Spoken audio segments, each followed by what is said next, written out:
guys, can you listen? Because I actually want you to answer this, and other people too.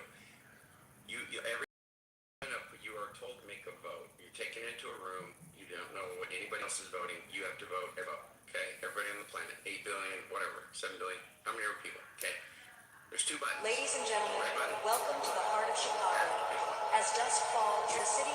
And then so when all the votes are tallied, after everybody picks, if a majority of the votes are for the blue button, meaning over 50% of the people on the planet pick the blue button, everybody on the planet lives. Okay? If a majority of the red button, then all of the blue people die. Okay? Think about what I just said. Yep. Okay. Which red meat. So the same way that Black Mirror is on Netflix. Y'all watch Black Mirror? Galen, I know you've seen Black Mirror. You ever seen Black Mirror? Oh, absolutely. Netflix, you guys can go watch Black Mirror. Like, a lot of people are asleep on Black Mirror, but it's a cult classic. Before Black Mirror, it's like, after Twilight Zone was like Tales from the Crypt. For me, I remember that whole run with. Were you guys Alien Nation fans? I watched it on and off, but not. I didn't watch it good, not consistent. What's that? When did it come out? In the 90s? It was a TV show in the 90s. I thought it was real sci-fi. I didn't watch it. I just, as you're saying the names of the X-Files, I just think of that show was on around the same time and very popular. So yeah, with the big foreheads and stuff, people with the big heads, yeah. It's a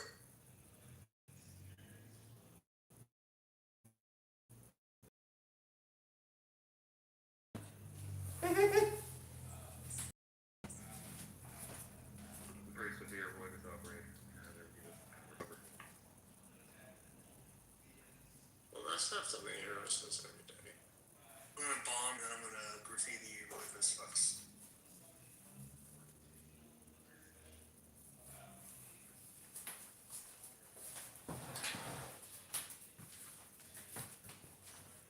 I tried to do versions where it's like, hey, let's talk about what was in the news and make it into a song, because that's what James Corden, if you know who that is, it's like that guy who does like interview shows and stuff, kind of like Jake and song, everything. Yeah.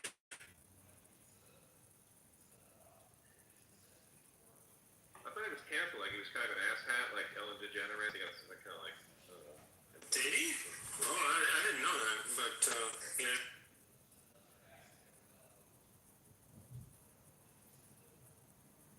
We're gonna cancel the celebrities that hire me because they're so mean. I never would have. Jared, fucking speak up like that around people I was with. Oh my god, where do they get the balls? These young people, it's crazy. Like Ellen DeGeneres could just kick me in the balls for no reason every day and be like, all right, yep, back to work here.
Accident completely.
No shit, right now. Damn it.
I like that one.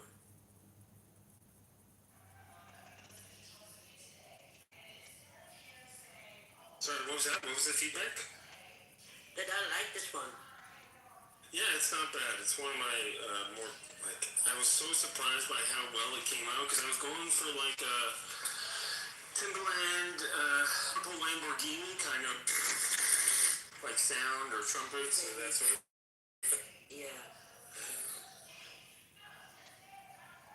But that was more Rogers fucks. Yeah, well, like there's 24,000 songs that have Roy this fucks in them. Just so you know. 20. I'm not even kidding. 24,000 is what it That is. is a lot. And so Roy this is a muse that I tap into. So you could say I'm tapping that Roy this. Fuck. That fuck. That word doesn't work that way, my man. I don't think you're saying what you said. Roy Bus. Roy Bus Paul.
So, Ruff, do you think this one suits you? Yeah, Roy this. I think it did.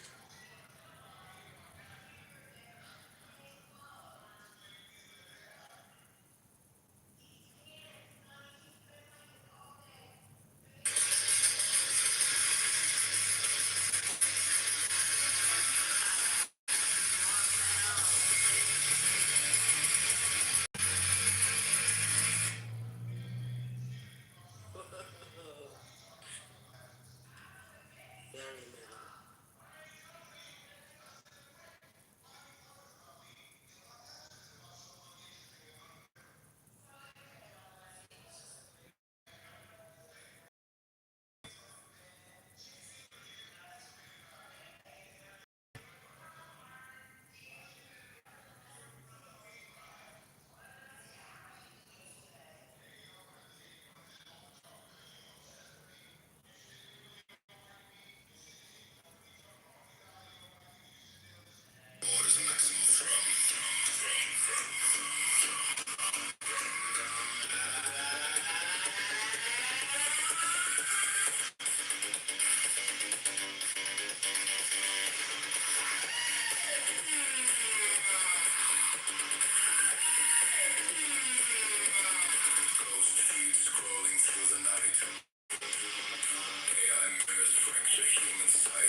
Is it only like heavy metal things, or do you have jazz or bossa nova just for fun?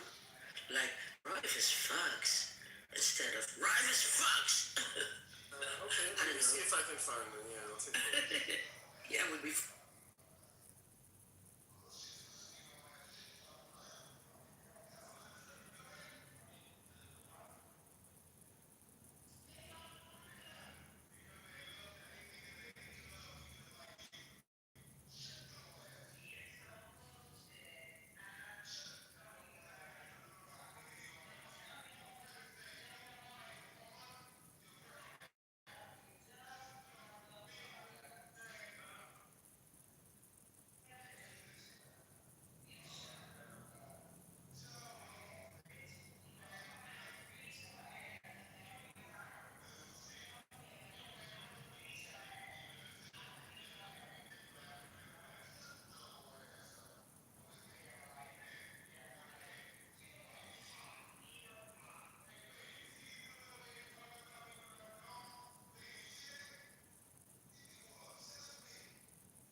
I trace your steps like constellations sketched in safety dust.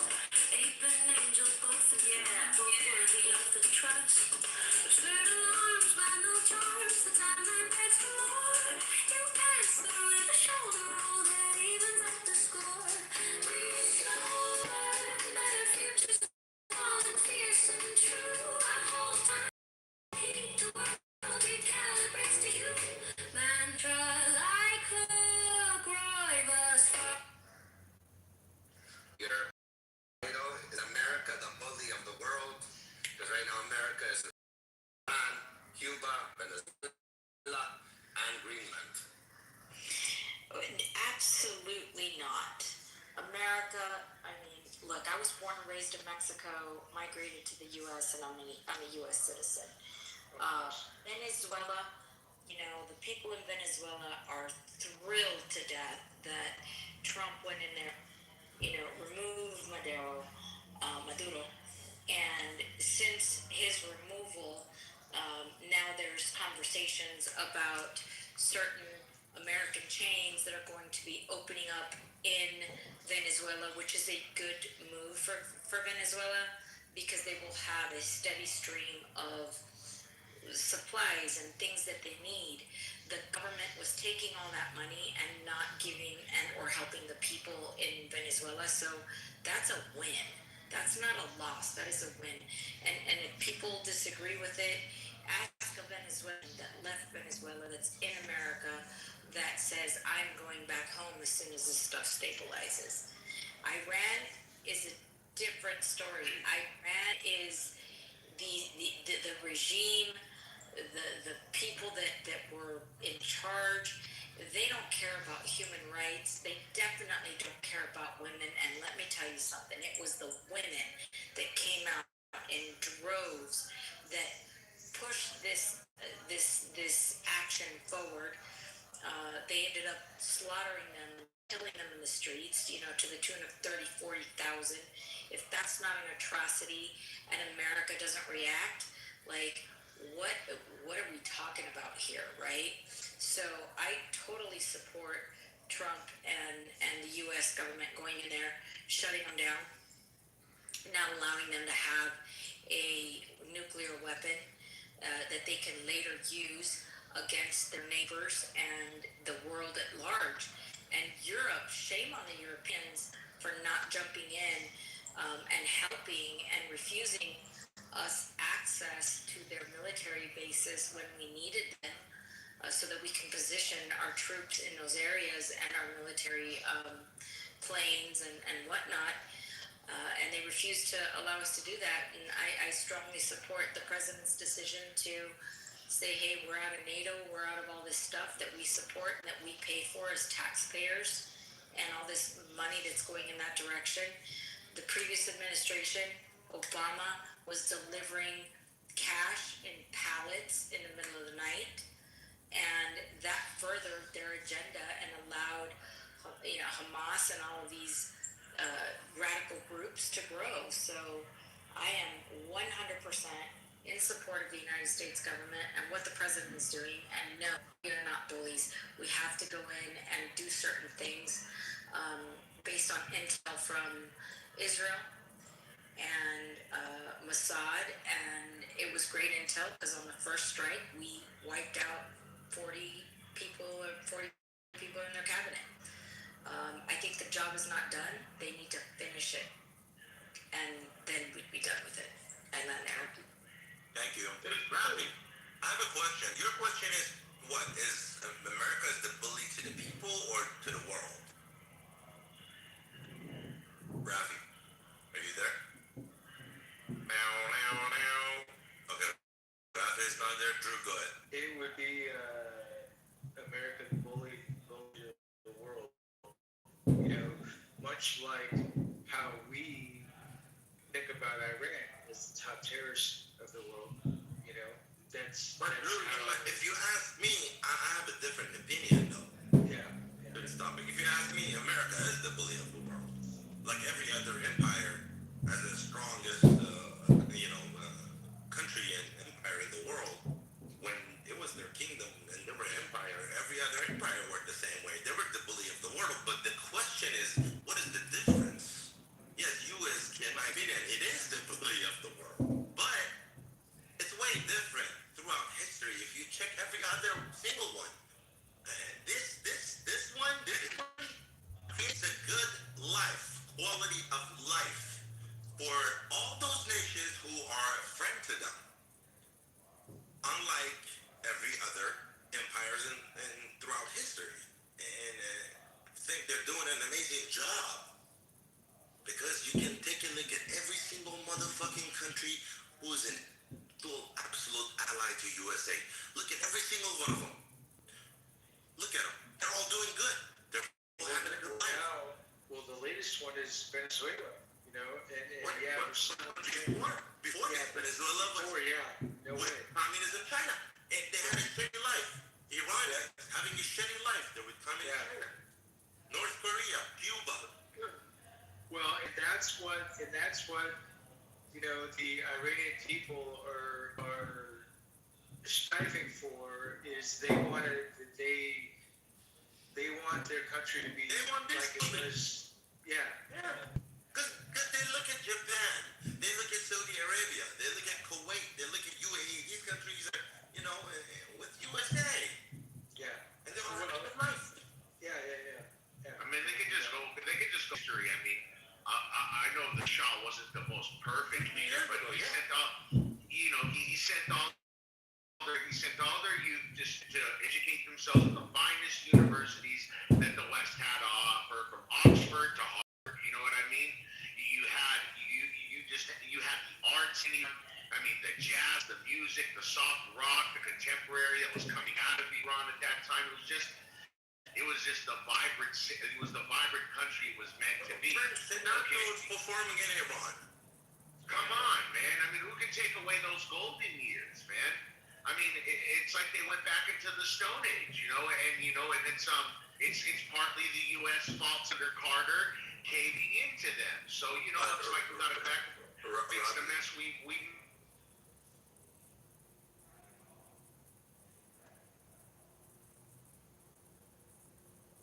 You guys, am I audible? Am I in the Matrix? What's going on? Yeah. No.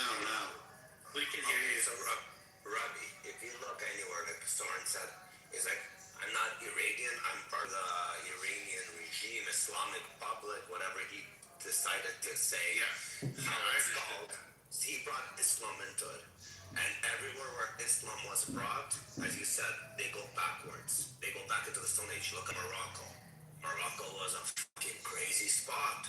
They brought Islam, that country went backwards. Look at Iran. Before the fucking, the mullah thing, whatever. It was a fucking beautiful bro. As soon as the religion comes into the fucking places. Now look at a perfect example, Dubai. They're kind of pushing the away from religion. Yeah, but they're prospering again. But Rafi, there's a difference between Sunnis that were educated, by the Brits and by Americans, as far as their elementary and high school systems go. They've done business with the oil. I mean, these Shia they're not even real Shia how they claim to be. This cult of killing that's there, it's not religion at this point. It's just a cult. It's just a sick cult because, I've lived in the Middle East. I've lived in Kuwait. I've worked in Saudi. I've been to Bahrain. I mean, they don't act like these idiots. And actually, because of all the idiots coming in their country because they were opening their borders, now they're paying for it. Yesterday, Bahrain arrested a whole group of pro-IRGC motherfuckers in their country. And they were partly from Lebanon, too, so they had Hezbollah there, too. They go to Iran and they say, here, with all these fucking people, them take your people back. No, we don't want them. Now they're going to lock them up in prisons. I mean, enough is enough. You got to look at what's happening. I want to go on what Miss Edna said. She said, look at what we did with Venezuela. This is all to secure the U.S. dominance in oil and the petrodollar, on top of whatever enemies out there pushing the issue with guns at the same time. We take Venezuela. The Venezuelans should be living like the Kuwaitis. They get into business with China. China knows they can't rebuild their infrastructure completely to pump the amount of oil that they really, really want on the open market. And then they just, it's like a debt that they continue paying. As long as the military elites get money, the people starve. They should be living better than the Gulf Arabs with the much oil we have being right next to the United States. So then we come to Iran. Iran playing the game, causing the problems in the region, trying to put fear in the GCC. We'll have all our bases there. And then when the war starts, they bomb them. So now we say, okay, fuck you, Iran, enough is enough. We bombed the shit out of you. Now we've got the blockade. If we just took China's two biggest sources. Take them, I keep working. And China's military expansion grew 30% annually before Trump made this move. Now they're not going to get enough oil to push that little army to the top of all their hair that they want to pull on the world. They're already doing it economically. So this stunts China's growth significantly. And they lost trillions between these two countries. Between the losses they're taking in Venezuela and now with Iran. I mean, when that strait's closed, people think, the idiot liberal will say, China's ships are going and coming out. So what are you talking about? They're getting their oil. What about all the Asian countries that rely on GCC oil and natural gas? What about the European countries?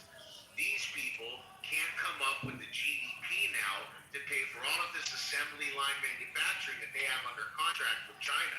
So now China's trade it slows down to a degree of almost, destroying their assembly line. It's destroying their everything when it comes to logistics. So we're crippling China.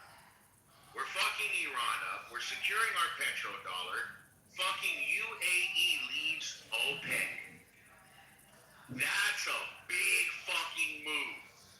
Because they can technically make more money staying by limiting the fucking production that OPEC does. But they said this. You fuckers bombed us, and they know the chain of command works. Iran's bank is China. China deals with the Russians. It's this triangle. So they're looking at it. The UAE's looking, okay, halas. We're gonna do, after this war is done, we're gonna pump as much fucking oil in the market as we want. And mark my words, they're gonna start sending barrels to Israel.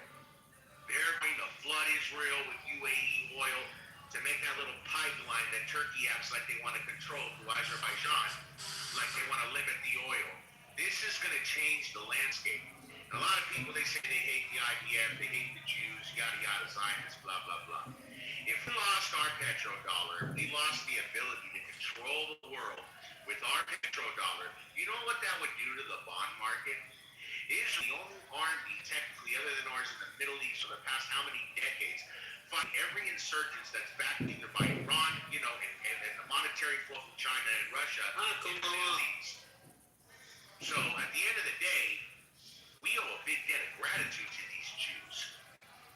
A big one. We lose our petrodollar, brick soars, all that shit. Our bonds are through. We're going to see a stone age in the United States that you never thought that we can't. We wouldn't be able to sell peanuts. Like you take away, because what's our currency backed by? The gold standard's gone. It's backed by our armed forces and our military might. And you're telling me we got this little army of crazy fucking Jews right here, willing to fight with us from all parts of the world, whether they're from Africa, Iraq, fucking Yemen, Europe, and they're willing to say, fuck it, let's go? And they're dying. Their kids are dying in these wars. It's not like they're just being invincible. Go on the IDF page, follow it. They're taking losses. They're not just sitting there winning and just, the American government just subsidizes all parts of living in Israel. If that's the case, then why the fuck is gas so expensive in Israel? We're subsidizing Israel every way we can. Enough is enough, man. We're securing our petrodollar. Can you imagine if Israel bombs the shit out of Hezbollah in Lebanon, right? And then the Lebanese come to Israel and say, you know what, we want to have an agreement with you. We want to have trade with you. We want everything with you. We're going to kick Hezbollah out. But do you know what that would do with tourism in Lebanon? It would change the fucking, and there's people in Lebanon right now hoping for this to happen by the hundreds of thousands, not millions. And can you imagine a Middle East where Saudi Arabia has open relations with Israel? Well, the UAE already put the first foot forward. What if all the Gulf nations say, you know what, man, they didn't bomb us when the war started, Iran did. They didn't bomb our civilians, the IRGC did. Can you imagine a Middle East where the technology from Israel in exchange for that good old cheap oil right next door to them? Israel's inflation will go down tremendously. The cost of living will improve. They won't have to pay so much for petrol. And the world will boom into a new economy that you're not even...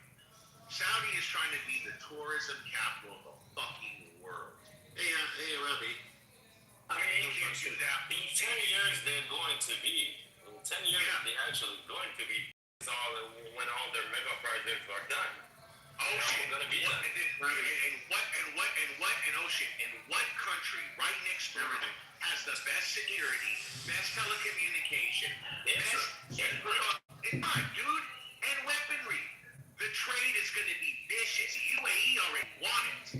That's why they left OPEC, because they want that oil. They're going to. What's going on, Matthew? Go ahead, talk. Yeah. So you're kind of. I'm an idealist. I know here, Mr. DD, and they know I'm idealist. I don't like war.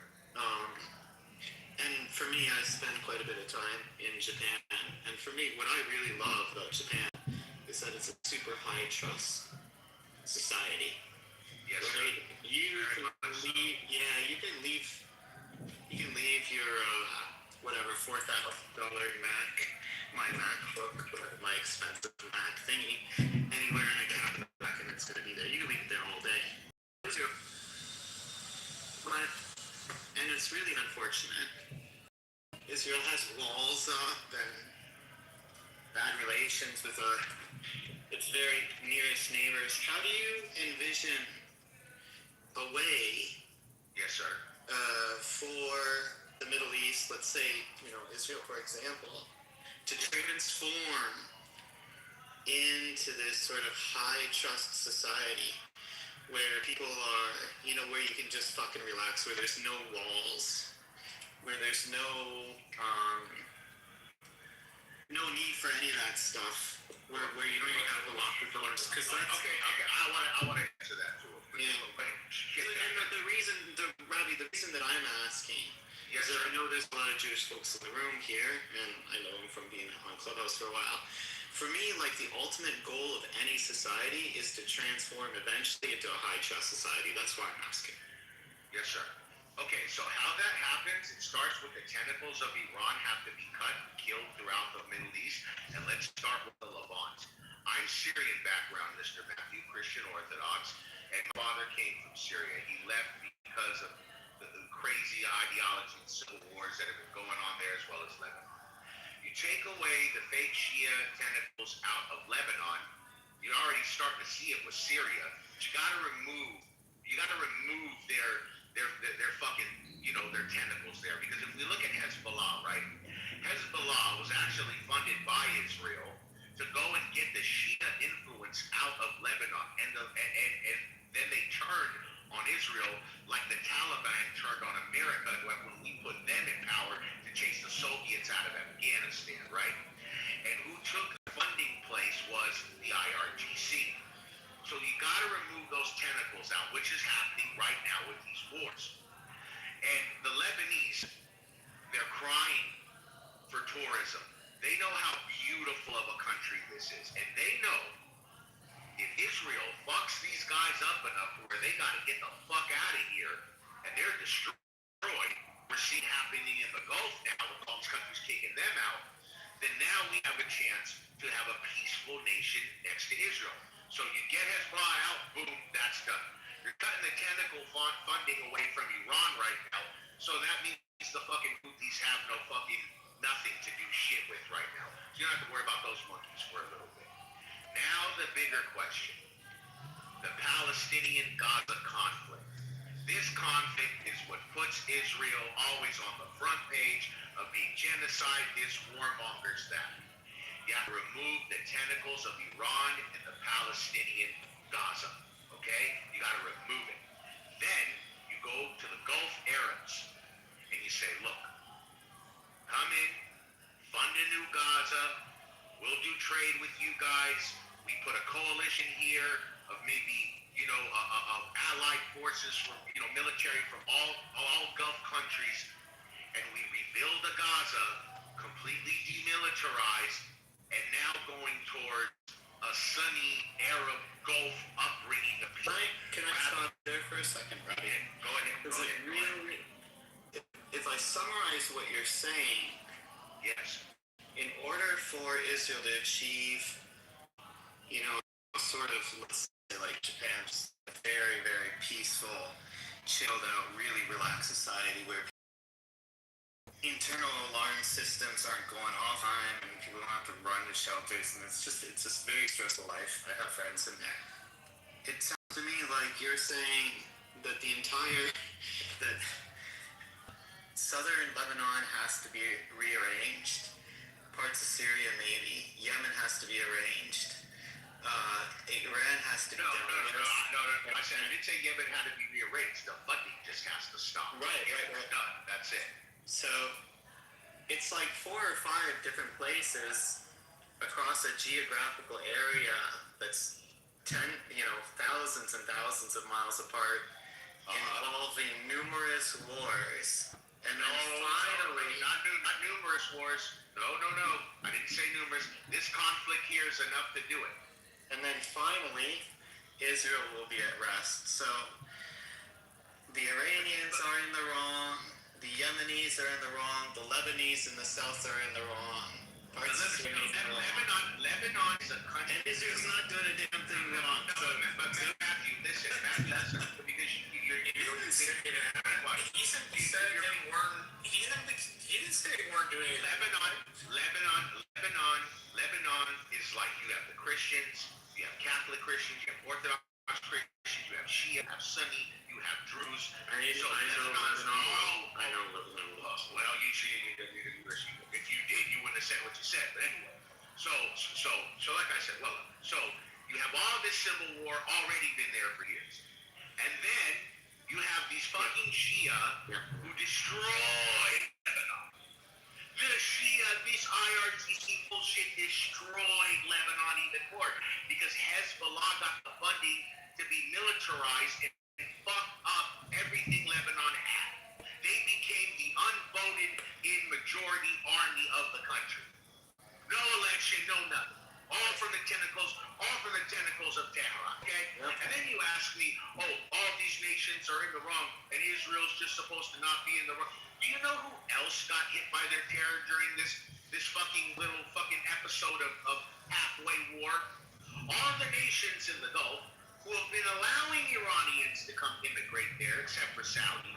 They allowed them. They let them come. They let them even have some Shia mosques there. And they were the bridge of peace between the talks against the U.S. and Tehran. And what did they do as soon as the war started? They bombed civilians all throughout the Arabian Gulf. So now the Arabian Gulf is looking at it, saying the GCC is looking at it, saying, you know what? We need to be closer to these Jews, whether we like it or not, because these motherfuckers are the real enemy. These motherfuckers are the reason why we can't export anything right now, and why we gotta hope for shit come through Saudi. You know who I think that? You know who I think that? Matthew, you'd be surprised by what I but say. hold on a second though. You asked me how it happens. You have trillions of Gulf countries willing to throw money in the direction of America and its allies to secure their well-being and their global economies. Come on, bro. What do you mean, how can it happen? Israel just has to keep on being Israel, and the money's to come in directly. Just like the money came in directly to all the nations back in the day from these countries, I'll give it to you for sure. But now they see, we can't sell oil, we can't have our GDP up, we can't do this, no, fuck it. We'll side with America and the Jews. Hey, let's hang on. Let me. So everybody in this room, if you're in this room, cash in your pink ticket, but also invite like 50 of your friends, 50 people that might be interested in this, because the only reason why I say this is because Robbie's up here and he knows what he's talking about, and I think everybody needs to hear this. So please do this, and we can get like 1,000 people in this room. So Robbie, I mean, there's been constant war, basically for the last 100 years in the Eastern Mediterranean. And at this point, man, I don't even care who's at fault or who did what, because if you go into all the two room, they'll swear up and down that they're perfect and the other guys is bad. You go in their Muslim room, they're gonna swear up and down that they're the good guys and the Jews are the bad guys. Yes. What's a way to get all of these people in the Eastern Mediterranean who, I mean, I don't care about being politically correct anymore, are like really fucking stubborn as far as I'm concerned. Really think about the past probably as much or more than the future. Very, very deeply. You know, my grandfather's from former Yugoslavia. They have a similar way of thinking. You know, very old stuff. Yeah, but they're fucking tough people, though. Yeah, but I don't care about tough. You gotta care about tough. You gotta care about, my opinion, is people have to care about making concessions, being flexible, and living together. How do we get all these different people with different opinions to fucking come to peace? You force globalization. That's what you do. You force the global. I mean, I know I sound like a fucking pussy. Matthew, I'm sorry to be so mean to you, but the reality is, you're thinking individually. You're not thinking on behalf of a country. is good morally by yourself, but at the end of the day, the United States has 300 million people to think about, and the position and posture of the direction going forward. Israel has Israel to focus on and maintaining its existence. It's fighting the game of economics, GDP wise, and position in a world of superpowers. Think about that. So It's not good. hold on, sir. So Sorry. you're calling yourself a pussy, but the reality is you're thinking morally as an individual. You're not thinking about 300 million. I'd like to interject. Excuse me, my good man, Matthew. How everything changes, how all these countries can assimilate and get closer. It's going to be pushing globalization, pushing good money and good business. Number one, right?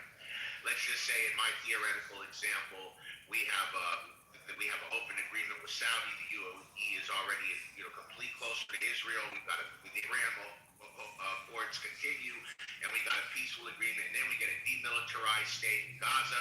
We have the Arab money come in, put that money there, rebuild it, and now you have to start showing the youth in all of these war-torn countries in the Middle East. You can grow up to be a doctor. You can grow up to be an engineer. You can be an actress. You can grow up to be anything you want. You don't have to just grow up, strap a bomb to your chest, or put a gun in your hand and go kill an IDF soldier, or go try to kill a Jew. Because that's how this changes. You have to make the quality of life better. How the quality of life will be better.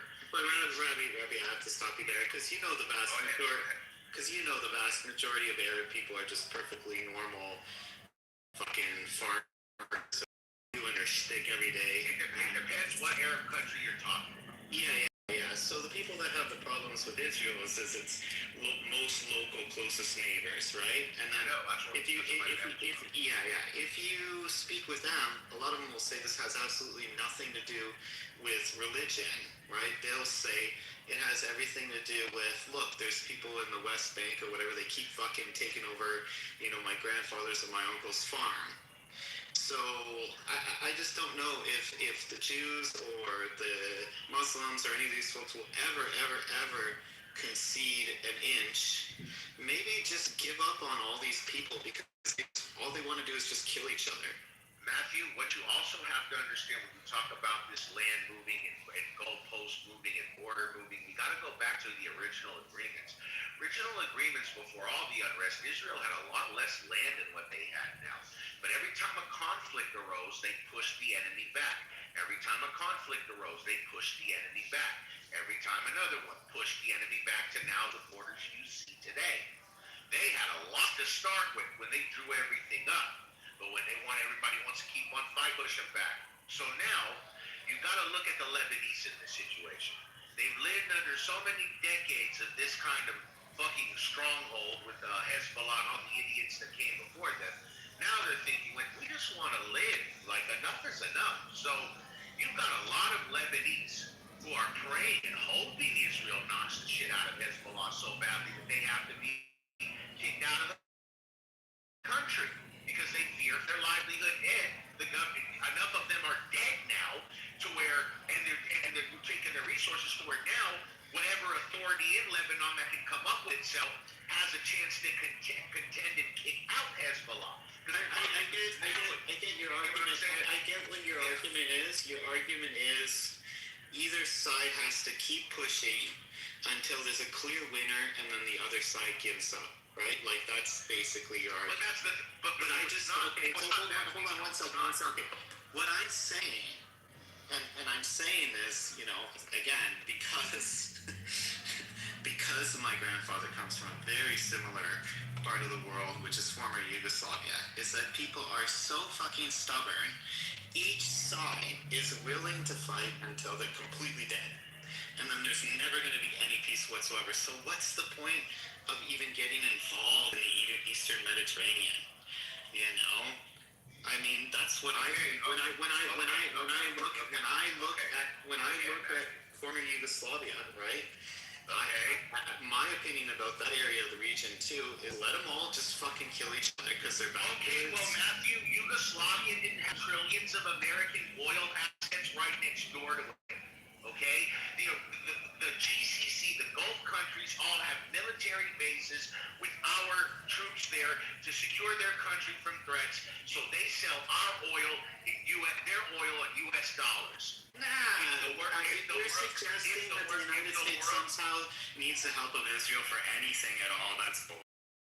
It doesn't. Israel's been helping us before we had an administration that actually wanted to come in and kick some ass. Israel's been a net, what do you call it, reliability, not an asset. Of course it's been an asset. You know all the technology we get for them for fucking free? Come on, dude. Like for free? No, come on, nothing. Come on, nothing. Hold on, Robbie. I disagree. Hold up, you disagree. Hold on, Robbie. One second, you disagree. The internet is beside your fingertips. Are you gonna pick and choose what you want to believe? Because you can go on Google and see everything that Israel provides. Whatever Robbie's saying to you right now, you can fact check it. Go on the internet, check it out for yourself. Open up your. Or you're gonna choose not to believe that. You want to believe that you play fucking miraculous, super intelligent, creative people. Again, I don't need to believe anything. I know that the information's there. Then who did it? Who gives all this information? Where do you get it then? Fucking Mashiach sends it. Allah, who the fuck gives it to you? If you don't want to believe it's the Jew, then who fucking does it? You have an answer, then who gives this technology to America? Bro, it's Yemen. Yemen has all the computers and uses. I want you to. Yeah, okay, I got it. Bro, I'm just fucking with you. But again, that just shows the point that you're arguing. Again, you want to have a genuine argument. Robbie's here spitting facts at you, literally. What I'm saying is that it's obvious, look, the Jews and the Israelis and the Yugoslavians and all these people are fucking super stubborn. They're never gonna stop fighting ever. It's a lot of There's only a few bad apples in the Middle East that are stubborn right now, okay?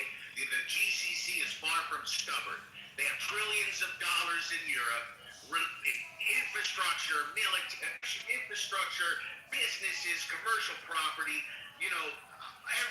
everything you can think of. And then they got the money that the Arabs have, the GCC oil Arabs have in Europe is astronomical. The Qatari royal family owns more land in London than the fucking House of Windsor. There you go. Okay. So they like what I'm saying. So listen, Matthew. When their money is tied to the West, that's an issue, Matthew. Because if all of a sudden these people can't sell oil anymore, they have to pull money out, take losses, and remove their money out of the Western economies like a flip overnight. You understand? They're invested in our infrastructure. We're invested in theirs. You take the fucking Arabian Gulf away and the power of the petrodollar away from the world. I mean, come on, what kind of nonsense? They're just saying, Matthew, one hand washes the other. And second of all, if you look, for example, you're saying in the Middle East, the destabilization, everything, that it's a shit show there, it's been a shit show. If you look at a perfect example, Morocco was fucking insane before. Morocco, in its times, was one of the leading spots to be. The leading spot. Religion came. One second, Stephanie. Religion came. It brought that country backwards. Iran is another beautiful fucking example. What's it called? Before the revolution, did you see that people that could test everything? It was one of the best in the fucking world. They have one of the largest natural resources. To sustain themselves. But their people are fucking poor. Why? Because they brought in again a religion. Everywhere religion goes back. Now look at a perfect example. The Arabs were the wildest ones. But look what happened to Dubai. They're stepping away from religion and they're prospering again. Look at fucking Saudis. They're trying to step away from this fucking religion. They're prospering. What is the themselves, or is it the religion that they're region that's bringing them backwards and making them in such a way? Because they were Great. So the solution is like, hey, wait. Let me. So as soon as we convert all of the Muslims, there's going to be peace. Great. We don't need to. All right. That's an easy task. That's an easy task. I never said that. But I want stuff to go on. I got a question from Matthew, and my question is very simplistic, sir. I've been hearing you talking for like the last 45 minutes, okay? And I noticed some pretty good key words that you're using. Are you upset with the Israeli government, or are you upset with the Jewish religion? Because every time that you bring up issues regarding Israel, you always refer to the Jews. Now, the reason why I bring that up is because, listen, you can have issues with a country's government. You can criticize or critique certain decisions or actions that government made, and I can respect you for that. Even if there's guys here that will come up and never criticize the Jewish individuals or Jewish people, but will critique the Israeli government on decisions that they make. So which one are you upset with, the Israeli government, or are you generally just upset with any diaspora of Israelians? Can you answer that before you answer Ravi's question? Sure.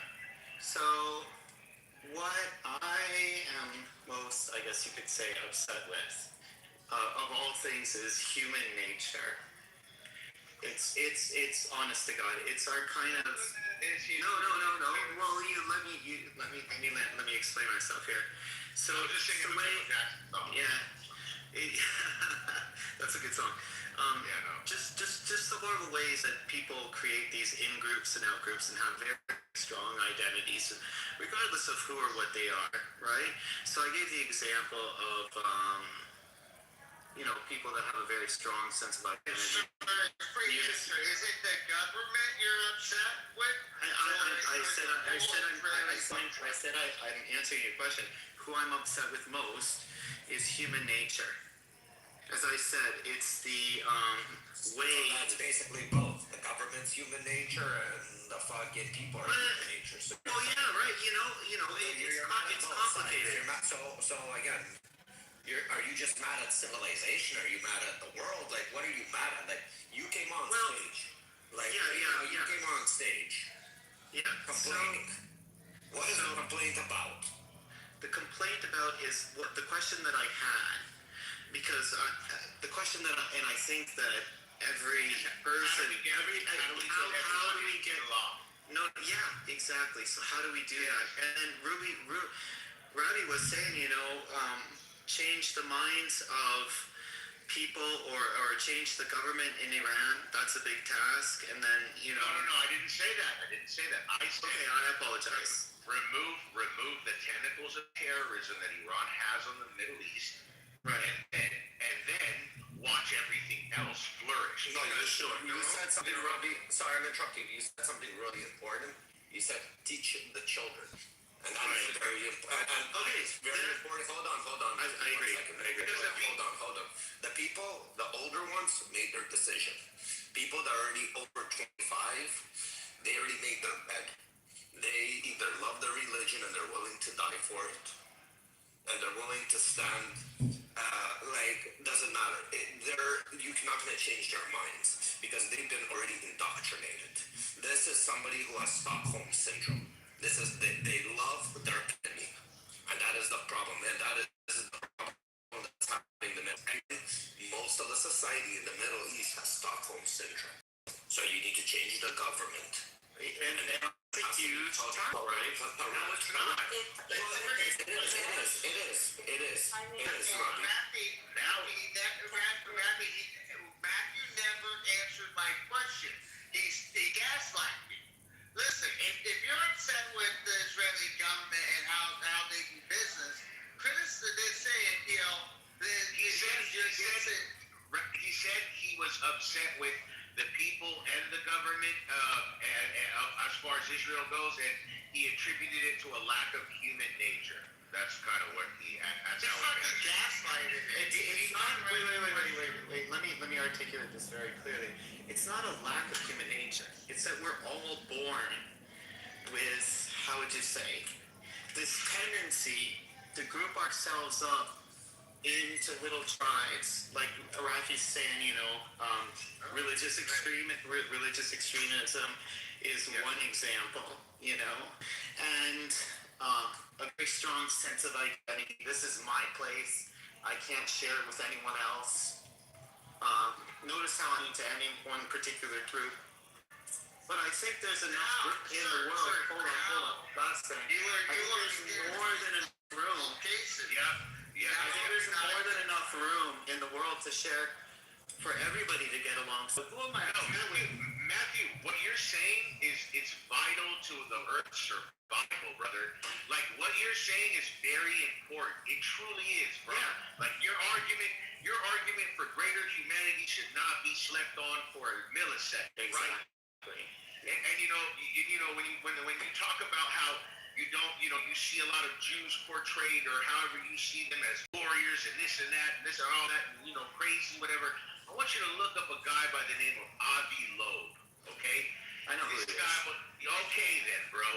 Yeah. He even said that. He said, if we don't know how good we have it. We were that one sperm that got through, that got, you know what I mean? That impregnated the mother, and then we were that one planet in the Goldilocks zone out of all the universe where there's not planets where they can have intelligence. I mean, he broke it down to how lucky we are just to be breathing. So why are we out there fighting each other like Neanderthals? Exactly. When we have a world to It is Neanderthal. It is Neanderthal. Yes, but how did it? But see, here's the question: how did a mind like Avi Loeb get the opportunity to shine and become that better person? It came because he grew up in Israel. He grew up in a country that had an economy, that had morals, that was good enough to breed a mind like this.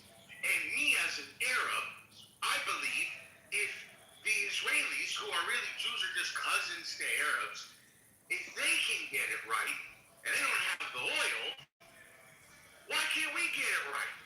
You know what I mean? I disagree with you suggesting that the Arabs are somehow less sophisticated than Jews. It's not that they're no, I'm Arab, bro. What are you talking about? Listen, but I still disagree with you. No. When I'm living in a war-torn country where there's not a consistent education system and funding that's actually greater majority cannot grow up to be educated. I understand what's happening in Syria. Syria to Lebanon, all over the Levant. I understand that, but there's also very peaceful Muslim countries. If you just go, yes, there is. I know. I lived in them and worked in them. Malaysia, Indonesia, a lot of good places. Never mind the Asia. Let's stay in the Middle East. I'm talking about South. But I have to go eat now. My wife just called me in. I'll talk to you guys later. Ciao. Yeah, no problem. Yeah, ciao. If I may share something, I travel a lot to the Middle East for work, and the changes that I've seen and what I've heard, they're also starting to, and this is a good thing, they're starting to put positive images and positive messaging about Jews in the textbooks, in the UAE, as well as in Saudi Arabia. So when you address it on that end, that is a very good step in the right direction. The challenge is, you gotta go way back in history, right? With the UN partition plan, where the Brits gave them, this is where it all started. They gave them 56% of the land and 43% to the Arab states, right? Now, if you talk to the Palestinians, they'll tell you that they weren't in agreement. They weren't even in the room when this deal was negotiated. So you've got the Brits and the UK coming in and brokering this deal, and this is after World War II, right, with the Holocaust. Of course. They had to put the Jews somewhere, and where did they put them? They put them over there in that little piece of land, and then turned around and gave them the shittiest land that was unproductive, that wasn't doing everything. Unproductive everything, right? Unproductive everything. You couldn't grow a freaking tomato there. And next thing you know, They got the kibbutzes. they took the land, they cultivated it, all of a sudden it's growing, and they're like, well, we want it back. So they didn't have a problem giving away shitty land that didn't produce anything, that didn't do anything, because they weren't losing anything. And all of a sudden it's flourishing and doing all these things. Well, that was the will of the Jewish people and their independent, their nature to just survive after coming out of freaking World War II. And so you got to go back to that, and that's where it starts, right? And who created that mess? The Brits, the UK. And you fast forward, now I want my land back. Well, I've already cultivated and I made it fruitful. I'm not giving it back to you. So here comes, another little fight. Now Israel has 73% of that land. So there's an extra 20-something percent of the land that they've taken through these conflicts, where they're constantly getting and pushing them back. How do you resolve that? That's such a... I got a question real quick, and Ravi, Edna, thank you guys. Can we transition a little bit, Ravi? I know Ravi wants to say something.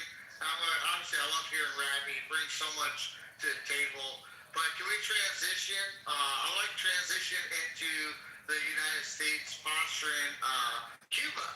Our lovely Canadian goose down there, Jarl, is basically beating on the drum about genocide in Cuba, sorry.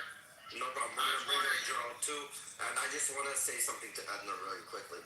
You're right. And the problem is, you said they started putting in more in their textbooks and speaking more positively about Israel and the Jews themselves. Yes. And if you look at these countries, the ones that are becoming closer to Israel, closer as an ally to America, coming closer to I'm not going to say ours like it's a fucking cult, but coming closer to westernized values from how they treat women and everything else and their citizens. They prosper. They're going away from the book.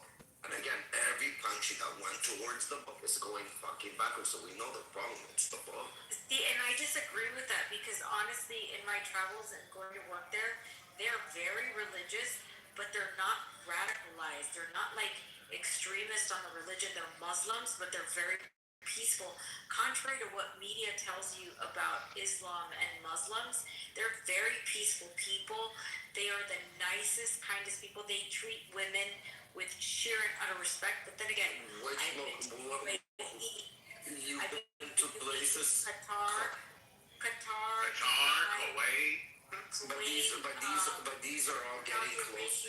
Correct. But go to Iraq, go to Yemen, I have no desire to go to Iraq. Oh, no, for sure. This is a different type of book, and again, they follow the book a lot different than what you're seeing. Again, whatever you're seeing, yes, they're still religious. Don't tell me, I'm not saying that they went away 100. Whatever you're seeing is probably 50% of what they're doing in Iraq, whatever they're doing in fucking these other places. Right, but they're not But don't forget, Rob, yes. These are products of generations of Gulf Arabs that have been educated in the West for maybe over 5 or 6 decades, maybe more, 10 decades. So that's the reason. Their oil money came, and that's when the visas came to go study abroad. You know what I mean? And that changed the realm of thinking as well. That's where when the money starts again. Yes, sir. And I just love the fact that they're changing the narrative in terms of how the Jews are presented in the Arab nations, and I think that's going to make a big difference. The war made the ultimate difference. When they saw their civilian infrastructure and then their desalinization plants get hit by the IRGC, then you started seeing IDF planes getting refueled in Saudi Arabia. No one talks about that. That's big. Joel, I got to tell you something. Do you know when you say bud,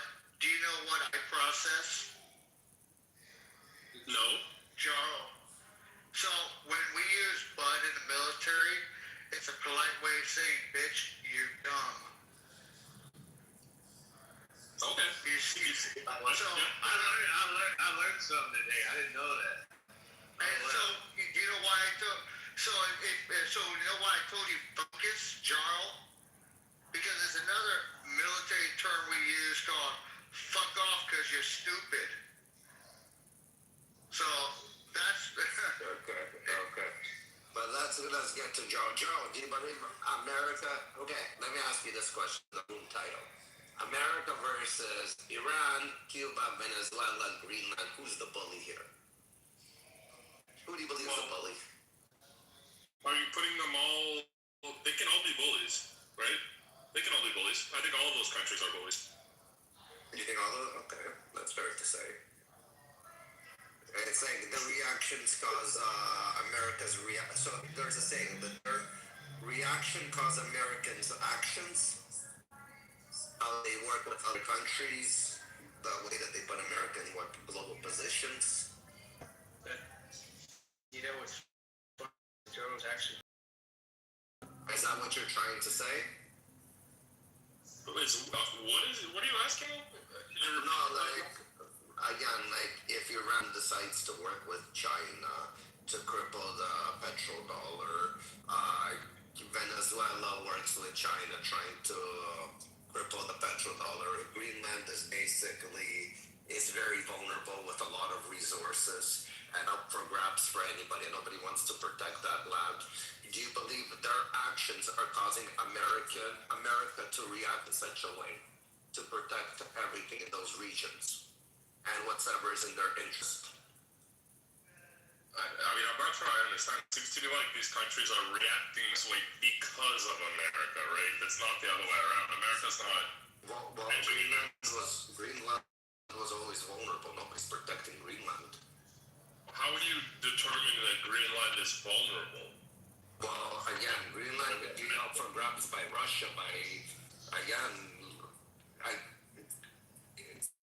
Who's there to protect Greenland with all its natural resources?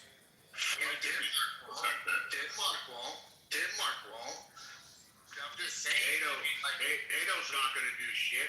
Correct. So who's there to protect Greenland with all its natural resources? Are we going to allow Russia to come and grab it tomorrow and become rich off of it?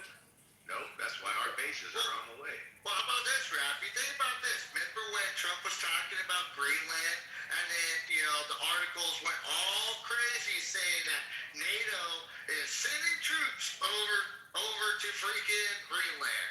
And then the far media, the far left media, the Washington Post, New York Times were saying Trump is sending 30,000 troops. Fucking dum-dums. We've had over 50,000 troops in the last Hold on. Someone says EU is BRICS now. Castro, BRICS went to shits. BRICS is non-existent. Once Venezuela fell, BRICS fell. Now UAE, OPEC, you think the UAE is going to get out of OPEC to join BRICS? No. Petrodollar to the roof. So how the fuck is EU BRICS now when BRICS has no ships and no shits? They can't do shit. BRICS is an idea. It's not even implemented yet. It's time will tell. He said, no, hold on. He said time will tell. Time will tell because we'll have all that Venezuelan oil going to Galveston first. Then we're gonna choke the fuck out of Iran's ability to do anything with China. So then, and then part of BRICS, UAE was an observer of BRICS. So now UAE's not involved. So you take away the supply of Venezuelan oil and then Emirati oil, and the Saudis aren't going to be a part of BRICS because they buy American weaponry. Why would they jeopardize the dollar and turn it? The United States are low IQ, and you don't understand anything about geopolitics, microeconomics, and definitely war for sure, Castro. So figure that out. BRICS is nothing. BRICS is an idea. It is dead. Bye-bye, BRICS. The only thing these people know is just hate. It's just it's just a dirty Cuban, huh? They don't know why. They just hate you. It's just a dirty Cuban. That's what it is. And they don't know why they hate him.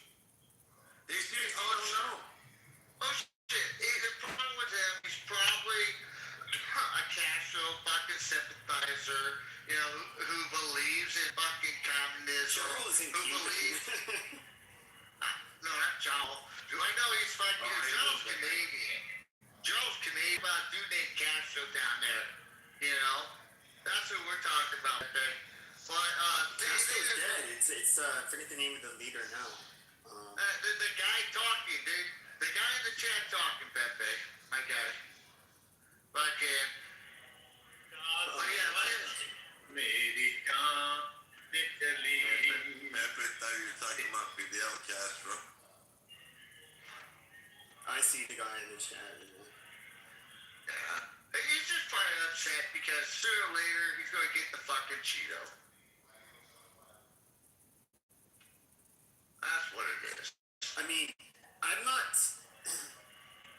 No, you know, I spent years. You guys probably remember, even years ago, when everybody was dogpiling on Jews, and I was like, you guys don't be faggots. Just like stand up for yourselves. These guys are retarded. And you know, I've never like had a problem with Jews or Israel, but like I do have a problem with this war, and I will definitely criticize those that are like. I guess you could say like the Zionists that are trying to. Obviously, this is going to help. It helps Israel a lot to defeat. No, it helps America. It helps America way the fuck more than it helps. I don't think so, but it's okay. Oh, okay. I understand. No. Okay. I've had this debate with everybody on the stage knows me. Okay. So You don't know me, so you get ready for it. That's okay. I'm very sure that will happen.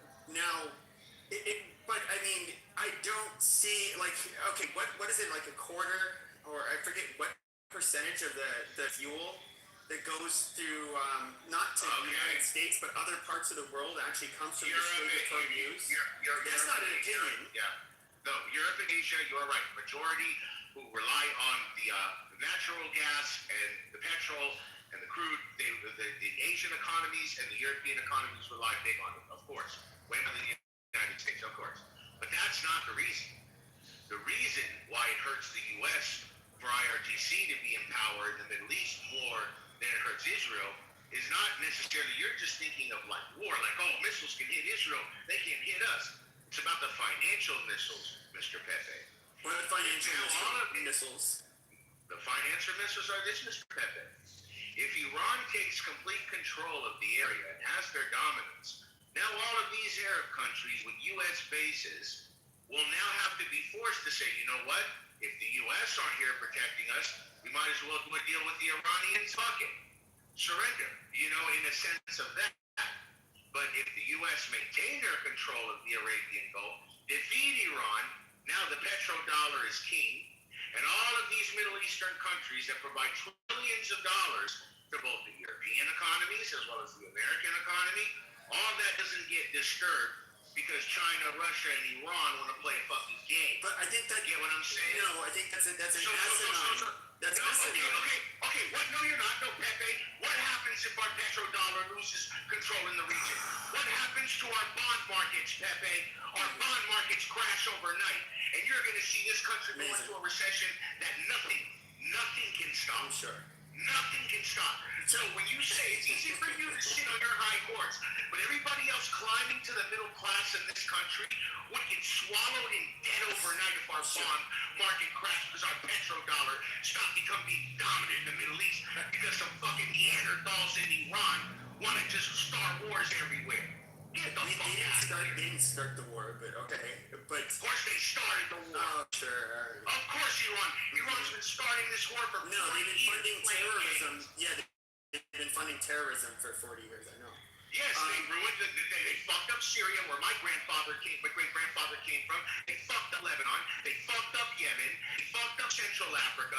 They fucked up East Africa. They fucked up Gaza. How much more do they have to fuck up? They're not responsible yes, they for that did. They did that 100% alone. No, the Arabs. What are you talking about? The Arabs are the largest funders of fucking. The Arabs are the largest funders of fucking terrorism in Africa today. Why would the Arabs fund their own demise? Are you talking about in Africa? Like, look at Mali. Who's funding the people in Mali? It's not Iran. Iran has fucked in up. Nigeria. This is literally Arab funding. Nigeria too. You know the IRGC fund, they fund numerous wars in Africa, numerous wars in Lebanon, numerous wars in Syria. Do the history, it's there. The money trail is there. Google it. They are not funded in Africa as much as the Arabs do. No, bro, no, please, why? The Arabs have money now. They have their control. It doesn't change their ideology. They don't. No, you're stupid. You've never been there. Their ideology is about getting rich now and having the best life and yachts and everything. Well, why did Osama bin Laden attempt on 9/11? Osama bin Laden. He obviously had money. He did not worry about that. He's an ideologue. Hold on, guys.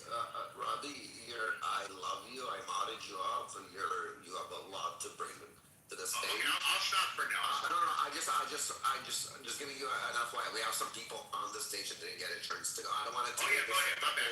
show. I want to get to some other new people. Which are we got to? We got Benji. I see you flashing your mic. You wanted to say something or input something? Yes, thank you. Normally you just listen and You came into the radio a lot of times. Show's gonna end for free. that's totally fine. I just heard something about Greenland and natural resources. It's not only about natural resources. We have China that is planning polar Silk Road. Okay, they aim to develop Arctic shipping lanes, and they're seeing it as an alternative to the Suez Canal. That's why we need to have access.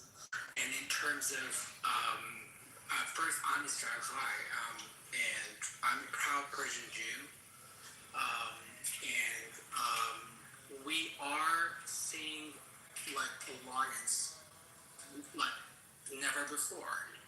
Iranians, Israelis, they've never been enemies. This is our history. In 1979, with the help of Carter, Democrats, France, and obviously the United Kingdom, the Islamic coup d'etat happened. They hijacked Iran. They occupied a nation. I've noticed the way you guys are talking is like Iranians were not like Saudi Arabia. They were not like Qatar. They were not like Emirates. When they had like women, they cut the right to vote before women of Switzerland in Iran. So we had a parliamentary monarchy in place. Then Islamic regime with the support of West, actually, they came to power.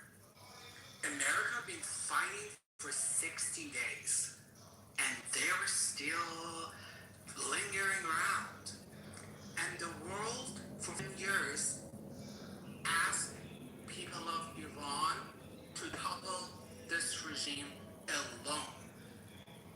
And who benefited?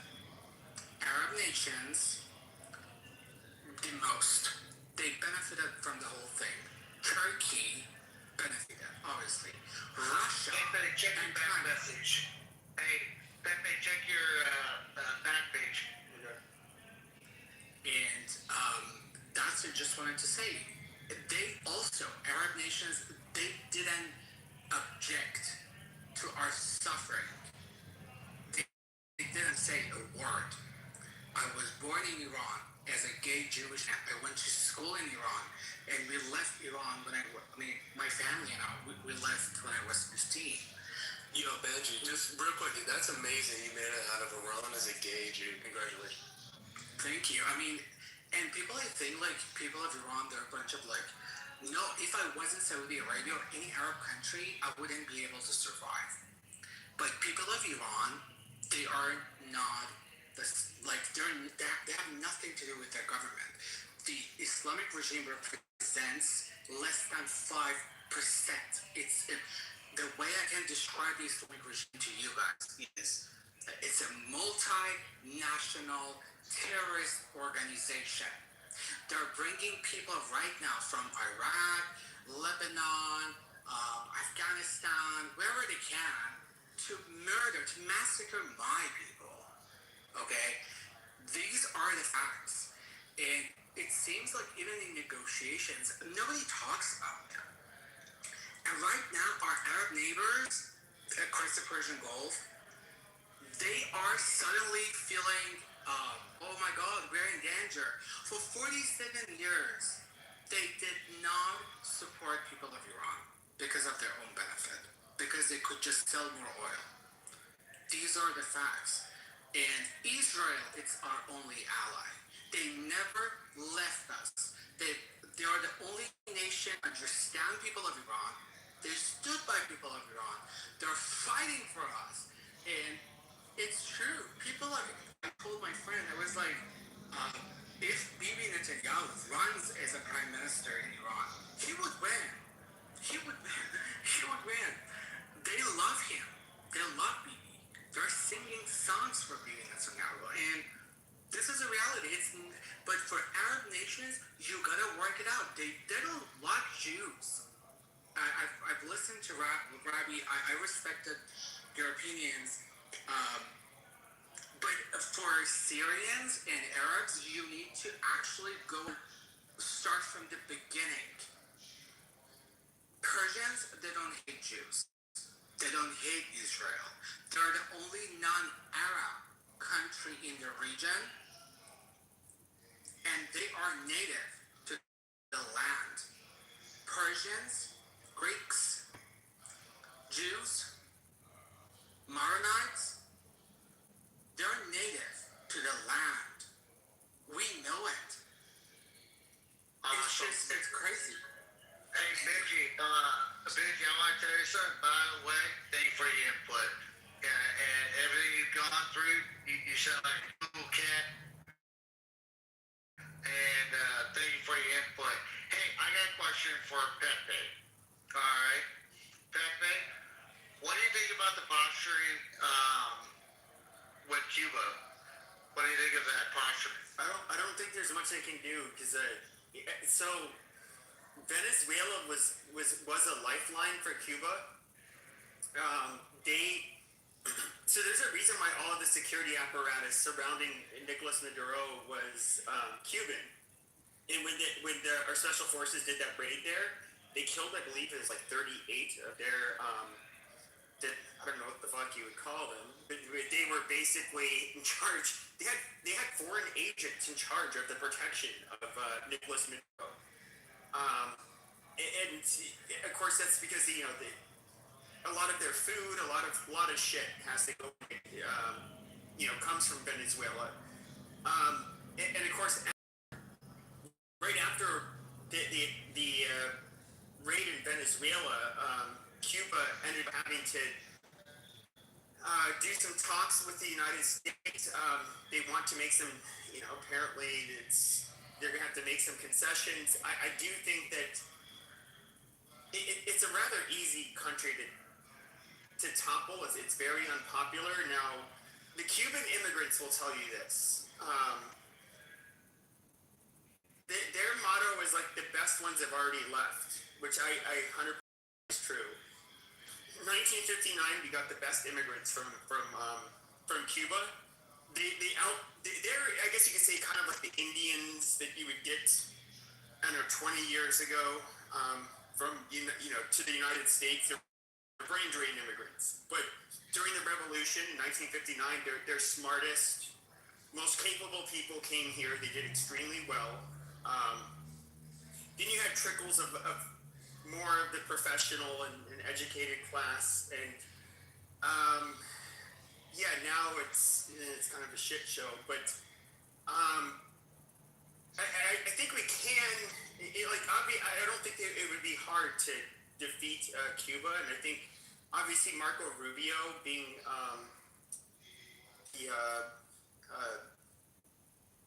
Secretary of State. Yeah, Secretary of State. He, as a Cuban American himself, like this is something he wants to do. The fact that he did that to Venezuela, which Venezuelans and Cubans in America are very aligned. With Pepe, I don't mean to interrupt, but you said something very eloquent, and I wanted to hype it on that. It was just you said some of the best of their best immigrants left. They came here to the United States. There is a community of millionaires all throughout the coastal communities of Florida on the Gulf side and the Atlantic side, right?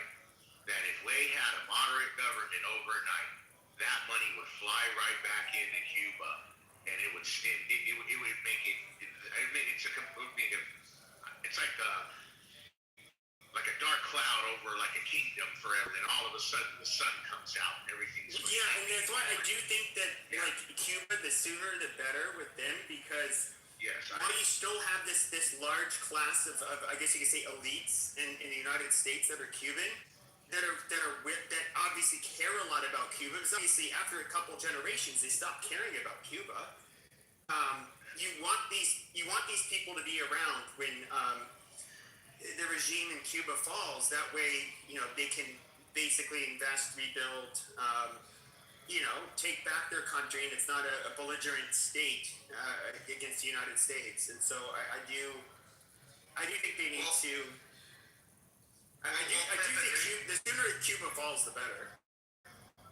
Well, Pepe, the reason why I brought that up is because I want to say like 30 days ago, Trump, I'm paraphrasing, said that when he's reached a point with Iran, the U.S.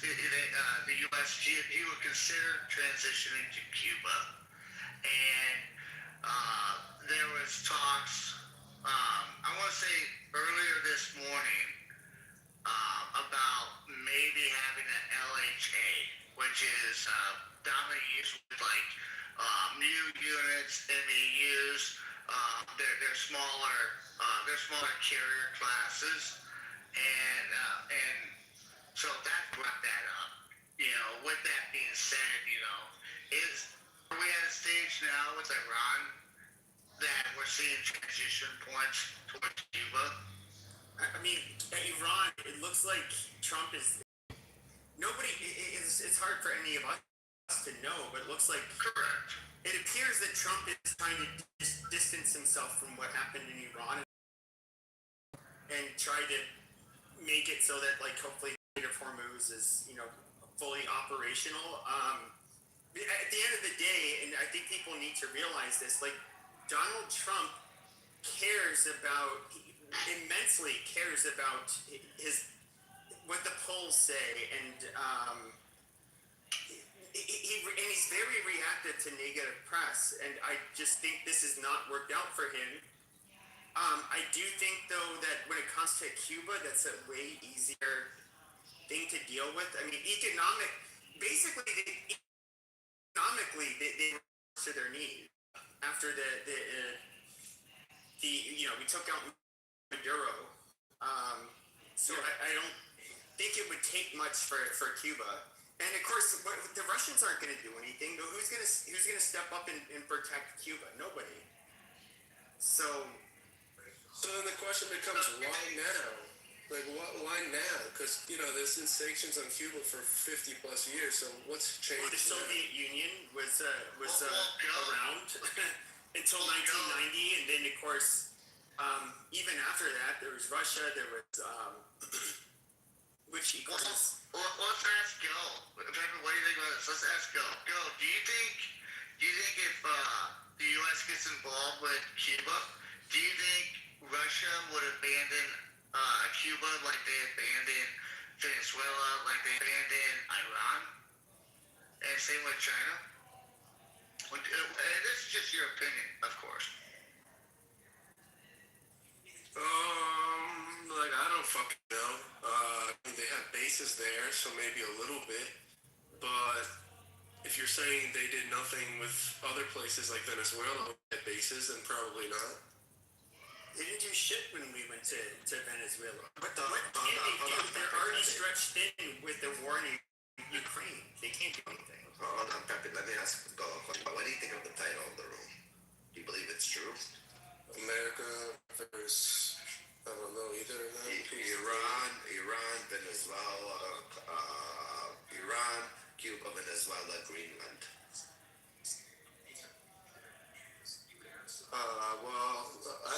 think there's a stark difference between Iran and Greenland, don't you? There's a what? Like a big difference between Iran and Greenland. Well, there's a difference technically. There's a difference. One at a time. Listen, we get excited. No, I know, but the title says who's the bully. So who's the bully? America, Iran, Greenland, and the other two. So it's America bullying all the nations, or all the other nations are basically putting America in a position that they have to act out. And somebody's actions cause other people's reactions. So your actions today can cause my reactions tomorrow. So those nations' actions that they chose to take and to align with certain alliances are causing America's reactions today. So this is what I'm asking: is it bullying, or is it on them for the choices that they made? So who's the bully here? So you understand where the title is coming from? But it's a question that like subjects the answer to be too rigid because it's not that simple. Yeah, I mean, so, to be fair, he is saying like we are bullying the Netherlands for England. That is so much different than let's just say the Netherlands is not attacking us. But it's But it runs a whole different story. So like he's conflating the two. Pape, by Netherlands not taking care or protecting Greenland the way it needs to be protected with all the natural resources and the route to the Atlantic. We don't want their resources. Dude, when it comes to the Northern Sea and us going. So if you look at basically it's more saleable to go through the. You were just told about the Chinese Silk Road, bro. They're buying No. This has been. But is China a threat to America? Is Russia, because Russia can come and fucking set base there? Because once again, Rafi, you're comparing like a country we could have severe war with, like Iran, compared to Greenland. Greenland is not going to. You could say that they neglected. There's some kind of ineptitude. They're just not doing what they should do. Fine, but nobody would consider the Netherlands a belligerent country towards the United States or its allies. At all. Like if anything, they're an ally.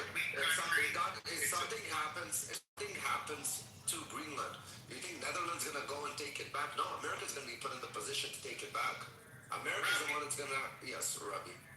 Yeah, Rafi. To emphasize on your point correctly, all it'll take is just one wrong political agenda to come in with financial benefit for the right time for Greenland to just sell off a bunch of their materials that they're allowed to mine up if they're easily to China or a Russian conglomerate. Easy. So Trump wants to go in and say, hey, this war to make the processors, and that's what he's doing. He's securing military assets on the ground there, and then at the same time, when it comes to these raw materials here that we need to make for these processors, but that's coming to us. Yeah, so that's what you gotta do.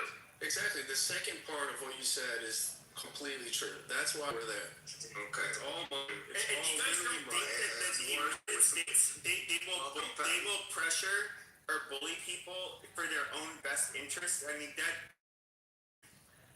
all countries do it to the extent that they can.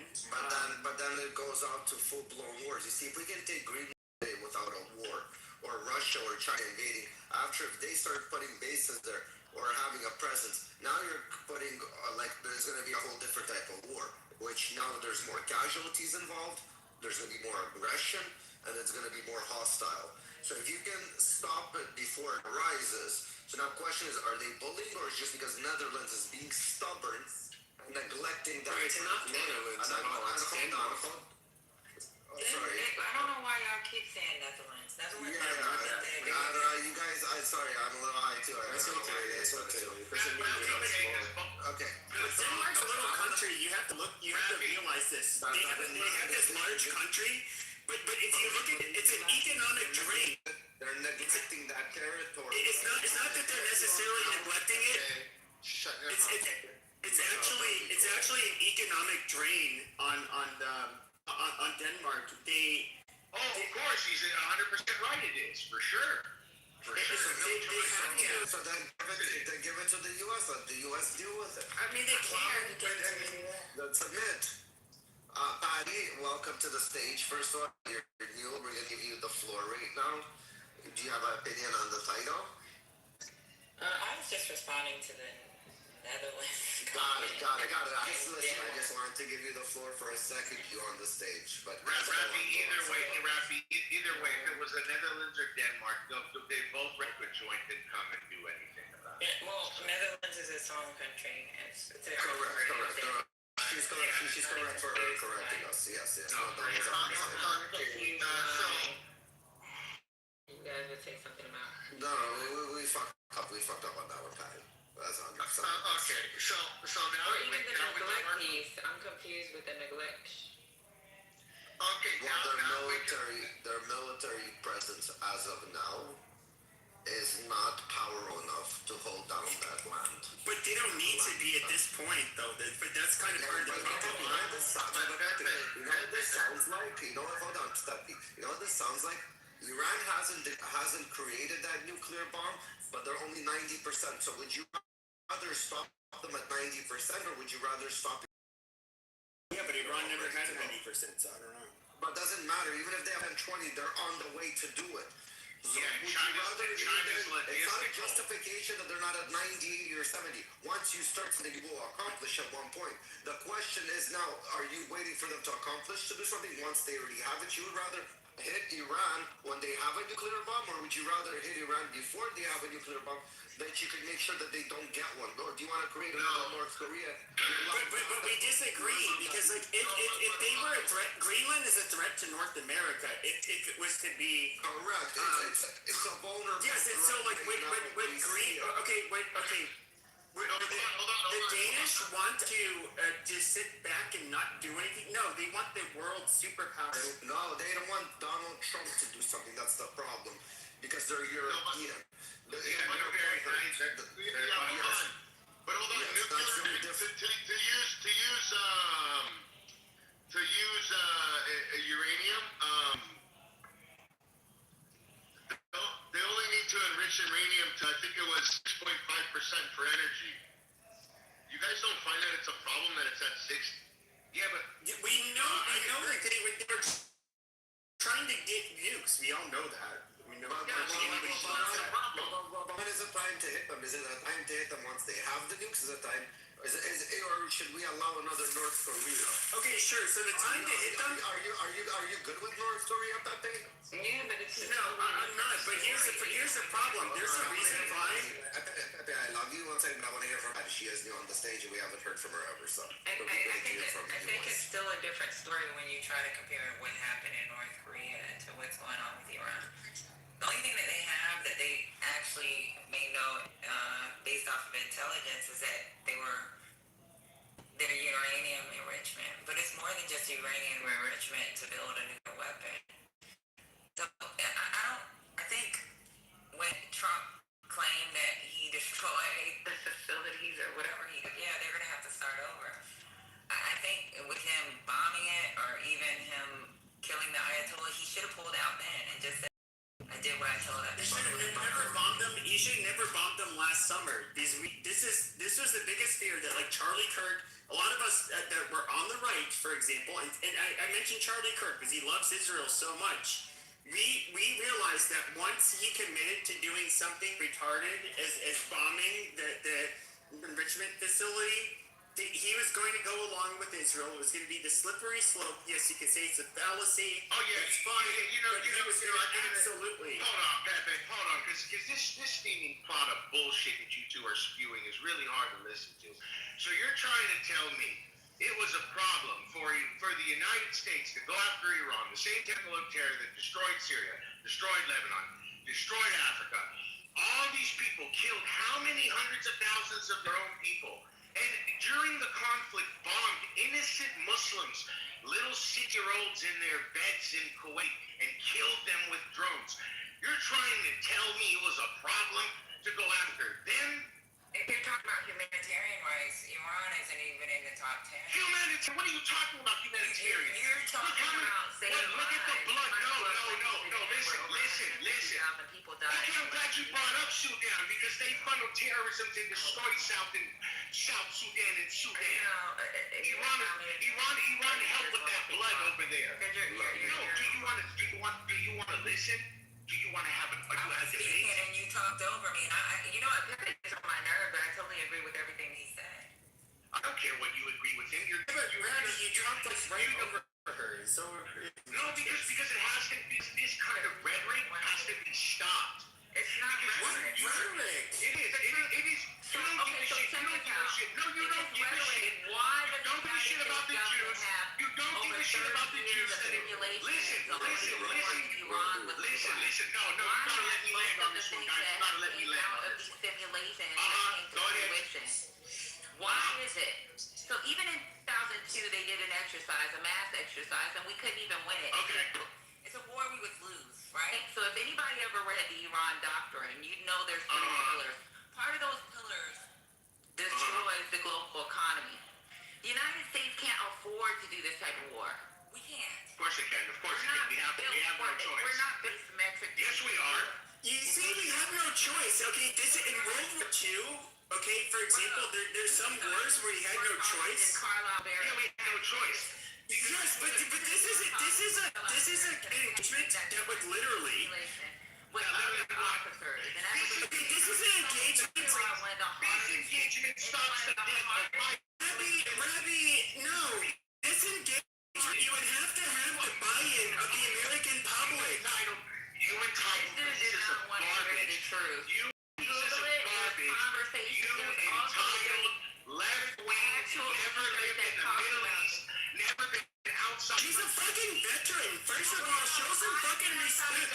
She's a fucking veteran. Show some fucking respect, Rabbi. The Minister of Electricity. I've worked in the GCC region, bro. So you're gonna tell me operational plans? Lower your voice and disrespectful. Okay, 1 second. So I have experience. I'm not a Guys, no, guys. I did a simulation for Hold on, Patty, 1 second, please. Robbie, 1 second, guys. Let's go one mic at a time. Let everybody land their planes. Rebuttal it. Don't interrupt each other, guys. I beg you, please. All right, because I'm getting a headache with this too, guys. Like I'm not even following the conversation when everybody's speaking at the same time. I don't even understand. Okay, I would like Miss Patty to finish so I can rebuttal. Thank you. Okay, so 2002, and this is the one. Thank you for your service, by the way. Thank you for your service. Thank you. Please continue. So in 2002, they did a simulation, right? And this is one that's actually advertised. You do a Google search of it. Simulation, we did not win. So Carlisle Barracks is the war college for the senior officers that's in the military. Yes, ma'am. Every class that goes through the war college has to do this simulation of Iran. It doesn't say Iran, it's a fake country, but if you look at the map that they're given, it is Iran. They give them true numbers when it comes to what shut the fuck up, dude. Quit interrupting her. They give you true numbers on what they're... I'm having a conversation with her, Pepe. Don't be disrespectful. Go ahead. They give true numbers when it looks... When you do your simulation, the simulation exercise that they do with these senior leaders has to do with operational planning, right? Those operational plans are information that the government takes and they take it back to CENTCOM commands and help them with their planning because they constantly replan the Middle East. We haven't done anything that's been able to say that we would be able to win this war. Some of the stuff that's coming out now, like with the economic collapse, the freaking Strait of Hormuz having an issue with getting goods or whatever, oil, whatever the fuck we need to get to Strait of Hormuz. That's already been predicted. Dude, let her finish. Please mic up and let her finish. Please, I love you, bro. When they do these simulations, it's not a play game, right? So what they do is they intel that we have based off of what their equipment should look like, what may be happening in the region at the current time that you're going through school, what their ammo looks like, how logistics would run based off of the class that was before you, and they give you the information that class did, and they want you to come up with a great idea. The problem is, not one single class to fucking win that war. Not at all. And that's using your own troops. Like the RFIs or request for information, the RFFs, when you do the request for forces, not only include the death of 1,000 soldiers per day if we were to invade, it includes memorandums where you'll leave people behind that if they die, they're gonna die there.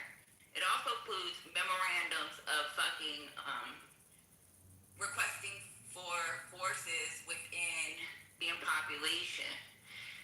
So if we were to drop ground troops, then that means your cousin, somebody is going to be one of those. They're going to be soldiers and they're going to be bodies. You're just going to shoot, move, and communicate because you guys don't have the experience. So the problem, y'all think this is like an easy war. It's not an easy war. There's a reason why you don't want to send ground troops. There's presidents have not gone into Iran and they've used diplomacy because there's nothing that they have printed that says that we can win it. Can I rebut, please? Yes, thank you very much, Patty. Now this is all you, and then we're going to go to KKKK. Welcome to the stage. Go, Robbie. Okay. You said at the end of this soliloquy of words that you put together, you said we should rather use diplomacy. Obama tried that. Gave them a whole lot of money. Tell them, just keep enough enrichment just for you power up your grids and keep your infrastructure alive. But anything for military use, that's a no-no. They spit in Obama's afterwards after taking the money, and they violated every single mandate when it came to enriched uranium. Completely violating what we tried the diplomacy. Obama was the president of new diplomacy in his eyes. He wanted to get along with more nations. He wanted to go around. It didn't work with Obama, okay? Didn't work. Diplomacy didn't work. This country, okay, is funded through China and Russia. It is their access of evil. It's their trade partner, whatever, what have you, okay? And their influence throughout the Middle East is always to cause disruption everywhere they land. Wherever their money lands, they cause problems, whether it's Lebanon, whether it's Syria, whether it's Gaza, whether it's Yemen, whether it's North Africa, Central Africa, all over Africa. So when this threat is becoming more militarized and now on the verge of nuclear power, all of these Arab countries that you said you worked in, which have American bases, so I would go and assume that you did U.S. contracting work, ECC, all of that presence is what keeps these countries who provide trillions of dollars to the West and trillions of dollars to the United States and the European economies. All that is up for grabs now because Iran continues to push militarily, continues to push. These Gulf nations are not spending money on their military because they have agreement with the United States. So now as that power, they already screwed up how many, they destroyed Lebanon, they destroyed all these countries. So now when are we going to come and say, you know what, we got to stop this? Then at the same time, ma'am, they get unlimited oil they send out to China, as well as the Venezuelan oil, and China's military grows 30% annually every year. So when you say we didn't win the war, you're saying we didn't get on the ground, we didn't shoot everybody in sight and topple the government. 100% you're right. But that's not how we bombed enough of their infrastructure so much to now they are so reliant on what can come through the Strait of Hormuz. Because we got to think they're having a water shortage now. They can't get the raw materials from China to come in so they can treat the seawater for desalinization. Now their hold in that region is done. They can't send money to Lebanon anymore. They can't send money to Yemen anymore. They can't send money to Gaza to kill Jews. Now their currency's dropping even more. And now China is losing trillions. Who's the banker of Iran? China. So you're hurting their oil imports. You're hurting all of the money that can't be spent in their economy because the European countries and the Asian countries can't get their natural gas from Kuwait and Saudi through the Strait and the UAE. So now they got inflation, which means they buy less stuff from China. Money to spend. So China's losing. So we can, within weeks, China's going to step in and say, look, hey, Tehran, surrender. That's it. Or we're pulling our money out of you. And then the lights are off forever in Iran. So to say that we lost, how did we lose? When they're economically dying right now because of this. And if we didn't protect the Gulf nations, in the world economy is up for grabs. And if we don't have the petrodollar, what happens to the bond market? Everything's a domino effect. Of course we're winning. Iran can't do shit right now. They can't get enough imports into the country to survive. I can, absolutely, you're right, honestly, because I've been talking to my family and friends, and right now they'll be speaking, like 2 pounds of meat, basically, a kilogram of beef or lamb. It's almost impossible for the vast majority to buy it, because 2 pounds of beef it's kind of like, let me do the math. It's like a little bit more than 10% of their monthly income. So if they want to buy 2 pounds of meat, they have to spend about 10% or a little bit more than 10% of their monthly income. And this number became like this since the war started, and within a couple more of the blockade is going to get worse and worse. Let me just correct. Maybe Patty militarily boots on, because she did mention boots on the ground, strategic, like gunfire and stuff like that. So Trump you're not your ordinary president, Patty. And he is more hitting them he's using the military to hit them financially. And that's what's basically crippling them. But maybe what you're saying is correct. Maybe the strategies that they were looking for is to be on the ground, looking at the mountain terrains, everything, like different outcomes. Maybe you are right. I'm not going to discredit you for that one. But this is not a war. Again, this is not your typical warfare right now, what's going on there. And this is not your typical president. So the outcome here is totally different than what they were probably running these simulations and everything. So this is basically like sanctions 200. This is sanctions. Like, this is not your average. I participated in this stuff in college in an organization called SCONA, Student Council on National Affairs. Now, my war game was different. We did the Pacific, what was supposed to then be called the Pivot to the Pacific, which is this idea that we shifted 40% of our assets and 70% of our naval assets over to the geographical PACOM. And the United States had a hard time keeping themselves reinforced with supplies. Now, the reason this is important is because military games are not just done once or twice every 10 years. They're done every couple of years, and they're done from formats with solely military members to formats with college students, like the one I participated in. And they have found that unless America invaded and spent more money, we would have a hard time, because the regime controls everything from Ayatollah to dog catcher.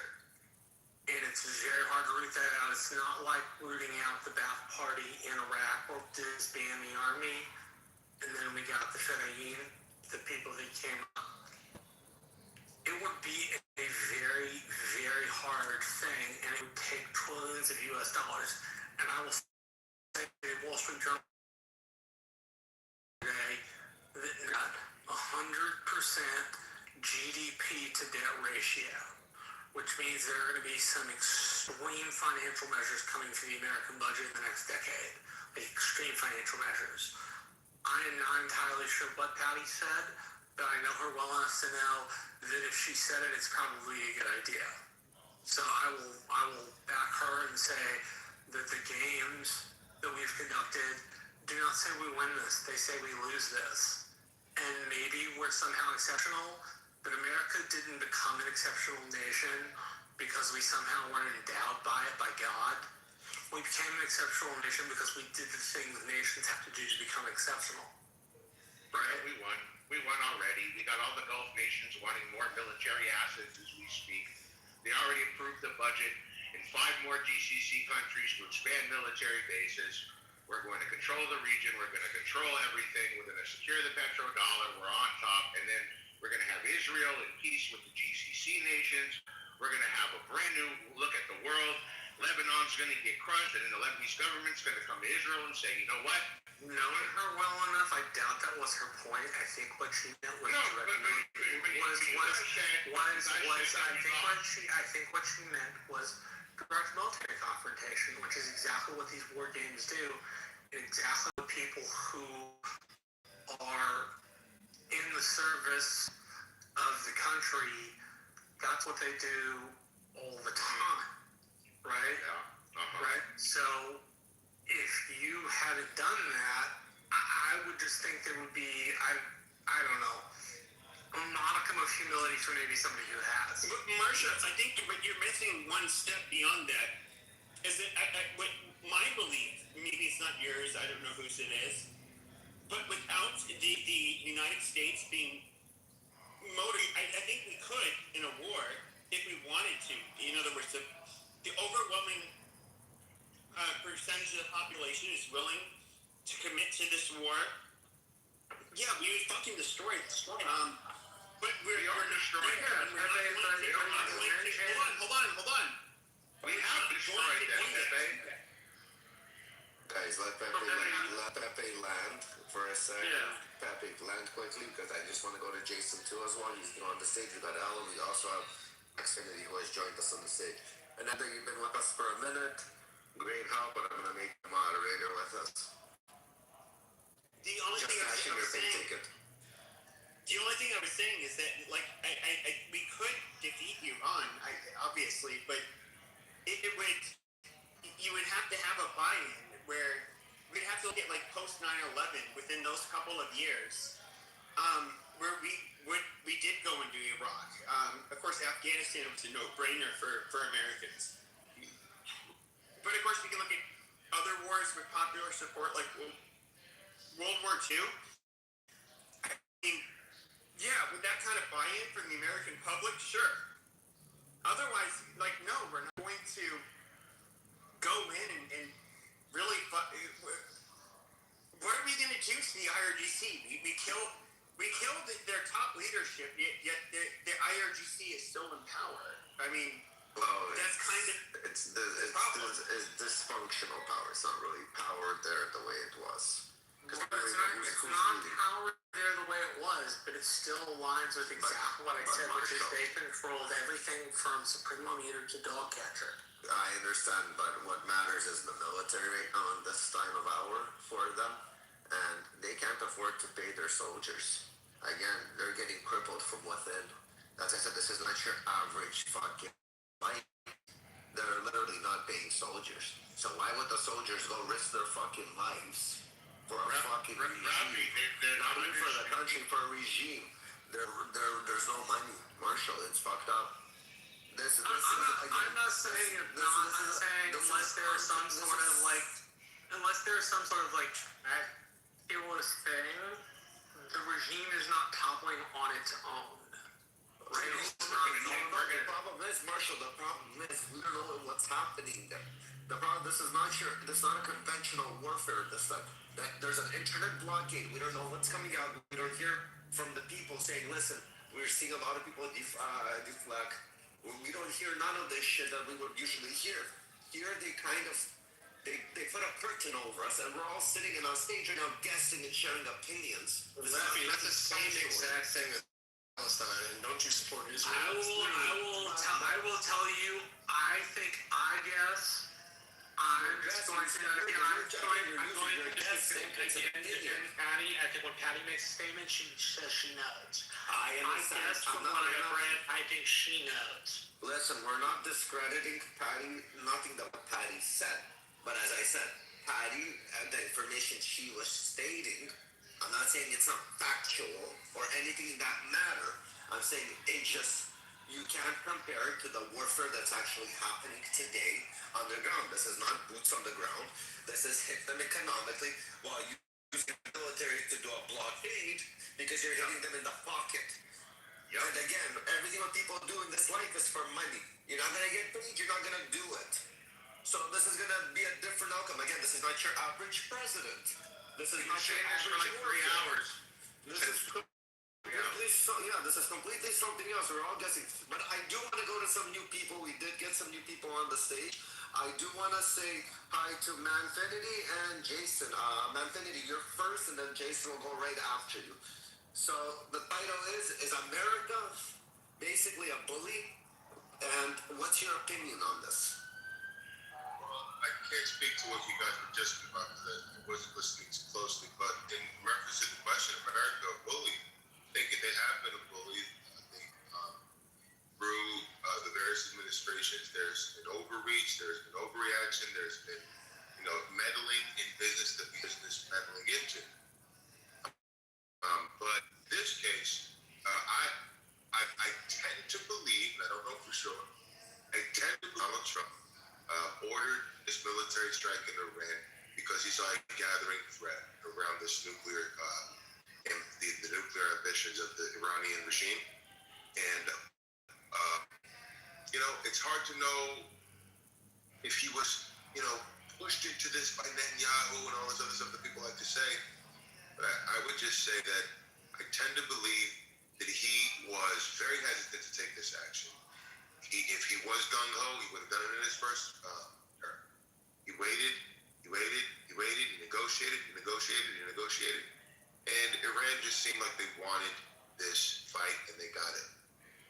So Donald Trump is not a can kicker. He's a problem solver, a negotiator. And I think at the end, if this all pans out in the way that we hope, which is works out where the threat is eliminated and we can move forward by bringing democracy to Iran. Very, very Pollyanna of me, I know. But if that's what pans out as we move into the end of the year, from a political perspective, it will accrue to the president's benefit. So I'll just drop it right there. Thank you. Jason, you're next. I'll try to keep it real short. I think the U.S. Probably had to do something here. We've been negotiating with Iran for a long time, right? And Iran has been a real problem for a long time. And then you see how Iran responded to what happened. They just attacked random people. They didn't just attack the U.S. They attacked ships from countries all over the world. And, they've been supporting piracy and all this other kind of stuff. So we have to do something about that. Earlier, people were expressing skepticism about, all-out war with Iran. President Trump is there. David. Shut up, David. Yeah, don't interrupt. And go on, Jason. Yeah, and I think that skepticism is well-founded, even with the trillions of dollars and whatever, even with the full support of all There's billions the of US, billions. you cannot necessarily get that to happen, because it's not just about destroying everything in the country. It's about setting the sound basis for a realistic peace, and that's hard. And so it's not so much the military side of it that's the problem, as everything else about it. And then you will get dragged into something where for 20 years you're effectively the police force. It's another 20 years, it's 2 months. Shut up, David. And that's very expensive, so you don't want to do that. But we are not necessarily doing that right now. Thank you. Hello, Jeremy. Welcome to the stage. How's it going? Oh, good. Your opinion. America isn't bullying Iran, Cuba, and Greenland. Here's what I think. There's a few things that are going on there. I'm more concerned about the chipsets. You know what I mean? The in Taiwan that we have to get access to. So I'm more concerned about that. Because if Taiwan holds those chipsets from us, it's going to be a really big fucking problem with AI in the United States. We're going to have to blow that factory up. So if Taiwan is smarter than us and they make chips, we should go and blow them up so we can have it? Is that what you're saying? No, that's what's going to happen. I'm saying that's what we should do. Is that American assets? Taiwan, by any chance, that can withhold it? So basically, all the chipsets. I don't know who's educated on the stage with the AI or. I am. Okay, so a lot of our chips come from Taiwan that power AI. Really great chips, and they know this. Like, so I think there's a real possibility if we don't figure things out, we will blow up that factory. Like Jeremy, but who can withhold it? The only person that's a threat, that is Taiwan. That would be China, correct? So by whatever actions America is taking right now on Iran, do you think they're basically indirectly hitting China without going a full-out blow? That's exactly what's happening. So this is basically preventing another war. So one war is basically many fronts. Yeah, so correct. We're hitting them without having to hit them. Do you know what I mean? Like, it's very extremely strategic. It's extremely strategic, and it's like, and a lot of it does go back to we need to control those chipsets. I'm telling you, like, if we don't control those chips, like right now, I'm in aerospace with the stuff that I'm building, and price of gasoline has gone crazy. The chipsets that were $50 are now $250. Like, there's some like direct impact of things that are happening just in my business. I think we've already lost $25 million so far this year because of that, all that pricing. Yeah, it's fucked. I don't know. I think it'll get handled pretty quickly, but it is fucked. I don't think this is bullying. This is more like strategic positioning. And you talk about those chips, Jeremy. You talk about the Taiwan situation. I just wanted to go on that. Everything relies on those very rare earth materials, as they call them, in order for those chips to be processed, manufactured and pressed, right? So that's another reason why Trump wants that military force in Greenland, because Greenland is up for the biggest bidder, who can either pay the most. You can control it militarily with trade, that's better. You have more secure. So it's all a race for the United States and China to find those rare earth materials, and that's why. There's a reason. When you guys all saw Trump sitting around the table, and like the head of Apple and TikTok and Google, and everybody was there kissing the ring. Yes. That's because they all have to. Because they need these chipsets, I'm telling you. It's like, this is far more important than anybody really realizes. Like, it's astronomical that it could be a very serious problem if we don't have access to these.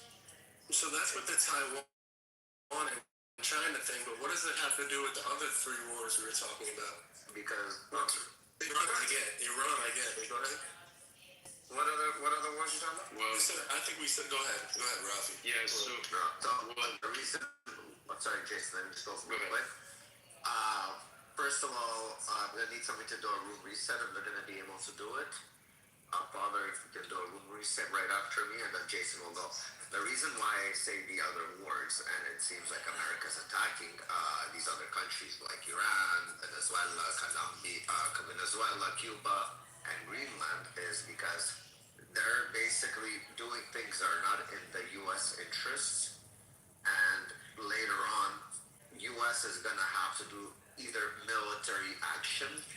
For example, like Greenland, there's a lot of resources there, and nobody wants to protect them. And God forbid something happens to that region, who's going to have to come in and then rescue it? It's going to be America. So America wants to take it. And the question is he bullying, or they're just doing what is right now to protect the American soldiers later on down the line. You should ask not to yourself put this boots on the question. ground. Ask yourself why every billionaire in the entire planet has emergency bunkers in Greenland. What would you answer that? Every billionaire in the world has emergency bunkers in Green. Jeremy, I'm not. How do we know that? Is what I'm asking. Listen, hold on. I'm not doing this. Listen, Jeremy, this is already conspiracies. No, but this is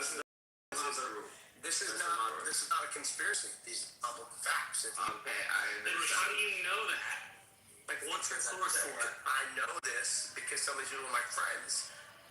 Okay, so you're asking us to take it on faith, not because you provided something. Okay, Jeremy Green is very Jeremy Green is very successful technologically.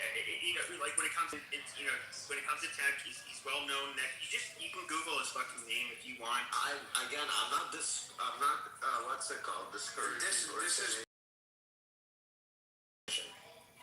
It's just. Jeremy, I just wanted to look at something. That's all. But it's just Google it. Google what CEOs emergency bunkers in Greenland. Bro, I just Googled that. Aren't you the guy that academically made that claim in this discussion? And aren't you responsible for providing a list of that stuff? Like, why do I have to go look it up? You're the one that made the claim that they did that. Well, because you're challenging me, so if you challenge me... No, that's bullshit. No, that's backwards. That's not the way that works. If you make the claim, you're the one responsible for backing it up. I'm asking for a piece of evidence. That's it. Nobody has to back it up. Okay. You can just not believe Bro, it. so then don't make the claim. Don't make the claim that I didn't make the claim. You did make the claim. No, you did. Really? No. I'm living the same reality. Marshall, you can just not believe him. Okay? Yeah, he doesn't it's have very to easy. do You don't have to agree things with for me. you. Okay, he can make his claim. Right, but if you make a claim, you should be able to back up a I claim. didn't make a claim. Not you, Jason, but you're defending the guy. No, I'm not defending the guy. I'm saying you are. You really are. No, I'm not. Okay, all right. It's so weird that people still in Clubhouse. Jeremy, you made a claim for your claim. Do you not have any? Because that's wrong. I do. It's So say it, man. He's asking you that. It's reported in the New York... Okay. It's reported in the New York Times. It's reported in the Wall Street Journal. It is, though. You should be able to answer that if you made a claim. Guys. Hold on. Let me finish. That several billionaires have underground bunkers in Greenland. It is a known fact. Okay? Well, you didn't use the word several, you used the word all. Okay. I don't think he did say all that. Cheated. It was a holistic claim. Marshall, I can't now you're just being... Look, father is a Wow. Hang on a second. Jeremy knows a lot of people, and he talks with these people, and these people are his friends, and he's very successful, and it's one of those things where it's crazy to have. It's crazy, Father. Yeah. It's crazy to have people in Clubhouse be like, "What do you know?" I was like, "Bro, chill out in your studio apartment, okay?" Jeremy, it doesn't matter how rich you are, right? Because if you want to talk about money, we can talk about that, and I promise I'm way ahead of you, but that doesn't matter. If you make a claim, right, you should be backing up with evidence. Well, assume... I'm sure you're a big boss. I really am, but that's not my point. Like, I wouldn't come on here and flex like you just did, gang. But if you want to make a point, you should have evidence, I am literally God. I am literally God himself. Alright, now you just you should listen to me. But father was supposed to reset the room, right? Yeah, we got the room quickly. We have some order now. We're not being too crazy. It just Jeremy made a claim. Father has got to reset the room, So guys, be quiet and let the father reset the room. Sorry about that, guys. Appreciate that. Don't you got a life course to sell? Sounds good. God bless you. Hold on. Okay, so I'm just gonna be the stick in the mud because I looked this up. Marshall, you're disrupting. Marshall, father is resetting the room. Let's Marshall so we can flex on them later. Guys, Father, go. Hold on. I just removed. We're letting father talk. I just removed hand raising, guys. As Marshall resets the room, guys, just join the stage if you have something to say or you guys have an opinion on this topic. Yeah, we have an opinion. Make sure you have some right? Everybody's free to we're setting the the stage, and Paul is going to reset the meanwhile. Hey, by the way, this is the war room. You know, we talk about war, we talk about all kinds of stuff, but war's really the main thing that we talk about. And the title of this room is America versus these four countries. Who's the bully? Okay, so in this room, in this house, we're not a democracy. It's a dictatorship. So basically, if you do not align yourself with the same ideals and morals and all the stuff that we do up here at the top, you get the fuck out of the room. Well, fuck you. Then I'll be leaving, you fucking loser. Bye. That's pathetic. Are you kidding me, though, Father? Are you being serious? You can't disagree. You're a fucking bitch, bro. Bye.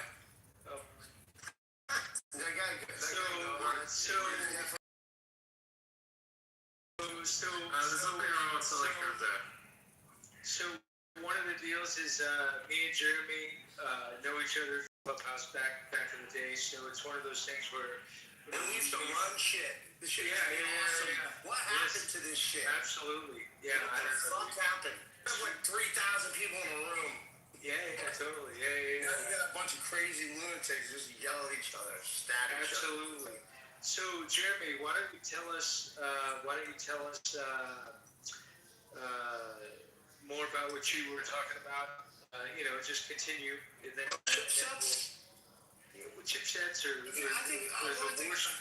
Well, hold on. Before we go back to the chipsets, we do have a new person on stage. Let's get him. Go to Joe real quick.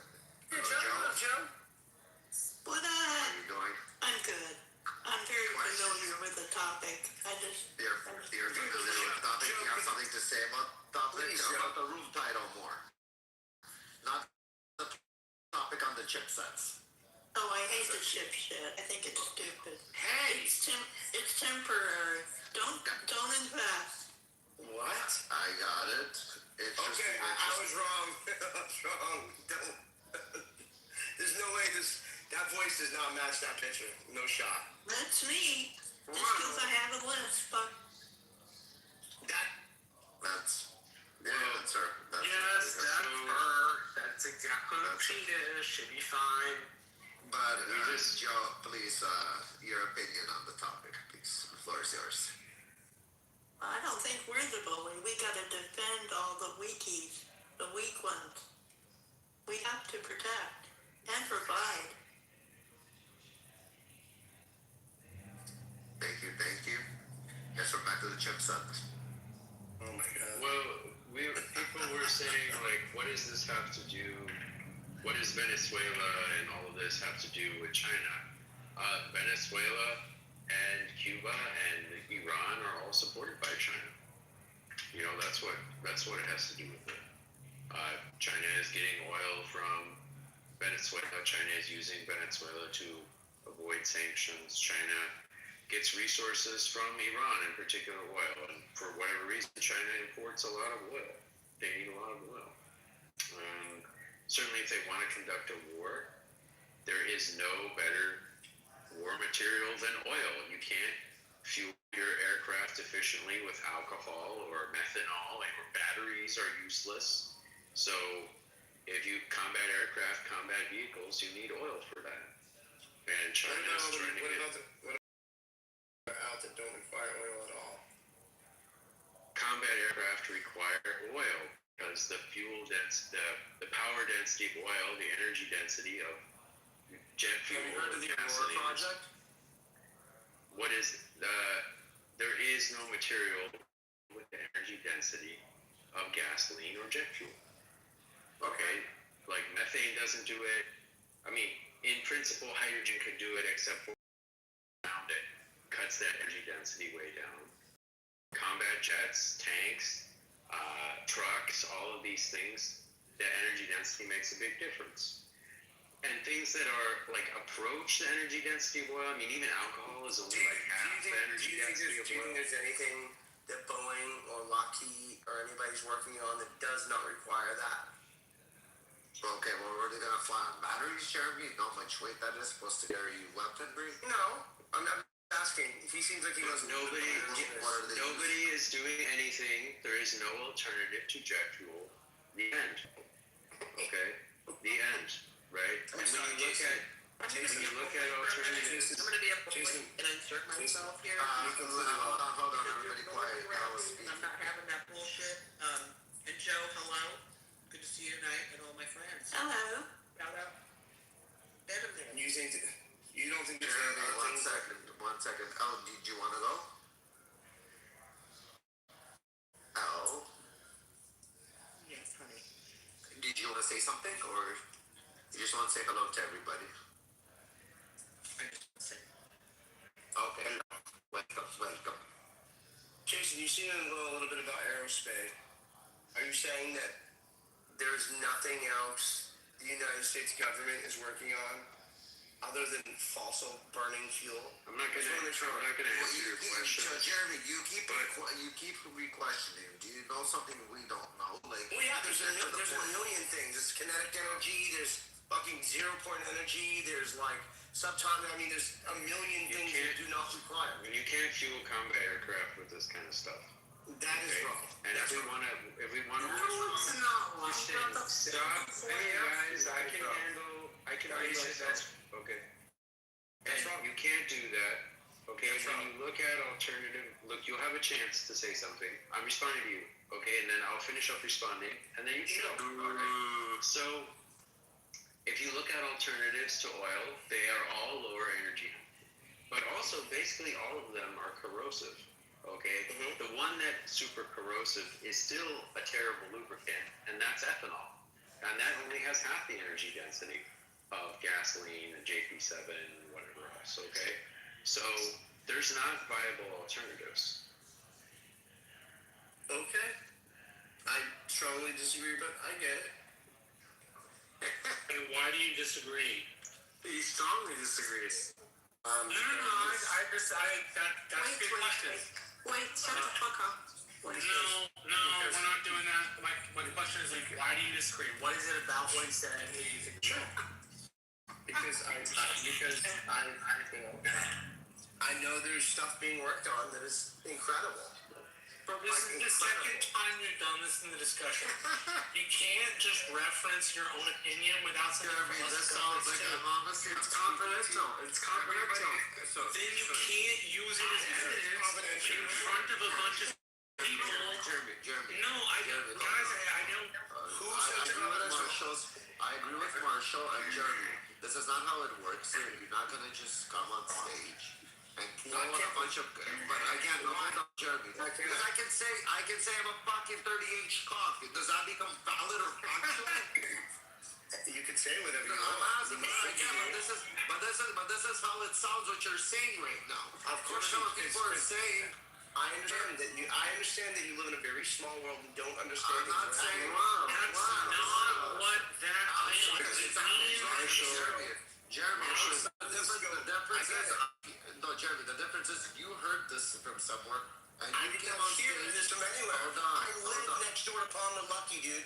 I fucking live it. I'm in this fucking. I represent these guys. I see what the fuck they're doing. Oh my god, stop with this stupid shit.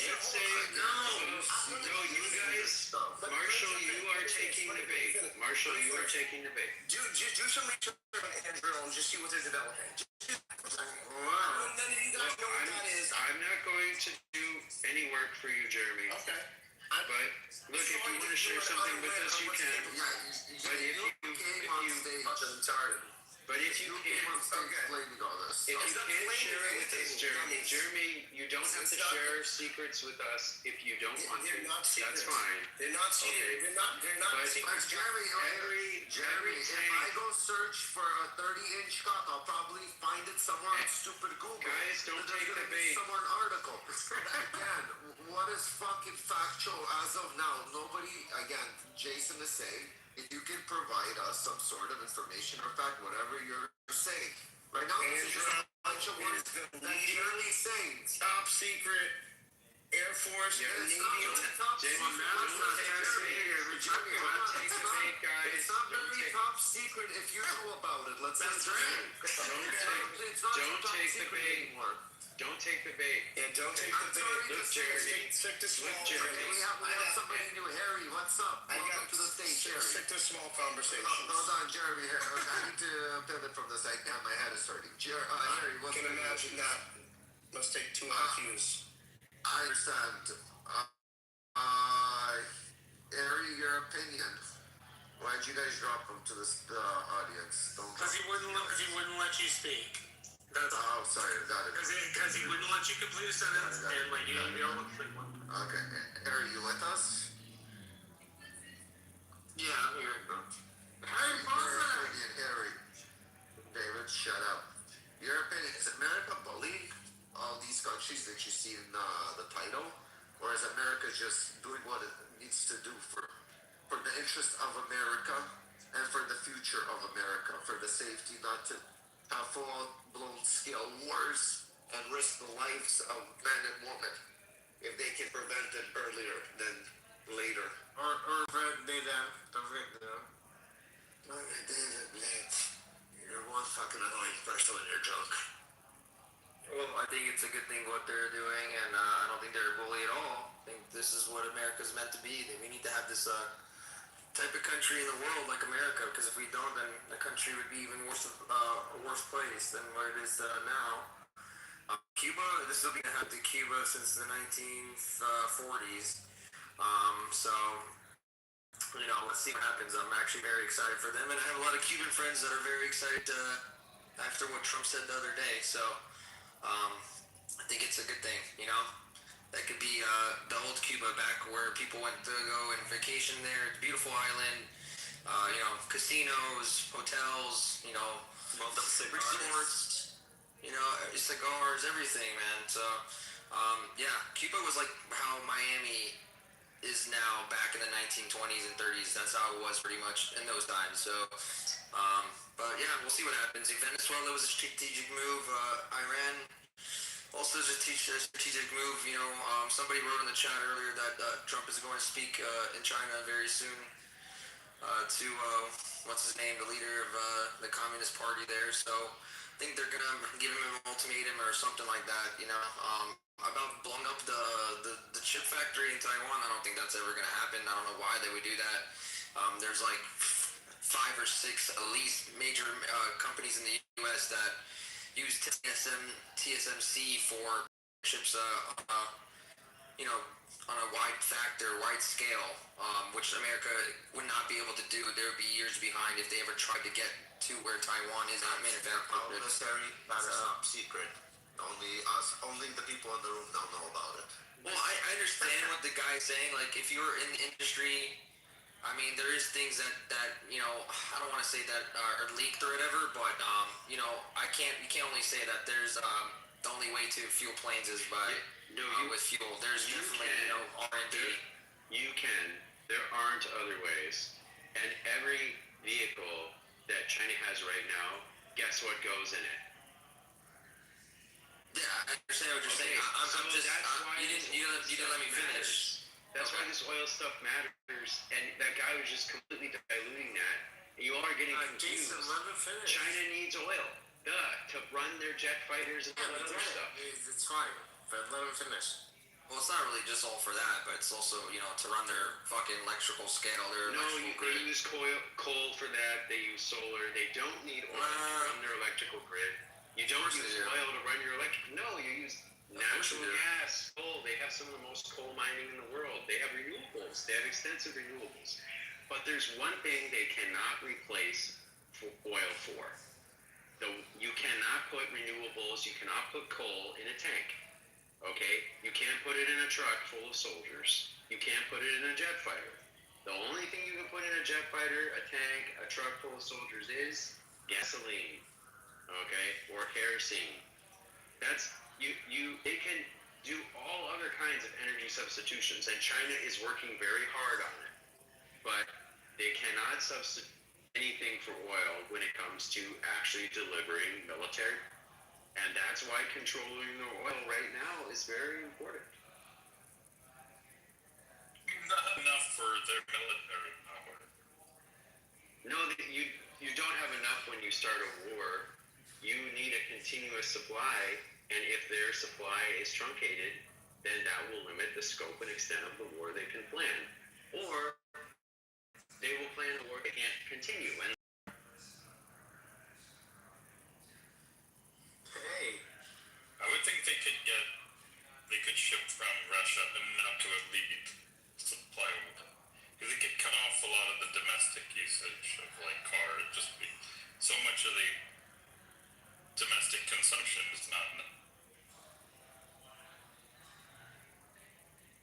I don't mean to split hairs here.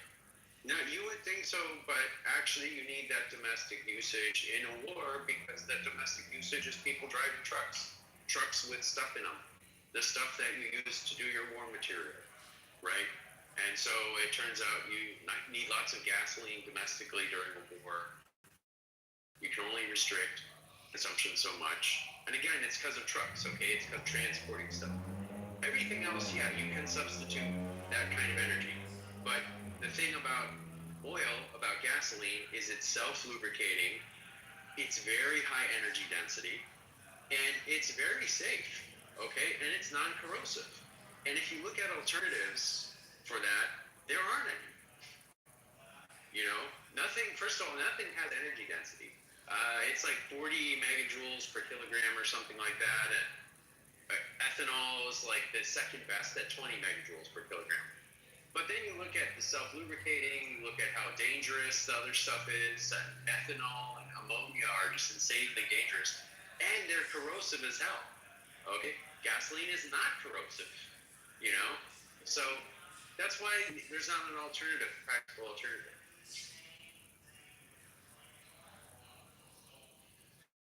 And yeah, you would get it from Russia, but they don't get it from Russia, do they? Why is China getting oil through the Strait of Hormuz if they could get oil from Russia?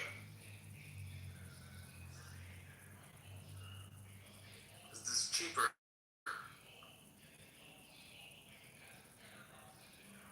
Why would it be cheaper? I mean, Russia is sanctioned. They can get it as cheap as they want. Okay, enough about this shit. What else is going on, guys? We have David, we have We Joe. actually have Agent. He's new. He didn't really. Agent, Yeah, he went straight into the topic. So Sorry, Agent, this cloud didn't. yeah, he went straight to the topic. What's your opinion though on the title? Agent is an old friend, so yes, Agent. Who's the bully? I don't think of it as bully thing. I think, yeah, it's not the right analogy for what America is. America is the global hegemon. It is the inheritor of the British Empire. They secured the seas. They secured global trade. They're in a completely different category than the other countries you listed there, and the role and the importance in the world. All those other countries that you listed could disappear, and you know the world wouldn't really miss them that much. But America has a keystone role currently in the world.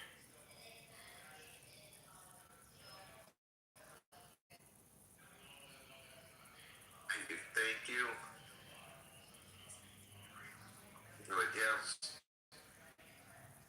See, the reason why I had to start this room topic is I hear a lot of people saying America's a bully, America's the aggressor, America's this, America's that. So I wanted to ask the people themselves on Clubhouse what their opinion is. Is America an actual bully in their eyes? No. Or there's a cause for it? America's nice.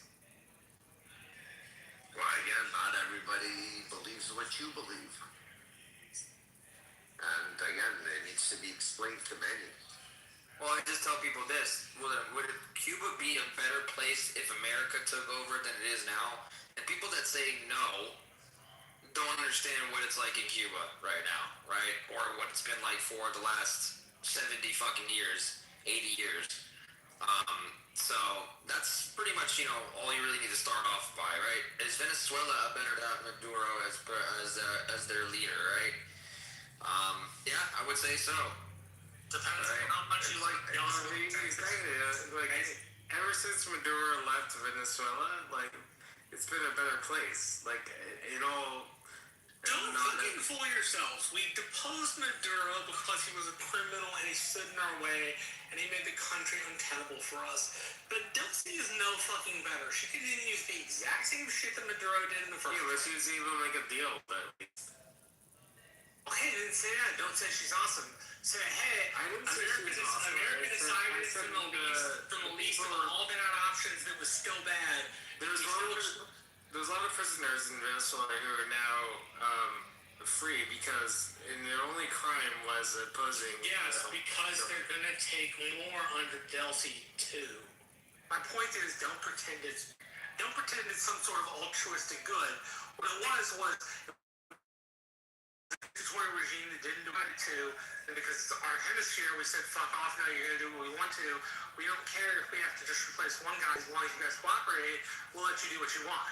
But let's not pretend it's some like haven for human rights, because it's fucking not. Well, no one said that, but you can't deny that the people in the streets in Venezuela weren't cheering and were proud and happy that it happened. There's I'm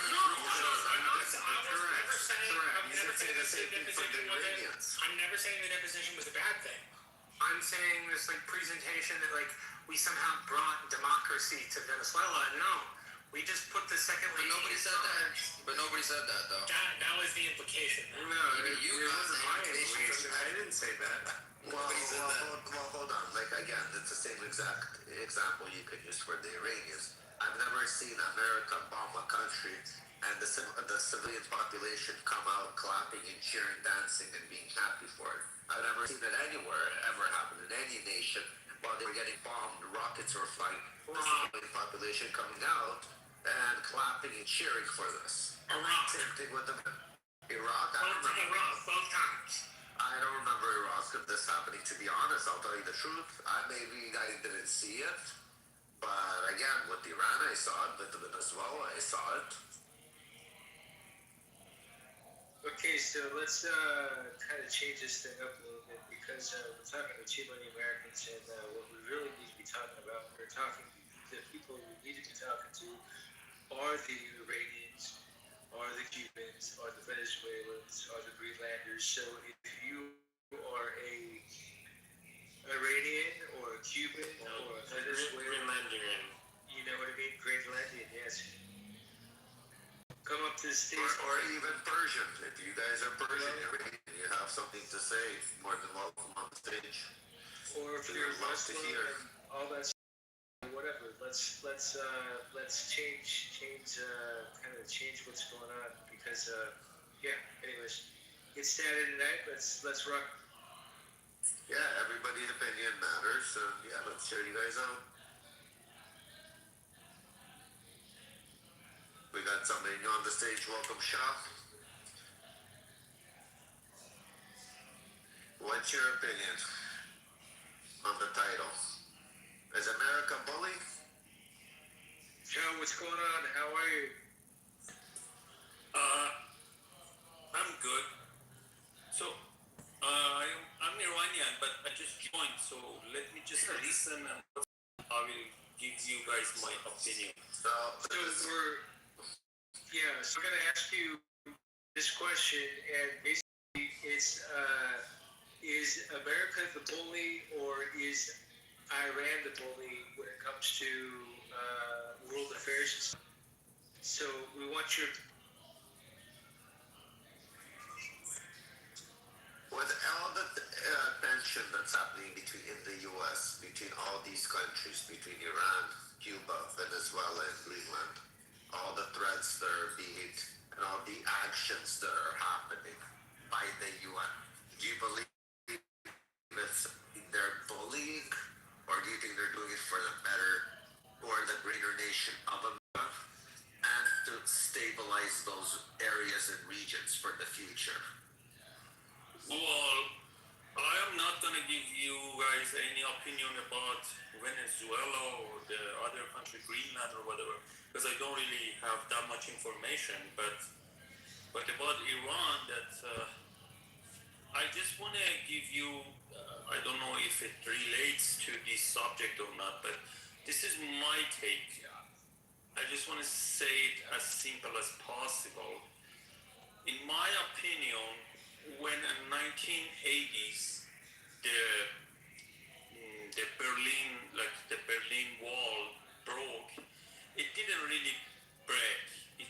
placed from Germany to Iran.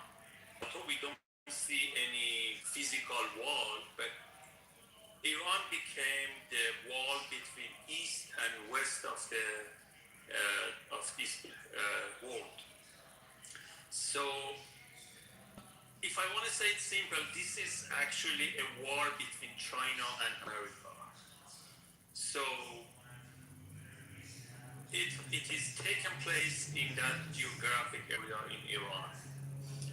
And Iran is such an important place for the world. And I think, but the simple question is, did they survive by selling oil for last 47 after Revolution 79? So the question is, why the Western countries, they didn't really do anything for last 47 years except just buying oil and giving this country, this regime. So let me just say this: there is a difference between people of Iran and the government of Iran that is right now is in power. So my question is, why the world, especially Western countries, they kept buying oil from the government of Iran for last 47 years, and all of a sudden, right now, they changed their policy. So it's, again, I'm trying to say my opinion very simple. I think because they needed this organization in that country. Like if you are familiar with the sales, an insurance salesperson starts to scaring the prospect buyers first, or if you don't buy the insurance, this is gonna happen, this is gonna happen. So they were using this government for the other countries, especially Arab nations, that, oh, you have Iranian government, they're crazy, they get a bomb, they're gonna bomb you, they're out of their mind, they're their ideology. But all of a sudden now they wanna change the regime. I think it's all about the business, because right now there are different fields of making money rather than selling just the technology and guns. For example, they came out with the idea of expanding AI systems. So they can make much more money by doing that. So it's all about that. So now it's just like they want to get rid of this regime because it has to be that area very quiet without any critics. So this is my opinion about this, about the whole thing is happening now. And unfortunately, people of Iran are very, very smart people. And that's the kind of stuck with this regime for last 47 years. There's a very famous saying that why Iranian people, once they get out of the country and immigrate to US or other countries, especially US, become very successful. And as long as they're in their own land, they can't do anything. So this is unfortunate, but I have to say you, fortunately, after 47 years, I'm saying this and I finish. After 47 years, the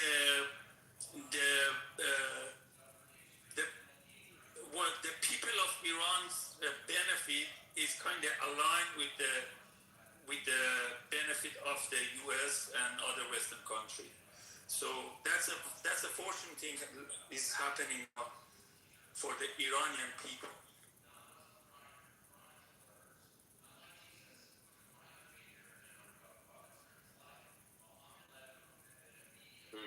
I mean, that's terrible. It certainly would be terrible if the West did nothing about any regime just to have something to leverage against the Gulf states. You know? Okay, guys, let's everybody invite 50 of your friends, people that would be interested in this stuff. We already have a lot of people here. If you are new to the house, cash in your pink ticket because if you're into talking about war and about your geopolitics and stuff like that, this is the place to be. And it's Saturday night, and we're trying to talk about whether America the bully, or are all the other countries the bully, and that's really what we want to know. And if anybody has some knowledge about this, or some their own views on this, let us know. There you go. Dr. Jenny, what's happening? How are you? I'm good. How are you? Doing the whole man. I think America is obviously the bullying situation. I think America is obviously the bullying situation in regards to all these countries. I think a lot of things America is doing is unnecessary first strikes on a lot of countries. They don't really have. I haven't seen an evidence metric. A lot of these threats that are being proposed have existed for 30, some of them 40 years, and have not manifested into anything or any concrete evidence to prove the threat necessary, or at least the threat to match the amount of force that America is using. If America truly believes through some back channel intelligence agency that something's going on, They told us that. Yeah, they have the skill set to do things quick and quiet. So if you have a skill set, We tried that already once ago. David, stop. He was talking. Please don't interrupt. I think America has a skill set to do things quick and quietly. Just like many situations that happen around the world, the United States tends to, to me, I think they more so go for an image, a public display a lot of times, more so than actual efficiency. I think this Iran war is a perfect example of being inefficient. But it was to be a show of force. There's a bunch of loud threats. It's just embarrassing. Yeah, it's inefficient. David, hold on. Dr. Jerry, give me a second. David, this is the second time I'm asking you if there's not going to be a third. I was not going to risk my life for Pakistan! I love Pakistan! I was not going to risk my life for Pakistan. Right on, Savage. Yeah, you just got shot for Pakistan. Pakistan just shot you. Yeah. But like I said, I just think it's inefficient. And to David's question, I think it's based on the timeline and the logistical that's taking place. And for everyone, to me, silence the assumption before someone comes at me wrong. I'm a 3-time Trump voter, definitely American first, Middle Eastern by ethnicity. Don't live in the United States anymore, but I have a lot of respect and love for the United States. I was born and raised in New York City, but I can't respect things that don't make sense. Dr. Jaden, I got a question. So you said that the United States is a bully and all that stuff, and yeah, to some extent, but do you think the reason for the bullying is for positive change or negative change? I think it's for unnecessary change. Okay. That's interesting. And where are you coming from that? Yeah. Let you share your opinion on that one. Pick a conflict, and we'll start with that. Afghanistan. We'll start there. No. Hold on. First off, Afghanistan's not part of the topic right now. We're talking about today's president. So we're talking about today's modern day conflicts that we're having. And we're having America's right now in conflict with Iran, Venezuela, Cuba, and Greenland. Right. So I think it's strategically genius for Donald Trump. But I don't know. When you guys say Donald Trump, do you guys mean as America or Donald Trump himself? That's what I'm trying to understand. That's the thing. As a person who voted for Donald Trump 3 times, it becomes very difficult to merge the two, because some interests just look like they're genuine in reference to the American people, and other interests is just like, I don't think we really care about. When I voted, that wasn't something I was thinking about. I never considered, hey, let's go, colonize Greenland when I was casting my ballot. That's not something that was on my mind. So let me open up your eyes a bit differently, and you tell me if I'm wrong. Okay.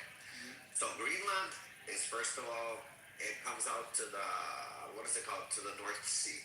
It's one of the main spots, North Sea. China, as you guys know, is a big threat. China's a big threat to the U.S. and U.S. interests. And what's it called? Plus, Greenland has a lot of natural resources. And Greenland, we said Denmark is right now the caretaker. It belongs to Denmark, and Denmark is neglecting Greenland. They're not really in the power to control that territory. And there's people like China, people like Russia that can come and take a piece of Greenland, or can take whatever natural resources that they're interested in Greenland. And my question is, God forbid they do that, then it becomes more dangerous for America tomorrow to take back Greenland on behalf of Denmark, because Denmark wasn't able to control that territory. They're being stubborn because Trump is requesting to take Greenland, and again, nobody really likes Trump. I think that if Trump says, even if he's correct to go left, everybody's going to go right. They're going to just try to make an example out of it because Trump said. And in reality, Greenland is a serious geopolitically, where it's located, is a strategic spot for America and for the future of America. So if America doesn't take Greenland today, America might have to take Greenland by force tomorrow, which can cause, the lives of American soldiers. That could be more violent and more of an aggressive war. So again, are they bullying, or they're just trying to, because they're neglecting and they're saying, fuck you, Donald Trump, and leaving Greenland very vulnerable. Taking Greenland from our allies is the definition of aggressive. Exactly. I was going to say the same thing. I definitely think it's very aggressive. But are you kind of bullying Donald Trump by not cooperating? It's about, so everything is about approach. So it's how Donald Trump went about it. That's why I said that when we range from American interest to Donald Trump's interest, as a person who admired Donald Trump, I personally believe he turned to the dark side, of course. But I admired Trump and I voted for him 3 times. But like I said, to me, it's now the approach. The approach is not, hey, you guys need some help over there. Looks like we're gonna have a strategic there, not only for America, but also for NATO. We want to maximize our troops. We want to build. By the way, you got some uranium. You got I think it was like uranium. They got some resource that was vital, very important resource. I can't remember which one it was. But and then you start diplomacy that way. But to drop a map that basically says "fuck you," like fuck you, like that map is "fuck you." It's mine. But doctor, if as Denmark, they're part of NATO, correct? Denmark, if I'm not mistaken. Yes, they are. So if Denmark tomorrow loses Greenland and puts themselves in a position that they're in a war with Russia, doesn't that kind of drag America into a war because of their negligence? Because they were America's always at war. America has troops. They already have troops stationed in the area. This is different. No, this is different. If Russia, or China, or even China, if they come try to extract minerals or natural resources out of Greenland. You're speaking in a way as if that can just happen. Like they're just gonna pull up with mining equipment. America has. But what are we all waiting for? Are we all waiting for shit to happen to actually do something? Why can't we do it before it happens? Why can't this be a problem? Yeah, but acting out of fear is exactly what a bully does. That's the definition of a bully. A bully's afraid of being exposed to her own weaknesses. They attack other people first. So that's what you're saying is a first strike. I'm not saying don't get Greenland. I said it's the approach. This is how you approach your friend. This is your friend. If my friend is a drug user that constantly they're doing something stupid, and I'm driving around. Denmark is not stealing from us, Ralph. I'm not saying it that way. I'm saying Denmark is putting America in a position that America might have to go defend that land if Denmark loses. That's not the way you get what you want, though. We already had the agreement to expand leasing agreements on Greenland without having to impose military force. Here's the problem. People in the general public think it's imposing military force. No. We got an expansion of basic rights. So you don't need to invade Greenland. It's irrelevant. You don't need to own it. All it serves is inflaming tensions with European allies who has dropped off in importance because Asia has gained in importance. Like, this isn't something we have to be hostile about. It literally backfired. Literally backfired. I wasn't making that comment, but you can. I think it backfired. I think because again, the threat that other countries are looking at America is financial dominance, control over trade routes. People fear America logistically more than they fear America militarily. And Donald Trump, in my opinion, again, as a person who was I got 3 MAGA hats in my house. I lived in Palm Beach, Florida before I moved here, and it's just like, dude, like he's a logistical nightmare. He's a liability at this point. I wish we had a Mitt Romney right now. Someone who actually is going to talk business, do business. That's what we want. I want the business. Let's explore that, and then the people who are there, they're supportive of Trump. What switched you, Rafi, if you'll allow me maybe, I don't know, 3 minutes? Yeah, of course, go for it. Yeah, we can do this for like 3 minutes before it gets boring. Like, do what turned you around, what like made you think like this was the bad way to do things. Like, I'm not asking you for like to defend your views of the sword or anything, but like, what switched you from being a 3-time Trump voter to being somebody who's like, God, we're really fucking up here?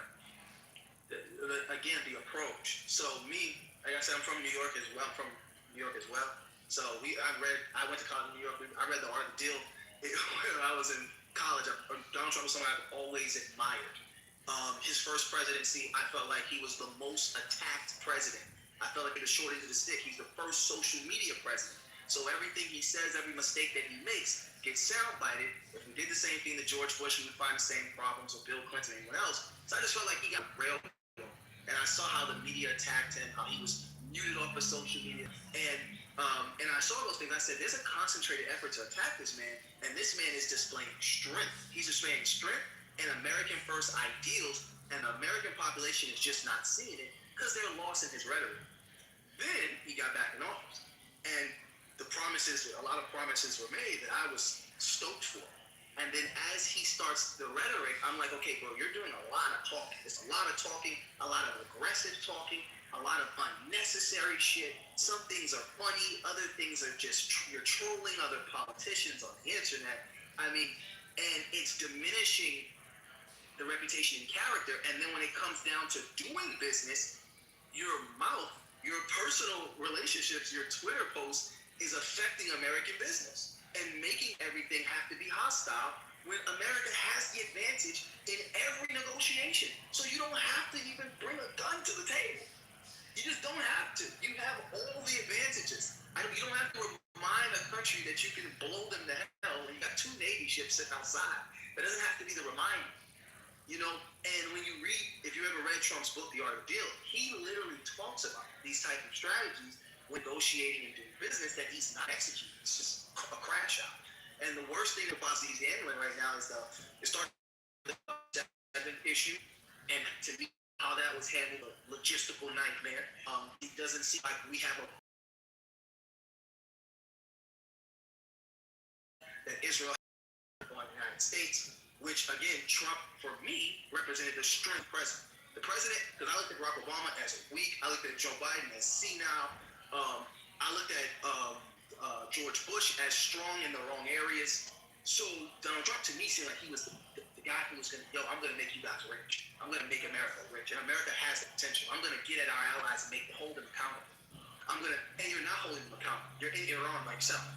You haven't been able to achieve that because you dissed them just 2 months prior with the Greenland situation. Now you're begging them to send Navy ships.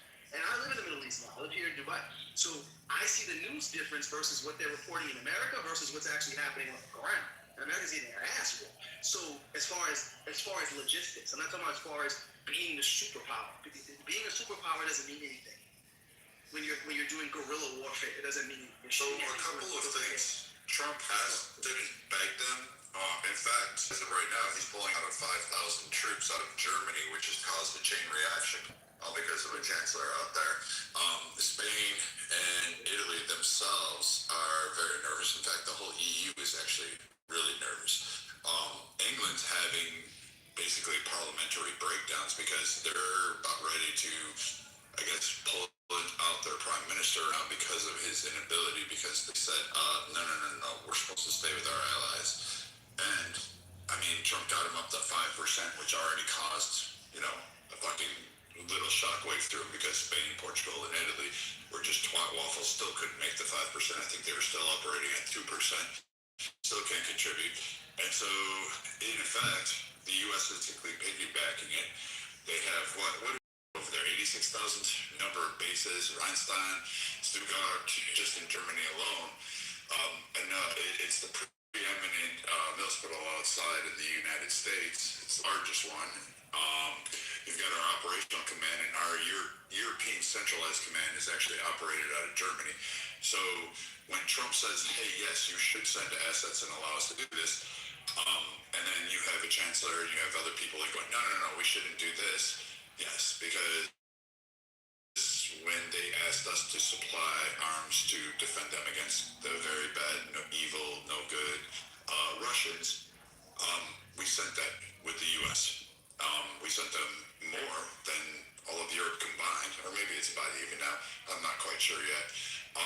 But still, the U.S. has been doing it. And if you're just looking under one administration, you'd be a fool because it's a multi-term administration, including going all the way back to Bush. So Europe has a problem of its own. It will not regulate its own defense. Germany just, this morning, started to ramp up production. We are not sending them the long-range Tomahawks that they asked for. So now they're going to try to push out whatever they can right now and try to develop theirs. So, they needed us. We asked them to partake because they were our allies and because Trump probably in the United States usually says, hey, we do a lot for you. We don't want to spend all of our money on this. We want you to share some of this. That's a NATO ally. You're supposed to be there. We do it because we come running when you call. And we've done it. We've proven that in the past. So again, I'm not disagreeing with any of those premises. My point is that the absence, regardless of the reason, the absence. And I just personally believe that there's more reason than one. So we can look at the logistics, we can look at the headline, or we can just look at the absence. The fact that, this is what Trump's point was when he was running for president, was that America does more for its allies than what it's getting. Well, you're fighting an allied war. And America is doing more against Iran than Israel is doing. Israel is great. America, you got Iran. Let me go back over here and go back to fight Lebanon and Syria for no fucking apparent people. And it's just, to me, it's stupid. Israel doesn't make very much money compared to You is cap, man. Why did I say ignorant?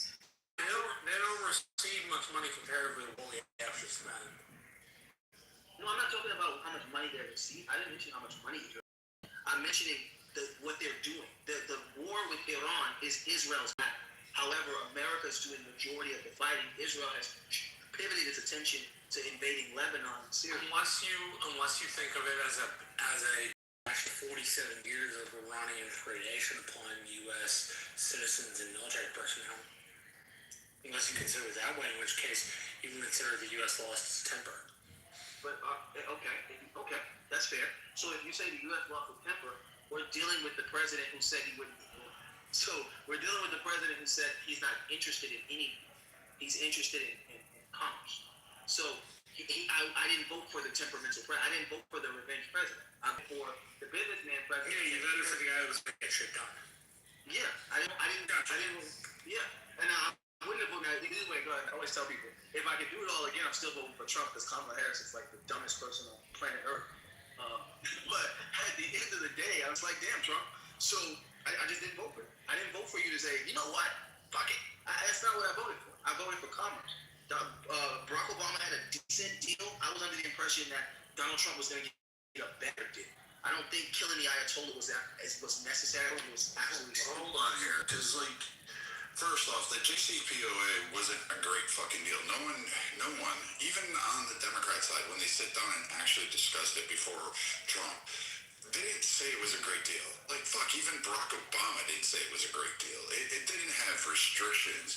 It ran out in 15 years. It didn't stop the ballistic missiles, the weapons development. It didn't stop the long-range weapons development. And that was actually the one concern they had is, maybe there's some inspectors and there's some compliance going on.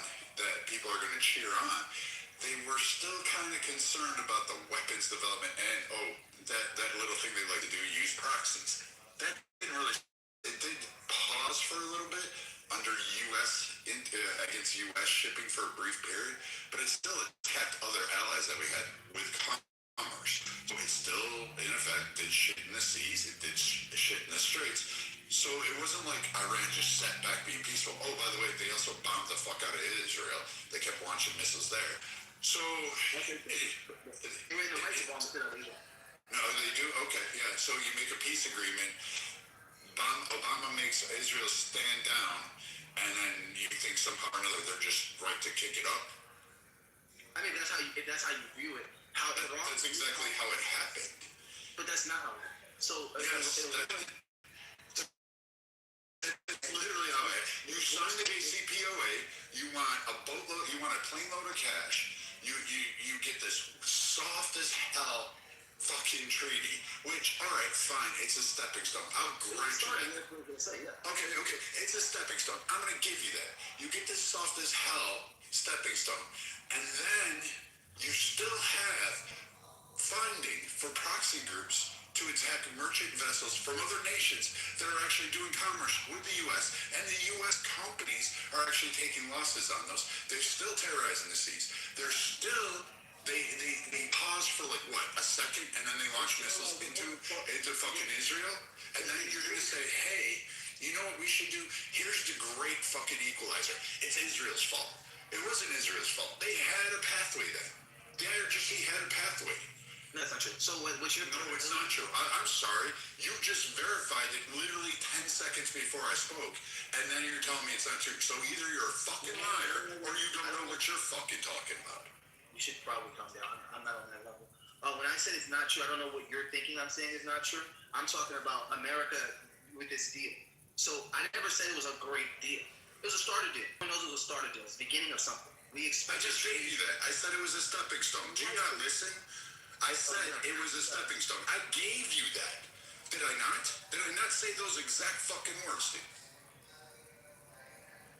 So it's going to be difficult for me to engage when I speak. I don't speak.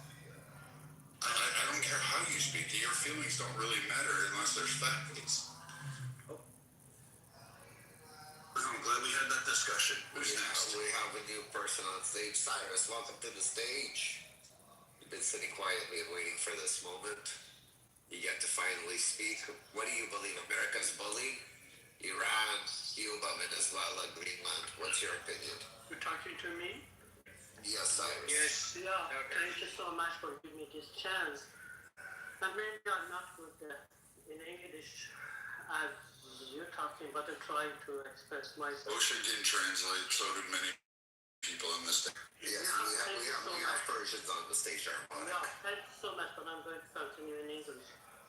So I'm Iranian, and before I start talking about who is the bully, I want to say who never live under Islamic Republic in Iran don't have an idea how they are financing tourism and how they hate the Westerners, the people across the board.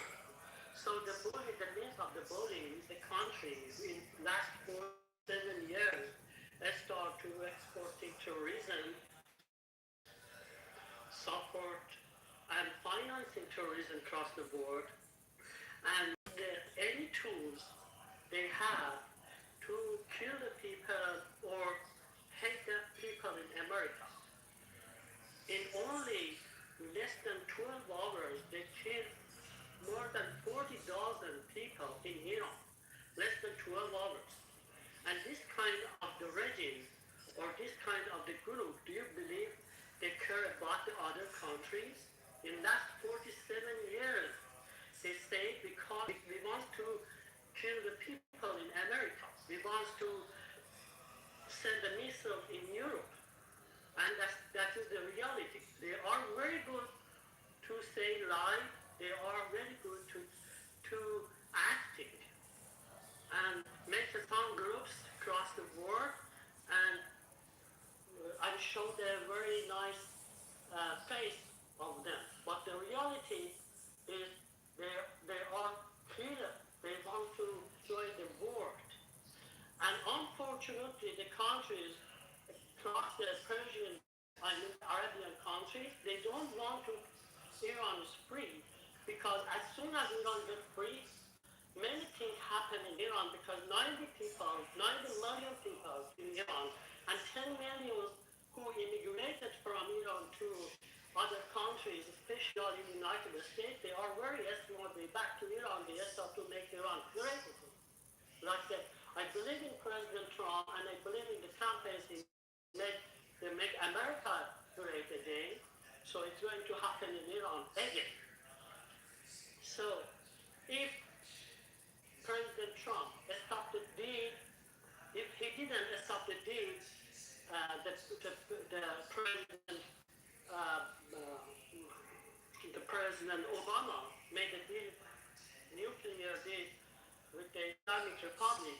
If he didn't stop that deal, today Iran has the nuclear missile and no one could anything. That's the very important part. And the war, not because of the Iranian, everyone, everywhere, have to support these things happening in Iran. United States is not the President Trump, is not the bully. The bully is the Iran, who wants to destroy everything because of what they have the belief to make something, I don't know, maybe something religion. So I'm trying to say what I want to say and express myself. Thank you so much to give the chance. Hey, thank you for your input. Yeah, that was good. Let's. You know what? Are there any other people? Yeah, we actually on the stage. Oh yeah, Mikey. Yeah. I think it's like Marshall's like little chance there for a minute. It's fine. No, you came on the stage, you started defending, but we never got your opinion. Do you believe America's a bully? In this case, between all these nations that have been threatened by America? No, I don't believe we're a bully. Do we exert will? Yes. And do we make allies go to the nth degree? Yeah, we will. But at the same time, look at what America has had to give for Europe in particularly and for the Middle East. You've had multiple administrations, 2 world wars. I want to remind people, like, we're still suffering because of 2 world wars in Europe. And after the first one, it wasn't the United States that was carving up North Africa, the Middle East, and doing a bunch of shit. That was Europe. And then, of course, they went so far and they thought, hey, our shit don't think, we can do whatever we want to. They created a second one. Yes, Hitler's a piece of shit. Germany was a piece of shit. I agree with all that stuff. But, there were other people that sided with Hitler. You had a rise of, like, Mussolini. You had all these other factions that rose up. And let's not forget, the French weren't necessarily our friends in the beginning. Remember that, too? So it wasn't until Hitler crossed over. Russia wasn't our allies. They were on the side of fucking Hitler. So, I mean, a lot of that dynamic was directly caused by the main countries, England, there. And in terms of the Middle East, Eisenhower didn't side with Israel, post that where, the alleged, the coup occurred. I'll grant the coup. He didn't side with either Israel, he didn't side with Iran, he didn't give a shit. He wanted the Syrians to back down. He wanted everybody to play nice in the sandbox. He really didn't give a fucking. In fact, he insulted Israel, he insulted Iran, he insulted everybody. And he played his game because he's like, hey, you know what? You're going to screw around and you're going to say death to Satan, we're going to be this, we're going to nationalize oil, we're going to cut you off. And Eisenhower took $100,000 and said, I'm going to replace your government. And he did. Well, it was $1 million. But, I mean, he was able to do that. He bought a couple protesters in the street, sounds like BLM. And then he basically bought a couple politicians and some generals to say, hey, don't go out in the streets and shoot people. And he was able to overthrow a government. He was able to turn it into a more friendly area, to bring more conventional, and to try to put some modes in stability. And we've been dealing with crap ever since. So, I mean, I don't know. Like, I don't think it's a bully. More along the way of saying, hey, we are the big guy in the. We don't want to have to engage, but if you really want to fuck with us and you're not getting the lessons that we're teaching you, then we're going to do something that's going to hurt you very badly. And you can't slap Americans and then say, oh, you can't touch us because it's unfair. Like, I don't think we're a bully, especially since we brought the longest period of peace to Europe. We've brought stability to multiple regions. We kept other powers in check. We've supported. We have done some bad shit, but we've also done some great things. Japan is a thriving economy now, and they've been pulled out. China, to its point, was made whole. Like, the U.S. helped China. So, I mean, I don't know. I don't know why people think America's a bully. It's just a great saying when you actually look at how much charity comes out of us, how many times we send our men and women to go rescue people when there's a hurricane or a typhoon, how many times we're patrolling the seas, protecting the seas, because piracy is a real fucking thing. The nation's killing your shipping is a real thing. I mean, I don't know. Someone has to really make that case that we're just a big bully.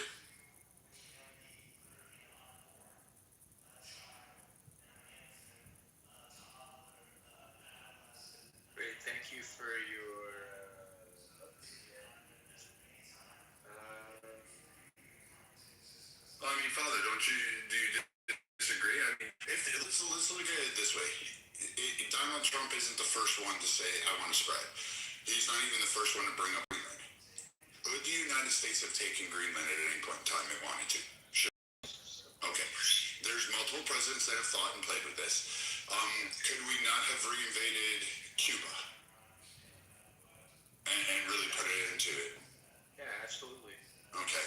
Venezuela, Obama put Venezuela on, well, I forget the name of that list, but he basically condemned them to the pathway that they're at, right? Well, that they were until Maduro got the hangover party in his bedroom. So if you take that and look at that, Obama, Trump, Biden, now Trump, you have multiple administrations that tried to work with it. So if it was a bully and you were fucking around with the Western territories and many other nations that were making everybody content and jumpy, there you go. You got the Panama Canal situation dealt with. We could have took it all over. We could have just seized the whole fucking nation and put it under our control. We could do the same thing in Mexico. We don't send tanks down to Mexico. I mean, I don't know. Someone has to make a bigger case. We're an empire, I give you that, but we're not. We're a maritime empire with economic power. Yeah, and what I don't understand, because the only thing that we hear in the U.S. is the U.S. news, right? So we don't get to hear the other side, the opposition of side stuff. And I remember I was in an India room, and they were telling me, America's the bully, this and that, blah blah. Do you know that for the last 100 years, the United States has gone into here, and they've all lost, and blah blah blah, and they've killed so many people, and blah blah blah. And I'm just like, well, that's fucking. I mean, that's war. I mean, personally, And so it's one of those things where sometimes it's good to hear. Sometimes it's good to hear what the opposition thinks, because I mean, for whatever reason, because obviously. I don't think we're bullies. I think we're, Trump's message is to try to spread peace, try to create the peace, and he's been doing that. And yeah, so people in the Panama Canal want to take over, like China wanted took over the Panama Canal, and Trump said, you know what, fuck this, fuck that, we're the ones that built that, so we're the ones that fucking control that shit. And so, it's just shit that, other presidents haven't done, and they haven't looked at it, because for whatever reason, But Trump says, you know what, fuck this shit. For the first time in our fucking country, we have a lot of partnerships with different countries that is actually bringing in a shitload of money, far more than any other, far more than any other president alive, or even before that. But and so it's when he says winning, we we don't know what that looks like, and we're still kind of teeter tottering, but eventually here, pretty soon that we're going to be starting getting fucking dividend checks, for the tariffs all. I mean, it's just it's all going to be crazy, but we got to go through the tough, we got to go through the tough spot first, before it gets better, kind of thing. So. I mean, that's funny about the Indians because they wouldn't even have the ability to do shipping if it wasn't for the United States protecting the ship lanes, teaching them combat exercises, how to deal with it, coordinating and kind of playing a buffer zone between China because, Indians and Chinese people get along so fucking well. That's a joke for those of you in the room that may not know. They don't like each other. And then you've got a multitude of exercises, drills, assessments, equipment sharing, knowledge sharing, tactics sharing. We do give a lot to India to help protect them off of that so that they can actually succeed as a nation. So, yeah, I mean, I laugh at this like everybody complains about it, but at least, I'm not having daily clashes on Kashmir border. I'm not like, the U.S. isn't invading Pakistan. And for all these Indians, like, you still have a caste system in your society. You're talking about rights and who's a bully, but you have a caste system that exists in India. You still have slumdog millionaires living out there until they get to America. Like, I'm not trying to be mean, but spare me that whole, like, you're holier than thou approach, that your way is the right way, and that just the U.S. is mean, and I'm, like, looking at you, like, the Ganges River is literally declared the most toxic, polluted river in the world. You know how I would drink fucking water out of Chernobyl before I fucking put a pinky in that fucking place. Yeah. Yeah, one of my Indian friends, Romeo, he's been coming here last couple nights, I guess, and he said, Brad, so BP gave weapons to India for Operations Sindoor against Pakistan. Yeah, so it's just crazy shit, man. You know what? They all have the same shit. It's the same thing. Like, we have all these, like, oh, you shouldn't do that. Like, Russia. Like, when Russia condemned us for Iran and it came involvement in Israel and what we did to Maduro, was anybody listening to, like, really Russia? Do you not have, like, did you not do the largest drone strike in warfare history just 2 days ago? Did you not do that? Holy fuck, you're going to talk to us about what we did? We took out a guy who was just a dictator and wasn't giving up power and starving his people, and we didn't bomb or shell a country into oblivion. We just removed him, and, like, we made him wear Hello Kitty underwear. I mean, this guy, like, Putin. Yeah, sorry, I can't, like, some of these nations, I just kind of laugh at it, like, spare me, man. How's those gulags doing? Yeah, I'm just, let's see. Yeah, and he said the caste system destroying their society, and they think Putin is their ally when he's not. Yeah, so, yeah, that's another thing, too, is that,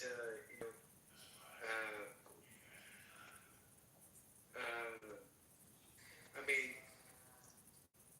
I guess it's so much that everybody pretty much lies, but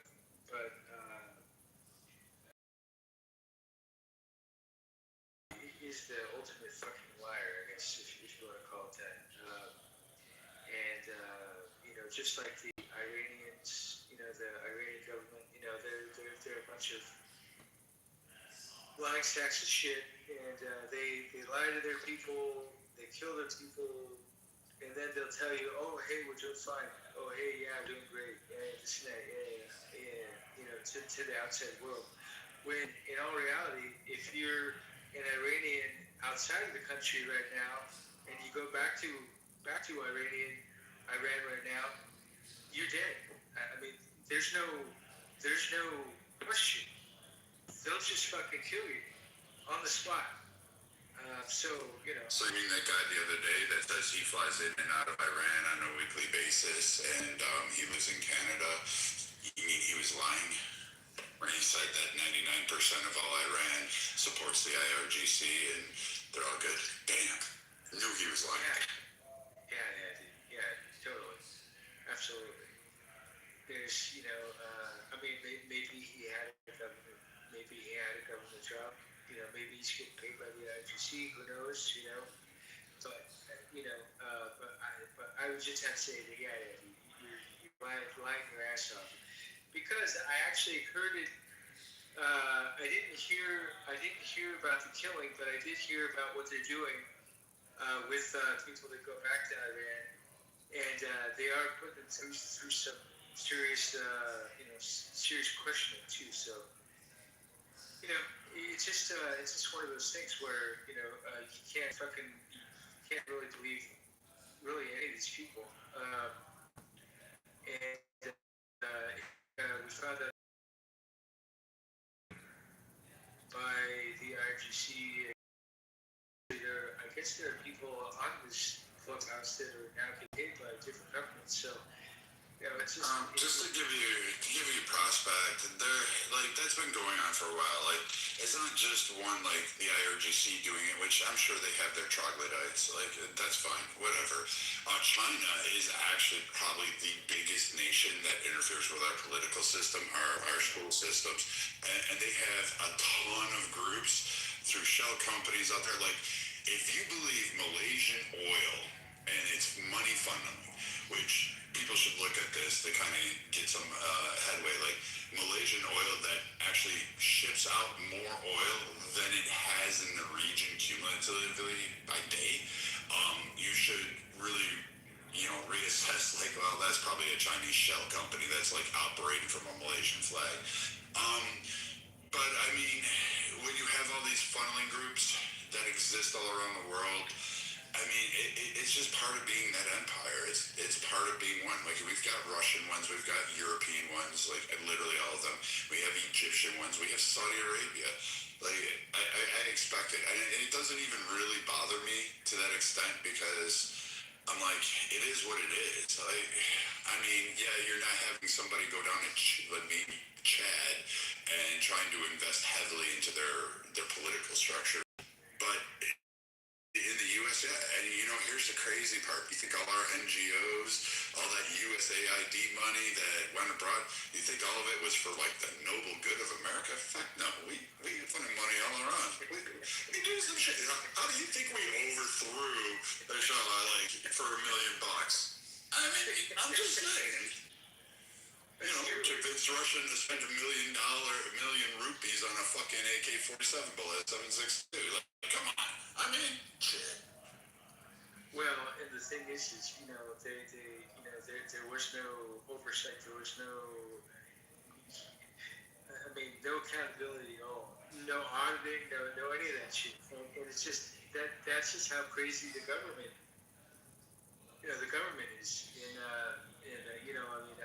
I found out years ago that the government, well, whatever administration is in power, they lie about certain stuff. So it's one of those things where you can be gung ho about one candidate and all that stuff, but maybe in the public it looks like they're going doing good and all that stuff, but on the inside it's a different story. And but that's true, I guess, with every government, every administration. So it's just, I don't know, it's just interesting to hear other people's opinions. So anyways, we have new guy, Loki. What's happening, dude? How are you?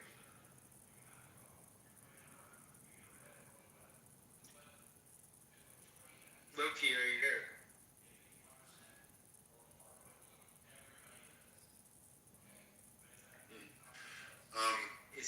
Is it that time of night? Jesus Christ. I don't know. Maybe people are just listening and chatting. But you know what I find funny too? Like, people will get upset with things, and if this is the Patty that I think it is, she'll even attest this. Like, the DOD has never passed an audit in the U.S. Like, there's a reason for that. We waste a lot of fucking money. Like, you know what? I believe our national debt is probably offshore in a lot of Cayman accounts and hidden around the world by the CIA. I'm joking, obviously. I don't think they have trillions of dollars tucked away somewhere. But I do think they have millions of dollars in operating budgets and monies invested in places like the Caymans. And so, things like, people have to look at geopolitics as a 4D match that never ends with no queens. Like, you either take the king or you don't take anything. So if you don't continue to play the game, you're going to lose. And this has happened. Like, look at Rome. It decided to become insular. It wanted to do this. It didn't want to continue to be the empire that it was, that brought it to its heights. Ottoman Turks, the various Persians, fucking England itself. It didn't want to be the empire that it was because it costs money, it costs expansion. You need to have drive, and once you make a rich population, you make a soft population, they get to live in a certain comfort. And you know, if you're not willing to be that aggressive, go throughout history. All empires fail, and the main reason is they reach their zenith. And when they do, everybody takes things for granted that somebody else is going to do it, and somebody else does. It's just not the people that you wanted to take over. It's just another empire that'll rise up. Interesting. So there's a guy, his name was Dave. I just tried to invite him up. Yesterday, he had some good comments, and I wanted to see if he could come up just to talk for a few minutes, I guess.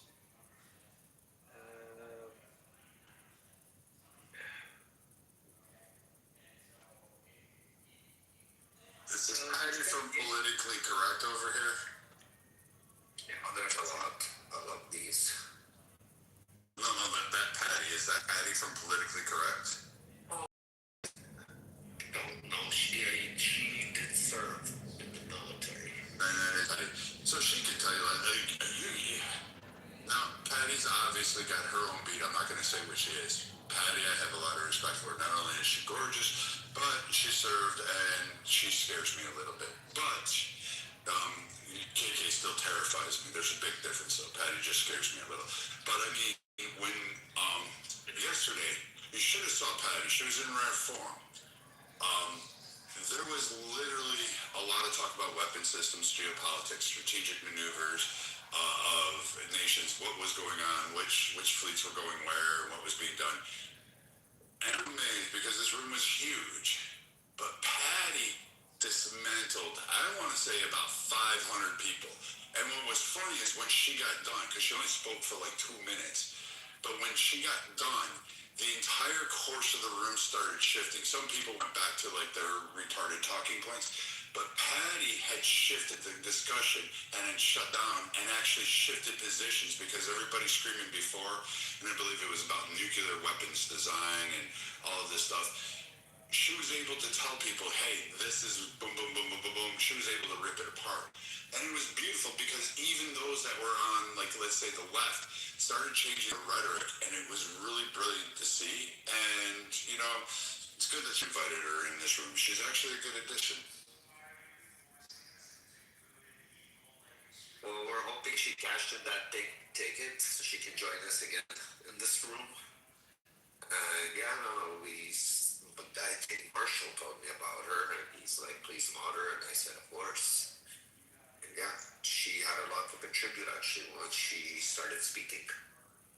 Yeah, Edna was good too. She was spot on with a lot of stuff.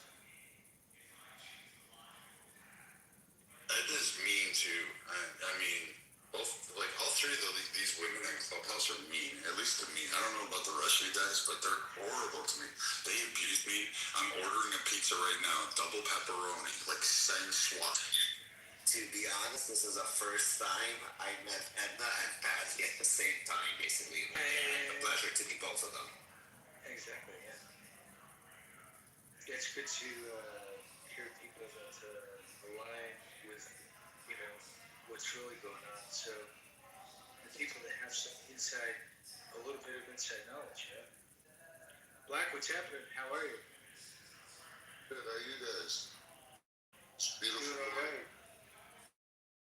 Oh yeah, where you at? I'm in Jerusalem. Oh, right on, dude. Oh yeah.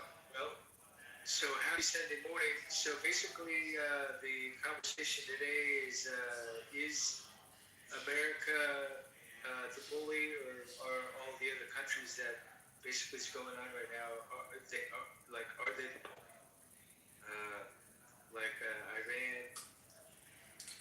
Was it Iran, Cuba, Venezuela, or Greenland, right? So, Correct. yeah. So yeah, we're just gathering, gathering these thoughts and their opinions. So go ahead.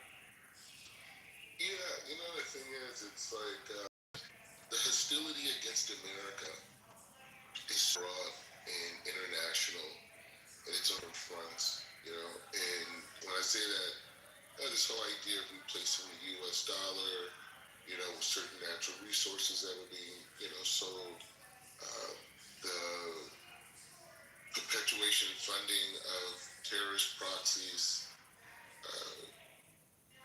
the consolidation of power interests between China, Russia, and some countries like Iran.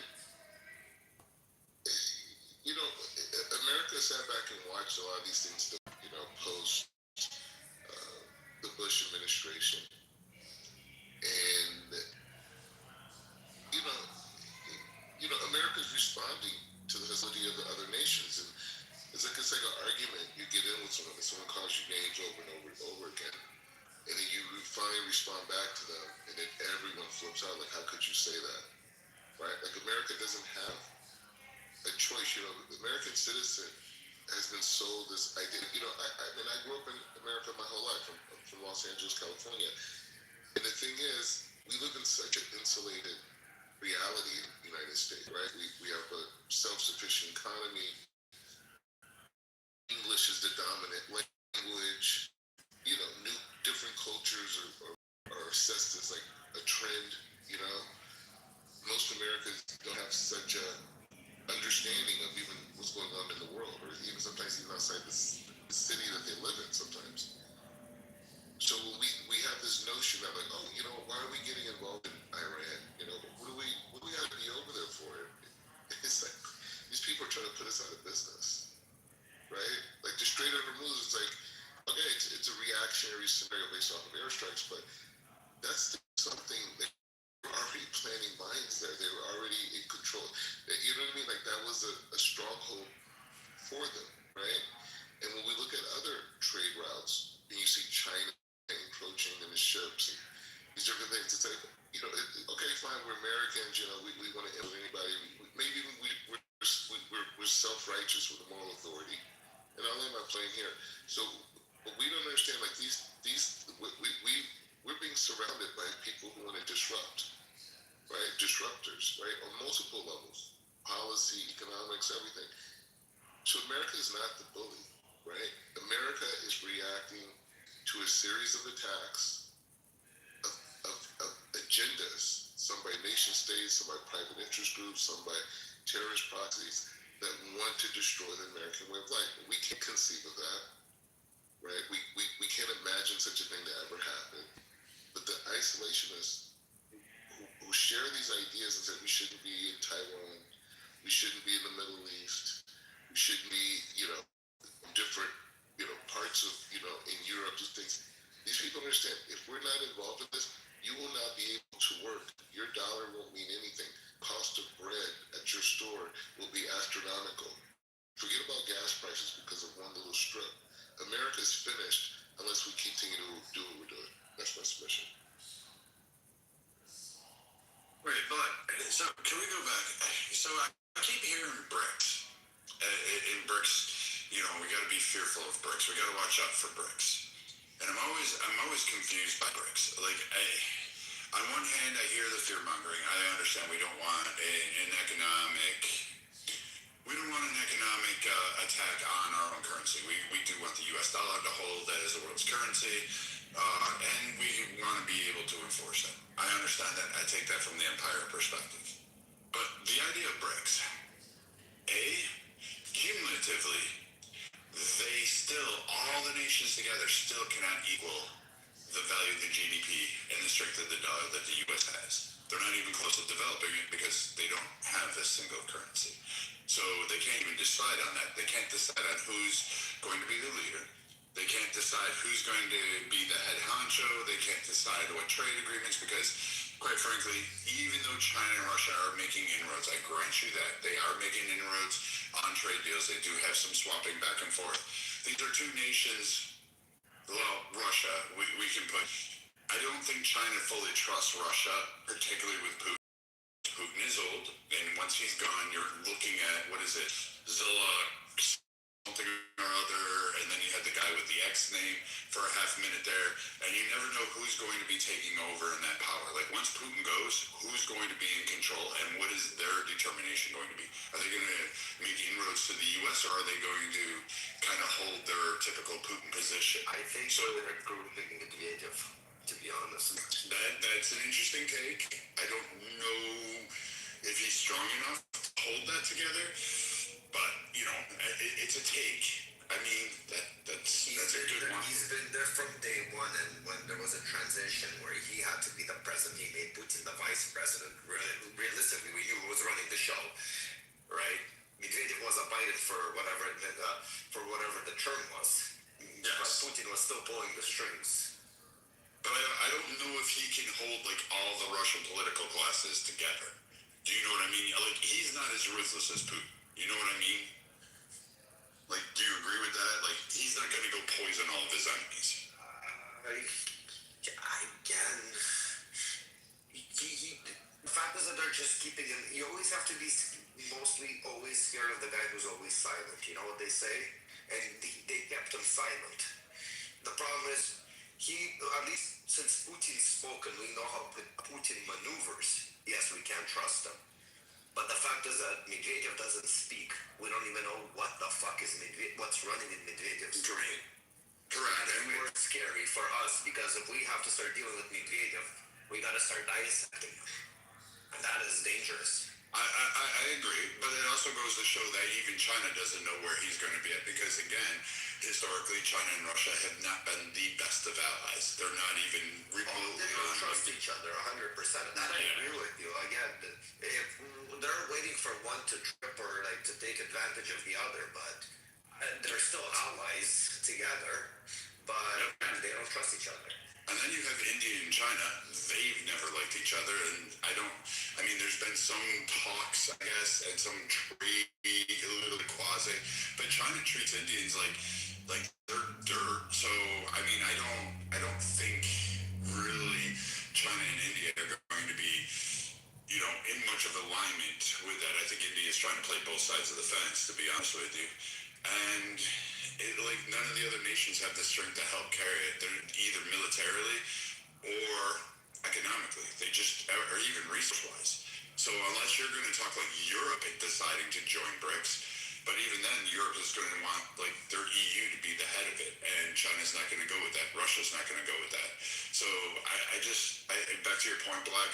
I just don't see where the fear mongering is, and someone has not either put it down in my knucklehead sandwich way, like I'm a knuckle dragger, I'm a decade, I'm just an old salt, but I have yet to hear someone make a compelling argument that I need to be fearful of what BRICS is doing to the point where I need to actually watch it because, quite frankly, I just don't see anything that's really compelling that makes me concerned. But maybe you can do it. Well, I will say like this. Inefficiency is not a pass, right? Just because they are incompetent, their actions, their goals, their intent, right? Everyone talks about, genocide, this whole thing. The root of the concept of genocide has to do with intent, right? So when we talk about, things like BRICS or whatever, it's the intent behind it, which is an act of hostility. It's the intent.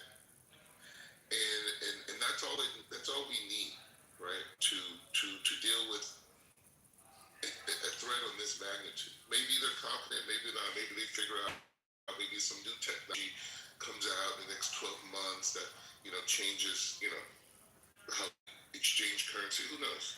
But the intent is a national security issue, right? And that's what we're addressing when we talk about it. It's not that.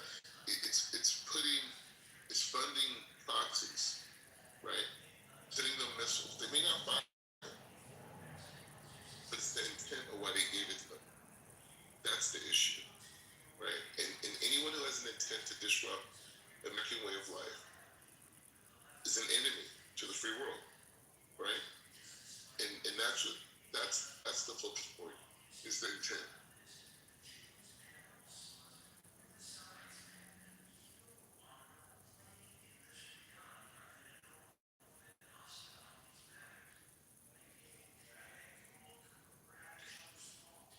Well, that brings a question. That brings another question is, what about the 9/11?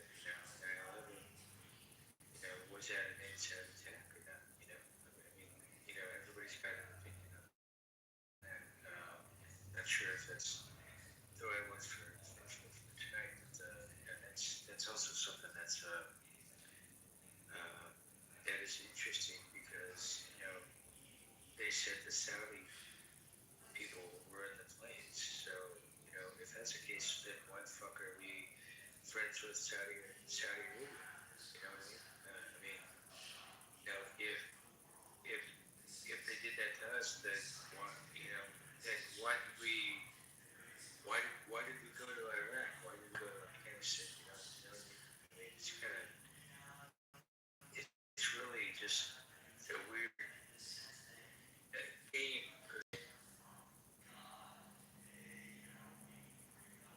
I think that would be for another night, but I mean, I was really curious with Black's response. So, like, how do I put this? So, for me, the BRICS competition is, like, I actually think it might end up being good because it is driving U.S. innovation, particularly in use of AI and other factors. We have become very much a tech-producing company, although most of our, quote, manufacturing and production isn't here. Most of our designs, our tools, our repairs, our knowledge, all of that is kind of here, which is why China's trying to steal all of our IP.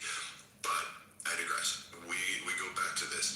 The U.S. does have like long-term strategic planning in terms of this.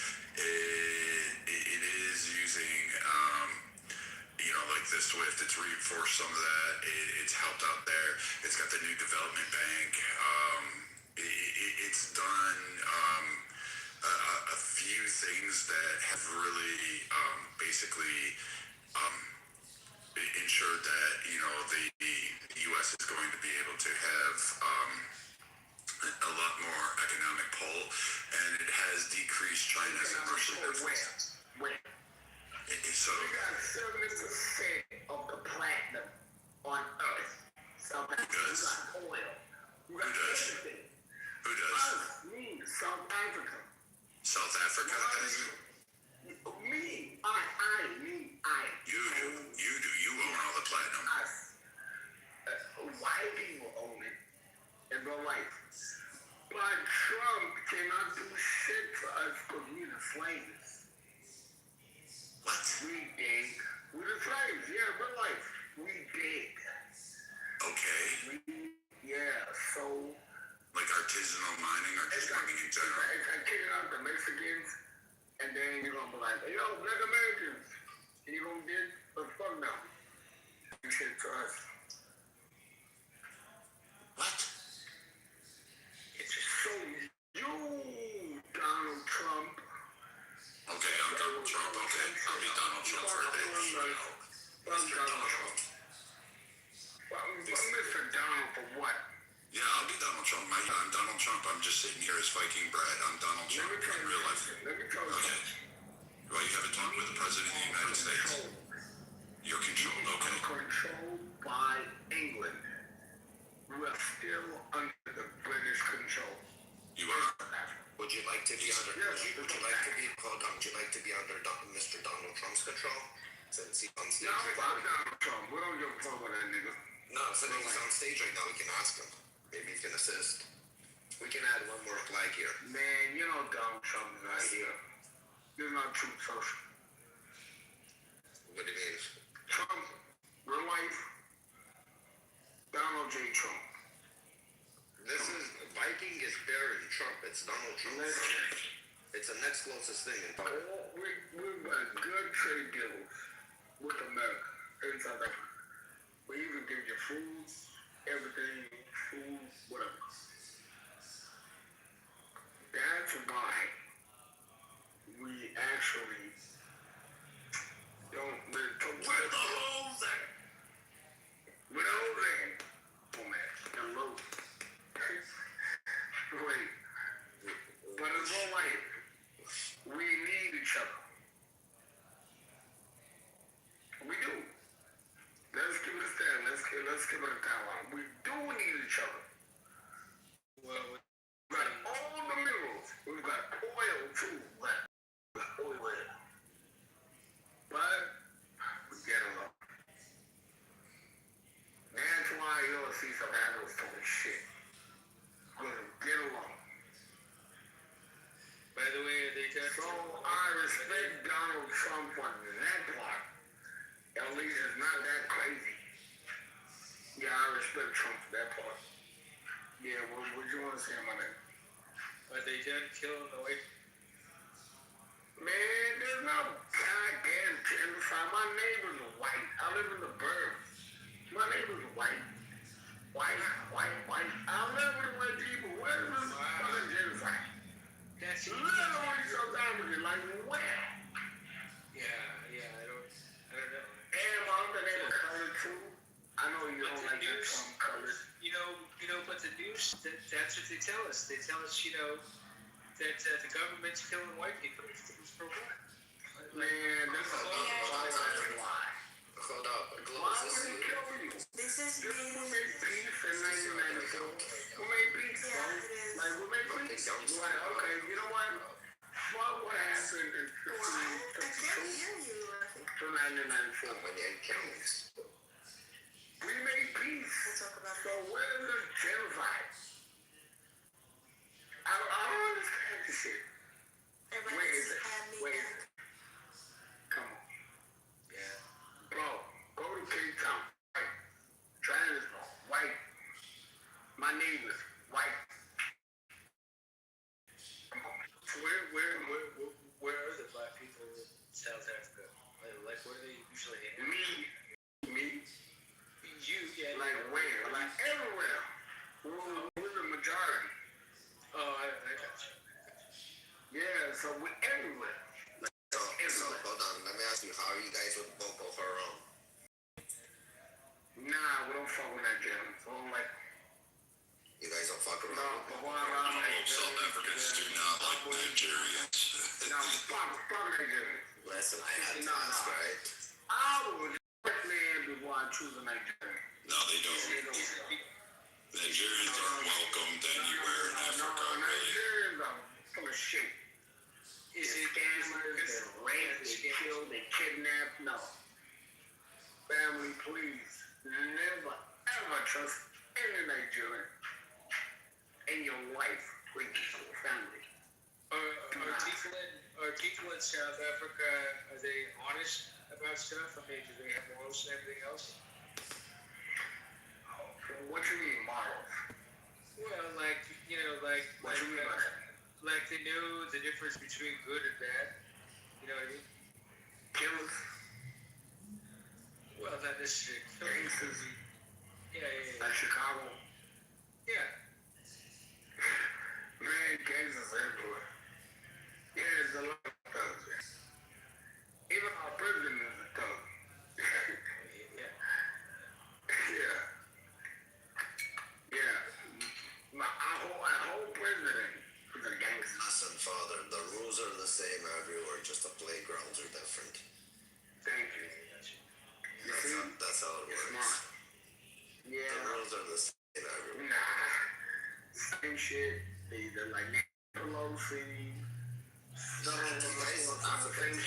guys want that? And then you go to America like free Palestine.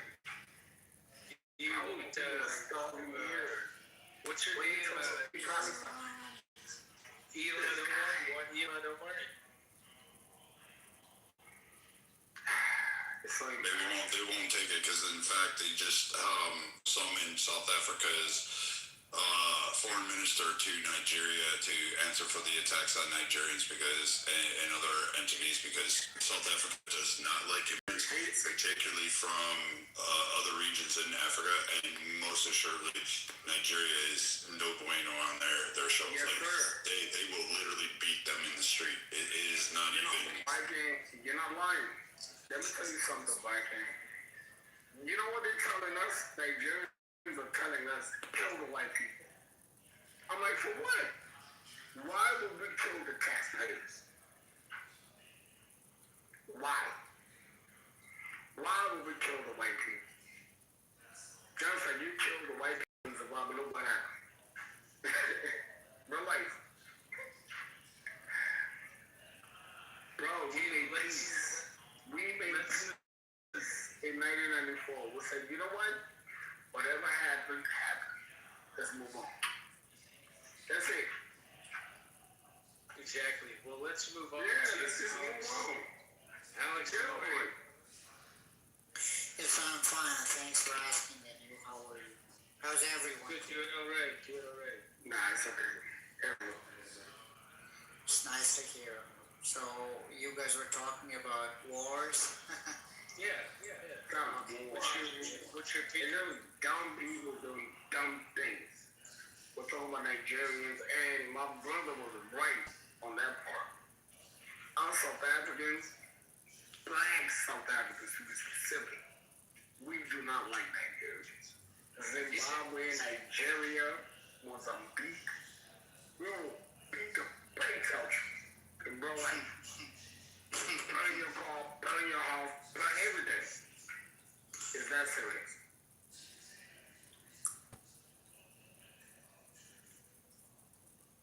So one thing about what's going on. Let's cash in our tickets. If you can go to the top of the room, click the join button. Therefore, we can invite you up a little more, and everything else we can give you some more airtime and all stuff. Because there are people on the stage that haven't done that, and we can only limit time. So, anyways, let's go to let me see. We have Alex joining the stage. Oh, Alex, yeah, what's going on, Alex? How are you? Yes, I'm fine. Thanks that guy. He was talking over, so that's why I just muted myself. Yeah, you were asking about my opinions on wars, like what's going on. Okay. Yeah. I think, well, I think it's all about business, and that's what the leaders, political leaders. Because if you ask an ordinary person, okay, common people, they don't care about wars. They are, busy with like, earning money for making a living because it's so tough. Look at the inflation. It's not just only in my country. It's everywhere. Not in your country. It's all over the world. It's everywhere. Inflation. People they are struggling with finance, financial problems. So I think war is not in the interest of anyone. It's only in the interest of those elite group of people because they know how to make a business of, out of these wars. So this is my opinion. This is my take on this, and I think common people they should stop supporting those political leaders, and only those people they will support wars and those political leaders that they do not have any problems. They do not face any financial problems. Like they have enough to eat.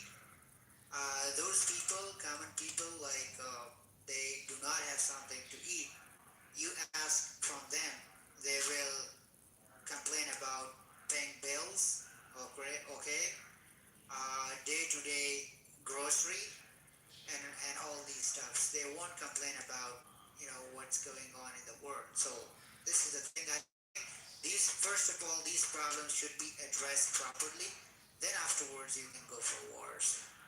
If that is think that is it's in the interest of humanity and common people. So that's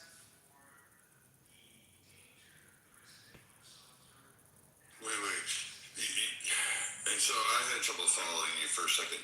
So could you say that first part again before you said, then we go to war? Like those first steps that you said? Please. I said like first of all like the common problems that these problems should be addressed properly because people they are struggling with food, they are struggling with paying bills, okay, so these problems should be addressed properly, you know rather Before, than before we do wars, yes like look like Alex, let me ask you a question. Did you notice in history when tough times come, usually wars help the economies? wars do not help economy. That's the reason why I'm saying this, that we should stop supporting wars because look, everything there's a blockade. In the Strait of Hormuz, gasoline is getting expensive day by day. So why? It's because of war. And who is suffering?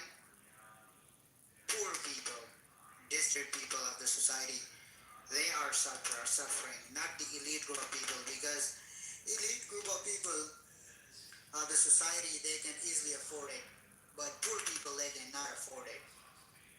Yeah, but poor people can't afford anything before the war, so what's the difference? It doesn't really change anything for them. Before the wars, they at least at some point, somehow they could afford it, but now yeah, but definitely cannot. Alex, there's going to be opportunities after the war to rebuild, to invest. Economies flourish and grow after wars. So, what do you mean, history always repeats itself. It always has happened in history. What do you mean now? Right now, yes, at hard times, I agree with you, but if we wait out the hard times, we get rewarded. Like, who do you want to fight with? Like, who you are fighting right now? Who initiated this war? Iran did not initiate this war. So we know where you're coming from, but this is great now that we have you here. Iran didn't initiate Iran never in the parliament called America and Israel Big Satan and Small Satan, Alex. That is a freedom of speech. You can't. I agree with you. So it's a freedom. I agree with you 100%. Okay, Alex, hold on. I agree. We're agreeing. Freedom of speech. Iran has freedom of speech, right?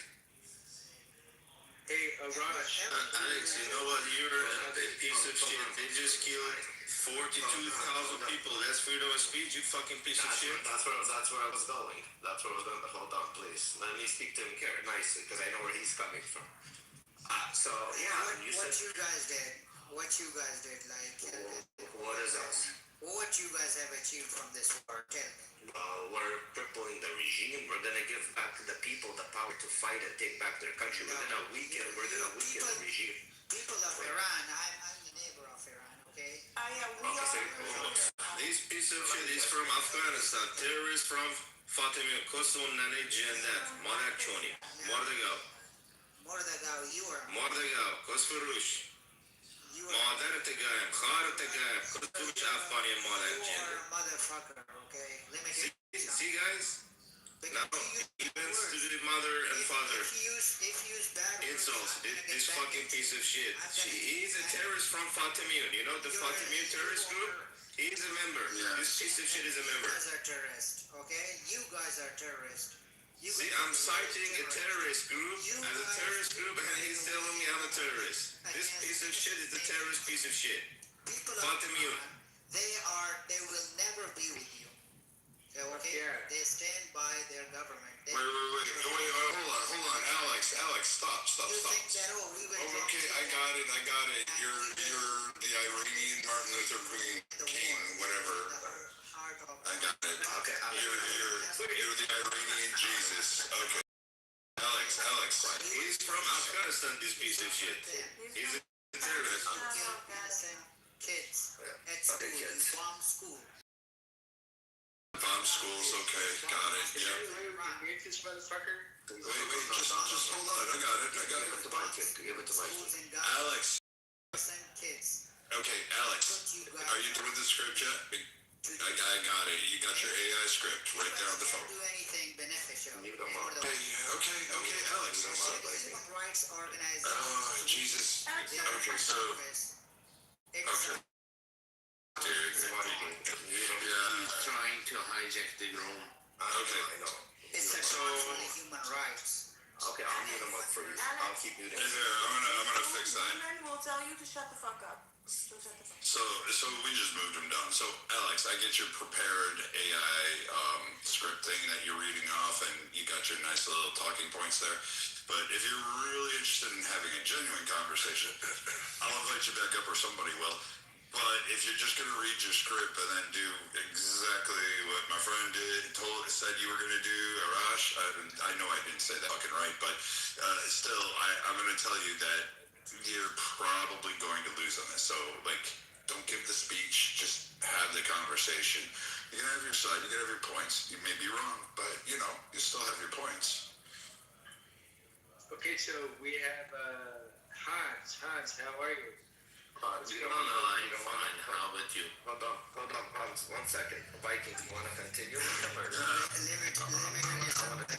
Okay, wait. Alex, this is a one-way conversation right now. You're gonna have that.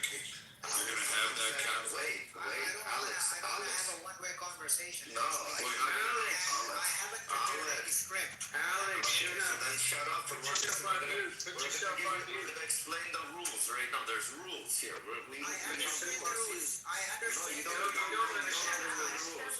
You don't understand the rules. مادر جنده خفه شو کی تو کسران جنده مادر جنده خفه شو مردگاه کسروش rules here. I understand the rules, but this guy. Mother Jude. Hold on 1 second. This guy cursive language. Okay, I understand. So, see that little green bean that Viking This guy is an abuser and he's an abuser, this guy. No, of course. So Viking has that little green dot beside him. It means that he's next to Muhammad. There's nothing closer to him than Muhammad. Okay? I got it. So, what you guys do, there's the rules here. Like the Quran. There's rules in the Quran. There's rules in my room. Okay? And Viking is Muhammad right now. That little green dot, that's what it means. I went from Donald Trump to Muhammad. Yes. So you're going to listen to Muhammad right now, and then you can respond back to Muhammad. Muhammad, please go first. All right. Alex, so let's take your initial point. You said, and I quote, what are we going to get out of this? And the goal eventually is to bring some stability to the region. Because let's be honest, Iran is not the pillar and the beacon of fucking stability in the region. I will grant you that there are other political constructs at foot there. There's a lot of other dynamics. Not everybody's actually 100% innocent, nor is anybody 100% evil.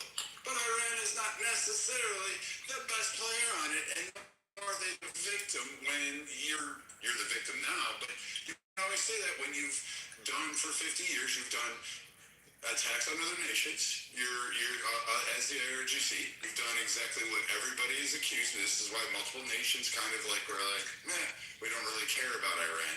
They care about the oil. That is all they cared about. They don't even give a shit about the bombing in Iran. And the sooner you realize that, the sooner you come to the grips with it. Oh, okay. So now maybe we aren't the best players because we don't have the world support. They just want the oil. They just want the energy. They don't want the oil prices. So now you have something at play here. Now you have a chance. You can actually foster stability. You have a chance to go forward. But if you're going to read the script and talk about like how you're the pure ones and you're going to conquer the world and end Jews and destroy other people, well then you're going to get a warhead in the forehead and it's going to be nice knowing you. Well, let me something. You guys are thinking about oils. Your president, first of all, look what he did in Venezuela. He did that for the oil.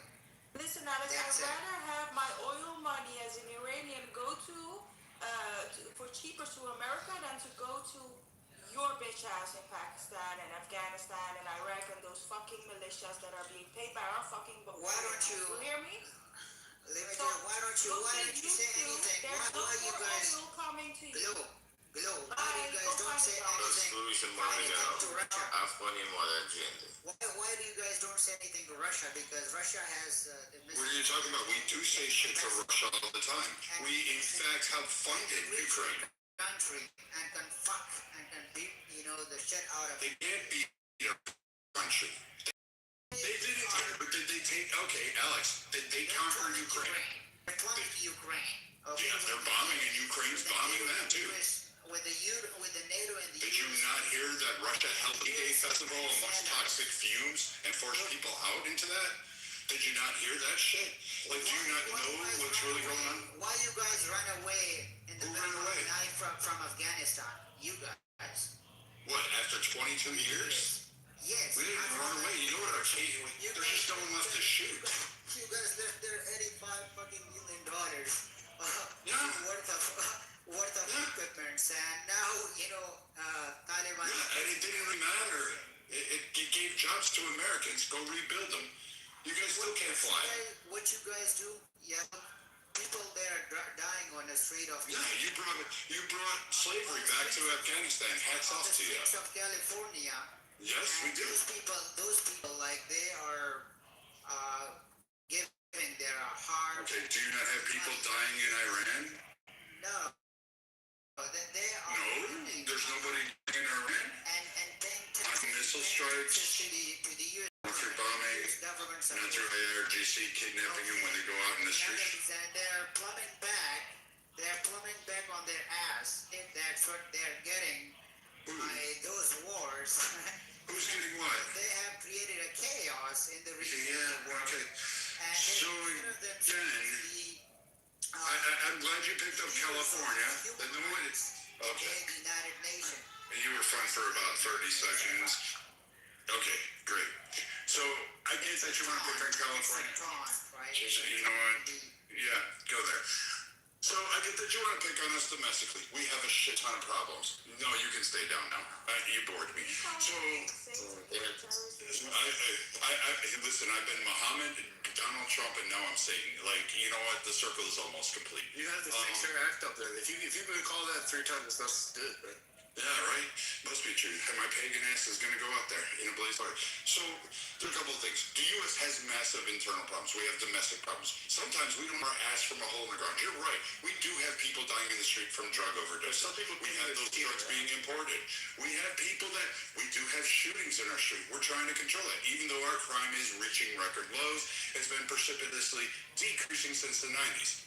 However, to sit there and turn around and say, hey, you know what's really great? We're going to go gun down protesters in the street. The U.S. isn't doing that. We're not kind of like, taking little children and marrying them. I mean, we did have Epstein Island, I grant you that. England is pretty much all of Epstein Island. I mean, literally starting from the king on down. So, I mean, when we look at this and say, hey, you got problems in your street, damn right. But we also have extreme wealth. We have a very potent military. We have more people wanting to come to our country than at any point in time in Iran. In fact, we have more Iranians wanting to come to fucking Western civilizations than want to stay in fucking Iran. So because there's a war going on right now there. Well, it was probably leading up to there is probably a little bit more than that. Come on, Peter. It wasn't just a fucking war. When you're done, I'll respond to you, but go ahead. Okay, great. No, you won't. Okay, I guess I won't. We're going to hands next. Hand raise for after I can speak. So, but I mean, again, like the whole thing of like you're gonna pick on California, do what you want. But I'm gonna tell you what, that's not gonna solve any of your problems. You're not gonna win. You're not gonna win in a military fight, and you're not gonna win with the oil because right now you're sitting there with 19 vessels of about anywhere from 250,000 gallons to 500,000 gallons sitting right there in Hormuz Strait, all listed under Malaysian oil. Bonders on, but unfortunately we can still see them. They're stuck there because the U.S. is uncentered. China's trying to work on the back channels with Bassett and all these other entities, trying to get them to allow them to have it go out. Your Karg Island has actually reached full capacity, so you can't store anymore. So now you're losing massive revenue in Iran. So this little you're doing great over there, it's just going to show that it only took Donald Trump or the U.S. pretty much a few days to put you in a precarious economic situation there where you can't store it. You can't fucking sell it. And all the ships that are laden with it are blocked in there because you blocked anybody from coming in, but the U.S. has blocked everybody from coming out, and it particularly wanted you to allow those Chinese ships in so Trump could put the economic pressure on you. That's how dumb this game really was.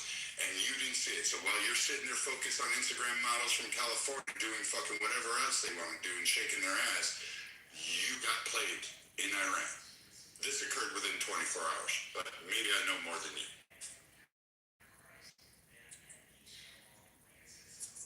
Alright, how are you? What's going on? Hello, pretty much. How about you? I know that this... Yeah, go ahead. Go ahead. No, go ahead. Go ahead. It's all you. Okay. So tell us. Thank you for letting me talk. I'm not talking about behalf of myself. I'm talking about behalf of my people. I came to the U.S. 2 years ago, so I'm really, I can tell you that I'm deeply and Persian people. So based on this fact, I can tell that based on this fact, I can say that I'm talking about behalf of my people. Right now, in the Middle East, we have two different players. One of them is Iran, the other one is Qatar. By the way, Qatar is a good player before this war, and the leader of the Qatar was respectful about their international laws, everything else, and working with most of the part of the world. But Iran is not a good player. They're paying a lot of money to the proxies, trying to have and build a nuclear weapon and a lot of shit stuff. So based on this fact, I can say that the way that happened here and the oil that takes from Iran to the other countries like China will not get back the price, the money to the Iranian people. So they will put that money to the proxies, terrorists, and other stuff. So I'm not agree with saying that the U.S. wants the oil of the Iran. I'm saying that this is a cost for making the stability based on 48 years that passed until these days. And this regime is not kind of a normal regime, it's a kind of terrorist regime. Assume that ISIS got the Damascus, got the Syria, got a lot of stuff, a lot of places like so.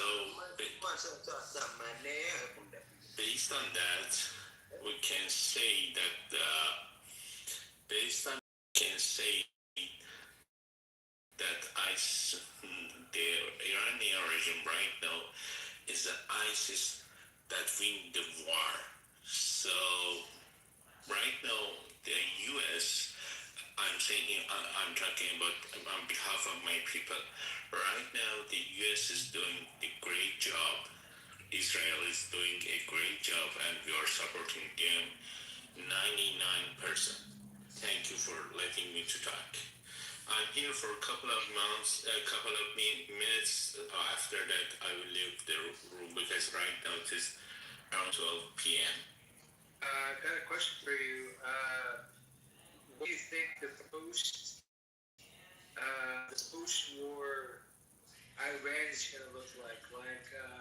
Is the regime going to be done, or is it going to be? Is it going to still be in power? What do you like? How do you see a post-war Iran? It depends on in which this it depends on which part of the war get ended. So based on this fact, based on what do we have on the table right now, this regime is more radical rather than previous regime before Khamenei get died. So, but after maybe the next war that is coming, I think, and I hope that that will coming very very soon. If we have a good change, a good regime change, so based on that, we can vote for every every parliament, every ministry, or even more for monarchy. If you get back to the history of Iran, you can see that we are a country more than 2,500 years ago, monarchy. So based on that, in the Persian culture, in the Persian politics, the monarchism is one big and huge step to build a nation. So based on this fact, I can say after changing this regime and voting system, and every single vote can have a good effect to the parliament, to the monarchism, to the minister or whatever, we can say that we can have a very, very normal country. We would be some in Turkey, we would be something much better. Most of the European country. Can I just interview one second? This terrorist piece of shit just said Hitler did a great job. Kick him out. This Alex terrorist Pakistani. He just said Hitler did. He's from Afghanistan. He just wrote Pakistan because he wants to disguise as Pakistan. You're a mod, and I see you chatting with him in the chat, so you can sit with him if you want. These hands continue. Good. I'm sorry. Yeah. This piece of shit.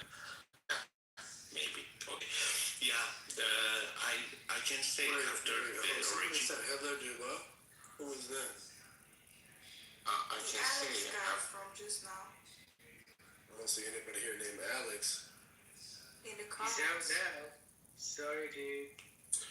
And someone else also said, I love the guy. I'll also kick him out as well, please. Thank you. Who's that? Oh, look, someone's defending the guy that loves Hitler. It's the same thing. Hitler, Netanyahu, all of Shut them up, shit. Soren. Keep them up. Soren, you're an idiot. If you want me to compare the differences, I will within your DM, but you're dumb by saying that. Really?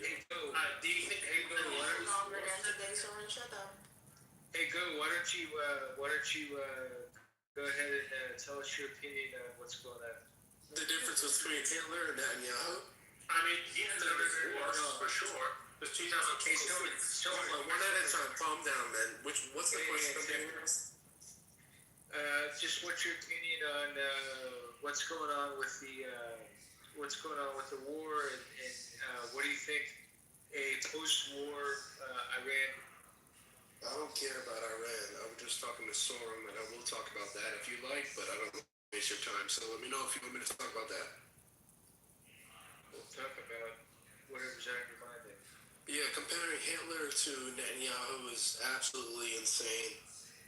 If anything, like at the most, you can say Netanyahu's doing a genocide to the Palestinians, which is clearly bad. But Hitler was trying to take over the world and killing Jews, blacks, anyone that wasn't the Aryan race. So that comparison is just not fair. I agree with you, actually. I mean, Okay, yeah, so that's all you need to say. I don't need to hear anything. I'll say you were wrong. Yep, okay, thanks. It's just I don't want to talk to you. Okay, I'm glad you agree. I agree with you because I think Netanyahu is worse than Hitler, so it's just kind of to Palestinian. Fuck off. I don't want to talk to you. So, I mean, okay. He says that. So I'm just telling you, he was trying to take over the world. He was killing multiple races, everyone that wasn't his preferred race. But Netanyahu's worse. Why is that? Well, because he's killing the Hamas. I'm asking Soren. The U.S. politics. Look at what's happening. Do you guys support Donald Trump? This is why all you guys are children.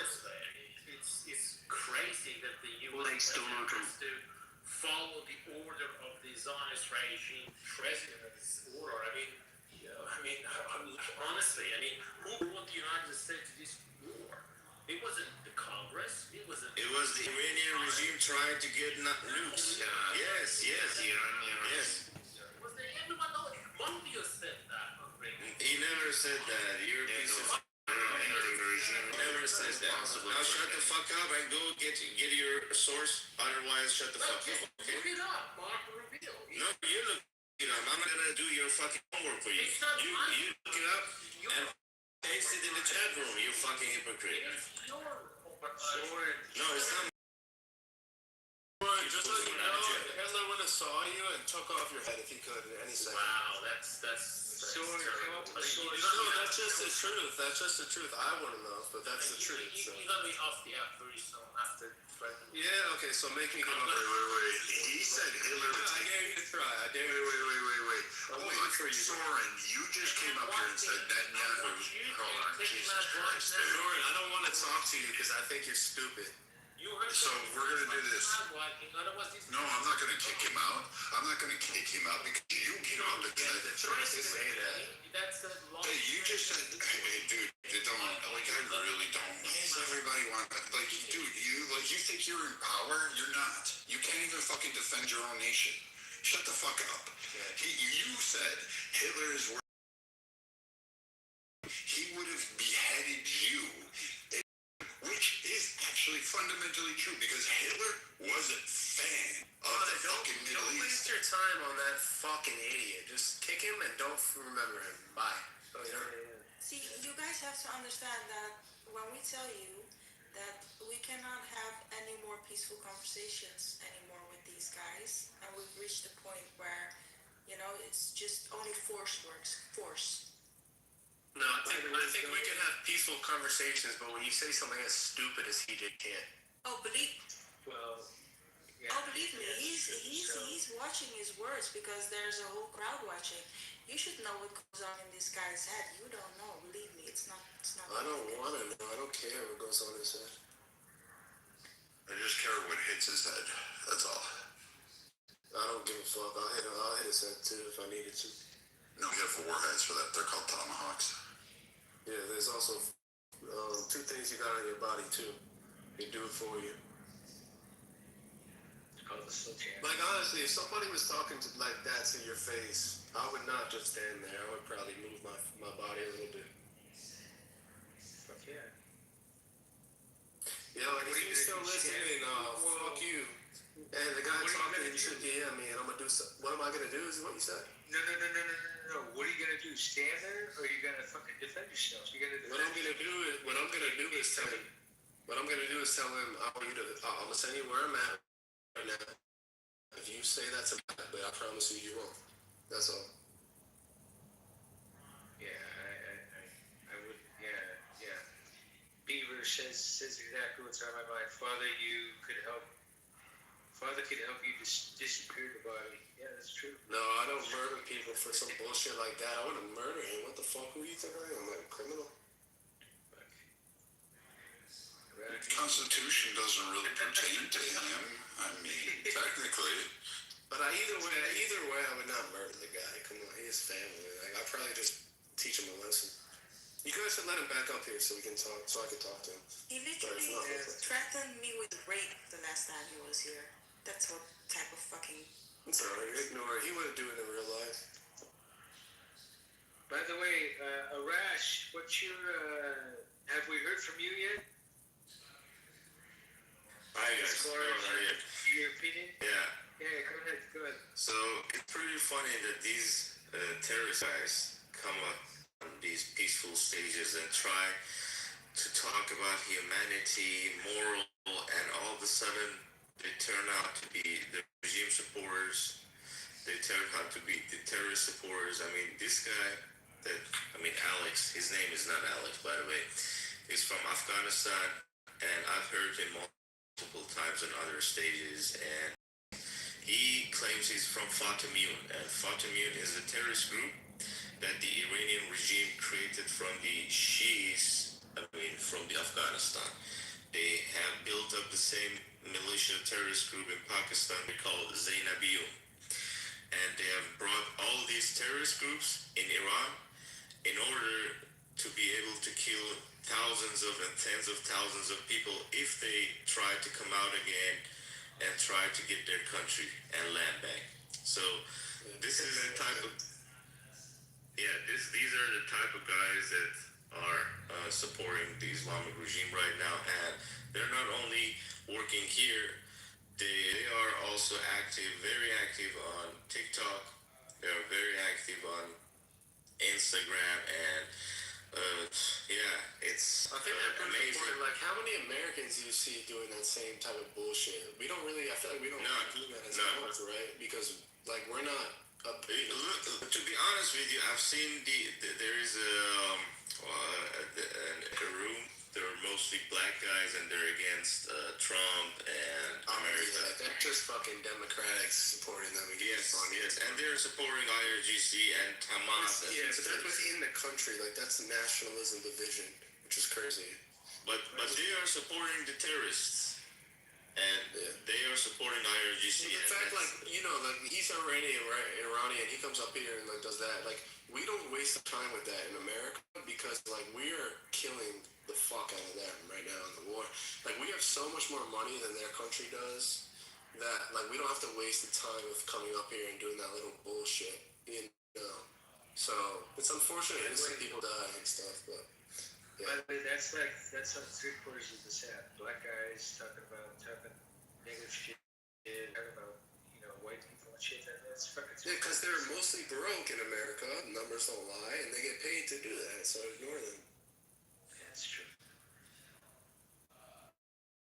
Fuck yeah, dude. Beaver. Fuck yeah, bro. And every one of you listening to right now, if you want some fuck shit, come up here and get shit in the room, please. Respectfully. Fuck yeah. Let's open the gates, guys. Who wants to get their ass kicked on here? Jesus. Bro, I was in West Virginia for like 6 years. And they literally would go, like, they would skip work. They'd call out of their job to go fucking in the forest and go climb up a tree. Wow. So, like, people here are crazy. I don't think people realize that. Like, this is not the place to fuck with. They have sex houses in West Virginia. Yeah, okay. Arabic dude. Thanks for telling me that. David. Yeah, but no, we'll fuck shit up, so I don't get why they keep playing. Because they're martyrs or whatever. Well, and so, you know, we have a lot of listeners here, a lot of people in the gulag. Well, get the fuck out of the gulag, motherfuckers. Let's talk to you on stage. I want to hear your voice. Let's see what you got, B. Father, but I was not still finished, so let me. Oh, go ahead. Yeah, Go ahead. thank you. Thank you, no problem. So the thing is that I want to come back to the war and what's happening right now. From my point of view, Donald Trump is going to wait up until the World Cup football, soccer matches are over, and I guess he's going to start this helping campaign, this military aid to the Iranian people afterwards. Some guys say it's going to be in the next few days, but I don't think so because Trump and Netanyahu, they already tried to just hit the military and also the bases where these regime thugs are storing their weapons and they're living there, but it didn't help out that much. So the only choice is left is to bring the United States Army. I don't know, probably 500,000 or 300,000. I don't know, and get the job done. Because it doesn't make any sense to go to war and also suffer this Iranian regime. I mean, they're not just fighting against American Israel. They are bullying and threatening the Arab nations, which America has like planned to and invested billions of dollars there. I mean, Donald Trump signed those contracts about it was a year ago, 2 years ago. I don't know.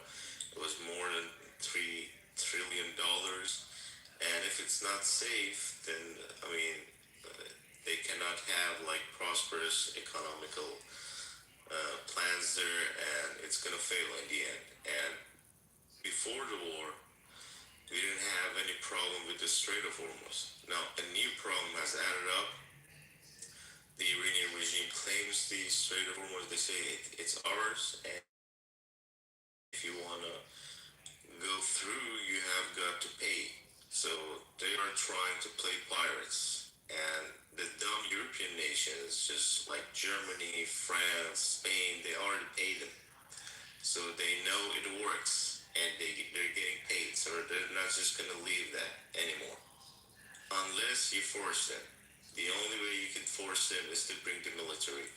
Otherwise, I mean, Donald Trump hasn't achieved much, and he doesn't have much time because we don't know what's going to happen in the next elections. Is it going to be another Democrat? Is it going to be there?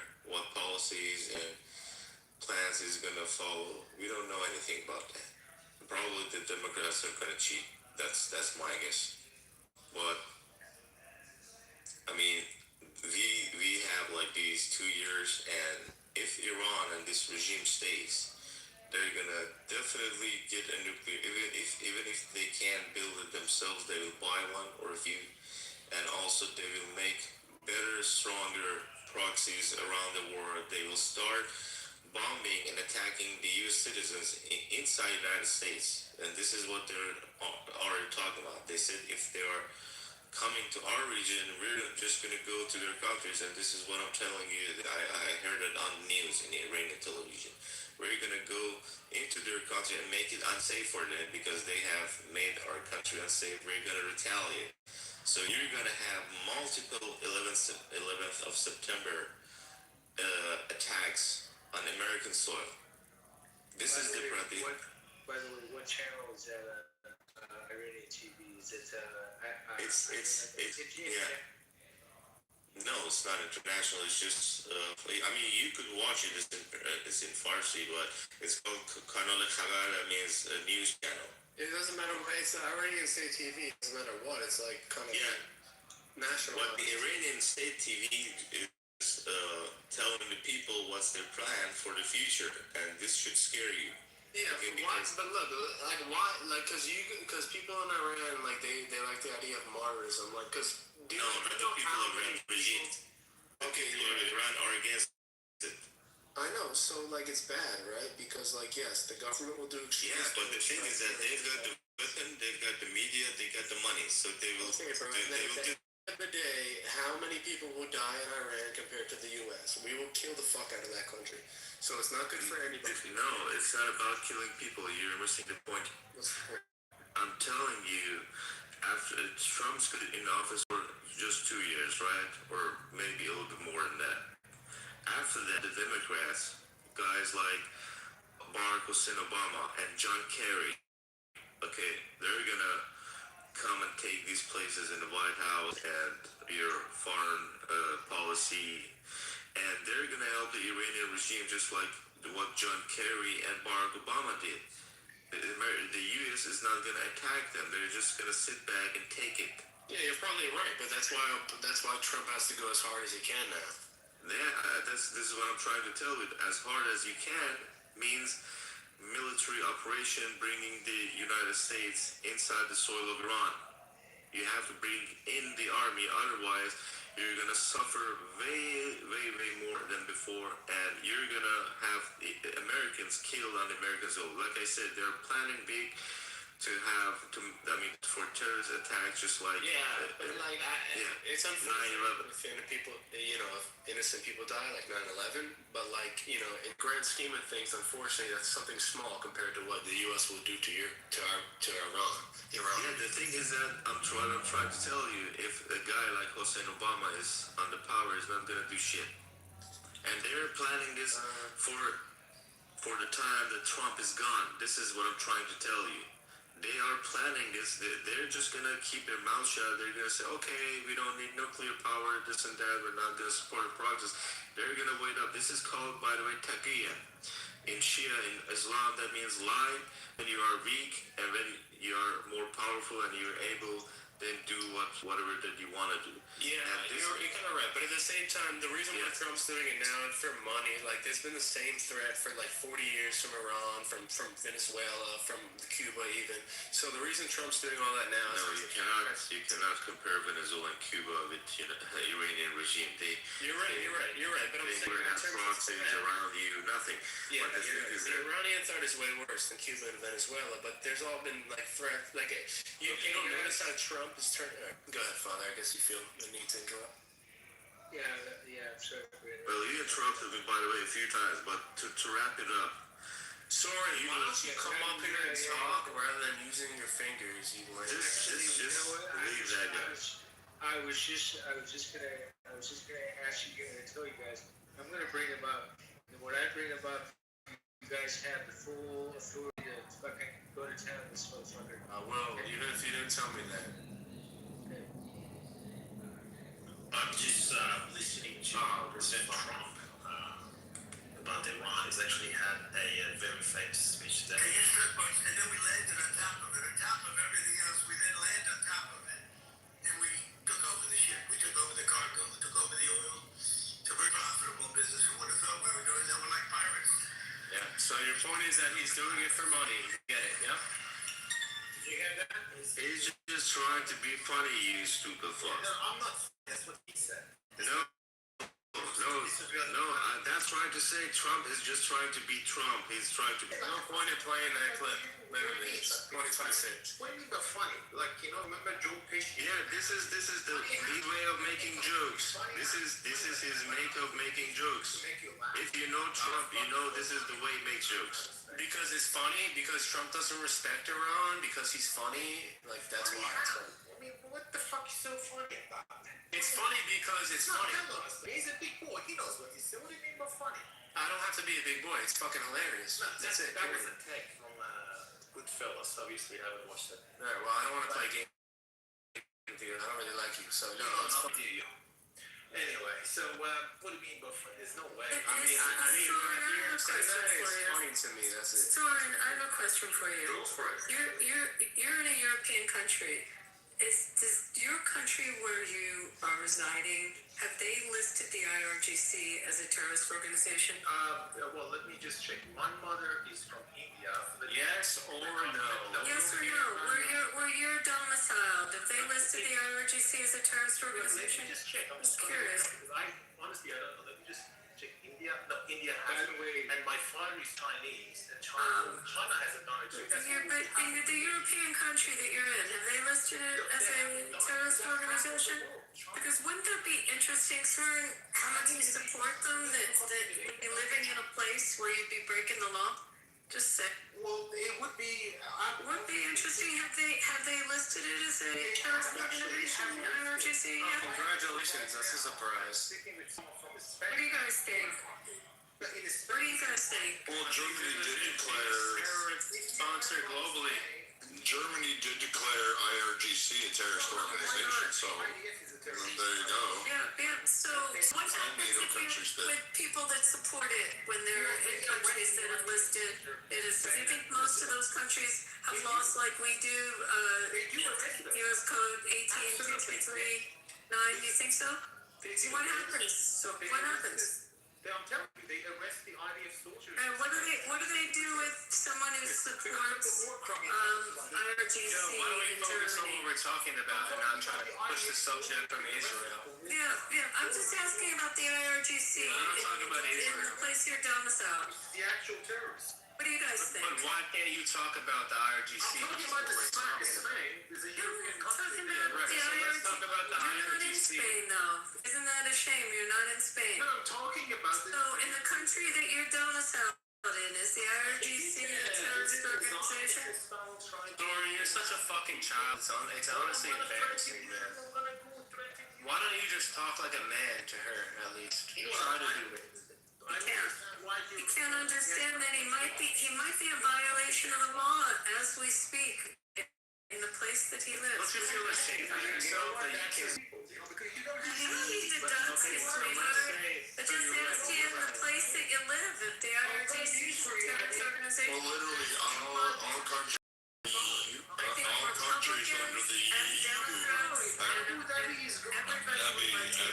the EU has declared the IRGC as a terrorist organization, so that pertains to all. Thank you, Viking. That was actually where I was going. Thank you. Yeah, so like all the countries that fall under the EU have IRGC listed as a terrorist. Because Iran is the biggest terrorist sponsor in the world. So, Sora, what do you have to say about that besides the idea? For how many years have you openly supported the IRGC on this app? Maybe, but just talk. I mean, By the way, you guys have full authority to just butcher this guy. It's pretty easy, Father. All you have to do is point out that he's in violation of the law in the place that he's domiciled. I don't give it then, because this guy doesn't care about the laws. He just wants to paint the narrative that he's somehow a victim through his Kamala Harris mother and his Chinese father. Germany actually calls the United States being humiliated by Iran. There's a chance. Said that. Yeah, and you know, did you actually wait, hold on here, because I just went through this. So dipshit, you don't even follow what's going on in Germany, that home country. So yes, the chancellor did say this, and within 24 hours, Trump said, "Hey, we're going to reevaluate force measures that exist within Germany." And Trump pulled out. Guess what? In about 6 months to a year, we're going to pull out 5,000, and we're going to talk about forced closures of military assets in Germany. Guess what just happened in Germany? They started freaking out because the U.S. said, "Well, we're not going to send you those Tomahawks. We're not going to send you certain military supplies." That's all occurred within 72 hours, Soren. And you know what's happening? Now the chancellor's in fucking real underwater. He's these words. The EU is fucking slapping him around. Macron and everybody else is calling him an asshat. And he thought he won. So guess what? That chancellor, that dipshit you were raiding, is now underwater. Will probably be fucking removed from office. And guess what? He's now sitting there going, "Please, Trump, will you fucking tap me in the back of the head so I can suck it the hardest when you're about to nut my mouth." Germany and Sora, what do you have to say about the IRGC as you were being asked? Well, look, the problem now is not about Iran. It's about the fact that the allies of the United States simply saying enough is enough. By the way, Germany. Who said enough? I hear a deflection. Do you guys hear a I'm deflection? asking you what you think about the IRGC and their role. I think there are many groups in the world. I don't know about these people in person. Well, how come you supported them for 3 years, 4 years on the app? You directly supported them, told us how virtuous they are. You've directly supported them for 3, 4 years. And now you live in a place where supporting them is against the law. I don't have to gaslight, I'm just pointing something out. You're better than that. Hey, She is better than you, like any day of the week. You're just some piece of shit that said Hitler was not as bad as fucking Netanyahu, but somehow you thought you were going to get away with that shit. I said Netanyahu. And like, Goa already told you you were a bitch, and you were like, yes, I'll take it, please. Wait, sorry, you didn't say that? What did you say? I said Hitler was in 1945, Netanyahu 2026. Yeah, still wrong. Because Hitler is dead. Netanyahu is still alive, and he used to go. But was Netanyahu like conquering the world and killing every single race of people that wasn't his Aryan race? Well, what I'm talking about is a lot of the Israel stuff is aimed at targeting, Palestinians. Wait, go. Did he not say to you, like literally 10 minutes ago, that Netanyahu was worse than Hitler? Yes, he is. did he say that? He just said it again, apparently. Hitler is in a fucking hell. Soren, bro, like, you have the privilege to say that because you can. Like, Hitler would literally kill the shit out of you. I know, but he's in a hell. He's not alive. I know, but like, Netanyahu, I don't think he'd see you and be like, this guy is not the Aryan race, I'm trying to take over the world with my country and nationalism. It's 1940. Who cares about 1940? Okay, what Khamenei? Is it worse than Netanyahu? Khamenei. Who cares about 1940? So then don't bring it up then. So then don't bring up Hitler No from one cares. 1940. Okay, how about Khamenei? Right? Khamenei who 50,000 Iranians. How about You him? guys keep talking about Hitler. No, you talked about it. You were the one that said We're that. about the today. No, you talked about Netanyahu being worse than Hitler. Yeah, no, this you can't do that here. We're online. Like, you can pull it back up. Like, we're not in person, so try again with that. You said it yourself, so don't lie. Wow. Level of gaslighting. Imagine what Who did he say that or not, panel? I said Netanyahu is definitely worse than Hitler. Okay, that's what I'm saying. You said. By today's standard, he's worse. And that's not me. Like 60% of Americans. No, they don't. 60% of Americans would probably say, Soren, that you should be locked up because you're violating the law in the nation.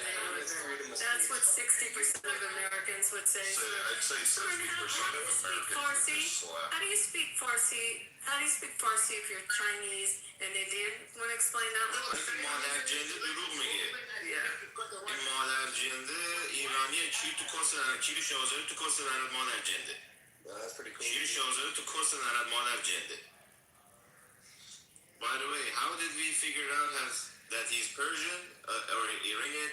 He has taken, a vote that says which one is more important, and he said that the life of King Reza Pahlavi. Okay, this piece of shit is IRGC member and from the propaganda division.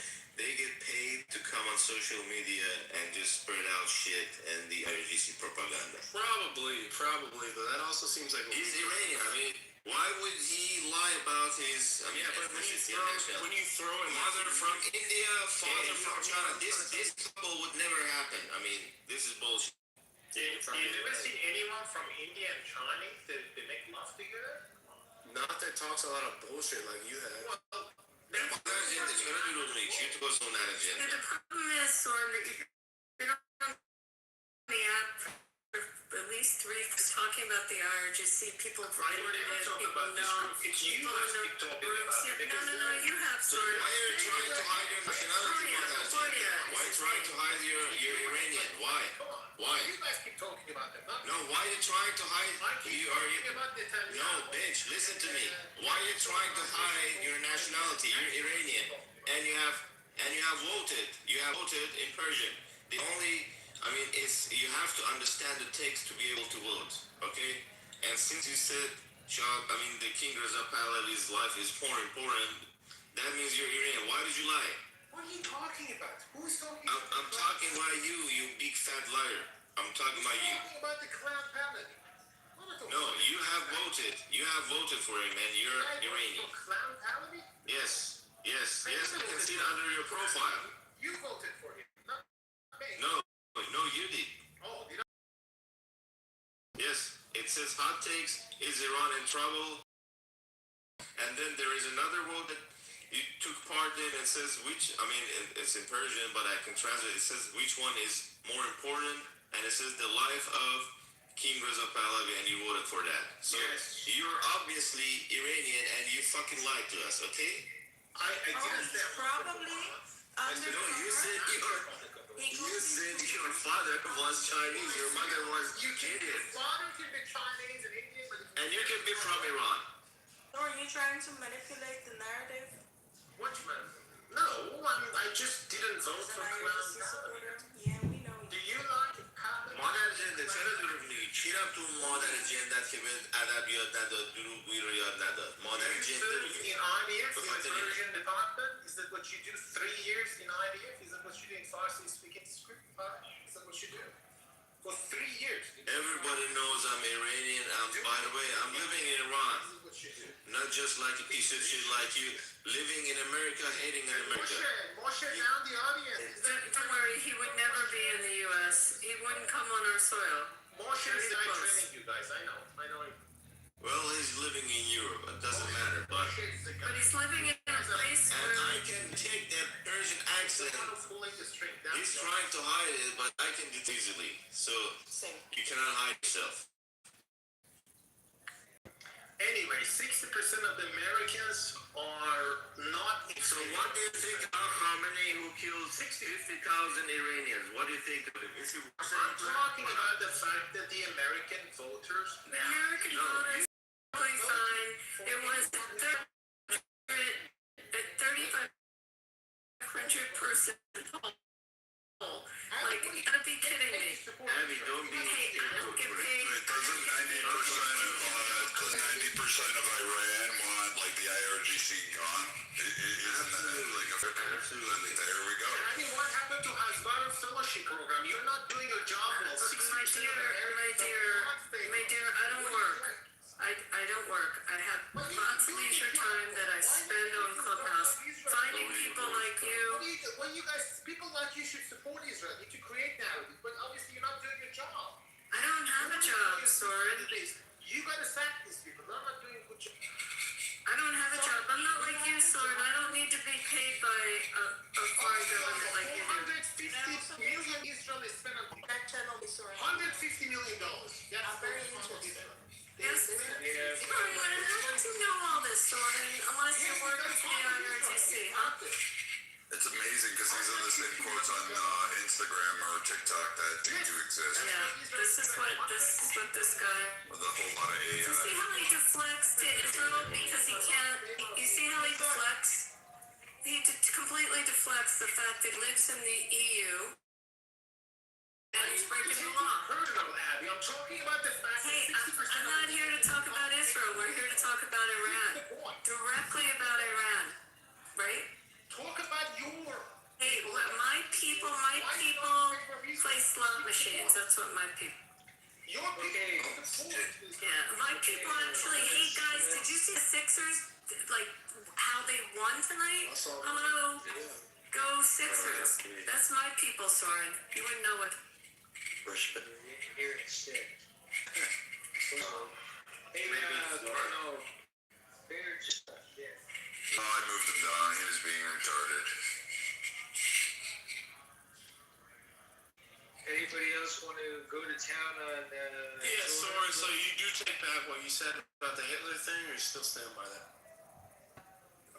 Well, Netanyahu needs to go to ICC and ICJ. We have to wait. If the ICJ says he's not a war criminal, I'm happy to take it back. But he needs to go to ICC and ICJ. He needs to go to Hague ASAP. If you guys know where he is, please take him to the Hague because he's wanted in Hague for war crime and genocide of I used to be wanted in Hague So too, your Soren. opinion, whether he's Hitler or not, is going to depend on what they decide about him? And people like Putin and people like Netanyahu. Poutine, isn't that what you eat in Canada? How you say it? Isn't that what you eat in Canada? It's fries and poutine. Oh, whatever you should call it, French fries. I don't know. I'm talking fucking prison. Vladimir Putin, yep. And Bibi Netanyahu. These two individuals are wanted by ICC and ICJ. And you need to take them to where they belong. But I'm focusing on how you said there were some Hitler who was trying to take over the world and got like U.S. and all access, all their what was it? I don't know. But all their allies to go against them and basically save the world from being taken over. And you say that's similar to Netanyahu? Absolutely. This is according to Mark Rubio. He said that we went to Iran's war because of Israel. So he actually was a slip coming out of his mouth. He didn't actually meant to say it, but he just said it. And we all know why we're in the Iran war is because of Israel. And that's a question asked not by Democrats, by the way. So Netanyahu has killed millions of people? Come out of your balloon. This war is not popular. No one wants that war. But that doesn't really matter with the question of that. FDD or you're fucking Zionist, I don't know what you are, but this war is not popular. It's going to take Trump down, Republican down. And people are Sure. No, I'm going to shock you, sorry, but Israel's not a party to the Rome Statute. They're not a party to the ICC, nor is the United States. So you can take your ICC, which by the way also is the International Cricket Council. Maybe that's what you're focused on. The International Cricket Council. You don't respect the international law. The Cricket Council? I don't know. You know what cricket, by the way, guys, is in the Olympics for the first time in 128 years? And you guys like cricket? That's what you do, Abby. You're supporting a regime that... I am supporting the regime. I'm supporting the 76ers, and they won tonight. Do you support Israel? You do. Do you support IDF? Yes. So they're a war. I support that Israel has a right to live where they do. I think they're offenses. Yeah, but he's deflecting about it. He won't talk about the IRGC. No, Soren, you have a point when you say the IDF is a little bit out of their boundary. They are doing too much offensive, and I'm against that, yeah. Thank you. At least you have got a bit of consistency there. Not the Yeah, but can you also condemn that Hitler is way different than Netanyahu and whoever else you said, or you still stand by it? 100%, unless the ICC and ICJ come up with a different findings. Now they're wanted. They want them to be on ICC and ICJ for the famine, for the war crime that happened in Gaza.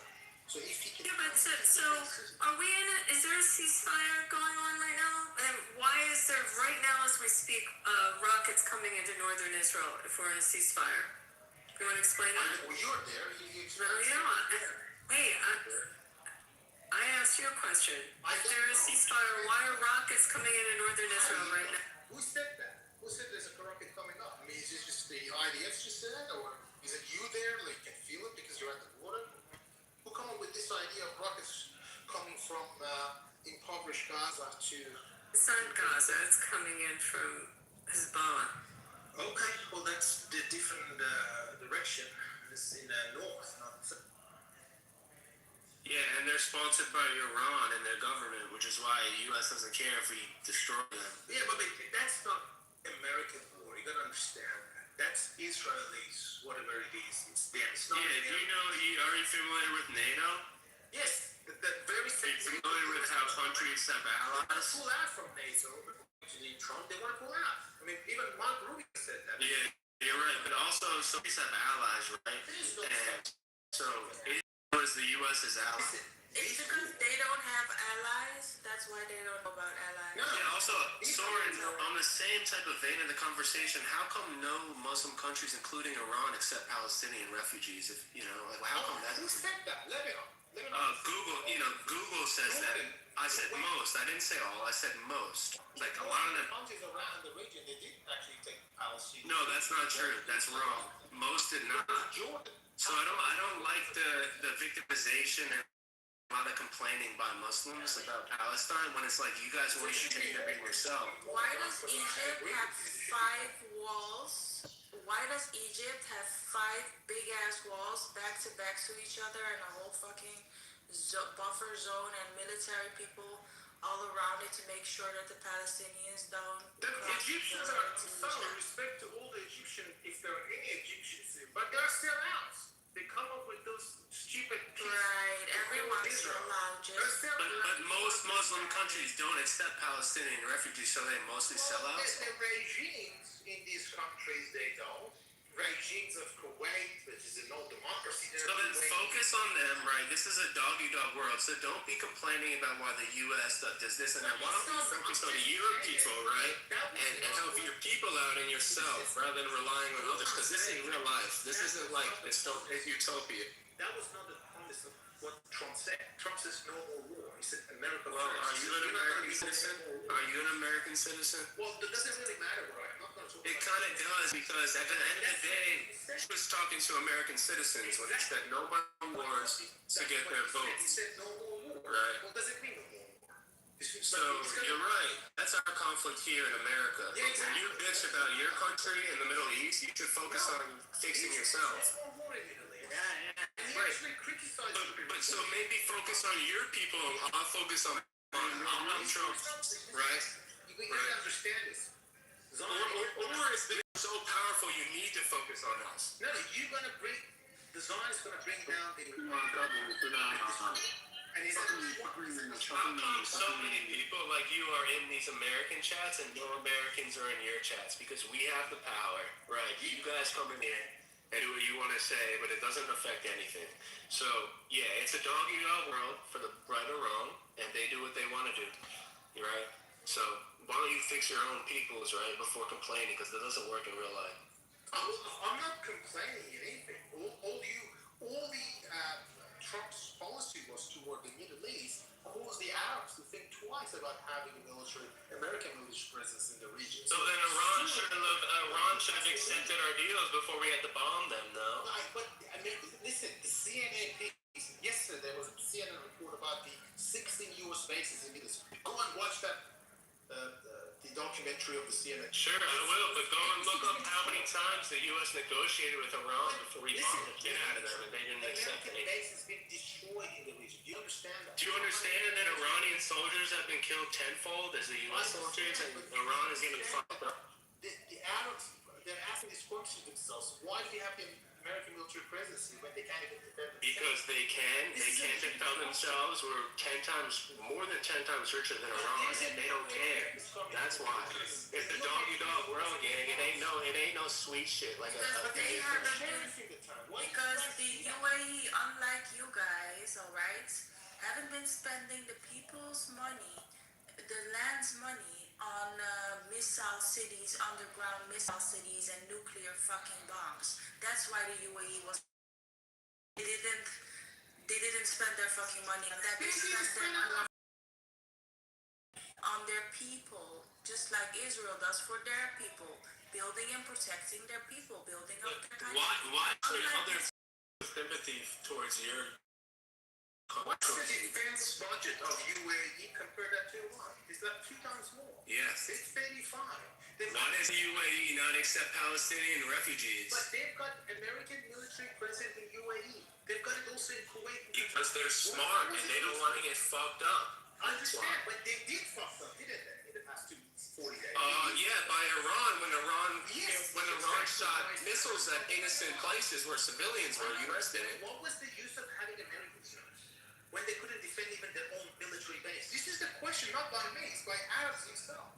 And they asked their own people, well, hang on a second, why do we have all these Americans who pay a lot of money? What for? They can't even fucking defend themselves. Look at the bases. CNN report yesterday. There are like 16 American military bases literally being destroyed out of commission.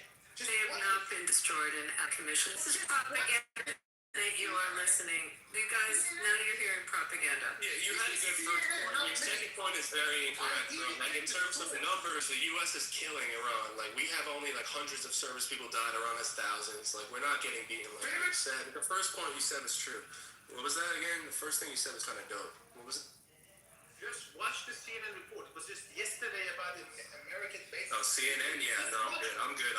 I'm not watching nothing of that. Okay, then don't watch it. But if whoever know what's happening, just watch that because he's actually. Meanwhile, the UAE is building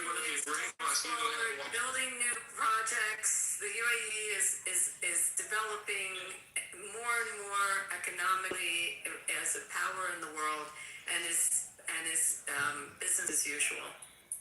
So it just didn't work, Soren. You didn't take out the UAE. I hate to break that news to you. CNN is fake news 100%. Like, there's no doubt. 100%. Fake shit. So is MSNBC. So is Fox.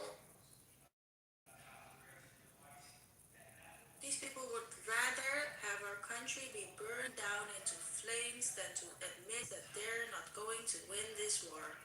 Yeah, Soren, that shit won't fly in America. You come over here and be like, watch CNN. We already are past that. It's not 2016. Like, we know bullshit, right? So don't try that. So the Democrats and the CNN tell us what they want to do is they want to have another 9/11, and it's just one of those things where we're still at that point where there still might be another 9/11 here coming soon. I mean, that's what the So, okay, so understand. We just have to. Okay, you don't like CNN, I get it. But whoever likes the CNN, I'll put the link in the chat. Just watch it. Watch it. That's CNN, by the way. Not me saying that. It's American News Outlet. It talks about the military, American military bases in the Middle East. What happened to them in the past 40 days or 50 days. And CNN also was the biggest supporters of BLM, whose creators are now in prison. So no, I won't listen to that. It's CNN. And it's time for you guys to... Wait, what happened to our bases? It is crazy. It's crazy that... What happened to our bases? To quote Soren, our bases are completely decimated. That's not true. That's not even crazy, Soren. Yeah. You know how much money the U.S. has compared to... literally, which base are you referring to? He said 16 bases. I will now quote Soren. He said 16 bases have been decimated. He said Kuwaiti bases, our Qatari bases, anything we've had in the We're still out of Kuwaiti. We're still running ops out of Qatar, so that's bullshit. We're still running ops out of all of our bases. None of our bases are destroyed. That's just a patent lie. It's propaganda that you like, Soren. Take it to the CNN, not to the CNN. Your CNN article. It's actually 19 military bases in the East. So if you gain one, big whoop-de-fucking-do. So if you actually know anything about the U.S. military assets in the region, they're always prepared for that and they have backup. Why do you think there are 19 military installations within the region? And within the region, it's because if one gets hit, they go to the next area and then pick up more and bring it back in. So it's 19, and none of them have been decimated to what you're trying to say. Have they been hit? Yes, but still has other countries as well. Listen, this is not me saying that. This is CNN has been completely destroyed, out of use. Just look up this fucking CNN. It's not true. It's not like you look at the SIPRNet bullshit. Listen, you civilian uninformed military cuck. The U.S. SIPRNet. Just watch the CNN first and then what it says, and it does not have that at all. Oh my gosh. Soren, let's say I believe you, and they're right? Like, let's say that happened, right? Do you realize that doesn't matter because of how much more money the U.S. The U.S. doesn't give a fuck, bro. I know. Think of them as Epstein. That's it. I know it doesn't care. American doesn't care. But I'm talking about the Arabs in the region. Like the Qataris, Kuwaitis, they have to come up with a new regime. Alright. So, Soren, I already proved you wrong. I looked at your article. They don't even say what you're saying. So, first off, you should read your own fucking sources beforehand. Secondly, Al-Assad Air Base and Erbil Air Base, they're still being used, but we don't have most of our assets in there because they are, guess what? Pretty close to drone attacks. So all we did was relocate. Shut up or I'll move your fucking ass down and I'll make you the goat fucker you are. I swear to God. I'll rip your spine out through your rectum and beat you with it. Oh my God. But the sites in Syria, we also drew back. They're smaller, but guess what? We're still running SOF operations out of there, and we're still running intelligence operations and air assets out of there. So none of those bases have been destroyed. They've been hit, just like KK said, and they're not there. You're just a fucking liar. Because we can see that. The topic of the CNN, you read the whole and with respect to protecting the UAE, Israel sent the missile defense systems to the UAE. They sent the laser systems to UAE. They sent missile defense to the UAE. So, all your... And the second part to this is they have been damaged by drone attacks, fallout, debris, etc. That's expected when you go into a conflict. But they're not destroyed, dipshit. So either you don't know how to read your own fucking sources, or you fucking talking about. No. Because again, no wonder why you guys are fucking throwing fucking goat balls and thinking somehow you're gonna win.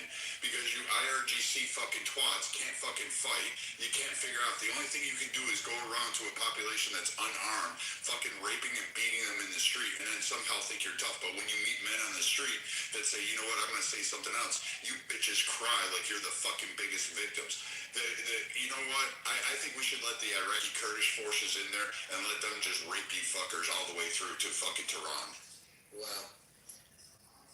And then in the article, it says that, or excuse me, I'll put the article that talks about it that's outside of CNN.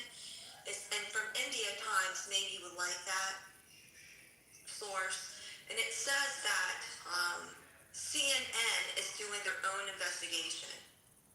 So you tell me, how does CNN actually have the resources and access to be able to clearly be able to identify what has happened on each of those military bases? Welcome to America. CNN and MSNBC, we don't listen to you. That's a satellite image for your information that they could compare what happened prior to 28th of February and after.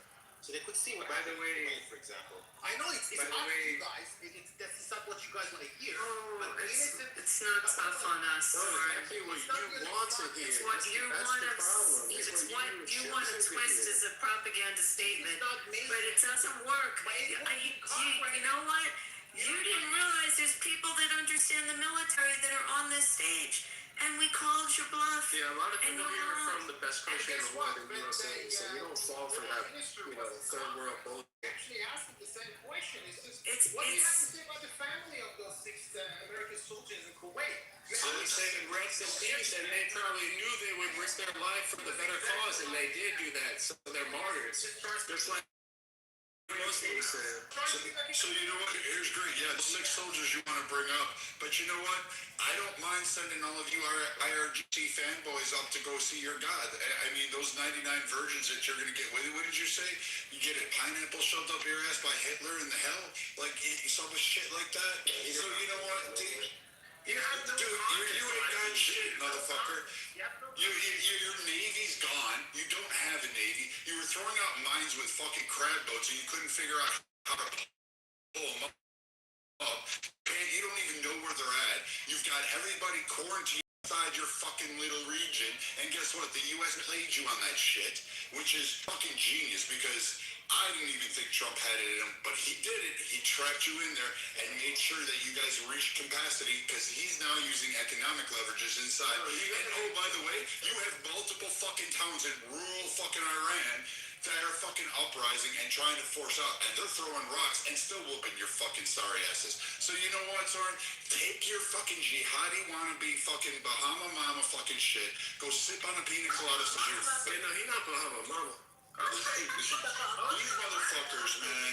I'm sorry I missed one of that. I'll go back and finish the job. You know what is interesting? You're focused on this one report, but there's a whole contingency, 2 different Marine Expeditionary Units, another carrier group from the Navy sitting right there. They haven't been hit.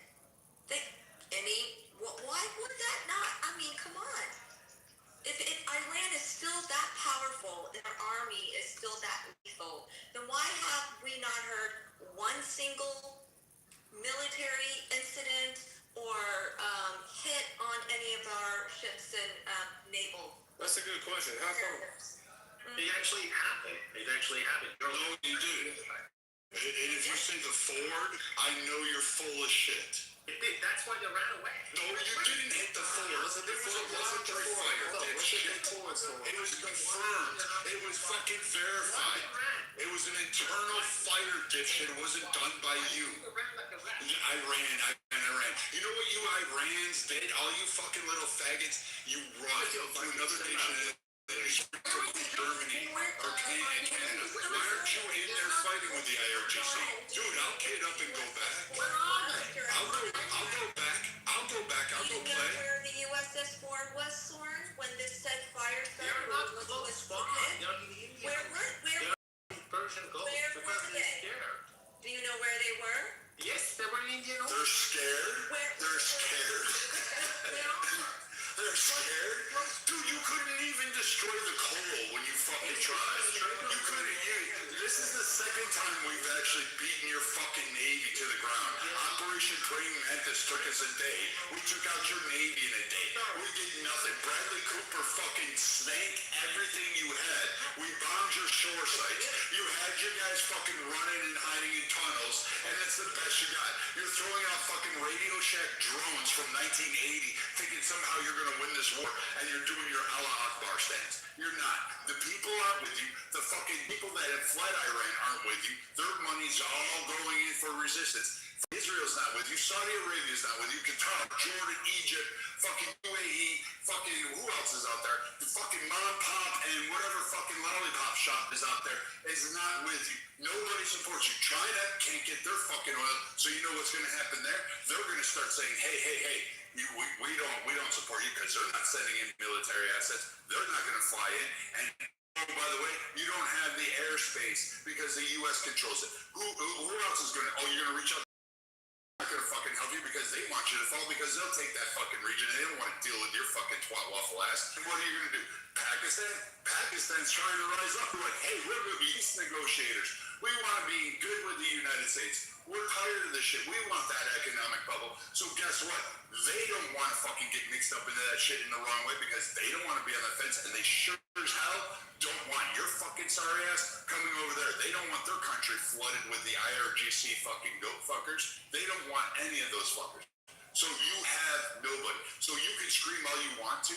The noose is tightening around your neck, and not a single nation really supports you except for saying, go Iran all the way back into Beijing. That's the best support you got without any financial, economic leverages, or military assets. You have nothing. Respond. Y'all better let him respond after all that. Okay, yeah, General Ford is actually look at my PDR. Where it is actually, it's in that one. So we know where it is. We keep it there. I'm sorry. No, where it was. Yeah, what the fuck does that mean? What the fuck does that mean? I asked, where was it located when it was hit? You said it was hit, and I asked you. We should let Soren go ahead. Well, it's not fair to Soren. Bro, this guy is a cunt. Let Soren respond after you just went off. I mean, 30 seconds.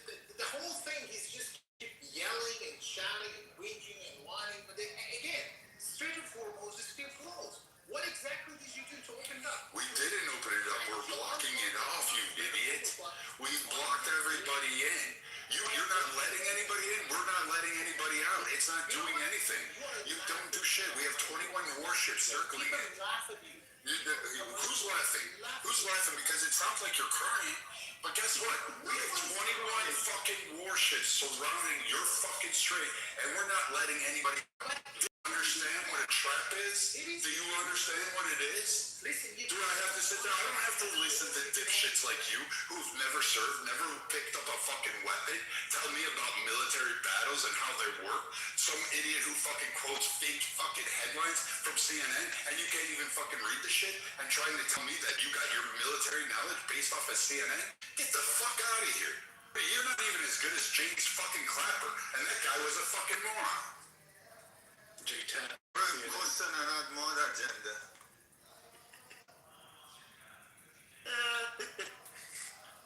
What's up? Hey, KG2, do you have anything to add to the train on Soren? Just left.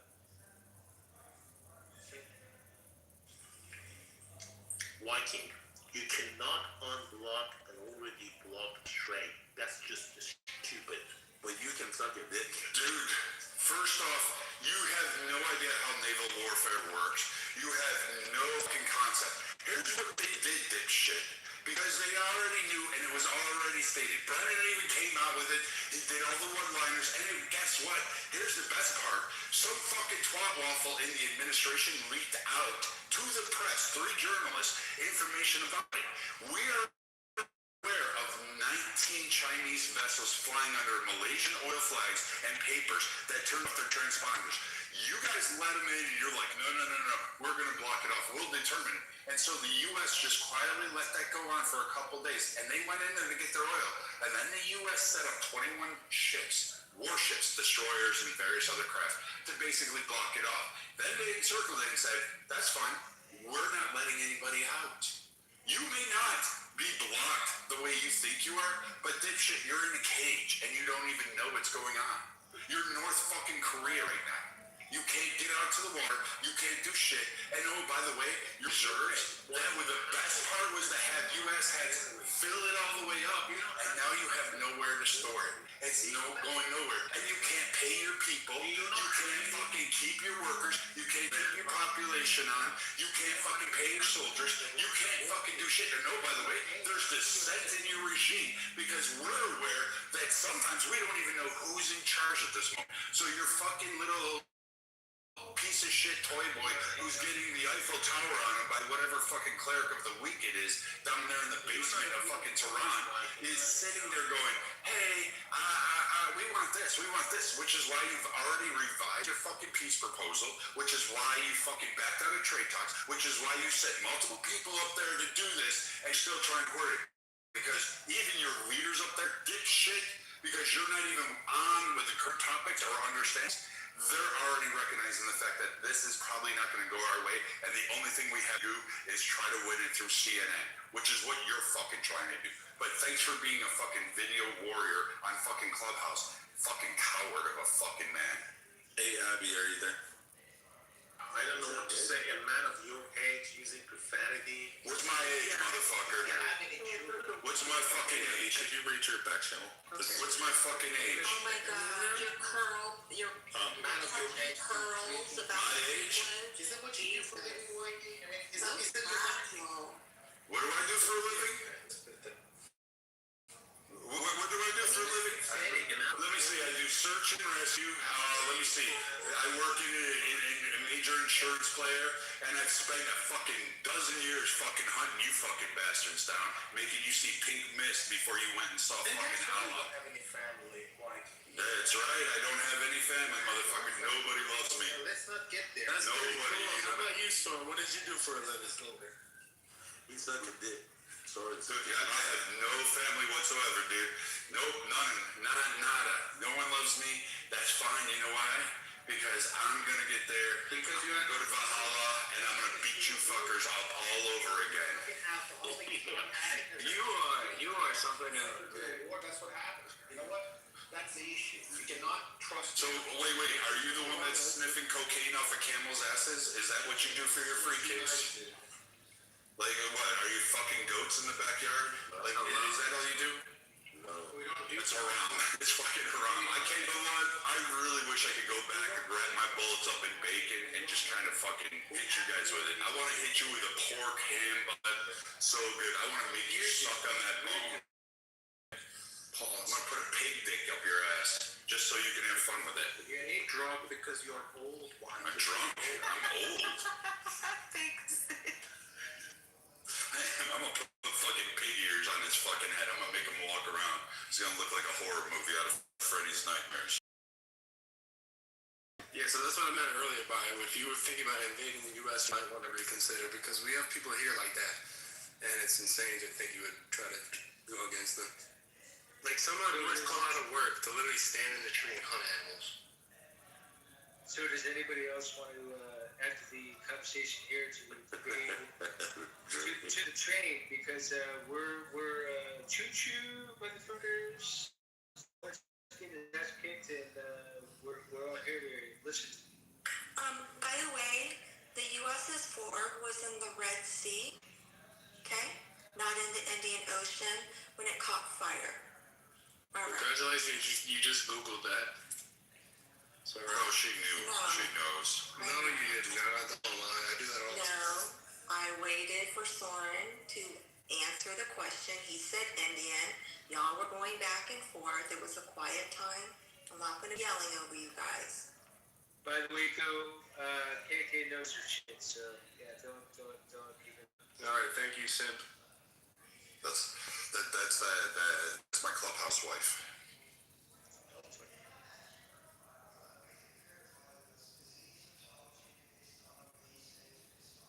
Where's Pepe? That's that motherfucker. Fuck you, jackhead.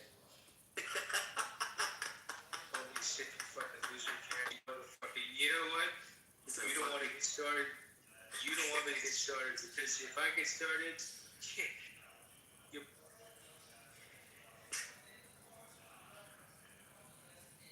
How do you piss off father?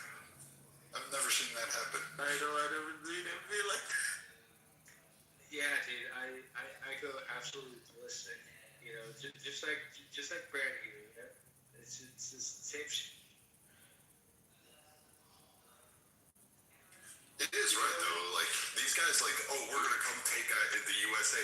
Like we would make the Geneva Conventions a to-do list. We would, like, I kid you not, we had fucking like suburbanite fucking moms with fucking Chardonnay fucking wine glasses walking out and sending Roombas with IEDs on them out there. It would be fucking there.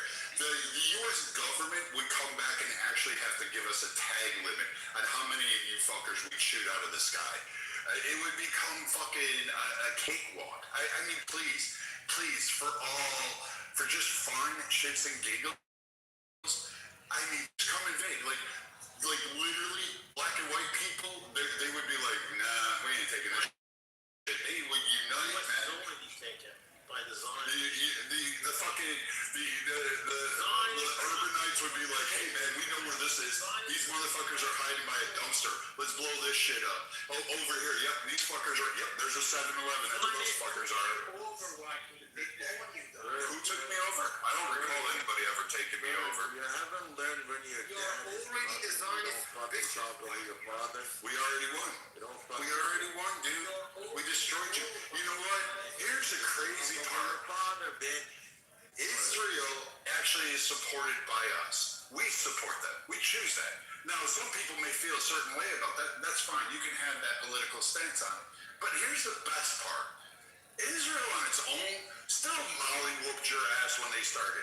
Starving outnumbered, they had Czechoslovakian rifles, and they still beat your sorry asses. They've been beating your ass. Like, you couldn't even get past a ragtag fucking World War II depression fucking group of people who fucking were starving, crawling on the sands, and with no financial support, and all of a sudden, they're sitting there beating your fucking asses. And somehow or another, you want to champion it. For 50 years, you've been able to do shit. You haven't done shit. And you cry every time. And then, oh, we're going to take over America. Bitch, please. You couldn't fucking fight your way out of a wet paper bag, you camel dung. You can't fucking do it. You're nothing. You IRGC guys are good at one thing. Kidnapping kids, raping little girls into brides, and then telling the rest of the people we're going to shoot you.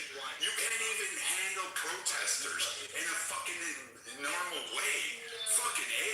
You can't even, like, fucking just, like, allow protesters to go down the street saying we want a government. You don't even have a government. You have a group of fucking old men who circle jerk each other off in the fucking back rooms with your fucking jihadi out. I wrote it in the back. It's not in the back room. It's in the Hammam Bansuri. It's like that place for that. Dude, I would literally, you know what, you're right, you shouldn't fight us men from the U.S. You know who I'm going to send? I'm going to send the Canadian women, because that may be more of a fair fight for you fuckers. Like, Jesus Christ. You know what? Dude, like, again, there's nothing you've proven, anything out there. Where's your economic leverage coming from? Of Iran.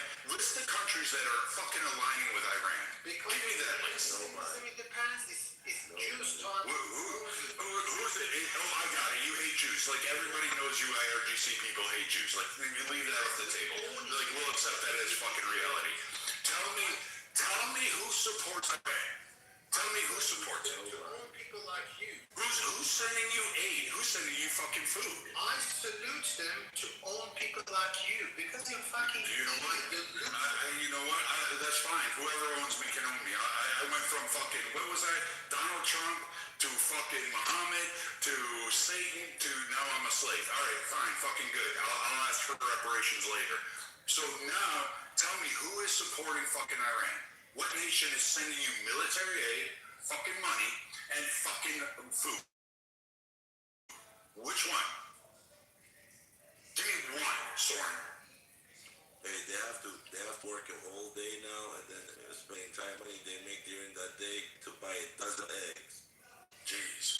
Not a single Arab nation has supported One dozen of eggs will cost them an entire day of work. Dude, you guys better start opening some 7-Elevens over there so you can get 2 for 1 hot dogs. Oh no! Is that holla? But it's the beginning of the war, and then just wait a couple more months, and then they can't even drink water. It's gonna be that bad. Stuart's mom is sucking a dick for some eggs right now. Is the train about ready to go off the train? Go off the rails? Oh, I'm sorry for wrecking your room. I just. What are you sorry for? Go keep going, bro. Yeah. I just like these guys that come on here and like I'll argue with people on Clubhouse, and there's people in other rooms. Like there's this room called Chillism. They're a great group of guys. I like a lot of those guys. I'll give them shit. They give me shit. It's fine and good. Like there's this guy Concrete. There's a Line. These guys are all fun. I like some of the shit they say is just completely off the wall. But I like giving them shit. It's a good time. But I swear to God, like everything, every core of my fiber. You hit a fucking American, I don't give a shit. I want to fucking bomb your country. I want to take you out. Because I feel a particular way about Americans. Like, it don't matter to me. You be Asian, you be Muslim, you be Jewish, you be fucking purple. You could believe that fucking mercury's in your anus. I don't give a flying fuck. But you touch a hair of an American, I will fuck you up. I don't give a flying fuck. But here's the difference between me and you, Soren, is I will protect all of my people. I'll stand up there, I'll take that shot right to the chest and still fucking rip your soul out.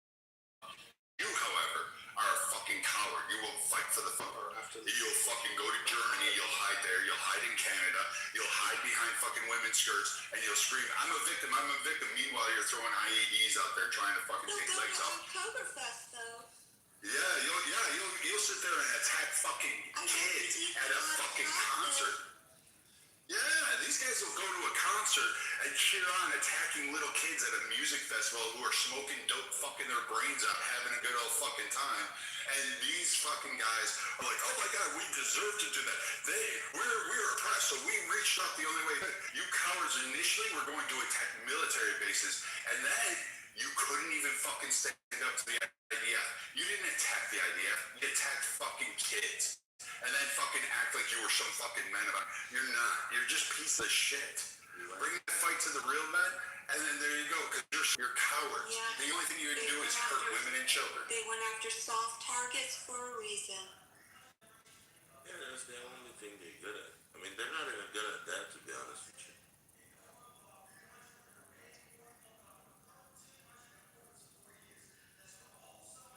I'm just glad there's a lot of IRGC men killed, so that way it avoids future generations being. AUB and KK.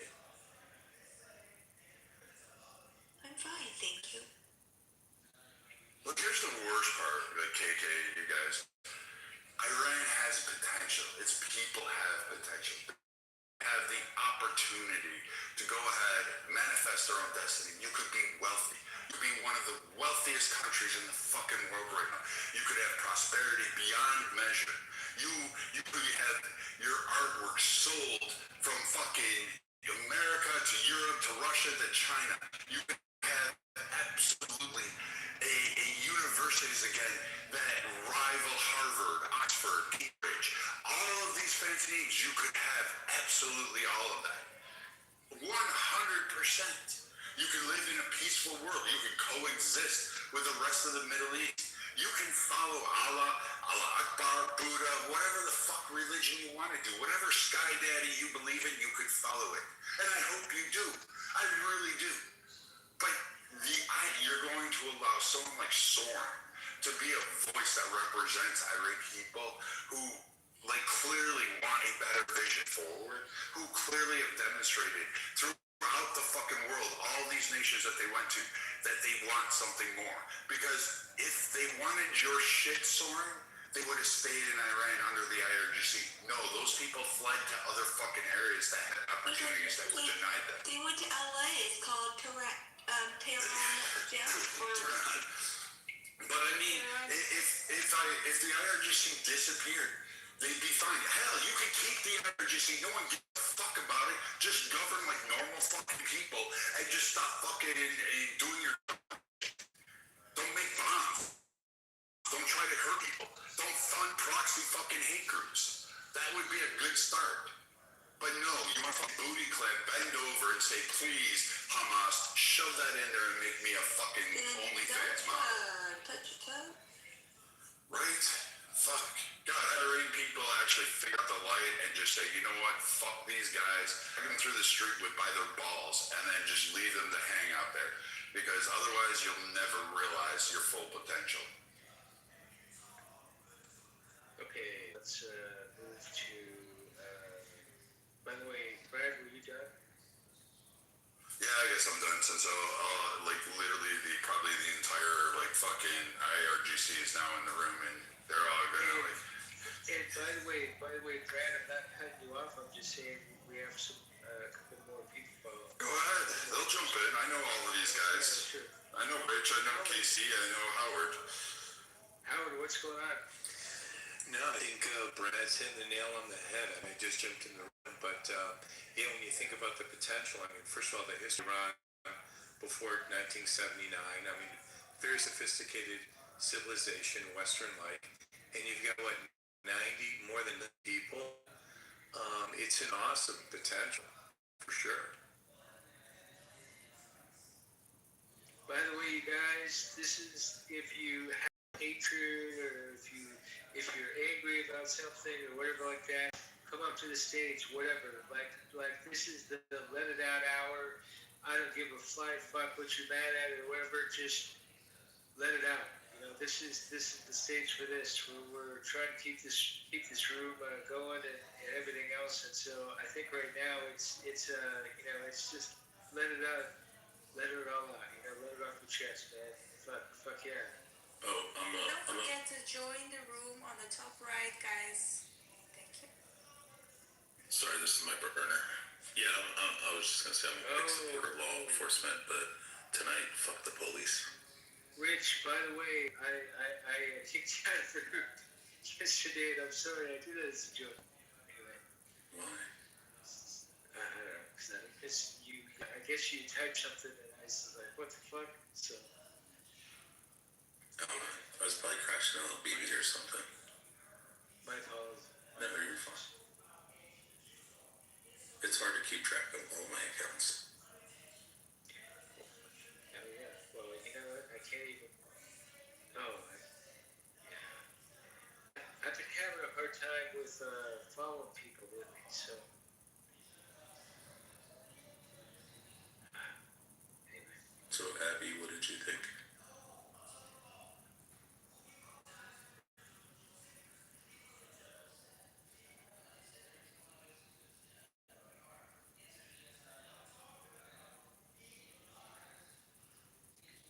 KC2, what's going on? How are you? You're on stage. Are you listening or you want to talk? You want to say something?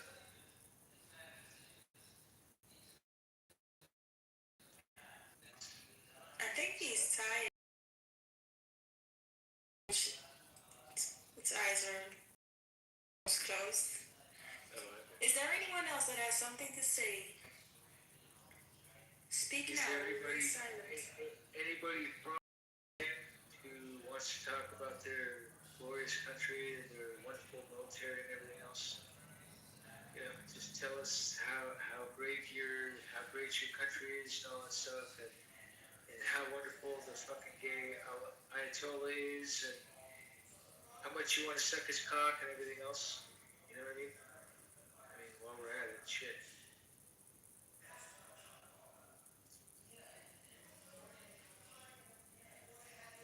It's you know what? It's weird because over there it's in the morning, so you would think that more people would want to talk in the morning, right?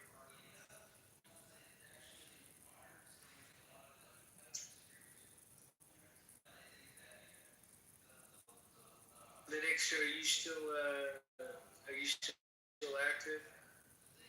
Well, to be fair, they probably have like some of those IRGC stores are probably operating pagers or cell phones that they're afraid to touch. So they might blow their balls out. So that could be an issue at hand. Well, I mean, let's just hope that the pagers aren't accessing fucking Clubhouse. You know what I mean?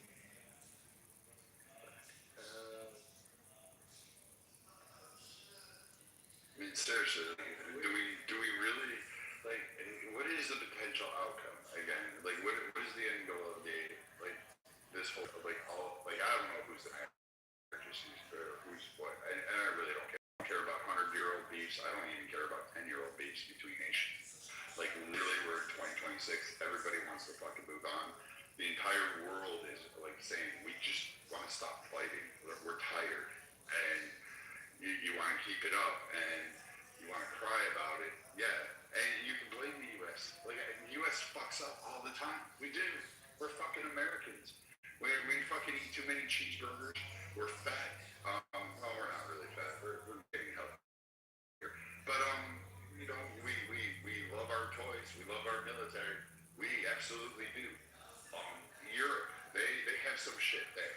Like, I just don't get it. Like, between the immigration fights that we have going on, the fact that you've got a lot of bullshit that exists from these pro-IRGC kind of types, I just don't get it. It's not like you're being invaded. It's not like you're even there. Like, all Trump is doing, like, literally, here, I'll give you the war synopsis really easy. Trump is killing off each of your ayatollahs and killing your leadership until he finds a leader that's willing to work with him on the table. That's literally Trump's strategy. It's not really fucking hard to figure out. He's just knocking heads down until he finds the one person that's going to be like, hey, forehead, I want to work with you. That's all he's doing. Literally. It's as simple as that. And he's allowing Pakistan because he doesn't fucking care. Like, Pakistan's irrelevant to him. He doesn't even fucking care. He's not really about massive wars. His fucking entire presidency has been strategic fucking kill zones, and he's not afraid to go after leadership. Like, like people have said, you wanted to change the dynamics of war. You wanted to hide within civilian populations. You wanted to create this new kind of war fighting. So the U.S. has taken a more technical approach. It utilizes more AI, a lot more strategic targets. It'll hit you on the front, kill your outer perimeter. Meanwhile, it's hitting your fucking leadership head on. And it's just decimating, because why do they need to go into fucking urban areas, injure women and children, kill them because you'll hide behind them, you'll fucking use shields, you'll do all these things. The U.S. doesn't need to do that anymore. All we have to do, realize this, all we have to do is just kill your leadership. You taught us that. Like, as soon as one of you guys crumble, that's it. Your leadership falls off. You start to get weaker, just like you're becoming discombobulated now. It's that simple. It's a fucking old war strategy. Hey, Lee Wong, what's happening, dude? How's China? It's pretty good. It's good times in a good position, thanks to the American empire crumbling in plain sight. Not bad at all. You know, they have till June 8th until they run out of oil. It's gonna be amazing. June 9th is gonna be awesome. This is an American man defending the IRGC of my country. No, he's an American guy who lives over in China, and he let me see if I can remember. Idiot. I'm going crazy every day, bro. Just say he's an idiot. No, it's mind blowing. Honestly, it's like, what the fuck? Why don't you go live under them? Go ahead. I do. Thank you, bitch. Go ahead. Lee Wong, I have a question.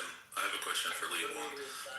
Lee Wong, have you ever seen the whitening laundry detergent commercial in mainland China where the girl takes the black guy and she looks at him and she goes, ew. And then she puts him in the washer and then she shoves him down and then she throws the detergent in there and she slams the door and then it pops open and it's a white pasty Chinese guy and she goes, yay! Like that. That's Yeah, awesome. it was off of an Italian commercial, actually. You can see it was crazy how racist the Chinese are. You ever seen when they take Crazy what they're gonna do to your people, your civilization, too. I know. I'm trying to ask you a question. Lee Wong, calm down. Don't crash out. I know, don't crash out. It's okay. Have you ever seen in mainland China that they take African Americans and they put leashes on them and then they call them in Mandarin, they call them black monkeys, and then they walk them around, but they pay people, so it's like almost like actors and stuff, and they just need the money because they're starving black actors in mainland China. They're mostly like Somalians and Sudanese, but they put like a leash on them and then they walk them around like monkeys and stuff, and they call them little black monkeys. It's hysterical.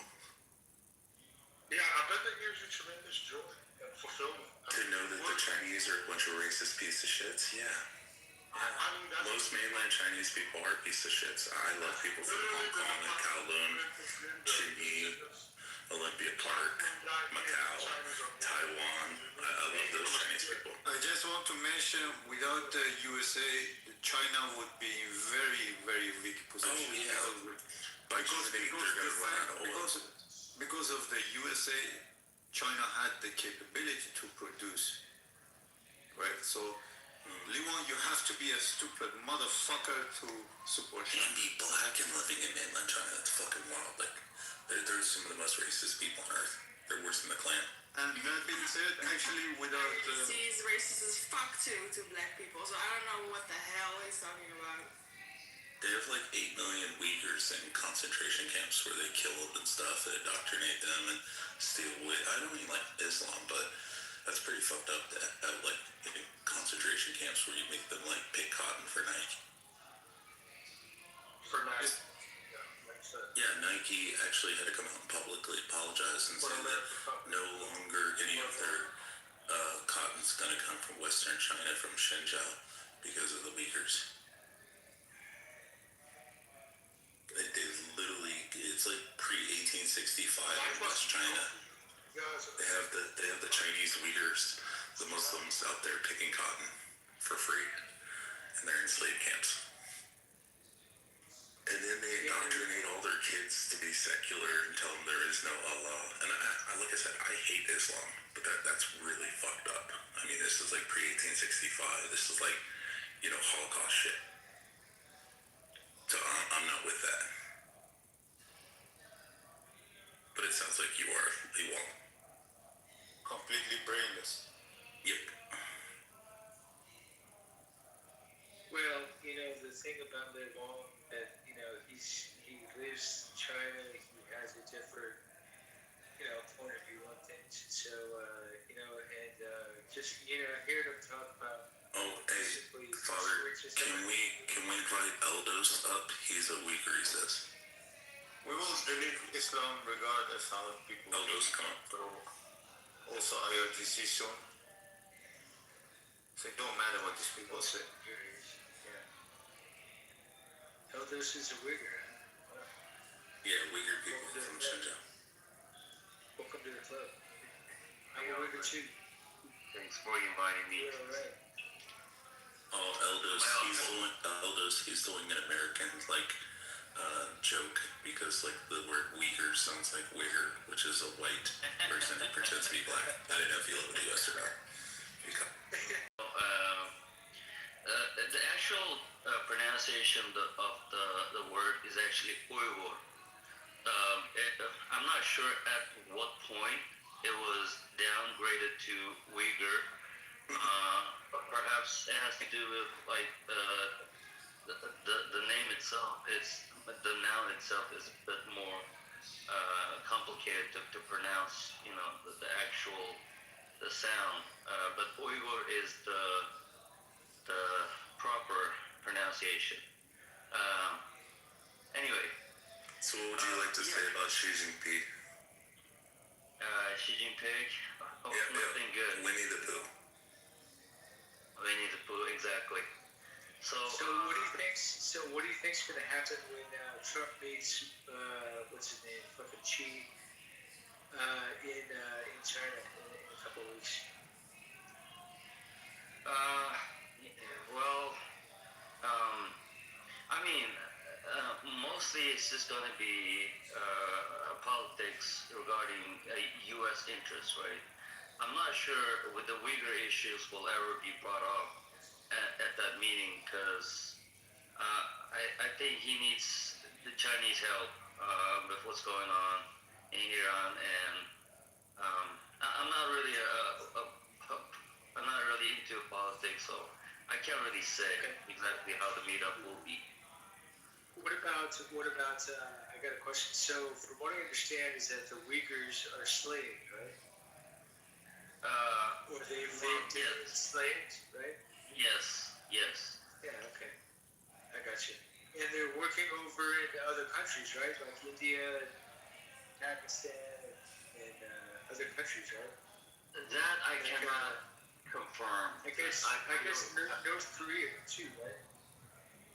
I don't think so, because the Chinese do not want the Uyghurs to be abroad, as they will want to control the Uyghurs within China, and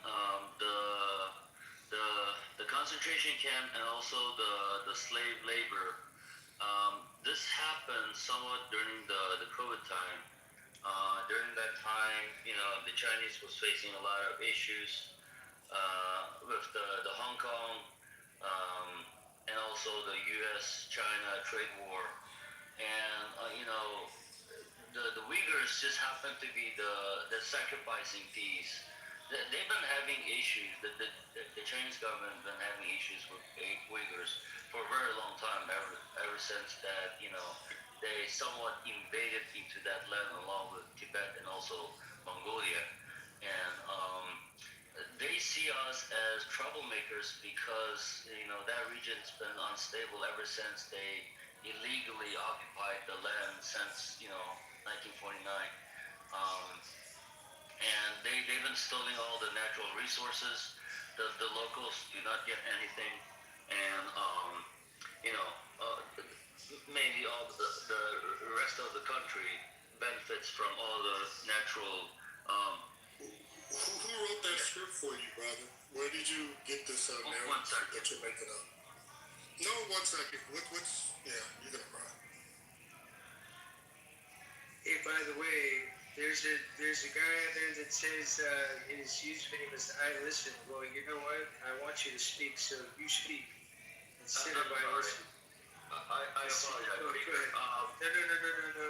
No. The person who just interrupted me and said that I was reading off a script. Oh, Lee Wong, the black guy who lives in. For your information, I just happened to be in this chat randomly. I did not pick to be in this room. It's just that it showed up on the top of the hallway, the rooms that was available, and I was automatically I guess welcomed into this room, and the guys on the stage, they just kind enough to invite me because I mentioned that I'm Uyghur. You see around for State Department something.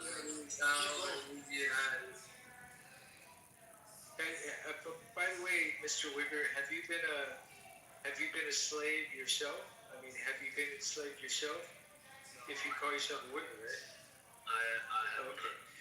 So are you one of the paid Uyghurs, or are you getting paid by the CCP or somebody, or what? No, I am not being paid. Not being paid. So then how the fuck are you living? How am I living? Is that your question? He's saying how are you able to survive if you're a slave? But I don't think he's aware that you don't live in Xinjiang right now. That's correct. I don't know why all these assumptions are being, without asking me or without me stating that where I was living currently. You're just making up all this assumption. I'm a little doubtful why you automatically start attacking me. shit. That's why. No. Hang on. I'm not trying to attack you at all. I'm not trying to judge you. I'm not trying to ask you some questions just so that I can understand. Your tone, my friend, your tone, Drew. Oh, Eldos, real quick, father is autistic, so like social normities and stuff like that, and like speaking with like emotions isn't his strong like suit or strong forte. Yeah, he always speaks like this, Eldos. Yeah, he sounds like Dr. Spock from Star Trek. He's like a robot. He's trying to have a good faith conversation. Yeah, but he's like super autistic. He's more computer-minded. Talk to him later. I cannot stay too long on the stage. I'm actually still working at the time. So, but to answer, or to say, everything that Mr. Numu mentioned earlier is 100% accurate. Our people have been suffering for a very long time, but especially since 2007, the Chinese party, I guess they just decided they have to resolve the Uyghur issues once and for all, and they've been going through serious amount of works that they have started with this concentration camp. Main goal is to detach the Uyghurs from their old ways of Islam, of terrorism and extremism and killing people in Syria, child slave labor camps. How do you feel about the Uyghurs committing genocide, Muslims in Syria? How do you feel about that? Do you care? Do you care about the Uyghurs? Who cares? I don't give a fuck. I would suggest the moderators start, enforce some kind of room order. This person. You need special privileges to lie? This person. No, we allow for people to express themselves openly, and then when he's done, I appreciate that. I pushed him down because I think he was very rude. You're talking about quite a sensitive subject here, so a little bit of respect, I'm sorry. I mean, if you were a dumb blonde, I kind of like understand, but okay, I understand. Father, he doesn't live in Western China right now. He lives in the Western world. You can tell by his accent. He's probably been here since he was a kid. His family got out of there. But the point is, there's like 8 million people in literally like fucking slave camps, like pre-1865, like literally enslaved by the Chinese government. And they force indoctrinate people to leave their religion, and they get the little kids when they're 5, 6 years old, and instead of their parents allowing them to teach them about their culture and their religion, they raise them to be like Eastern Chinese. And they're like, no, you're not going to be Western Chinese. You're not going to learn about Islam. You're not going to learn about your culture. You're going to be no different than anybody at Beijing.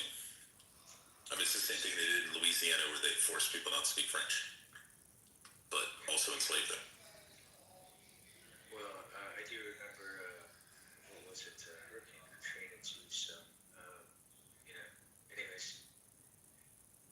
Yeah, I'm not saying that Uyghurs are 100% innocent, but I don't think you should, genocide in a sense of, putting people in internment death camps and forced labor slaves. I think you should deal with, the specific individuals. I would be okay with Israel, taking all the Gazans and then, putting them in slave camps and making them pick cotton and fucking figs and olives and shit. That would be fucked up. If they're fighting a war, it's one thing. They can fight a war. And even if innocents die, it's a casualty of war. But you don't then turn around and enslave the entire group of people. So, this part about war, it's certainly debatable. There is no actual, what may have happened, events, right? All these terrorist attacks and whatnot, could be the actual events, but whether they were actually, carried out by these terrorist groups, or perhaps it was a co-op within Chinese, intelligence, just so that they can have a legitimate reasons to occupy it and, do what they've been doing so far since 2007 to the Uyghur people, um, it's just, it needs serious amount of investigation, and Chinese are not very much open about that. So But how do you? what, So how do you? if I may, thank you. But what the world, and they have been doing their own homework.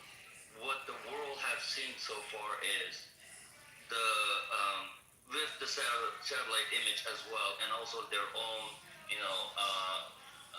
their own infiltration. Yeah, that the concentration exists. The people are actually being, you know, locked in the encampment, and they're being forced to do all this labor without being paid, and also a lot of death. The family members have lost their loved ones with, with no crime history whatsoever. All these people are being locked up illegally, and some of them, possibly being involved in organ harvesting and all that. And these are not, studies done by me. I'm just a Uyghur, happen to be in exile, and well, if you want to put it in context, like they have the body museum in mainland China that travels all over the world, and it's the one where they like slice people into like 1,000 pieces, and then they like stretch their entire body, and they've actually DNA tested some of the bodies and stuff, and found that some of the people who are part of this museum exhibit that goes all over the world and stuff are actually people that were imprisoned for life for like things like importing illegal things into the country, like cell phones, or like American products, or doing like anything illegal, and instead of just being put in prison for 100 years, they end up part of this exhibit where they kill the people because they have to be dead within, I think it's like 48 hours. They have to take the person who was deceased and then use it for this exhibit that they make the body where it like will last for like a couple hundred years, and they like do some type of chemical treatment and stuff like that, and then they slice the body up into like pieces and spread it out so you can see the internal parts of the body. And they've actually proven that a lot of the people are people that were imprisoned by the Chinese Communist Party, so they're really fucked up. Kind of like Jeffrey Dahmer. But on a governmental scale. Yeah. So Lee Wong was asking, how did you become an exile? Like, how did that happen? I went through the legal means to exit from China, and that is very much within the Chinese citizens' right at the time, when the Uyghurs are not as much of a threat, and but we're not talking about 1 or 10 or 100 individuals here. We're talking about millions of people over there who have been living for a very long time, and the Chinese government do see them as a threat because that particular region is a key point for One Belt, One Road initiative that they've been investing heavily. And in order for them to open up their borders to the neighborhood countries, they need to make sure that those regions are very much stable. And they cannot do that if the people over there are not happy, especially they've been stealing all those natural resources, not being given, the locals are not being benefited. Rather, the whole country, those resources are being distributed to the rest of the country. There are many, unfair treatments. People in the Xinjiang region, as well as Tibet and the Mongolians, are suffering. Inner Mongolia, that is. And, you can see why that region are unstable.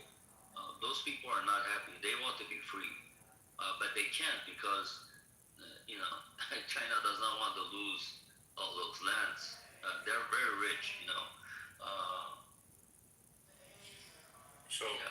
Father, I know how your brain works. I know your next question, or where you're going to lead to. Or is it for like the first 20 years of this situation? they allowed all the Uyghurs to leave. They were like, yo, you want to get the fuck out of here and go to Japan, go to the US, go to Canada, and feel free. Well, the problem is all the populace didn't leave. And the ones who did leave, they allowed them to because they wanted the fuck out of there. But then the remaining ones said, no, we don't want to leave this our indigenous homeland. And then that's when they started all the internment and death camps. Actually, I want to add to that point. The ones that were actually able to receive, a visa, that their visa applications are not denied, that number are substantially small compared to the ones that actually got denied.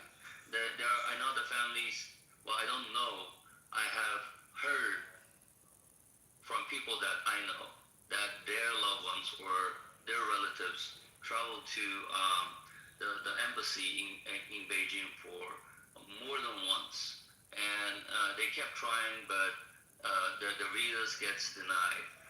But these happened pre-2007. After 2007,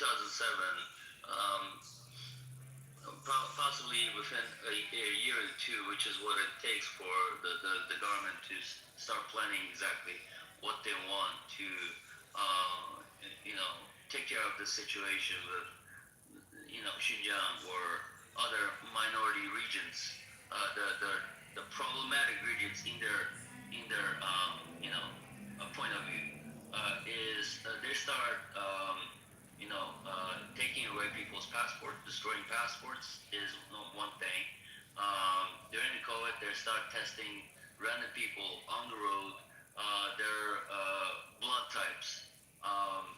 And this happened all before the concentration actually, people start taken away from their home.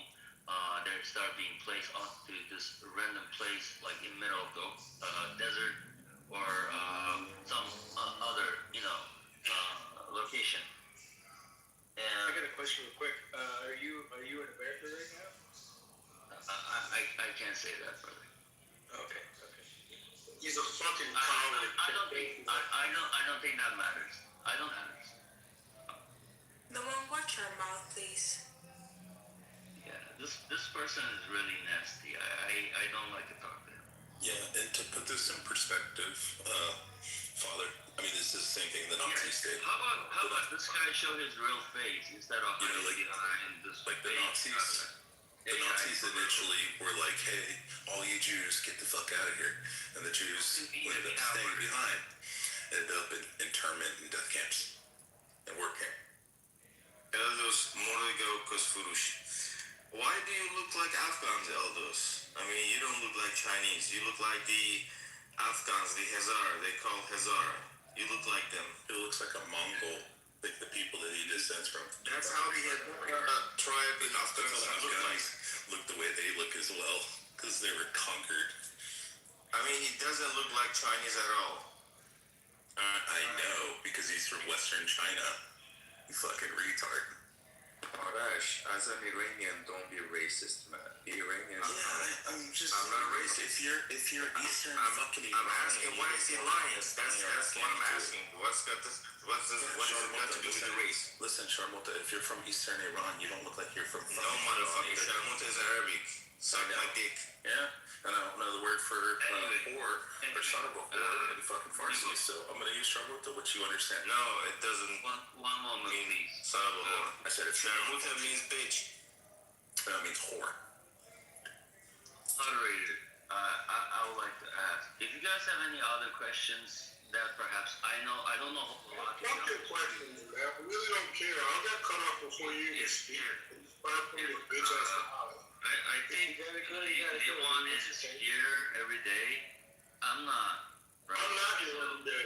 I come in here just as rarely as you and got booted off stage in the middle of speaking. This is your first and only time you've ever been in here? I'm not here every day. I'm sitting here. No, that's not the point. You said you're here as much as he said that this room came in his fucking in the hallway, and this is the first time he's ever been in here. So you're saying that it's your first time as well? Look, this Levon guy, I know him. He's supporting the killing of all the whites in South Africa. This is that type of guy. Who, Lee Wong? Yes.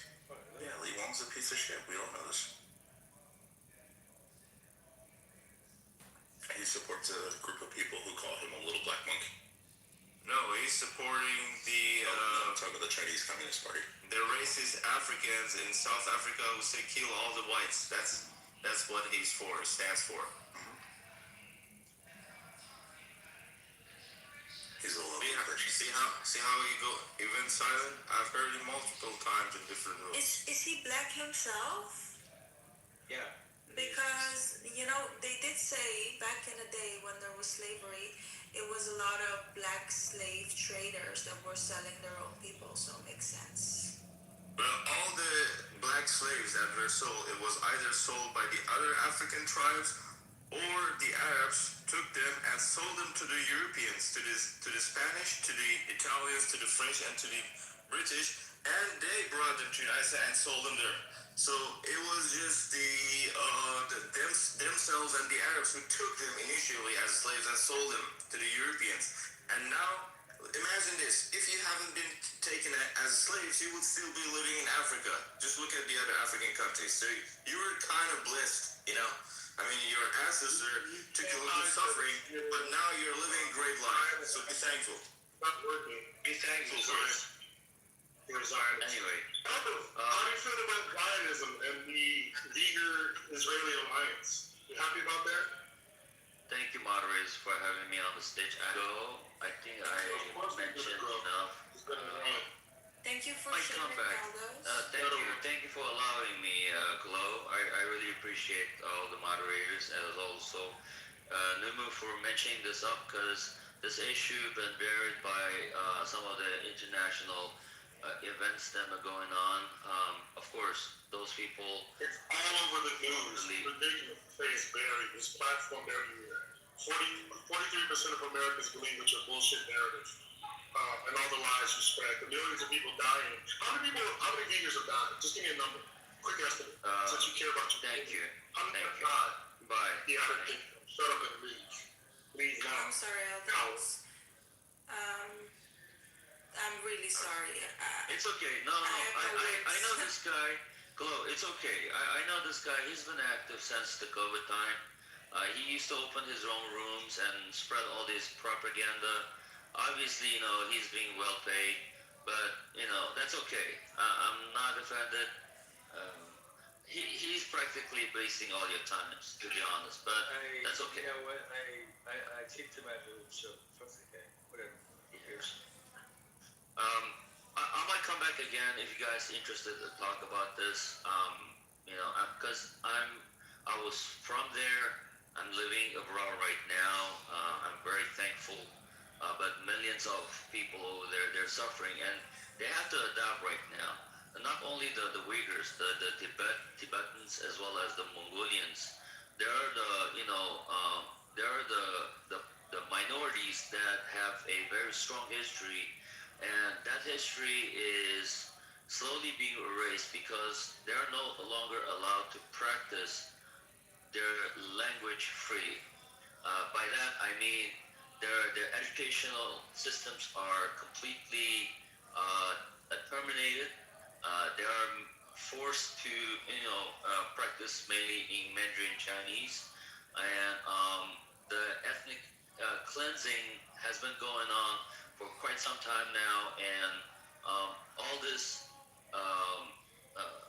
series of actions the Chinese government taking on these minorities. Eventually, their people are going to stop practicing in their own language. With that, they're going to start, slowly put down their barriers where they're different from the Han people, right? And they're going to start, have no choice but to accept the Han culture, even though you guys are looking at me and you're asking how come you are not you don't have that main Asian features, because I am not the Han people. We're completely different. We have completely different backgrounds. Our backgrounds, the Uyghurs backgrounds, we have the Turk backgrounds. The Hans, they are very much Asian features, and we do not, right? But eventually, with all these actions that the mainland Chinese are taking, especially the CCP, we have no choice but to, just lie to ourselves or people over there that they are the descendants of the whatever, the Han Empire or the Qing Empire or whatnot, right? This Chinese identity is more of the Han identity, and the rest of the country, that's what they're gonna adopt as well. They have no choice because their own culture, something that they're proud of, eventually they will have less and less to say about it because they don't have the access to their uh, own country, own culture that were taught by their own people before. Now will be taught by the hand person, right? Supposedly who is expert in history, like fabricated history that the Chinese are love to spread, or you know, um, yeah, uh, these Uyghur people, the identity itself, not the actual person. They cannot kill all the Uyghurs or the Tibetans or the Mongolians. Their solution is more of, we're just gonna erase of who you think you are, and that pretty much is gonna do the job. And the people, or gradually, if they have nothing to learn about who they are, they're just gonna adapt to whatever the Chinese are prepared for them, and they're gonna consider themselves, although not physically from the features, because you cannot, uh, cover how you look, right? You're gonna obviously look different, but I want they to can change. Okay, so why don't you land your plane real quick, and then because we have other people here. Of course. I think I'm pretty much done. Thank you for allowing me to speak. Okay, good, thank you. Ali, what's happening? What's going on? Everything fine.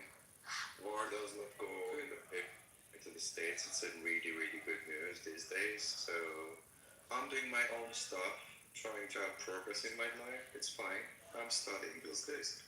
For the last 3 or 4 days, I never came to Clubhouse, and I was busy with my own stuff. Yeah, everything fine. Well, how about you guys? Good. You'll have Trump in your profile? Right up. Doing all right. We're just hanging out here, and we were talking about, I guess we're still talking about it. Is America a bully, or is Iran, Cuba, Venezuela, or Greenland a bully? And we wanted to see what your thoughts are on that. Like, who's the bully?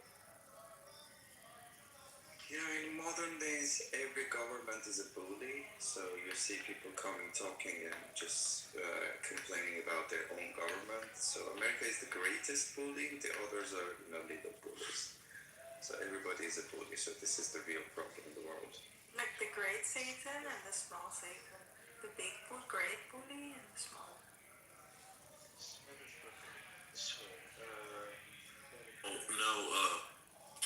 Glow.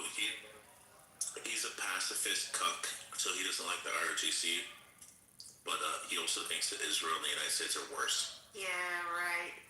I believe it immediately. Yeah, and Ali was just here yesterday. I started off, what the fuck he's talking about? He's been gone like 4 days or some shit. I wasn't. He was just here. Yeah, he was here yesterday getting berated and harangued by Steppy. I wasn't here yesterday. You were. If I were in the clubhouse yesterday, the other members, like Patty, would know that. I was not in the clubhouse yesterday. Okay, so let's move on.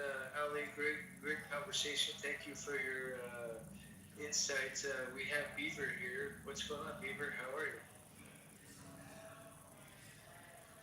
Oops, I missed that. Beaver, you're on mute. Well, I can answer for Beaver. He supports the United States, but he hates Israel and the IRGs. You're good. Well, why aren't you talking, Beaver? So, Numo, what do you think? What's your point of stand? You're on mute. You're on mute. Take yourself off of mute. Read above. What are you talking about? Well, why don't you just speak, Beaver? You're on the stage already.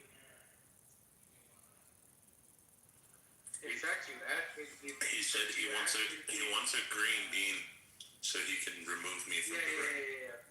Yeah, bullshit. He's not getting a fucking green bean. There's no fucking way. Even if he kicks me, he does come back. And you know what? If anybody were to give him a fucking green bean, I would kick him out right away. So, because anytime I was in his room, he was always taunting me and everything else, and he wouldn't give me a mod badge, so fuck you. I agree. He said, I just wanted to remove Rich. Yeah, that's what we were just reading.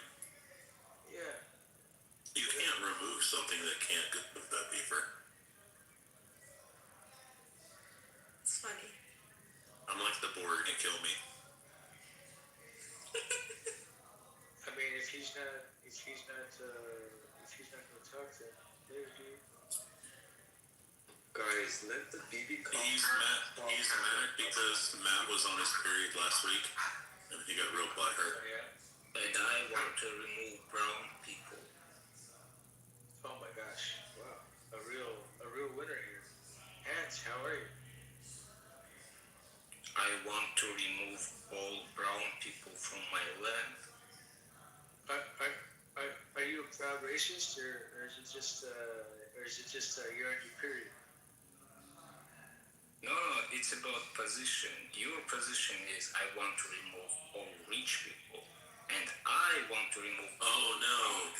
My name is Rich. I'm the person that they were referencing. He wanted to remove me, Richard.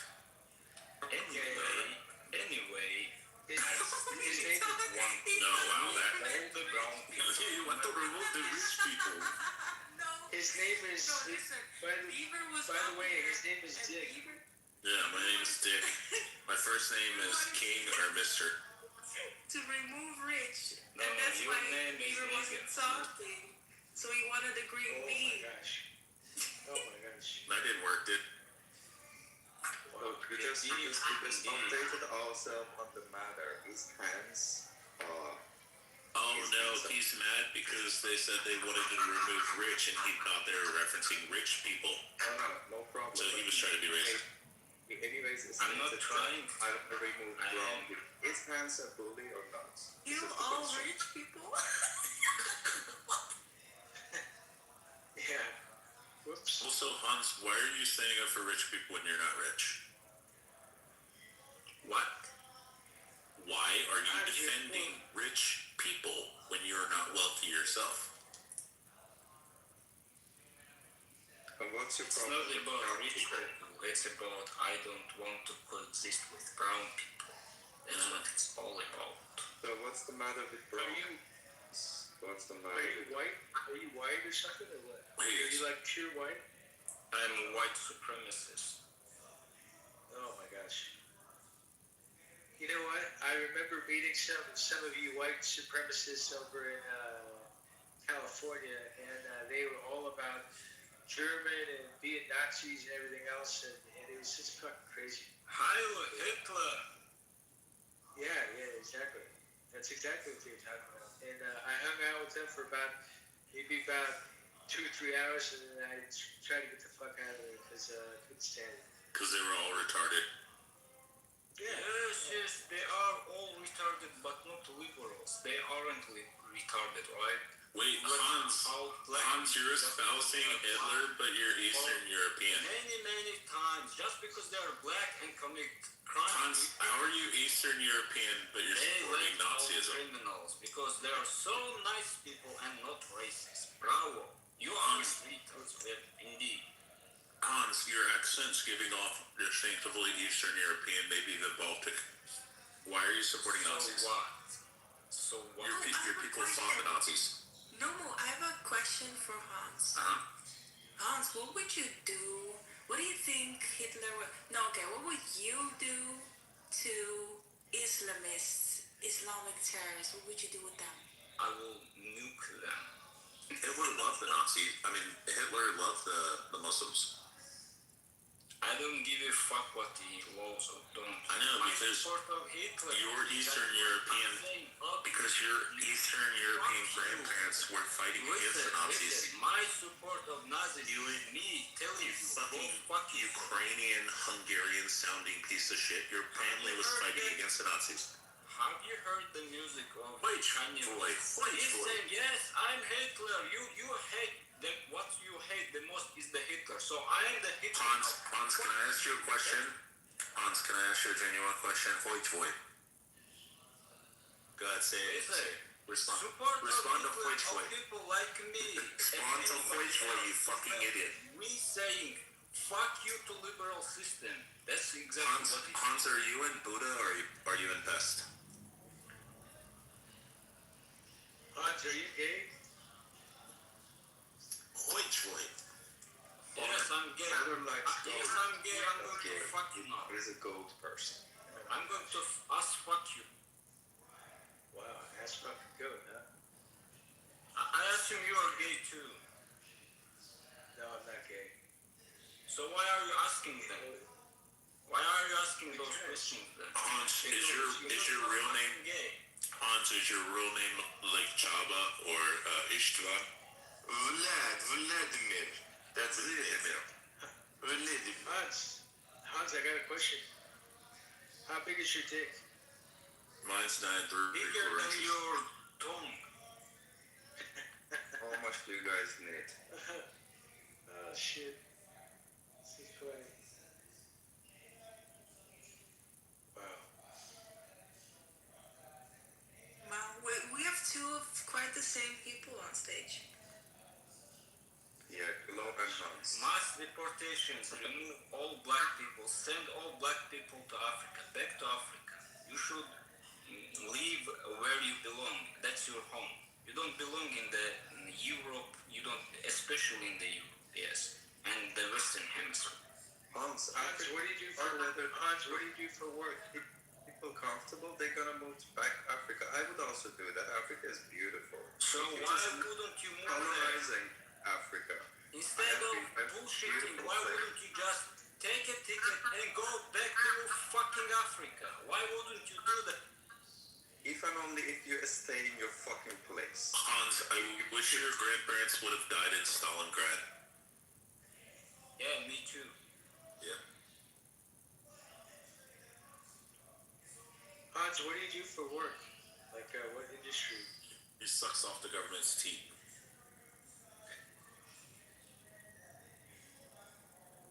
No, I want to direct the photographer. I'm a photographer. I take pictures of the women through my window. What was that? You take pictures of gay dudes sucking you off? Yep. No, I take pictures of beautiful women through window of my bedroom. I'm a professional photographer. You're a professional photographer. Why haven't I heard of you? Because I'm a special photographer, not many people know about me. I'm too expensive and, exclusive. Oh, you're expensive now. How much do you charge for prints? Or, for your time and all that stuff? Like how much do you charge? $1 million. $1 million. Oh, okay. That basically means you sit for girls. Do you want me to take your pictures or something? No. Father said yes. He wants you to take a picture while you're sucking his dick. It seems like he's asking me if I'm gay. No, he wants you to suck. Father is Hans. Father is gay, and Father wants you to suck his dick. You all Americans are, by the way, fucking gay. He lives in Mexico. He's not American. Fucking cocks and cowards. That's what. No, he's Mexican. You are fucking cowards there. By the way, I'm a Mexican guy. I'm a Mexican. Mexican invader of the USA. That's what you are. No. I don't live in the USA. I live in fucking Mexico, jackass. No, you Mexicans invading USA, obviously, and white people were there 50 years ago, 90%. Now they are 56 some or something. You obviously turning USA into the shithole. Congratulations. Oh my gosh. Well, guys, It's honestly the Eastern Europeans that are fucking it up. has this chat gotten boring or what? What should we do? Should we do a group vote? Give me a green bean and I'll invite everybody on stage. Why don't we do a poll right now? Just real quick, like a quick poll. Let me Or you could just invite everybody up. I'm gonna pick some people up. Glow, just to invite everybody in the audience on stage. How many of this party are feminists? Just curious. None. Are you sure? Yep, this isn't that kind of room, bro. Nope. It is exactly that kind of room. Nope. Wait, you think that a pro-Donald Trump supporting room is filled with a bunch of feminists? I don't give a fuck about I think the most progressive person that you could talk to on this stage is probably Patty, but she's asleep. Who is MAGA here? I'm right wing. Is there anybody MAGA? And I'm what you call brown because I'm Iranian woman in the West, but I'm right wing. But she's also part of the Aryan. She's also part of the Aryan race. Just remember that. What are you trying to say? Wait, Hans, she's brown, but she's part of the Aryan race. Yes. Is she a white supremacist? No. Because she's not retarded. She's not one of us. Yeah, but she's a true Aryan. Hans, you're Slavic. You're literally where we get the word slave from. So, but yet you are... You're a slave, and she's the pure Aryan race. Slavery, right? But by the way... She's your master. Who are victims of slavery, right? Glow has the right to bash your head in with a ball peen hammer. Hans, Glow has the right to bash your brains in with a fucking ball peen hammer if she wants. No. You're a dirty slave. You are the man Go look up the meaning. You're literally where the word slave comes from. Meaning of Iran. Go look up the meaning of the word of the land of Iran. Alright? And then come tell me you want to be like me, but you will never be me. Again, that word means Aryan land. I know what Iran is. We are MIGA. Make Iran great again. MIGA. We are MIGA. We are not MAGA. MIGA. Make Iran great again. You are Arab. No, I'm Iranian. Why are you using Arab words? You are Arabized, Iranian. I'm not using any Arabic words. What are you talking about? Of course you do. What's the others? Persian. We do He said MIGA like MAGA, you fucking retard. He said make Iran great again. MIGA. God, you're dumb. You know, Slavic brain is no different than fucking Somali brain. Retarded as fuck. Russia and all the other fucking Eastern European Soviet bloc states and all the Baltic states are a bunch of fucking retards because they got rid of all the Jews who were the smart ones. Is this supremacy? All the Jews who is promoting... Who invent everything. Who literally invents the cell phone that you're talking on right now. The microchips, the fucking GPS, the internet, the fucking clubhouse that you're talking on right now is all invented by Jews. Dumbass. Crazy. Without Jews, you wouldn't have it anyway. I'm still very pissed because they ruined the word Aryan. It does not mean anything of white supremacy. It literally means land of the nobles, or Aryan means noble people. And I literally mean, I don't give a fuck. I want my land free of brown people. You ruined a whole thing. And you're still not one of us. But I don't fucking want brown people in my land, period. You live in the Western world right now. You're gonna have to get past it, bitch. Stop crying. Go back to your fucking Soviet bloc era fucking country And then you can be surrounded by white fucking poor shitty So tell people me, go back. with shitty economies because you killed all the smart people.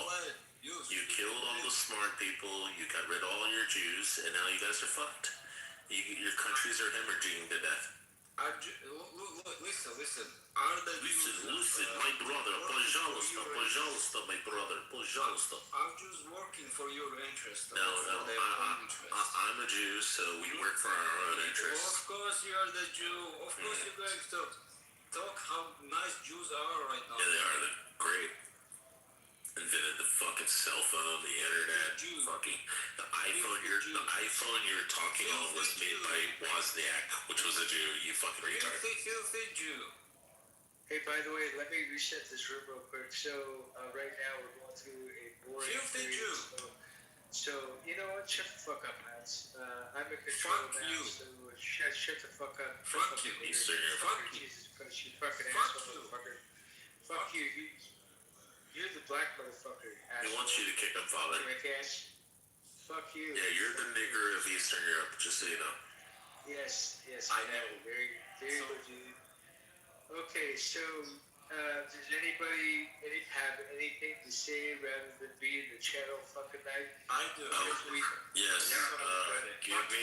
I have something to say, father. Make me moderator so I can bring everybody up, and then we can remove Hans because then he's not of any. He's not of any added contributor. He's not contributing, so we can move him down there. Gas the Jew. Try to look for the word. Gas the Jew. Yeah, bomb Stalingrad again. Oh, we will. Yeah, we can bomb your fucking family. Do it, fucking coward. They already did it. You can't defeat them. 1995, remember? Do what you did. Yeah, no, we did it once. I fucking dare you, you fucking Jewish bitch. Did you forget about 1945 when they bombed our Come country? here. You filthy Jewish rat, come here. Do that shit. By the way, Colad, I invited you to come up and you didn't come up to the stage, so you've got about I'm going to give you maybe 2 minutes to come up to the stage, and if you don't, I'm going to kick you out. Have somebody else Do it right invite now. him. Go, do it right now. Somebody else with a green bean, invite him up. Do I give a fuck? Glow, invite Colad. Do you think I care? Do it right now. Go. I think it's Colad. 2 minutes. Give COLAAD. I have two questions. Can I ask 2 questions? Yeah. Yeah. Is it gonna be the question you asked yesterday? No, I wasn't. Hurry up, go ahead. It was a joke. Yeah, I know. First question. It's in your favor, guys. Okay, I kind of like this group also after the last time we had fun together. First of all, why do you give a space to too much people having hatred in this group? Second of all, free speech room? Yeah, wait.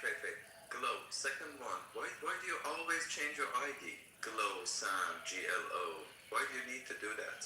Because she wants to, it's fun. I'm walking to the car right now, can't talk because I'm gonna drive, but that's none of your goddamn business. Why do you want to know why I changed my ID? What's your fucking concern? Ali, I just wonder why are you hiding? No, Ali, if you want to ask her a genuine question, ask her why she fucks black guys. Because she is filthy white bitch. oh my gosh, Jesus Christ. Please. Because of fucking white guilt. Those fucking white chicks I knew that was the batteries fucking with black guys to show how non-racist they There's are. nothing that sets off a racist more. Yeah. The thought that's of what it's all a about. whitish chick banging a black guy. Look at it. Worshipping fucking niggers. That's what it's all Father, you know, I was asked that. I mean, granted, my daughter's 8 years old when people ask me when they're like trying to get at me, and they're like, what if your daughter comes home with an N-word? And I'm like, well, I would disapprove. And they're like, see, I told you he's a racist. And I was like, no. I'm like, now ask me if she comes home with a black guy. And they're like, what if she comes home with a black guy? I was like, I got 2 questions. Is he Christian? Is he conservative? If he is, then I have no problem with it. Why the fuck would I care? Yeah. Because Holy you're shit, like, you just...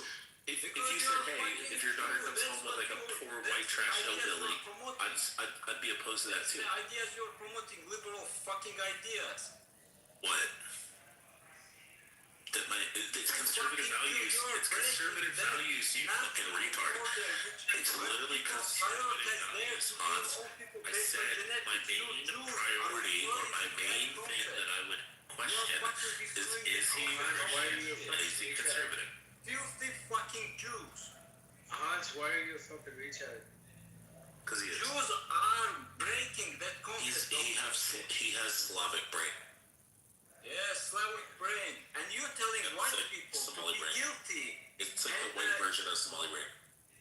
You're telling white people to be guilty and open their borders so they would be invaded. Yeah, if she came home with a guy that's a practicing Hindu, practicing Muslim, or an atheist, then I would be opposed as well. White English people were kicked out of the India. They weren't called, far-right racists. Bro, he's so drunk. So drunk on the vodka. English people want to deport. Hans, how many bottles of vodka have you drank? Hans, shut the fuck up. Father, just give me the beans so I can shut him up. Fucking Jewish. I just want to shut him up. That's all I want. I'm gonna move him down. Oh, I didn't do that. I did. Fuck you, guy. I just like muting. Oh, yeah, muting? Fucking fire. I don't know, can't find it. Too much pickled pickle. Oh, no, he left. Yeah, he did. Oh, no, there he is. His next to Vincent.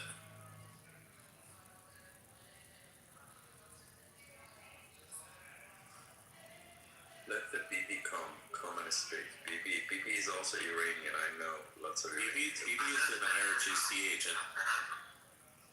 I don't think so. Well, no, I'm just doing what BB does, which is accuse everybody of being IRGC. Her and Sarah. But this is very normal in this group, isn't it? You're like, I support Donald Trump. You're IRGC. You're IRGC. I support Joe Biden. You're IRGC. You're IRGC. She says it about everything. I like the color blue. You IRGC. You're IRGC. I invited her up again. Let's see. Where's this fucking jackass? I don't see it. Yeah, you get the room filled.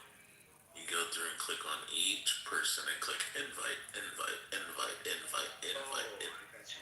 Oh, okay. I got you. Yeah, click every profile and then send invite. We've already talked to that guy, so. Father? You're Iranian too, father? No, he's Mexican. You get like 40, 50 people on the stage. Oh, cool. Okay. I'm gonna invite the people that are probably sleeping right now. Yeah, I would say others in this room are probably, especially if you start at the bottom, those are the newest additions. So like Mal, Dude, E, and then Big, well, he left. Zaynab. Sorry, Rich on stage speaking. The room is like about to go to sleep or go to shits. We're trying to build the room up. It's you, be for them. BB, I genuinely hope and pray that the IRGC catches you when you go back to Tehran and that they tie you down and beat your feet again. That wasn't me, that was Sarah. No, they beat Sarah's, they beat your bottom of your feet. Anyway, there's not gonna be many left of them soon, so I don't think so. There's a bunch. You know what? I'm inviting people, so. Oh yeah, just start from the bottom, work your way up. Yeah, working on it. What I do when I'm moderating is I just invite every person, even the second they walk in the room. Is that BB right here? Yeah, she's the drunk good. Hori who lives in the UK. Nice. She's shit-faced all the time. Haven't heard her in a while. I wish I would have unmuted when I burped now, BB, just for you. Where's your wife, Rich? In the other room. Fucking Sleeping next to my 5-year-old son. Yeah, I don't. Wait, hold on. My wife technically is cheating. She is sleeping with another man, but he's also 5 years old, not autistic. Well, okay, so we know what that comes from. So the only difference is that we have 36 years and difference, and we're both autistic. Who gave him the mod bean? For fuck's sake. I'm literally gonna invite people. That's all I'm doing. Oh, Sean, is that because I accused you of killing your neighbor? No. He wants the room to continue. It's just. See, there we go. Now we're getting people up here. Yeah, there you go. Yeah. Yeah, try it. That's right. No, I'm not worried about it. Jesus Christ, I'm gonna regret Well, this you when could I have given invited me the Edward mod up. bean, to be honest. No, you'll boom the room. No, but. She'll boom No, the room. I would never, but. She will boom You're the never room. care your father tried to. Just, and you know what her reasoning for booming the room? She'll say, because I don't want to listen to fucking Rich's mouth anymore. I don't mind Rich. He's very entertaining, but he is not very much in control of himself sometimes. Who makes her? Oh, I know. Which can be a liability. And if anybody grew, it's definitely. I've invited like 30 people. But anyway, I'm not too invested this time. Working through the list. Other things. Yeah. Alright, started asking these people what they want to talk about. Fine. Me and Rich think alike, so. Yeah, we're both robots. We're like brothers from another mother or something like that. Rich is an Ashkenazi Jew married to a Filipino woman. Wow. Yeah, wow, that's racist. Wow, that's racist. Go ahead, David. I can tell this by the voice. David, yeah, David's drunk. He's gonna go, wow, that's anti-Semitic. Wow, that's racist. What does it matter if he's Jewish or not? Yeah, that's anti-Semitic. Oh, whatever, dude. Whatever. He's, I kicked him out, actually, I dropped him down about 3 times tonight, so. Who, David? Because he's drunk, you know? Yeah. I only like when David comes off mic and he goes, wow, that's racist. Wow, that's anti-Semitic. Yeah, that's all he does, right? Wow, it's Islamophobic. It is.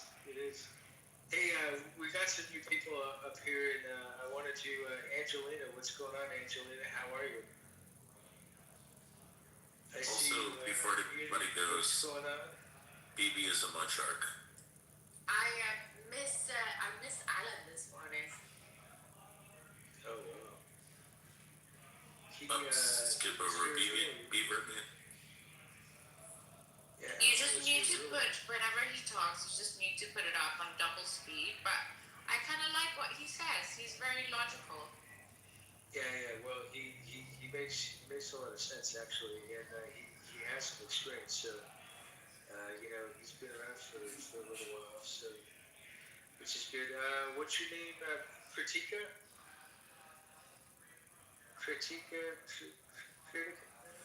Hello. How do you say your name? Hello, how are you? Yeah, my name is Kritika. Kritika, okay. Yes. Where? I'm from India. Oh, cool. I know a few people from India. I speak to Where are you from? Speak to India people in the house, I guess. I'm in Mexico. I'm on the beach in Mexico, but I have a few friends in India. I talk to them all the time here at Clubhouse. So. In fact, I don't know if he's still here.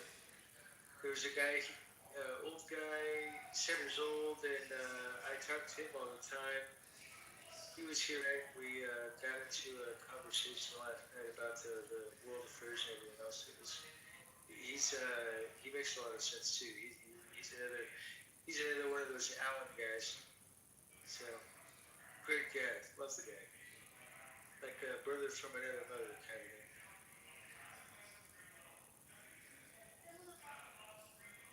Angelina, what's happening?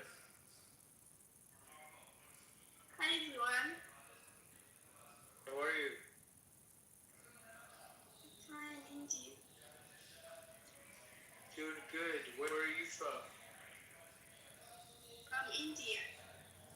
Oh, okay, cool. Are you and the other girl sisters or something in the same room?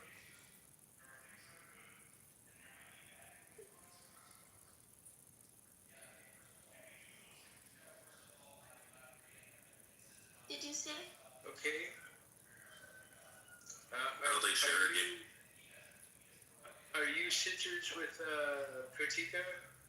Kritika?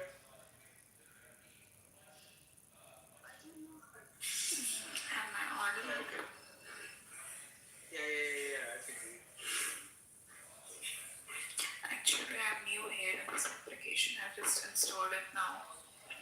Oh, okay. Well, welcome. Can you guys tell me about this application? Yeah. It's very cool. It's a way to connect with people. You know, to listen to their voice. You know, you get into some conversations. Like this room is a political room. There's other subjects and all that stuff. I would say there's a few Indian rooms. There's quite a few Indian people in here, and you'll probably get to know them. Some of them are cool people. Some of them are real assholes, but it's just you know. Okay, so basically people disconnect. Yeah. Everybody loves to connect with people, right? So, and because I'm in Go, I like to connect with my American people in America. So this is how I do it. So, Where are you from? I'm from San Diego. Okay. California. Okay. Oh yeah. I'm. This is my Nimu is my brother. Yeah, she might not know where San Diego's exactly located. Yeah. Well, you know, she should open up. My wife, when she first got here in 2017, was like, we were in LA, and she's like, "Can we go to New York City tomorrow?" And I'm like, "Yeah, it's about 3-day drive." And she thought they were like next to each other. How did you two meet? She was a secretary in the NBF in the Philippines. Were you kind of working together. Something, or were you in the military? I had like That Ashkenazis keep the bloodline chain. I worked.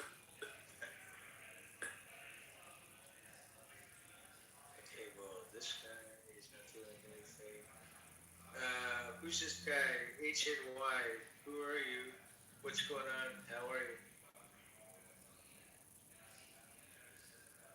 I'm gonna say your name is like Honey Jack.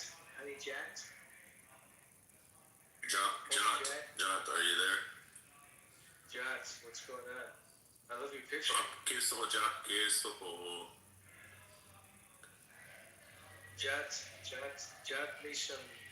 some.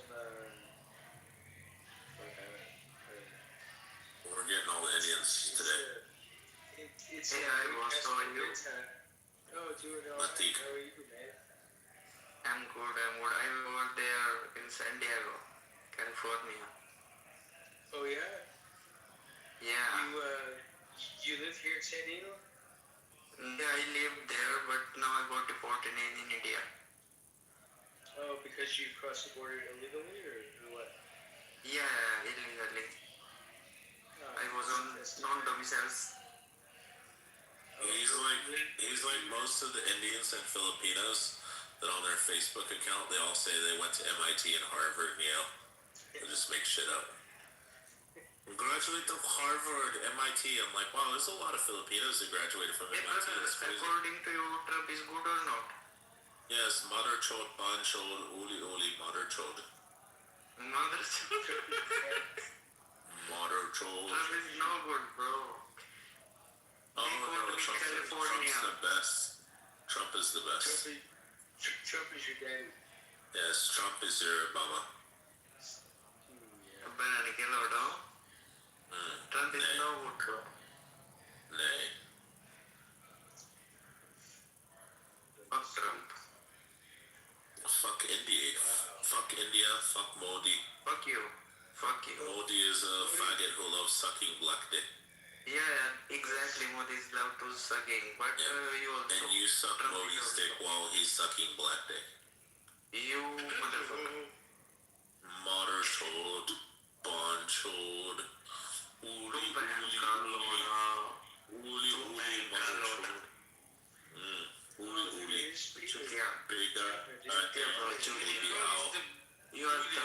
son of Trump? So Yes. Trump, both? Yes. So Beaver's been wanting you to suck your cock. So Peter Beaver's been wanting you to, I guess, suck his cock or have him suck your cock, something like that. So it's Everybody, good to have you on here. everybody. Trump fucking your mother, bro? Fuck my mother, huh? Yes, your mother is sex with Trump? My mom's like 80 years old. I don't know. You might like it. This is not our fish. American pussy is very bad. This is for money. She has big titties, you know. Hey, mother chod. Uli, water chod, bad chod, land chod. There we go. We're just trying to keep this fucking I remember back in the day, Biden was good, Trump is not good. Hey, brother. I remember back in the day, we used to, Where do you live in San Diego? Trump is the best. Trump is the rule. Ban ki chod Trump ki. Very mangi was. Gino, what's happening? How are you? Trump is best. My gosh, you guys. Trump ki match ki tang. East or west? The Indians are like Mogwai. Your They're mother. like Mogwai. If you feed them after midnight, they multiply.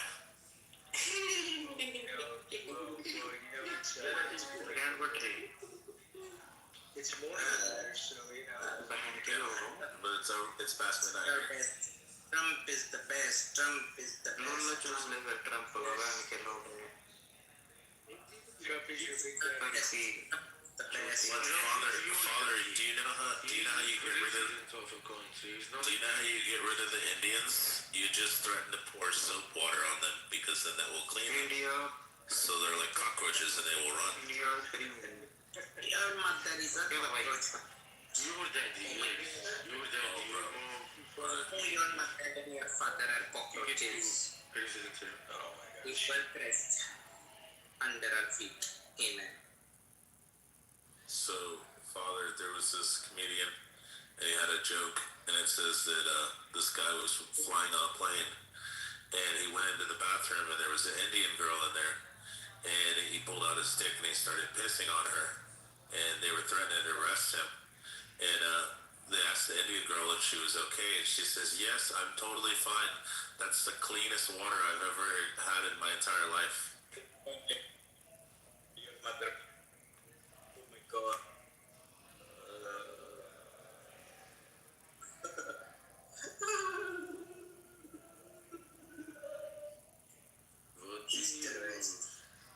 It is true what Dave Chappelle said. So it's kind of fucked up that, the Indians want to come here because our country's so good in the United States that we shit over top of clean water. That is all okay, but I'm saying Trump is good. I don't have a problem with Trump, my friend. So be happy. India is disgusting. You are right. You are not a lawyer. I was deceived. You are too short.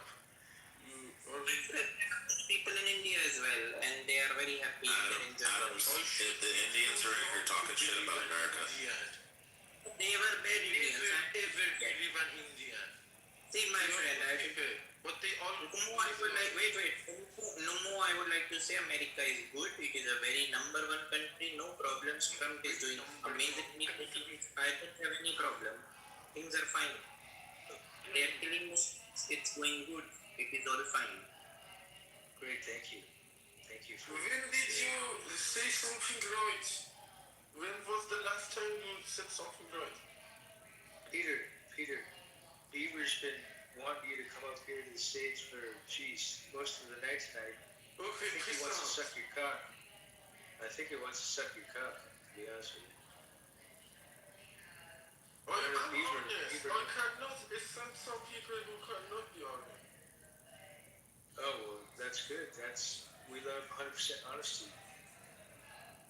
I do my best, I promise. I will never ever know it. What are you saying? Exactly, because they don't believe, you know, they think that they know some small access, they know everything, you don't know, they know something that you don't know, they know even you better than you. Adams, it's not 2 a.m., it's 4 a.m. We need to prove them, bro. To make sense. Numu is my friend. Adding Numu. Rice. Peter is a rising star. What the fuck? Father, what are you saying? All fucking night beavers would want this guy to go on stage. Now I know why. Jesus Christ. Fucking Beaver. You know what? I think Beaver wants to suck his cock. I think that's Oh shit, somebody left the door open. Somebody left the door open, all the smelly Indians are coming in. Oh my god. John that 35, what to do now? You'll have to protect your They land. smell like shit, bro. terrible. Yeah, they're already there in your country. I never came, but the other Indians smell like shit. Hey, guys, we have a girl here on stage. How do you say your name? Tariro? Donald Trump is now kicking all Indians out, and I'm very happy about it. It is perfectly done now. Tarico? Puerto Rico. I can't see shit. Wow. Tari. It's Tariro. Tariro. Okay. Yeah. Okay, thank you. How are you? What's going on? Yeah, I'm good. I'm in London, in the UK, so it's morning. Oh, nice. Tariro, there are a lot of Indians in London as well. Do you like them? Do you hate them? I'm open to all races. Yeah, I'm not Indian. Tariro, listen, it's totally acceptable. Hold on, I don't want to mother trucks. Listen, it's totally acceptable in this room for you to say, shut your fucking Indian mouth and don't talk to me. It's totally fine. We're not gonna hold it against you if you say, hey, don't fucking talk to me, you dirty fucking, smelly Indian. Tariro is not like you. She's better. I think she's faking it though. She may not be willing to say it out loud, but has some good Indian friends in London, and she's fun. Your woman's pussy smells like curry, just so you know. There should be another person who can verify the words of an Indian. I cannot independently accept them. Alright, I want to invite the Punjabi up here because I know Punjabis hate Indians. Come on, Mr. Punjabi. No, a Chinese. Numu is also an Indian. He just has... No, Kamshaw's Gujarati. Hold on. Chinese. He's an Indian. I want the Punjabis because they hate the Pakistanis and Indians. What? An Indian. Numu is an Indian. I like Pakistanis. Why are we attacking Indians now? Oh, because they're like smelly little cockroaches. Because they sound like Indians. They are from Pakistan. Look at them. He sounds like Indians. Oh, I'm sorry, not look at them. Smell them. He wants to be Indian. He's from Pakistan. Pakistanis are worse. The Muslims with explosive strapped to their chest. Numu is an Indian. Numu is an Indian. Numu, you are an Indian mother chode. You are an Indian. 100% certified Indian. Mother chode. You are curry eating father. Super. Holy big-eyed baby owl. It means you nosy bitch. That's what uli means. By the way, Tarigo, you're fucking hot. So just take that and enjoy your day. Now they're hitting on you already. Oh my god, what is happening? Thank you. I'm not Indian. I'm not Indian. I'm from Zimbabwe, but I live in London. Oh, cool. How is Zimbabwe? When's the last time you've been to Zimbabwe? Like 2 years ago. Not last year, the year before. I went for Christmas. How is Zimbabwe over there? Is it getting any better? It's okay. It's getting a bit better, but money-wise, with like politics and everything, things are still not that great money-wise. But it's a bit better than it was previously. Oh, that's good. Yeah, that's good to hear. Yeah, I remember hearing stories about Zimbabwe. It's an interesting place. Yeah, it's nice. The weather's always great.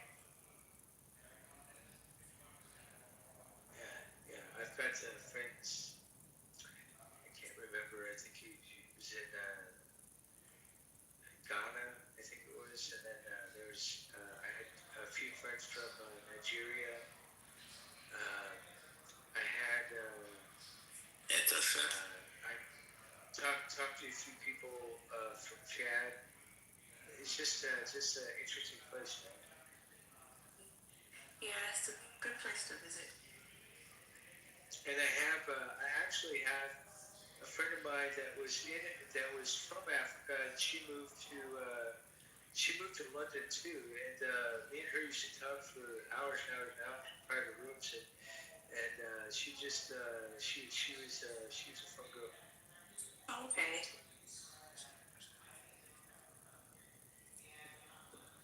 Anyways, but so what's the weather like in London right now? Is it cloudy, sunny, or raining? What? The weather's actually quite nice for this time of the year. Actually, it's in the middle. It's about 24 degrees or so. So it's not cold and it's not too hot either. It's mild, but it's actually quite nice here. That's good to hear.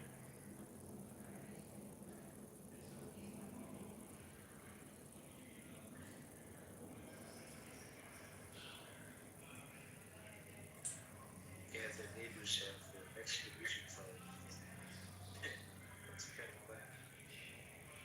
Alright, Vero, come up on stage. You know who I'm talking about, it's not Vero. There she is. I'm not Vero. We all fucking know this, Buckets. Jesus. I'll like think it was a joke. Like I am Vero, that's my name. By the way, Pockets, while you're here, why don't we, since we have quite a few people in this room. Oh, we're not gonna play her shitty music, are we? Oh, shut the fuck up. No one asked for it to be played. Shut the fuck up. It's about to be.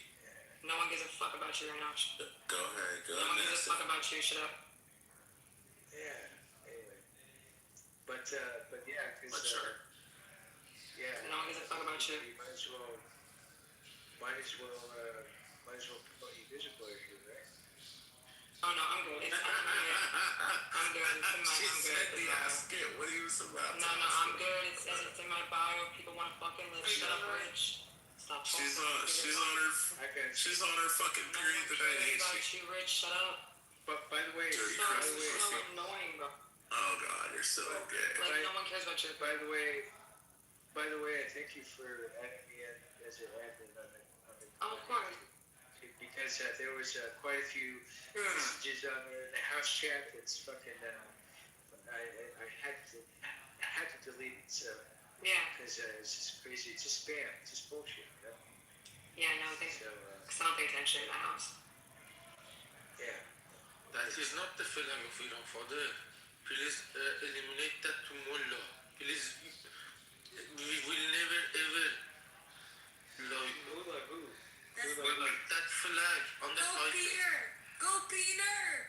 Tell him! It doesn't promote me.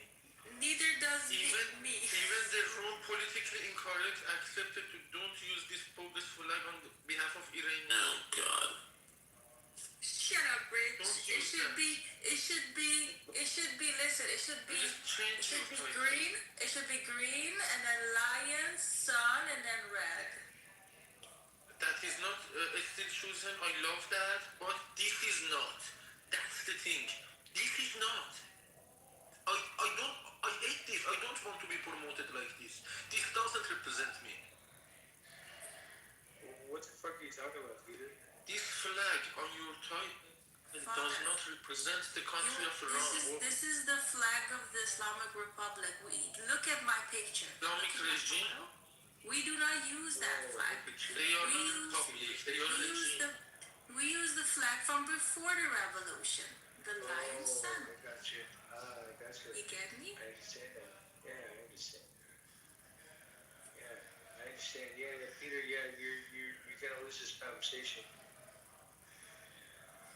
And it's not just because she has a green badge, but she'll still kick your ass. What did he say to me, Peter? What did Peter say to me? I didn't say to you anything. I talked about the title. Oh yeah. About the flag. About the fucking flag, yeah. You're talking about your flag because, Peter, are you Iranian or are you Indian? I am from Tehran. I was born and raised in Tehran since 1992 to October 2023. I was living in Tehran. Since then, I am in Berlin to survive and politically comment on behalf of Iranians. Because nowadays, young people, as beautiful as sunshines, are getting executed each and every early morning. We need to stop that. Enough is enough. What is that bullshit? Please correct that title. Okay, I will. Wait, She-Wolf, did you hear that Guava was dragging you the other day when you weren't in the room or no? Who was the She said that you married some fucking gay faggot Mormon who converted to being a Jew, that you peg him and dominate him, and that you're online looking for other dudes. And then she said that Jinx was molested by her dad. No, I don't know if you heard that or not. No answers there.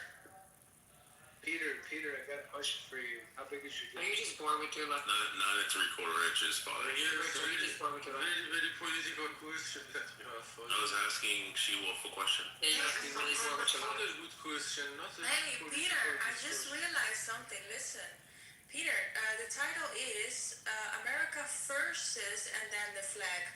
But if I change it to Lion Son, America is not fighting versus us. Please, America is yes. fighting versus IRGC. So this hurts. You get me? Wait, what are you talking about, Bunny? You were in the room. You heard everything. Let me clarify. Right, so- Yes, she is about it. somehow right, but the flag of Mullah is between 4 other legitimate flags. Yeah. That is not acceptable. Oh my gosh. Listen, They don't have flag. Put the flag of Hezbollah or the name of Mullah. That doesn't represent, that shouldn't be used as a formal flag. I get It's it. not a formal You're right. All right. Calm down. I just noticed there are 2 Peters in the room. Jesus, wow. She-Wolf, how are you? What's going on?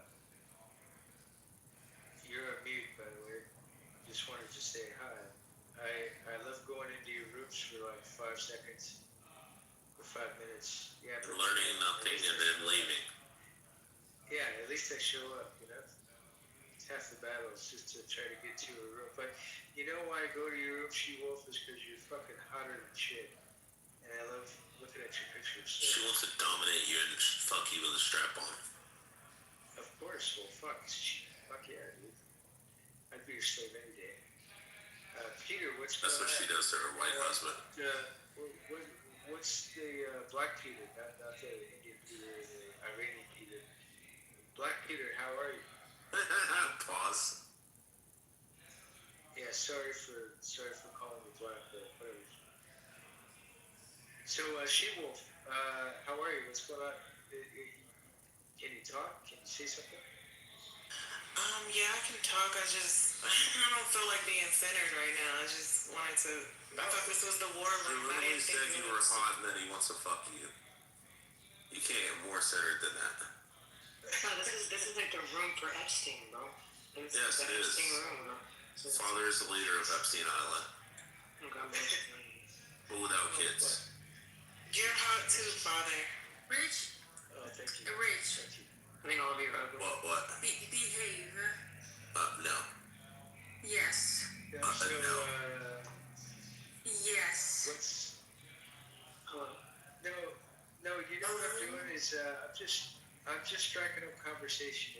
That's half the battle in these fucking rooms because a lot of times, nobody wants to fucking everybody wants to go on stage but they don't want to say anything. And so, my thing is I've always, ever since I've been here at Clubhouse, I used to lead rooms when there was 1,500 people in the room, and all of us were just fucking crazy as fuck. So, I believe Rich was one of the people that was in the room that this is 2021, Jesus Christ, yeah. He remembers, dude, people were fucking, naked and fucking dancing on tables and everything else. Everybody was just having a good time. And it was during the pandemic and everything else. So that's, that's been my experience for the last, it only lasted like 4 months, but Alright, so father's unable to express it because he's super autistic, but he wants me to say what he's thinking, and he said that he wants to suck on your titties, Sheila. Shit. Alright, that was it. Sorry, ladies. I moved them down. Oh man, you moved it down, huh? Shit. Oh well. Oh my gosh. That was just the, you know. Now I gotta see the fucking Nubu is fighting his speaker dismissed. Oh fuck. Jesus Christ. Now we'll have to turn off the fucking the volume. Invite to speak. Once he comes back, he's gonna. Yeah, no, he's gonna rampage. He's gonna go on a fucking rampage. He's gonna rampage. Yeah. It's okay. Wow. Anyways, just to continue on. Fuck, this is gonna be fucking annoying as fuck. But anyways, yeah. So. Anywho, I heard you girls talk about Epstein. I want to tell you a fun fact. In 1979, after the Ayatollah Khomeini came in power in Iran, he legalized marriage of girls from up to 9 years old. Did you guys know that? I don't think he. I think a lot of Americans don't know this. No. I think people should know. See, well, that makes me think they should bring back the monarchy even more. Thank you, No, man. this is wrong. Women, until they are in high school, they cannot get married. If they drop out of school, they might be able to. If they get married while they are a It student, doesn't make any it's fucking fine. difference, Peter. It's still a This is 9-year-old different. girl. No, this was not the law. You want me to put it on my picture? The law, the fatwa by Khomeini? I'm gonna do it. Since you wanna defend the mullah. No, I don't want to. I'm gonna bring up the fatwa and then My mom was a retired secretary of a school. She was implementing those laws. And she is the most authentic person to be asked for about this. And she also had she's the more authentic than Khomeini. She also had the experience of being a student during the war between Iran and Iraq. Their core students were expelled or they chose to study. If they wanted to get married, they couldn't be studying with other unmarried students. Yes, they could have got married, but they couldn't have studied. It's still bad. All right. Even if It's she still comes out, that makes it even worse. I agree.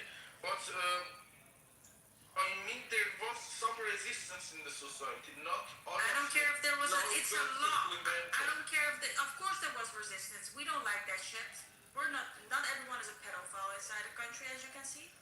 But the importance is that they made this law by Khomeini. Bro, mob me up. There's only 15 people in the audience that nobody's invited up. That's what matters.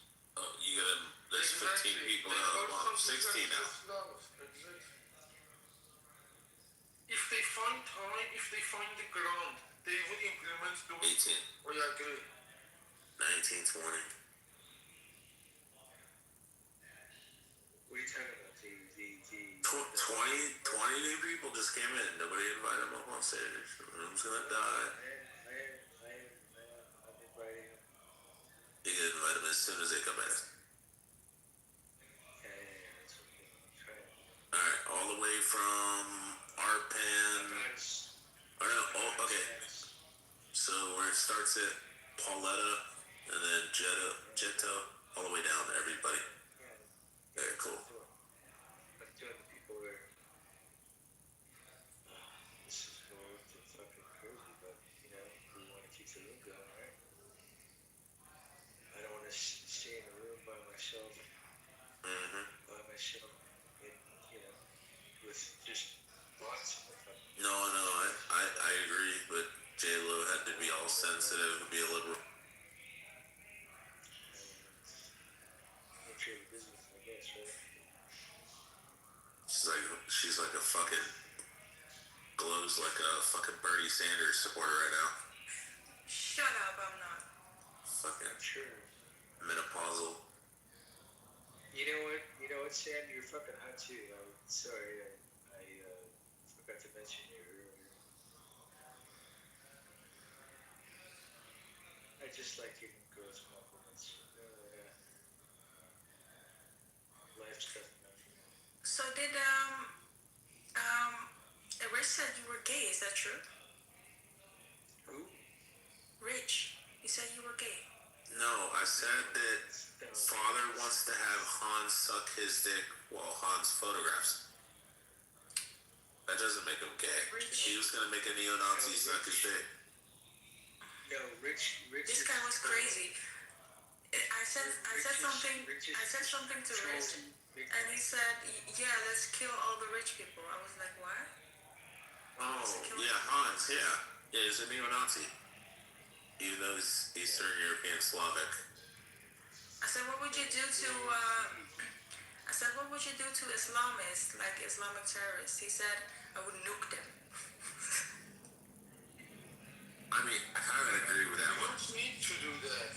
We can't kick them like they deserve. They don't deserve nuclearizing the ground. Yeah, Peter said don't nuke them. Peter, it's all right. We didn't say that, okay? It was a Nazi. He came up with Yeah, it. he's saying don't nuke them. He's saying you gotta beat them and torture them. I agree with that, Peter. We kick them out of the country, then do whatever you want. Ooh, somebody invite Norman up. See, if I had a green bean right now, Glow. I'm sorry. I got it. Jesus Christ. Thank you. Invite the great and powerful Oz. But you No, I didn't. abused I the didn't power. abuse anything. I just invited people. All right, behave so I can walk. And you got mad because I made a Oh, wait, comment girls, about. I found it here. I got it on my picture. Refresh my pic and read for yourselves and judge for yourselves. Screenshot it, share it, do whatever you like. Please make the world know what these people are like. I like the way Oh my gosh, she's so fucking hot. Here, we'll invite Hannah up so Father can make it awkward and he can say that she's hot too. Oh my gosh, who's that? Who you The Hannah girl that I know you're gonna compliment. Oh really? Yeah, Oh well. we all know your type. She might not be brown enough for you though. So you think all these Muslim guys are so crazy? I thought it was. Been abused sexually, according to Glow's PTR. They've all been the victims of sex abuse, according to her thing. Go ahead, She-Wolf. Maybe it's like Sharia law or something, but I thought it wasn't legal to touch women who weren't your wife or your relative. Oh, yeah. So, and this is saying you can touch. That's haram. Yeah, no, I said a Sharia law, right? Or no? No, listen. This is Khomeini's Manual of Islamic Law, which is called the Tahrir al-Wasilah. It's his book of hadith, sort of book of hadith, and you could compare it to Jesus, the people that were around Jesus. The gospel. Yeah. Okay. Something like that. Okay, so it's not Islamic Sharia Quran Got it. law, but Khomeini's law. Okay. So the idea that you're not supposed to touch women that aren't your wife or your relative, No, they that's marry not the children. that's not law, right? That's just that's just like a custom. You're not supposed to touch women that you're not married to. Okay. Yeah, that's true. But this is about marrying girls. They can marry without the permission of the. I'm sorry. They can marry up to 9 years old, and even with a suckling infant, they can still touch lasciviously, hug, rub the thighs. Lasciviously, it's lascivious. I'm sorry, lasciviously, and Shivov, let me explain the situation because I'm Iranian. I can explain it, very clearly for you. Yeah, it's a law, but nobody obeys to this law. Okay, so the Iranians actually living in a parallel world, and despite of these rules, since we want to change everything from inside, not outside, so we don't obey those rules. We don't give a shit, So it's very simple. If you just see a very current, a very modern YouTube video about how Iranians live right now inside of Iraq, you're gonna see none of those rules working right now. What if you get caught, Ali? What if you get caught in that? You was talking to me, Peter. I had a follow-up. So, Ali, would you say that Iran, Even if you want most of the people in Iran would prefer to be like, sorry, Father, thank you. Ali, would you say that most of the people in Iran would like to be like Turkey, a more secular country? Yeah, even Peter, let me answer. Shirov, even better than Turkey, okay? Because as far as I know, the number of genuinely religious people in Turkey is far more than Iranians, okay? So Iranians, especially Z generation, they all are agnostic and they don't understand such rules. Wow. So, yeah. So the real life inside of Iran is totally different. You just think by yourself. That is true. No. The majority of Iranians are no longer no longer believe in Khomeini's Islamic rule at all. But that doesn't. But there's still a group of disgusting pedophile men, and they usually live outside the cities, and they do this disgusting thing. And when they get caught, there are no consequences because of this law. So the problem. Exactly. A father can kill daughters without being accountable just because he saw his daughter being with another boy. You know, a father can have this right to kill his own daughter. Insane, no? But how many of those incidents right now in Iran you can say that this happened, that happened? You know, how many of those incidents? Ali, I know you're like in Iran and North Korea and you don't get the news, but all this news does reach us, and go check on Amnesty International and other human rights organizations like UN Watch and stuff, and you can see all the rape victims that were executed because a man testified against her that I don't know what, but she was actually raped, and they executed her. I know. I know. It's everywhere. It's on Amnesty. I know you're in a North Korea situation in Iran and you want to defend them, but Can I respectfully tell you guys my opinion? Not here. No, I'm just talking reality as a person who lives inside of Iran. Okay, I just want to say, well, show all the our reality. families live in Iran. Can I respectfully? And Amnesty International does not lie. Neither Can I respectfully share my opinion, please? Hang on a second. That's Father, last sentence, Father. Just Ali, yeah, you got Father, last sentence. I would love to share my opinion about Iran and USA. I'll talk about it for 30 seconds. Hang on. Bully ass ever in the fucking world. You guys can suck my dick for this shit. Cause you were saying something. Let's finish this conversation and you start the new one. Go ahead. Okay, last sentence, okay? But if you see those incidents are happening much more in Turkey than Iran, isn't it strange, Glow?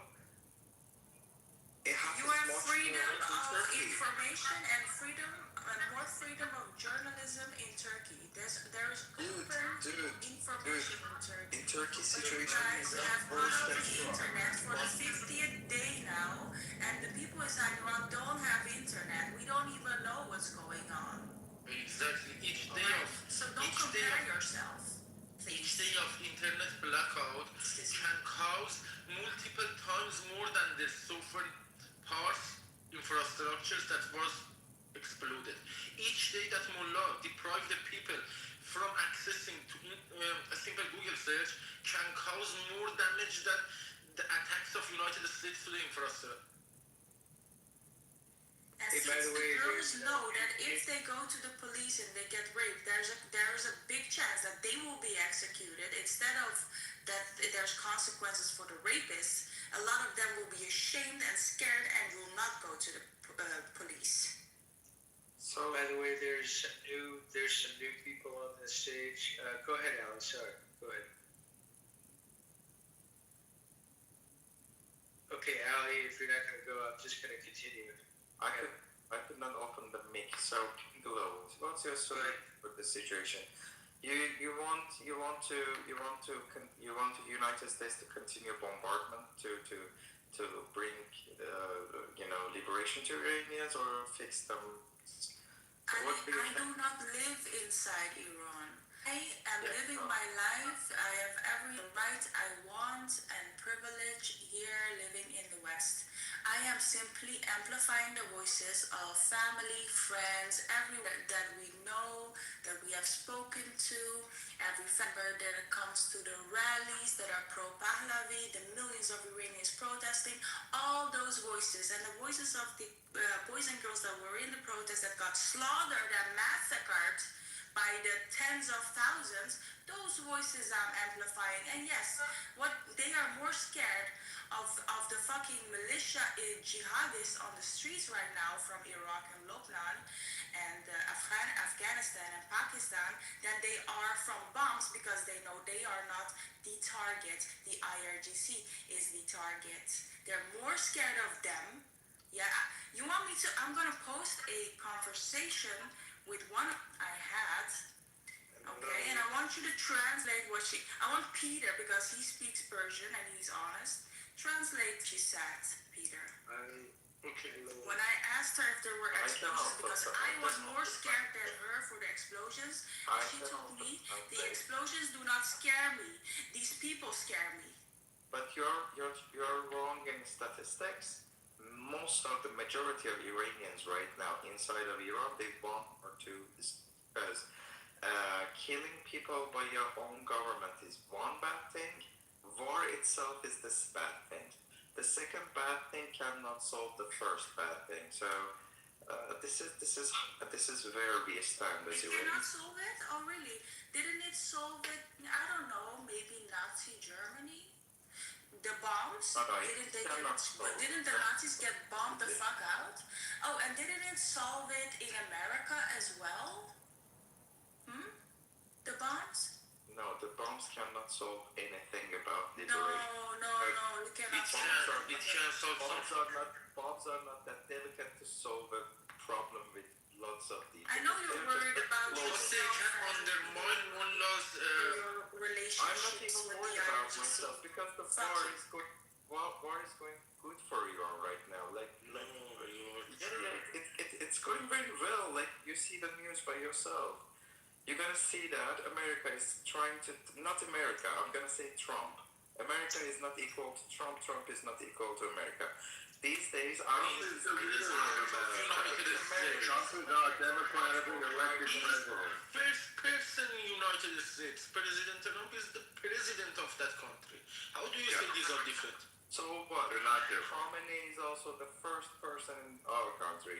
Can he resemble the whole? He's not democratically elected. They are not credible. Mullah is not credible. No. Use that flag to represent me. I feel ashamed Peter, right now there are lots of Americans They hate Trump. You're gonna see it by yourself. It doesn't matter if they hate him. He's democratically elected. He's our leader. End of story. Love him or hate him. He's not a theocrat who's oppressing his people, who's not even from the country, like this ridiculous Ayatollah character. It's a whole different system. You don't understand democracy. No, they're elected democratically by 76 million people. The people of Iran doesn't go the problem with Trump is that the people of Iran did not elect this crazy person who we have to eliminate, who oppressed you, who's a murderer. Not the same thing. Trump's problem is it's belonging to another type of problem, a different class of problem. He's using the American taxpayer money. He calls it $2 billion a day for a war. They don't even support it. That's the problem. They support it. The money is for defending the free world, for keeping the international waterways open. I don't think that Trump cares about the free world. Because if he cares too much, he could go as a soldier or he could send his son. It's not up to you. You're not even an American. We don't care what you think Trump cares about. What we care about is our values. What you think What we care about is stopping the genocide that your country was committing. on its own people. That's what we care about. If you don't care about that, that's fine. I don't Go to the mosque, okay? Go to your who's go pray to زور آخرتو بزن علی تا میتونی زور آخرتو بزن تا دل رودت در بیاد. Peter, can you please translate the conversation that I have on my pic? Go ahead.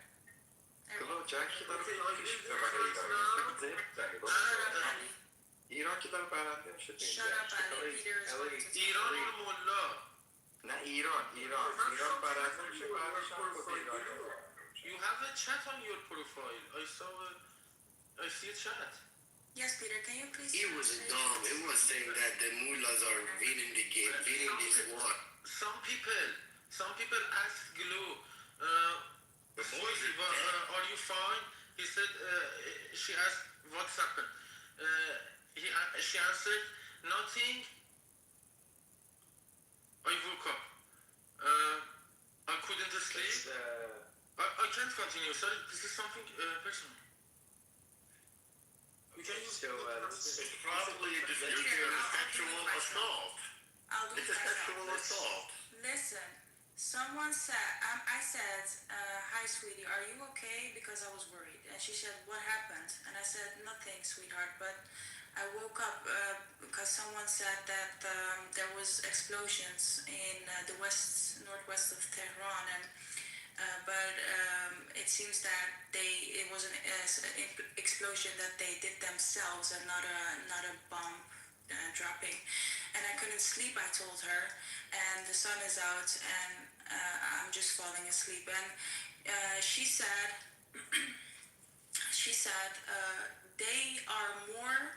we are more afraid of them than anything. Everything has become so expensive. A lot of people do not have a job anymore. Everything has gotten very bad. So she says she's more afraid of them than the bombings, explosions. Exactly. My brother lives exactly in that neighborhood. My brother is a young married person living in that neighborhood. He feels the same. I am sometimes in video calls with them, and they feel terrified to go to a street, even past police. Rather than they are waiting to be exploded by, for example, President Trump, like he did, to explode those people who are policing the streets and trying to search each and every inch of your car without any reason, without any explanation, with aggression. Peter, go on mute for a second, okay?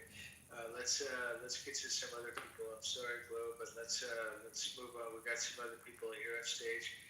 Demetrius, are you alive? Demetrius, you're on mute. If Demetrius is not going to say anything, then we'll go to Monk. Monk, how are you? Let's go to Monk. How are you, Monk? I'm good. Good. Your mic is a little like muffled a little bit. Yes, no. Yeah, it still is. That's okay. Just say what's on your mind, man. It's okay. Hi, good evening, people speak in India. I'm from India, so what do you want to hear from us to this? You know what? We heard from Sanjeev yesterday. Just want to know what's that? We feel whatever is prepared for your country, you can stand with your president or whatever. You go with it. You're a good Indian. I love you. For whatever your country needs, you stand with the people. Yes. Yeah, your mic is jacked up. I don't know what it is. Young, let's. Can you fix your mic real quick? The mic being studio. There we go. It's kind of better. Yeah, there you go. It's going back and forth. It's okay. Keep going, Monk. Yeah, he's having mic drops. Let's let's go to Young. Just real quick, Buck. Can you go on mute real quick, and then I want to go to Young. Young, why don't you say what's on your mind about what's going on with the war and stuff like that? Young, you're on mute. Unmute yourself. Yeah, there you go. Can you hear me? Yeah, we can hear you. Your mic is good. Okay. I have some few points about what Ali said. It was fine because maybe it's not related to the topic of the room. But I had some things that Ali claims about Iran. Basically, I think it was She-Wolf who asked her, can a man touch a woman in Iran? And Ali said, it's a rule, but nobody obeys. Okay, I know that people in Iran, I'm Iranian, and I was born and raised in Iran. And people will say okay, this is not some rules that Ali said is not obeyed in Iran. But if you don't obey the rules, there are consequences. For example, if you drink alcohol in Iran, it's against the rules. And she said that people don't obey the rules. But if the police caught you, if you get arrested when you are drunk, after the fourth time, you will be hanged, you will be executed for drinking alcohol. So, there are rules, and people need to obey them, because if they get arrested, there are severe fucking consequences. And you cannot compare Iran to Turkey, because even though Turkey is a Muslim country, but they have some degrees of freedom, but you don't have it. And there's consequences. These things happen every day in universities. When I was in university in Iran, I was talking to a classmate. We were drinking coffee together. I put my hands on the arm of that girl, sorry, and there were even security people inside of the universities. I studied in the PhD University. It's a famous university in Iran, and I got arrested inside of the university for touching the girl, and they held a committee for me to get me out of the university. So these are rules, and you have to obey them, because if you don't obey them, there are consequences. The only solution that you have, the only people who can escape those rules are the sons and daughters of those who are in government or the officials. These are those people. So you cannot compare Iran to Turkey. You cannot compare Iran to somewhere like that. And also he said he compared Trump to Khomeini. Trump is democratically elected, but Khomeini is not. Also, he mentioned something about majority of Iranians don't support this war. Where is the statistics? Where's the polls? Do you have any official statistics? The majority, because as far as I know, I heard from my family, my friends, they support it because they are tired of this regime. According to the official statistics of the government, during this 40 days war, according to the Iranian official statistics, which I don't believe they are true, but they said about 3,400 people died during the war. During 2 days, they killed more than 40,000 Iranians. During the 40 days war with the US and Israel, the number, according to them, is 3,400. But in only 2 days, they killed more than 40,000 Iranians, the regime. So which one is more dangerous? The regime or the US and Israel? The source for those numbers are NGOs, the same NGOs that confirm that's in, for example, anywhere actually in the world. So another experience that I have about universities that Young said was that for my personal experience, I experienced not being allowed to enter university because wearing a jean trouser, not even touching a girl. They did not let me in because I was wearing a jean. This is crazy. So you cannot compare, and you cannot normalize the situation. The Ali was trying to normalize the situation in Iran. To say, yeah, there are rules, but people are not obeying. No, it's not like that. They were saying So that you don't try to normalize the situation in Iran. No, he's whitewashed. People are suffering. Young, you don't know him, maybe. We know him.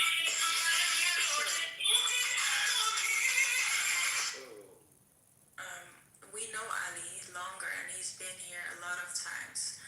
So he always starts off the conversation as, I do not support the IRGC, but he will do anything, say anything, and any lie to then defend them. So exactly conclusions are in favor of Mullah. yeah. So I have a question, if it's okay, if I can talk a little bit more. There are mainly pro-Paus or leftists who are talking whole day about the Minab school, the school that they say the U.S. bomb. And they say 200 students got killed. Okay, I'm deeply sad about the students who got killed because they are Iranians and they are children. But did you talk about the 300 children who died during the 8th and 9th of January protests? No, you don't hear a word from them. But even the children of Minab is not the fault of President Trump. I can explain. Who leaked the information of those coordinates as some hostile coordinates to the President Trump and the Army of United States to be heated, to be targeted, to be misused? Who did leak those wrong informations? Yeah, that information will come out after. They did that intentionally. There are some serious false information about the Minab school. I think it was one of the parents who had a phone call. There's this is in Persian. I don't know if you can find it online or not. But I will try to find it and put it in the chat, in the chat of the room. But one of the parents called one of the televisions and said they loved the girls inside of the school when the bombing started. Why did you like the girls inside of the school? It is the responsibility of the government to take care of the citizens. It's not the responsibility of the President Trump or Netanyahu to protect us. Young, are you landing your plane? Are you on the landing strip at least? Sorry, I didn't catch that. Are you? It was finished talking, father. So Basically, yeah, we're gonna move on. Who's next? Is it Driz? Driz? Who's just saying something? Who's just asking? There's a lady that's asking. I was Joe B. Oh, Joe B. Yeah, go ahead, Joe B. Go ahead. So millions of dollars being poured into this situation while people in America are struggling as well. Are we involved? Why the F are we involved? I'll rest. Because we are the leaders of the free world by our design and by our fate and by our destiny. We're the world's policemen. We're the ones that have to defend the open waterways. We're the ones that have to defend the internet. We're the ones that have to defend the world financial system. Like it or not, that's who we are. There's no link between our defending our values, as we do in Iran most recently, or in Venezuela. There's no link between our use of the military, using funds that were already expended for that. It's already been appropriated. And the fact that you think that people in this country are suffering. There's no link between those two. Not as if we can throw money at people in our country and their lives. How much money? How much will it take? How many deaths? It's already been appropriated. Take what it takes. If you want to get involved in the military, get involved in the military. It'll take what it takes to get the job done. There's no okay. Maybe your kids, not mine. Hey, well, you can do what you want with your kids. If you want your kids in jail, send them off to jail. That's fine. Send them to Canada if you prefer. Or vote for somebody else. That's the way democracy works. But stop trying to second-guess the leader of the free world and the military like you know something. Because late-breaking news bulletin, you know nothing about what's going on. So I guess the other countries that say America should We're having a dialogue. Can we have a dialogue? We're having it. This is the dialogue. I have a question. Should should they just I lived in let you? Turkey. I lived in You are Tiramisu. the dialogue, Joe. Didn't America get saved as well? So should have they just left you guys to bleed? What are you talking about? In Turkey? What are you saying? I see that No, some America has very gotten much sa- Joe Peter. about Iran. They think that because Turkish people think that they know something about Iran. Peter. I asked you a question. Should have they left Americans to bleed, or should have they bombed America into freedom? If I want to put it that simple. Go ahead. That's What does that mean, leave America to bleed? Who's leaving America to bleed? I don't understand the analogy. Didn't America get saved as well By what? in the war? She said, Which war? isn't it also in favor of United States next to the Iran's people or not? Of course it is. This is the point. Yes, it is. Yes, it is. Of course it is. You know, this IRGC has been a terrorist power for almost 50 years, and they're only getting worse. We should have stopped them a long time ago, and now we're doing what we should have done long ago. They cannot be allowed to push their oppression, their hate, their terrorism, their proxy wars, and their subjugation of their own people. They need to be stopped, and we're stopping them, like it or not. Exactly. Enough is enough.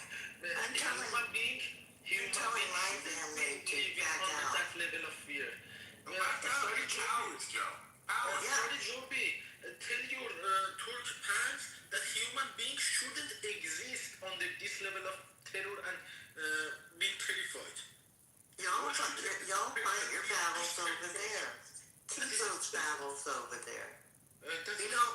We don't need to fight your battles. Not their battles, it's our battles. We're the leader of the free world. If you don't want to fight, if you want to be a coward, then go cower in your closet. Go hide in your closet. Shut up. You don't even know. I'm not going to shut up. You don't know. I know. I know, and I'm educating you. I'm not going to know you're a coward. I know I'm in the You don't need military. more cowards. I know you're not. You're not in need the more military. cowards like me. You avoided the military. I never avoided any military. You're full of shit. Oh, right? Where did you serve? How? Just don't keep changing the subject. I served in Bosnia, you asshole. You pathetic asshole. Go shrivel up somewhere. Go into your closet. Then hide. I'm not hiding. I have nothing to hide. I'm glad that Julie was not the lawyer during the time of the history. Because if Julie was during the time of the history, we I'm American. There's a Nancy Pelosi. Period. Nancy Pelosi. What? Okay, guys. She's wrong about international diplomacy, Nancy Pelosi. She goes to California and be the head of the Senate there. About Iran, go on for your you're intentionally ignoring the background that you made. Your previous former President Carter made this disaster to the country. Do you want Peter, to go on forget mute. that too? Peter, go on mute. Okay, thank you. No. Go on mute. Stay on mute for a minute or two. Let's go back to Muck real quick. Muck, did you get your mic figured out?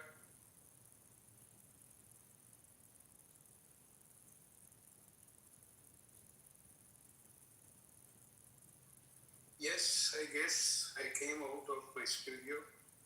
My voice is audible. Yeah, better. Yeah, a lot better. Yeah.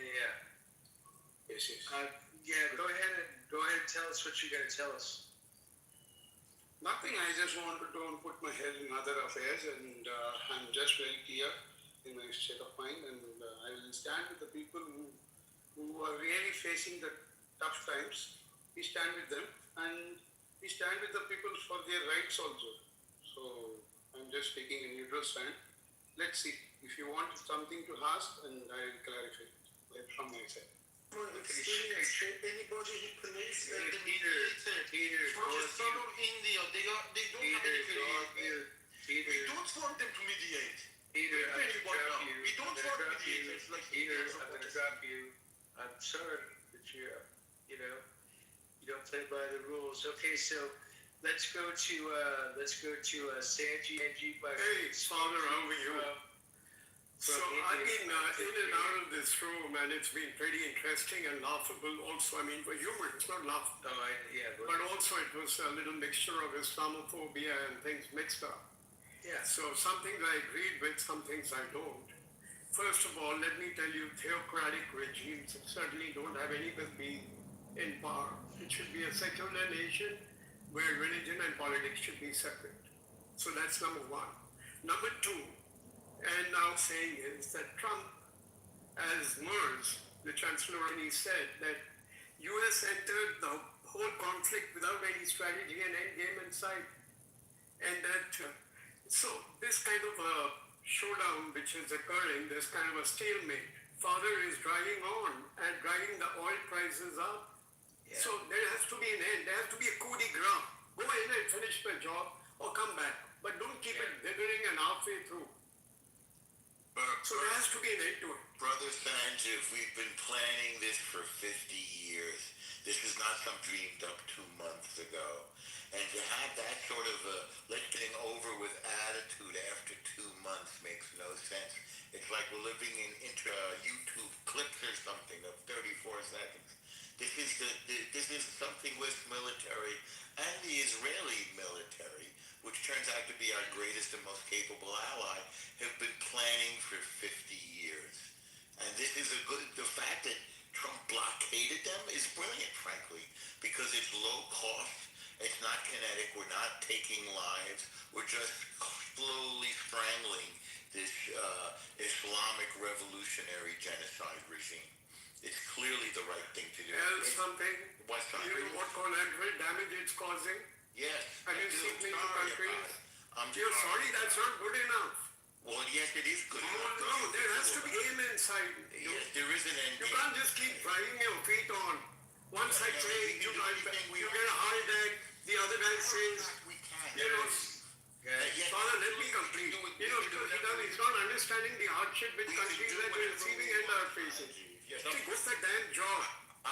We'll do it at our own way. And if you want to... What is your own way? Fucking Indian.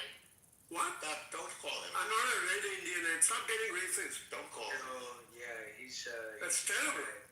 You guys are some kind of... But you don't give a shit. You don't give a shit about people dying and being massacred. Yes, but people are dying here too. Why would we care about you? Oh, really? Oh, really? Yeah, fuck. Wow. I don't know who's... Nobody... Wow, Father, this is... great way to win friends, you know? That's not good. Great way to win friends. Crazy shit. Yeah. Instead of trying to empathize, but and trying to say, yeah, I can understand, you know, poor countries are going through. But Sanjeev, you know, where... But Sanjeev, this is the world we live in. Unfortunately. Yeah, but I don't like the language at least. Here they can be polite. I'm talking to them politely. That's Sanjeev. You're right. Yeah, I know. I mean, you can say it politely, right? Yeah, of course. Yeah, Sanjeev. If I tell you very politely that you should die for me to have cheap oil, would that make it better? No, I'm not saying that. No, that's what you're saying. That's what you're Father, saying. she's missing the woods for the trees. Listen to No, you're completely missing the woods for the trees. I am not saying that this repressive regime should not be brought down. I'm saying do it quickly. Instead of rhetoric, just go for it and finish it. Well, actually, you know what? Peter down below is saying Iran is... what is he saying? He's saying Iran is none of your fucking business, Sanjeev. And actually, it's actually the business of all of us. Yeah, exactly. You know, except maybe the United States, because we don't even use Iran too much. So it's one of those things. India uses Iran like for maybe 70 or 80% of their oil. No, not anymore. No. Okay. I'm going to stop you, Father. Many years back when the sanctions came, India stopped buying the oil from Iran. And now the US allowed it to buy it from Iran in the crisis for a month, and that's over. So now they've said, okay, we'll extend the date, you can buy it from Russia. Okay, but we can't get all our oil. We are the second largest or third largest consumer of oil in the country, with the largest population in the world. Well, you can see where I'm coming from. Our country has been put in a place where we have to deal with fucking every idiot out there. Oh, you're calling us idiots, is it? Yeah, we are gangsters with laptops. That's why we take your jobs away in San Francisco. Shut the fuck up, Smelly. Yeah, you shut the fuck up. People like you I'm sorry for being impolite, but you have no business to keep abusing me. This fucking shit. BB's from Completely shameless lady. She's not American. Yeah. Oh, well, then she certainly is racist, and I don't know what's wrong with her. She needs to go for a mental checkup. She's probably drunk, but that's okay. Possibly. At this time of, I mean, it's UK 3.5 hours That's behind. what's attractive about me. Well, that's... Anyway, Father, I'm going to go on mute because I can't face this flat. Nobody likes being at the receiving end. Sanjeev, I love you so much. I love you too. And I was quite enjoying snatches of your conversation. I just came up, I said, let me give you a perspective that when is the end game? That's all. Yeah. Well, you know, it's one of those and things. it's a perfectly legitimate question. Well, I want to make sure that your blood pressure doesn't go off the rails, because I've heard you fucking take it off before, man. I swear to God. So yeah. No worries, Father. You're there. That's why I came up. I wouldn't have come up. It's always good to hear from you, man. All right. Thank you very much. I'm going on mute. Yeah. Okay. Thank you. Let me see. Who else do we have? We have Demetrius. We haven't heard from Demetrius. Demetrius, are you on? You're on mute. Take yourself off of mute if you're alive. If you're not, that's okay. Terribo, are you still with us? I just want to check if you're still with us real quick. Yeah, I'm still here. Oh, you are? Okay. What do you think of the conversation so far? Yeah, it's interesting. Like, I'm not that big on politics and stuff, but I've been listening. Like, yeah. Yeah, it is interesting to listen to other people's opinions and to see, because the thing about Clubhouse is that we are people from all around the world. Like, it's not just country to country to country to country. No. This is everybody mixed in. So we get into big groups like this, and you get a lot of different opinions, and it's great. So, and that's why I love going into these rooms and really learning from other people, because, my way of life is not exactly the same as other people's way of life. And you're not in the same position as other people. You sometimes you have to replace yourself. You put yourself in someone else's place. If it was your family, if it were your friends, that this was happening to them, you'll be talking a lot different. And I think people miss that. Try to be more empathetic. Maybe. Well, you have to be, because if you're not, you're considered a sociopath.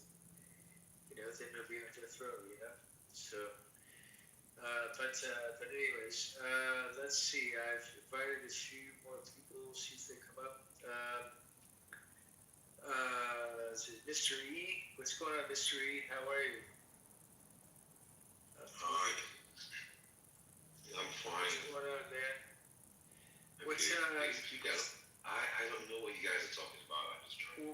We're talking about is America the bully, or is either? I guess since we're talking about Iran, I'll just put it out there: is Iran the bully, or is Iran the bully, or is America the bully? You're from the war and everything else that's going on right now, as far as the state of affairs. And where exactly are you from, Mr. E?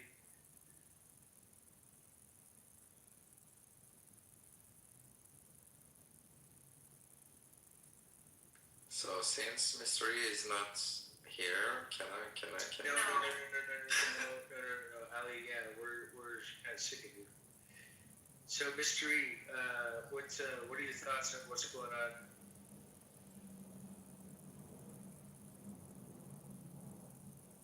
Mr. E, you're on mute? Yeah, dude, sorry.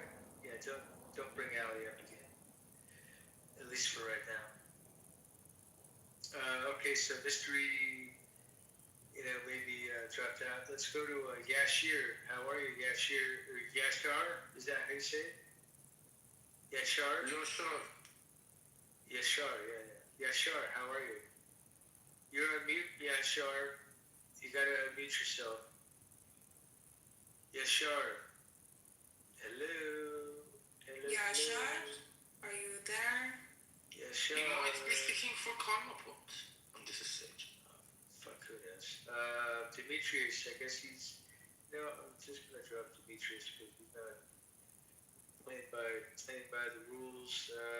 Let's drop. I'm gonna drop Howard because I haven't talked to him in a while. Let's go to Mystery. Are you still here, Mystery? By the way, I'm gonna add you, Mystery. I'm gonna add you Yashar too as well. Friend request, great. Let's Loverboy. Oh my gosh, Loverboy. I want to hear from a Loverboy. Let's see what kind of shit we can hear from this guy. Oh my gosh. Yo, what up? Loverboy, what's your name, dude? What's cooking?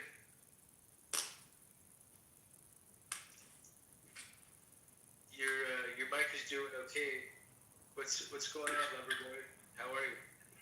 Yo, well, I'm good. Where are you from, man?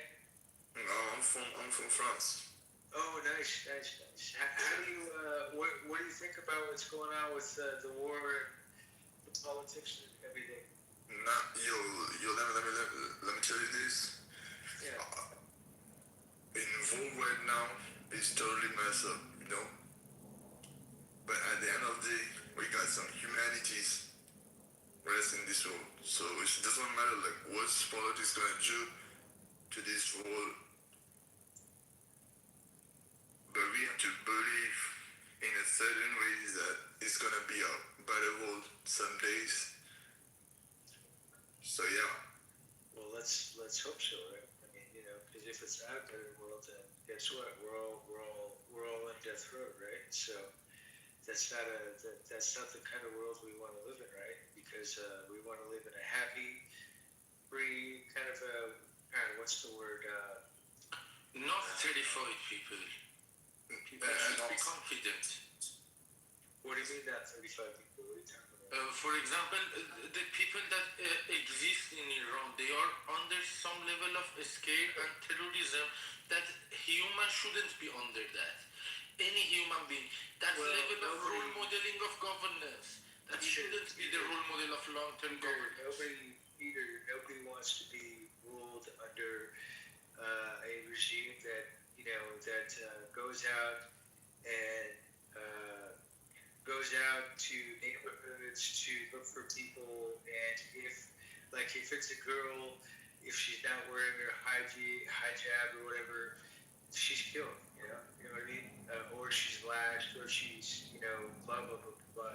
It's just nobody needs to live in that. And that's why President Trump is doing what he's doing, is because he wants the government to be the people's government and not some jackass who's ruling this country, who's basically telling his people to fuck off. And he's the inflation rate in Iran is fucking crazy, like beyond crazy, and especially right now it's like 12 million or something like that. The rupee or the what do we call it? The 1.3 million Iranian liras to $1. Yeah, dude. That's fucking insane. Fucking insane. So basically, your country right now is gone to shit. And, and hopefully in the next couple weeks, we'll be able to drop the regime, or at least, diminish it more. There might be some... Disarm them, right? Well, disarm, yeah, but you can't necessarily disarm them without the people having to revolt of some kind. Like protests, and maybe a few guns, and a few guns be given to some of the people just so that they can slowly take over the country because it's going to take some time. But the idea is that we need to start the process of doing that, and that's where we got to get to the point to. That's where Trump is trying to get to. So, it's Father, in that level, distribution methods are very important.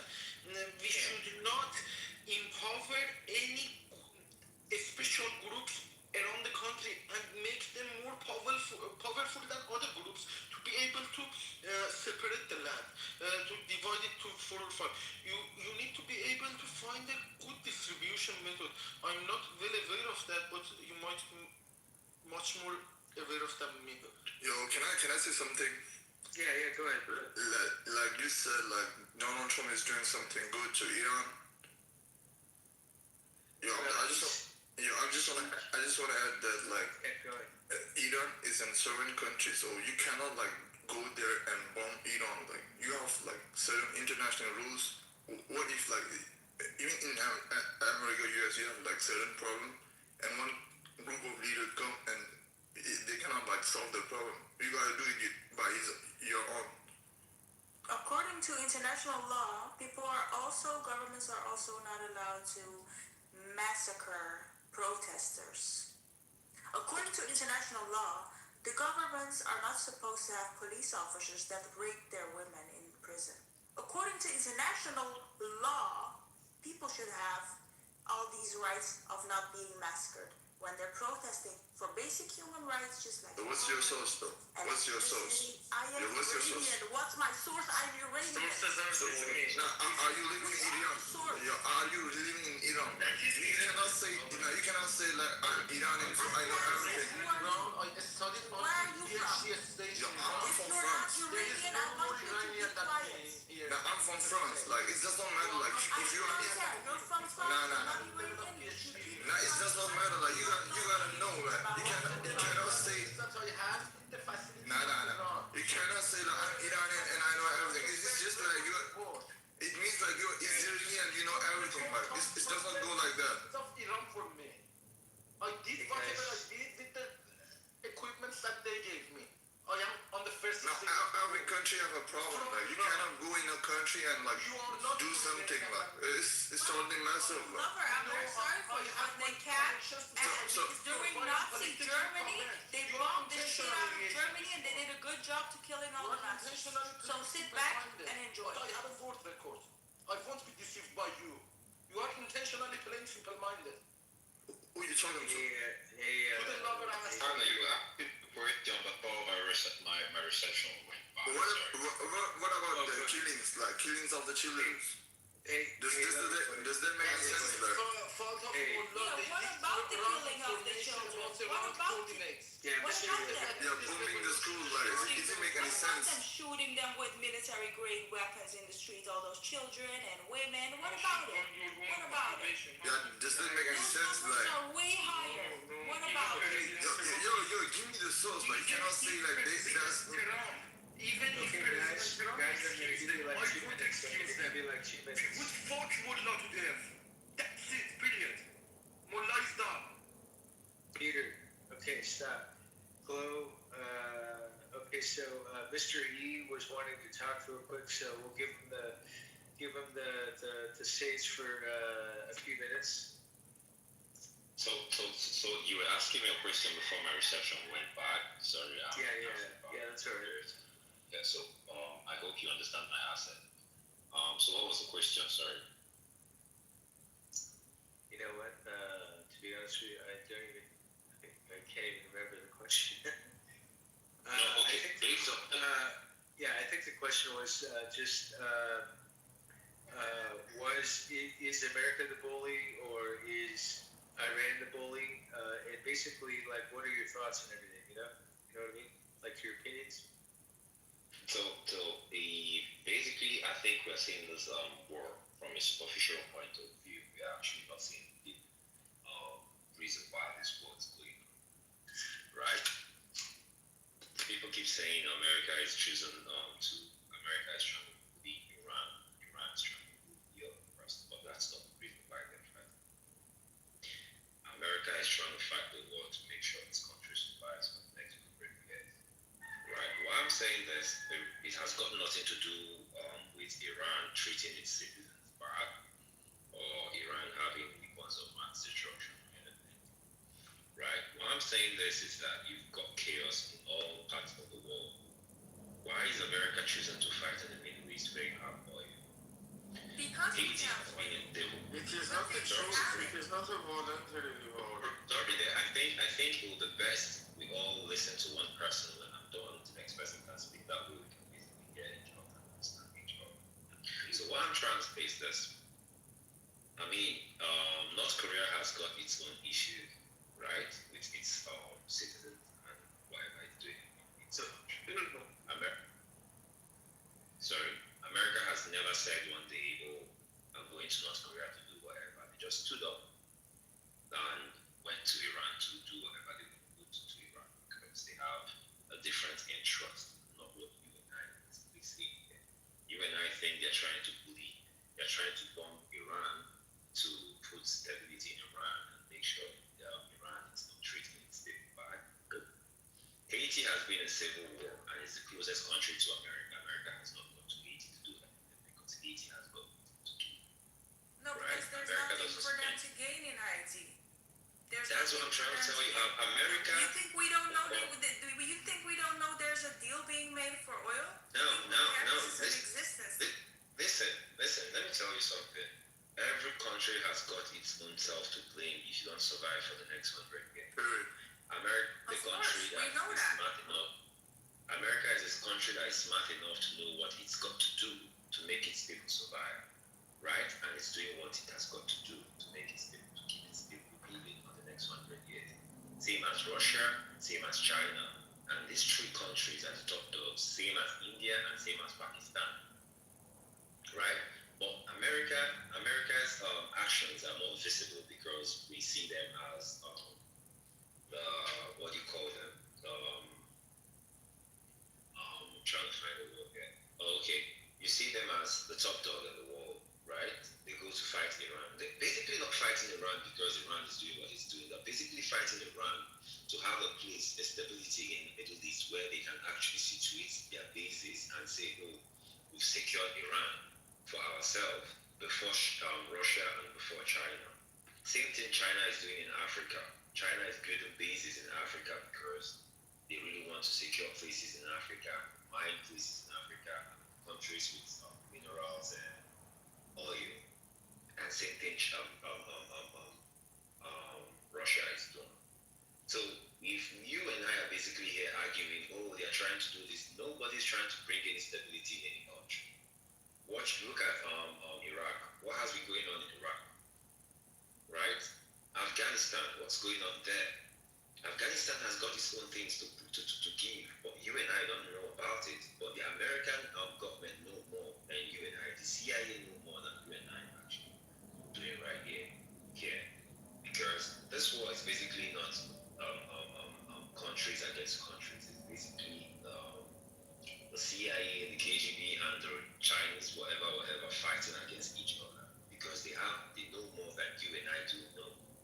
So here in Nigeria, let me now tell you a story. I'm in Nigeria and I live in Nigeria. When this war started, right, America calculated itself and knew that, oh, there's going to be a blockade and there's going to be a slow input or a slow importation of oil. What America did was America came to Nigeria, America faced Nigeria, and America said to Nigeria, hey, you guys are having chaos. America never said anything to Nigeria after all the terrorism we're having in the country. For a very long time, I've been asking America for help and all that. They never responded. But when America responded was when they knew they were going to actually go into Iran to fight Iran. And they knew when that starts, there's going to be a slow importation of oil and all that. America now faced Nigeria and said to Nigeria, hey, you guys are having terrorism in your country. Blah, blah, blah, blah, blah. You should stop it. You should stop killing the Christians. You should stop killing this and all that. Before we knew it, America said, oh, we're sending our troops to Nigeria. Guess where America sent their troops to Nigeria? America sent its troops to a state, Nigeria, where you have huge deposit of uranium, right? And that's where America created its base. So America went there and situated its base based in a state in Nigeria where you have a very important mineral resource or a very important mineral deposit. Why not the east? Why not the west of Nigeria? They went to the north where they know that if something happens, they can basically gain more. And they came to Nigeria at the time where, when they knew that they were going to fight Iran, and they can basically regulate Nigerian oil. Now Nigeria has its own refiner, right? So America has done its calculation. I'm trying to tell you, America is not bad. Neither is any other country. The main thing I'm trying to say here is that every country is trying to be as selfish as it can be, because that's the only way you can protect your citizens' interests and the survivability of your country for a longer period of time. So most of the countries screaming that, oh, that we're bombing you and this and that. Nah, that's not what's going on. What's going on is that the country has to actually checkmate itself and know what's right for its citizens to survive. Because that's what's going on. The war is not about however you're being treated. Nobody cares how its other country citizens are being treated. What they care about is what can we get from that country to make sure our country survives for a longer period of time than any other country. To make sure that the civilization or the leadership of our country stays stable for a longer period than any other country. Right? I mean, America could have actually gone to Ukraine and say, oh, Russia, stop it. But they're not doing that. Russia is suppressing Ukraine, trying to take a part of Ukraine. And this war has been going on for a very long time. What stops America saying, oh, we don't want this to happen and let's go there and prevent Russia from doing that? But they won't do that, because if they know if they do that, it will be more devastating than any other thing they've actually thought of. America knows that if they go to North Korea to do that, to fight North Korea, they're going to lose more than they will gain. So yeah, what's going on here is just this country is trying to see what they can get to survive. I don't know if I made sense.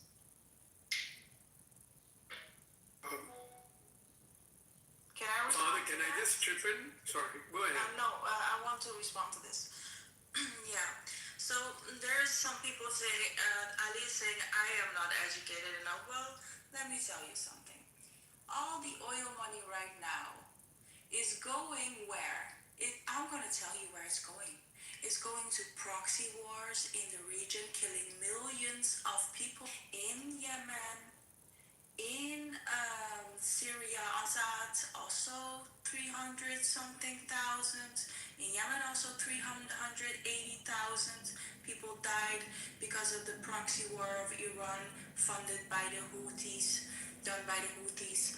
It is going to Hamas, which suppresses, brainwashes, and kills their own people as human shields, just like the IRGC. It goes to all the officials, family members that are living abroad, laundering money, living lavish lifestyles, opening up casinos. This is all being done with our oil money for the past 47 years. So, if you want to talk about where the oil money goes now and where the oil money, part of it will be sold for cheaper too, let's start right here at where it is going now. I can explain where the mines of petrols and resources. Father, can I chip in quickly? Peter. So, Father, I just want to say, other than the uranium enrichment, which, of course, would, Iran was to make nuclear weapons, it would upset the whole balance, especially in the Middle East. And I can understand that. But there's a larger game at play. It is of cornering resources. You see, may I just finish? So China has got the rare earths, these kind of minerals for the semiconductors and things like that. So the US wants to corner all the oil. Because guess what? China is 100% dependent on oil imports. And so best way to choke off China is to cut off the oil. That's why Venezuela, the takeover. And now with Iran, it's also about the oil global politics playing out. So these are my two larger points. Yeah, because the war is not basically about trying to bring peace to the Middle East or whatever, right? America is a race among the three major countries in the world: China, Russia, and America. Those three countries countries are trying to like divide the world to themselves. And the sooner you actually find a good piece of land to like secure, the better for you. So they are basically choosing countries, and it's a race to get the country first. Who's gonna get Iran first? Who's gonna get Iraq first? Who's gonna get the best country in Africa Iran and first? Iraq are different. Don't put those names together. I can't understand that. Sorry, what did you say? Iran and Iraq's name are different. Don't put them together. They are better than us. Iraqis are better than us. Don't put the name of Iran to them. No, that's not. I think you're not listening. I'm saying. I am listening. That whatever. I hate this point. Whatever. Why are you being aggressive? Relax. Because we are very educated. We are millennials outside the country. Each and every one of us can speak. Peter, you have to relax and listen. Peter, you hear me, but you don't listen. I'm saying that this country is being actually grabbed by this major country, not birth of. I know what I said. I said Iraq and I said Iran. Iran is not different. Iran is not different from Iraq. I just want to say I dropped the link down for the source about the proxy wars going on for the past 47 years. So it's not like. Go ahead. It's not like America has actually had a negative mindset towards these countries, but it's got to do what it has to do to get its future secure. So the best way to picture these countries is to be aggressive towards them. Go diplomatically, or if they don't want to actually have it diplomatically, fight them. Same thing happened in Iraq. Same thing is going to happen to Iran. And at the end of the day, that's what's happening. Because if America wasn't there, China would go there. If China doesn't go there, Russia will go there. And when this happens, and when these countries become allies of American enemies, guess what's going to happen? That America is going to be losing its power in the world. It's just stability. It's trying to keep the world in a state of equity, right, among these three countries. So when you think America is heading there, ask yourself, why haven't America gone to all those countries? Why haven't America gone to some certain countries in Africa that is basically fighting themselves and has bad leadership? Why haven't America gone to Europe where you have bad leadership? Why haven't America gone to the Asian countries, the dangerous Asian countries that have? North Korea is a major one. Why haven't America gone to North Korea? They won't go there because at the end of the day, they have got nothing to gain, right? So when you look at this war, the way you're looking at it, they are trying to bring stability. No, they are not trying to bring stability in your country. They are trying to secure a peace, to make sure that their country has got enough to survive for the next 100 years. So yeah,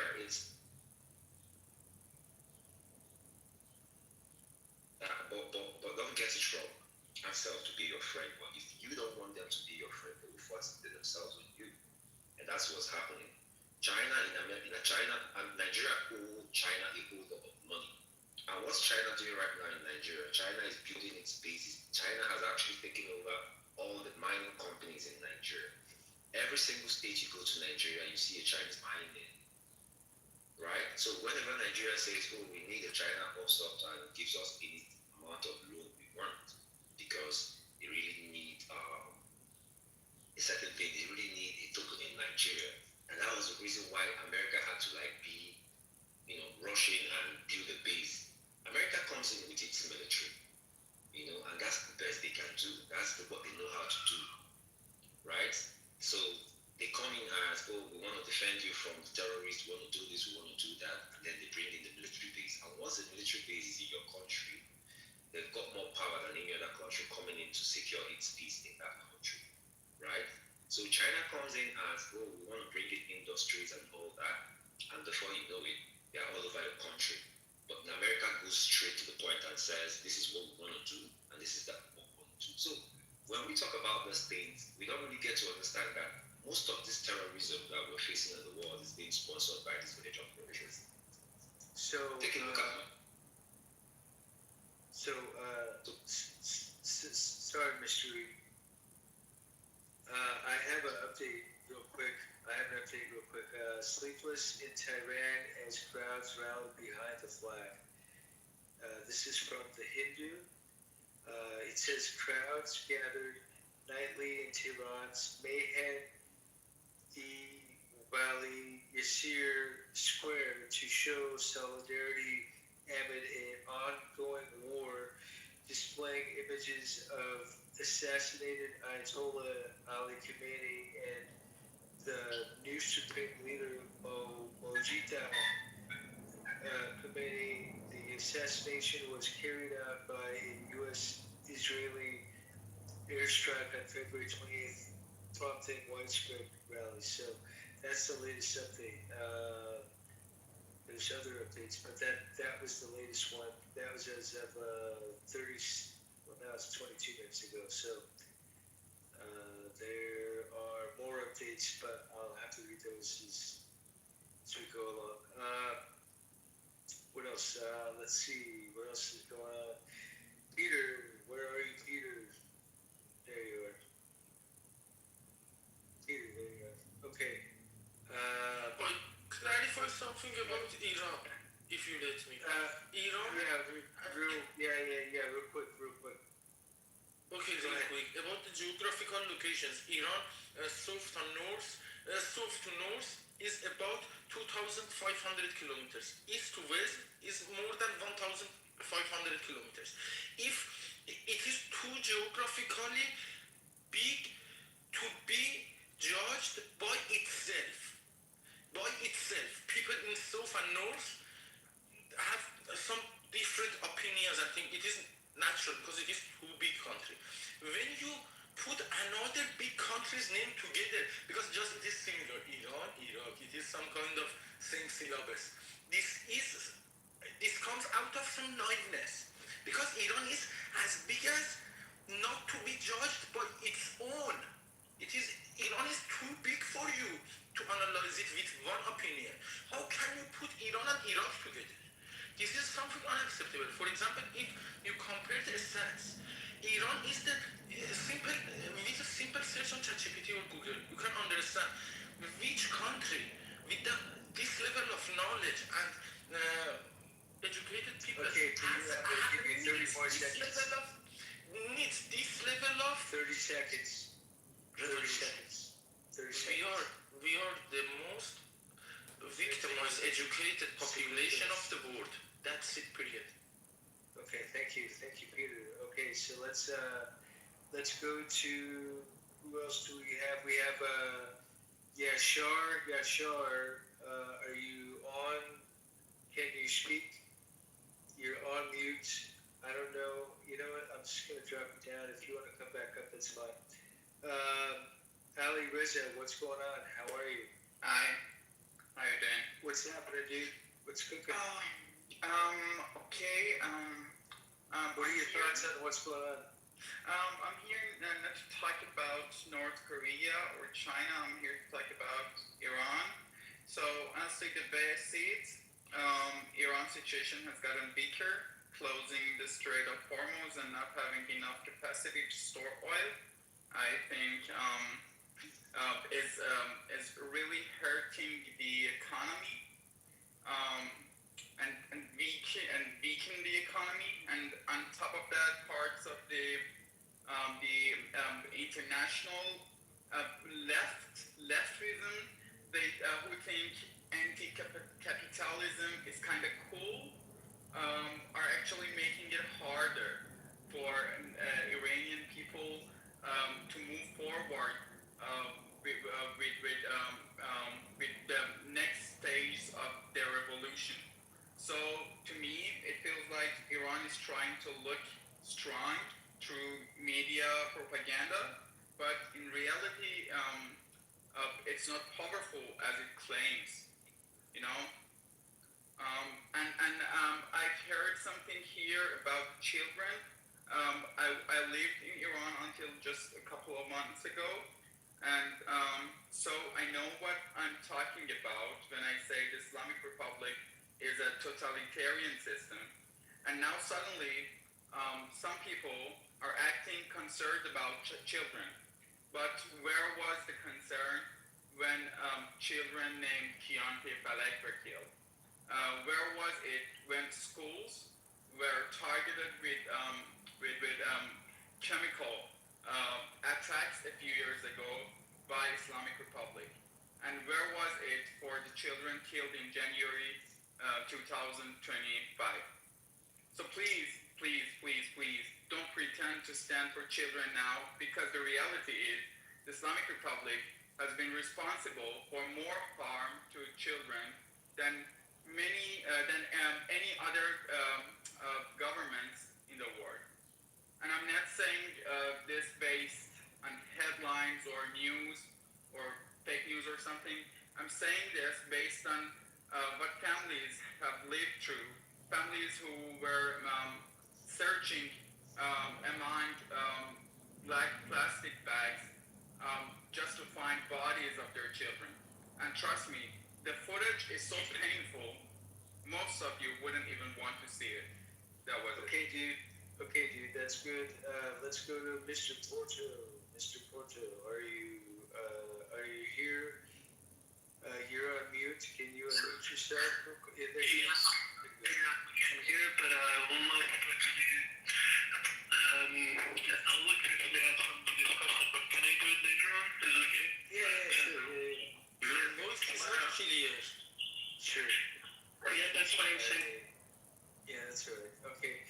Squiggly lines. I don't know what your name is, but you're next. You're on mute. I don't know what your name is. Peter, do you know this guy's name? Sorry, which ID? The guy right next to you.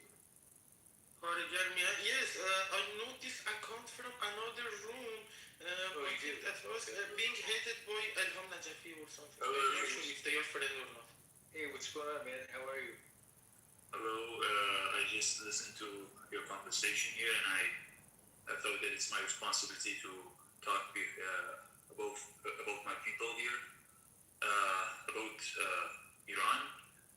You should take care of this country name, especially when you want to talk about the people who are getting killed inside the country. They are under torture, and also they are getting executed every day. As a labor rights activists who focused on Iranian workers, I'm telling you, workers of Iran are under torture. And if you think a little about the people who cannot pay for their initial needs, who are ashamed of their children because they cannot afford their normal life while they're working all day. If you want to know how the situation is inside Iran, you should listen to the words of our leader, Crown Prince Reza Pahlavi. How many of you here listened or read his last message about workers? How many of you listened about this? Please go and listen to his speeches. He is the man who Iranian people called him all around the country. They write with their blood on the wall with his name, because they know that he is the only person they can rely in this fucked up situation in the world, and the many of the people who are trying to manipulate the voices of Iranian people. They are trying to take advantage of our Iranian people blues.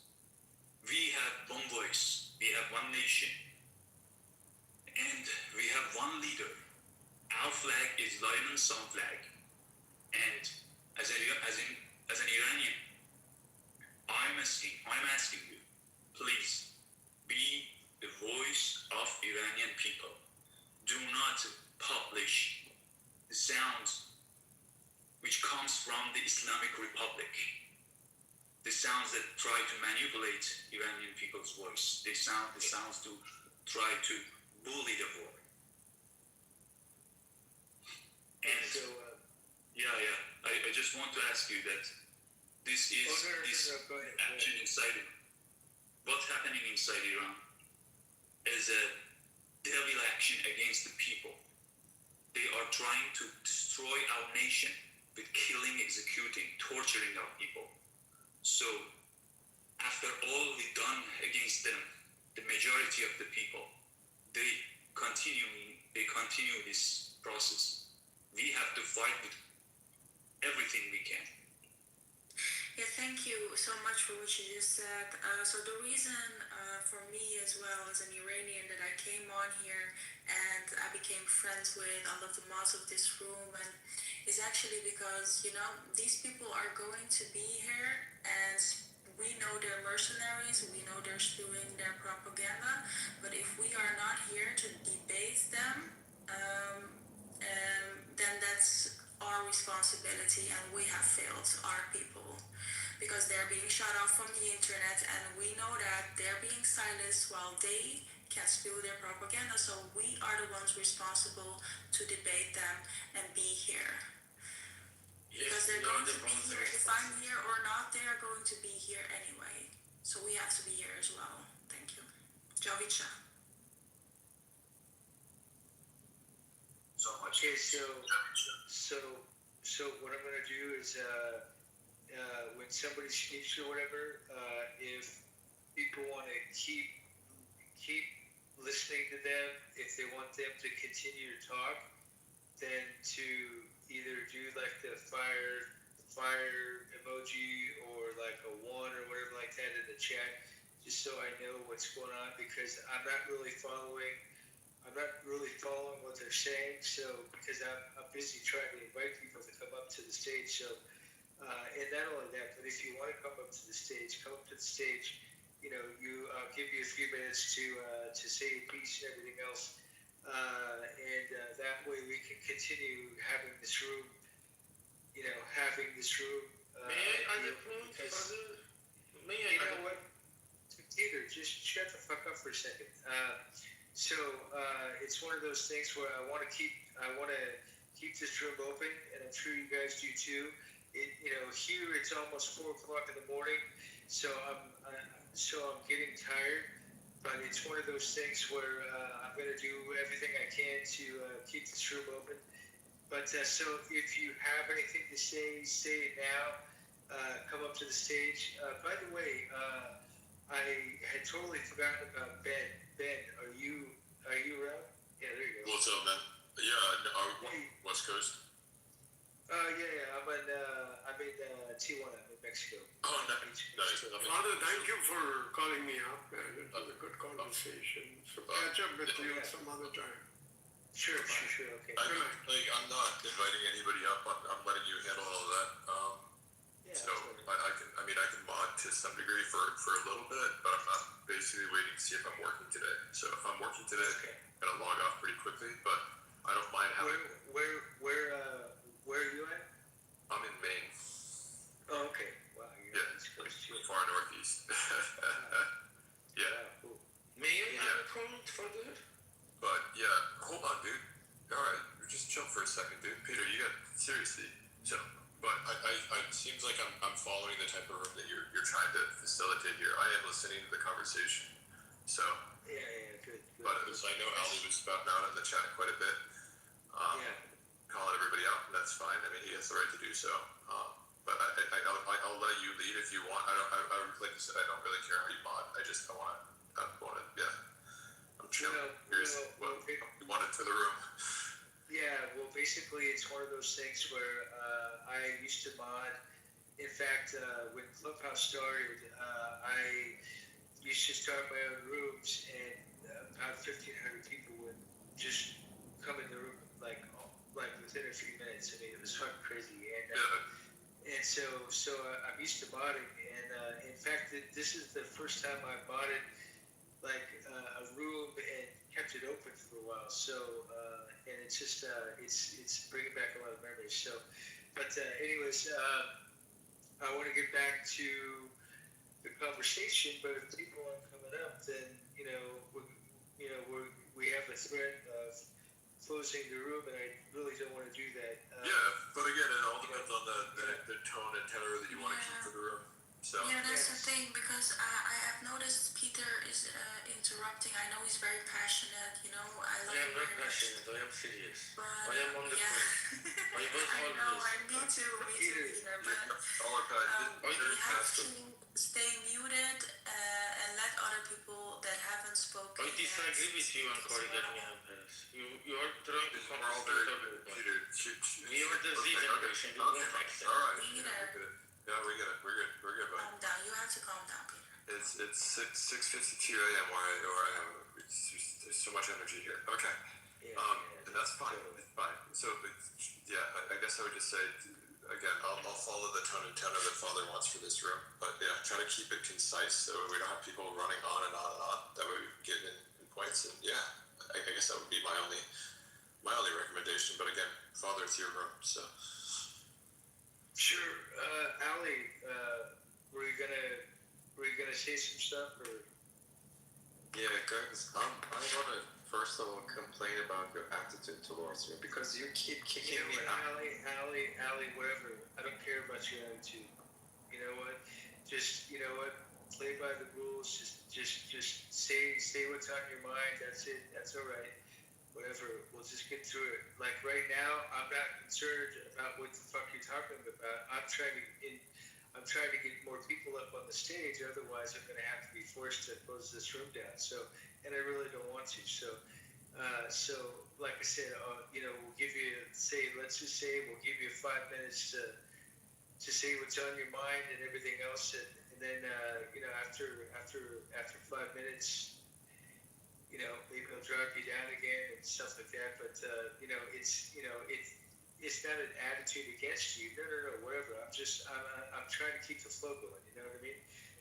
So go ahead and say what's on your mind, Ali, because I know but don't be mad at me. Don't be mad at the world. Just say what's on your mind. It's okay. It's okay. Everything's all right. It's fucking 4 o'clock in the morning here, so. I don't know what time it is over there, but it's early in the morning and I'm dead fucking tired, so. Go and sleep, man. Go and sleep. Go have a good No. Why don't you say what the fuck is on your mind? Or else I'm gonna get mad and I'm gonna drop you down again and all stuff, and I really don't want to do that because you've been a good person on stage, so. Yeah, I'm a good person on the stage because I'm most of the time mute listening to people. Okay, just let me explain things. I see Argamon, okay, in the room. She's thinking that I'm IRGC propaganda. No, I'm opposing the IRGC. Actually, I'm against those people. But I don't think that American bombing or American having influence in Middle East gonna solve my problem as an Iranian. Okay, because we know United States strategy. So, Mr. E. teach us about whatever happens in the perspective of United States. So they're not here to liberate us, Argava. Please just consider this thing, girl. So they're not I am here here for liberation. Nobody. By the way, let me talk to Matt real quick. Matt, how are you? I know you've been waiting around for a while, so let's get to Matt real quick. Sorry, let's get to Matt. Matt, what's going on? What's going on, man? Good morning, room. No, I agree with. I'm gonna try to be quick. Well, I am gonna be quick. I agree with everything Mr. E said. I think America is the bully. I'm not totally against America with every single thing, but I feel like while America is trying to help every other country, Iranians, I don't think it's because America is trying to help them. I think America is just trying to colonize like they did. We have people over here that need help, just like Iranians. We have people here that need help, just like any other country. And I'm not saying that any other country, they shouldn't get that help. They shouldn't get that support. But what are you really going over to Iran for? What are you really going over to these other countries for? You're going over there to take over and do the same thing that you're doing in America. So I agree with everything Mr. E said, and that's my point. I have more to say, but I don't want to take up any more. Well, sure. A quick clarifying question, Matt. You said America. You said it colonized like it's colonized other. Where else does America colonize? America try to colonize everybody. America try to they put their every time something goes wrong in another country. Oh, we need to go over there and fix it. We need to do this. No, That's stage. That's like defending our values. Norm, come on, dude, come on.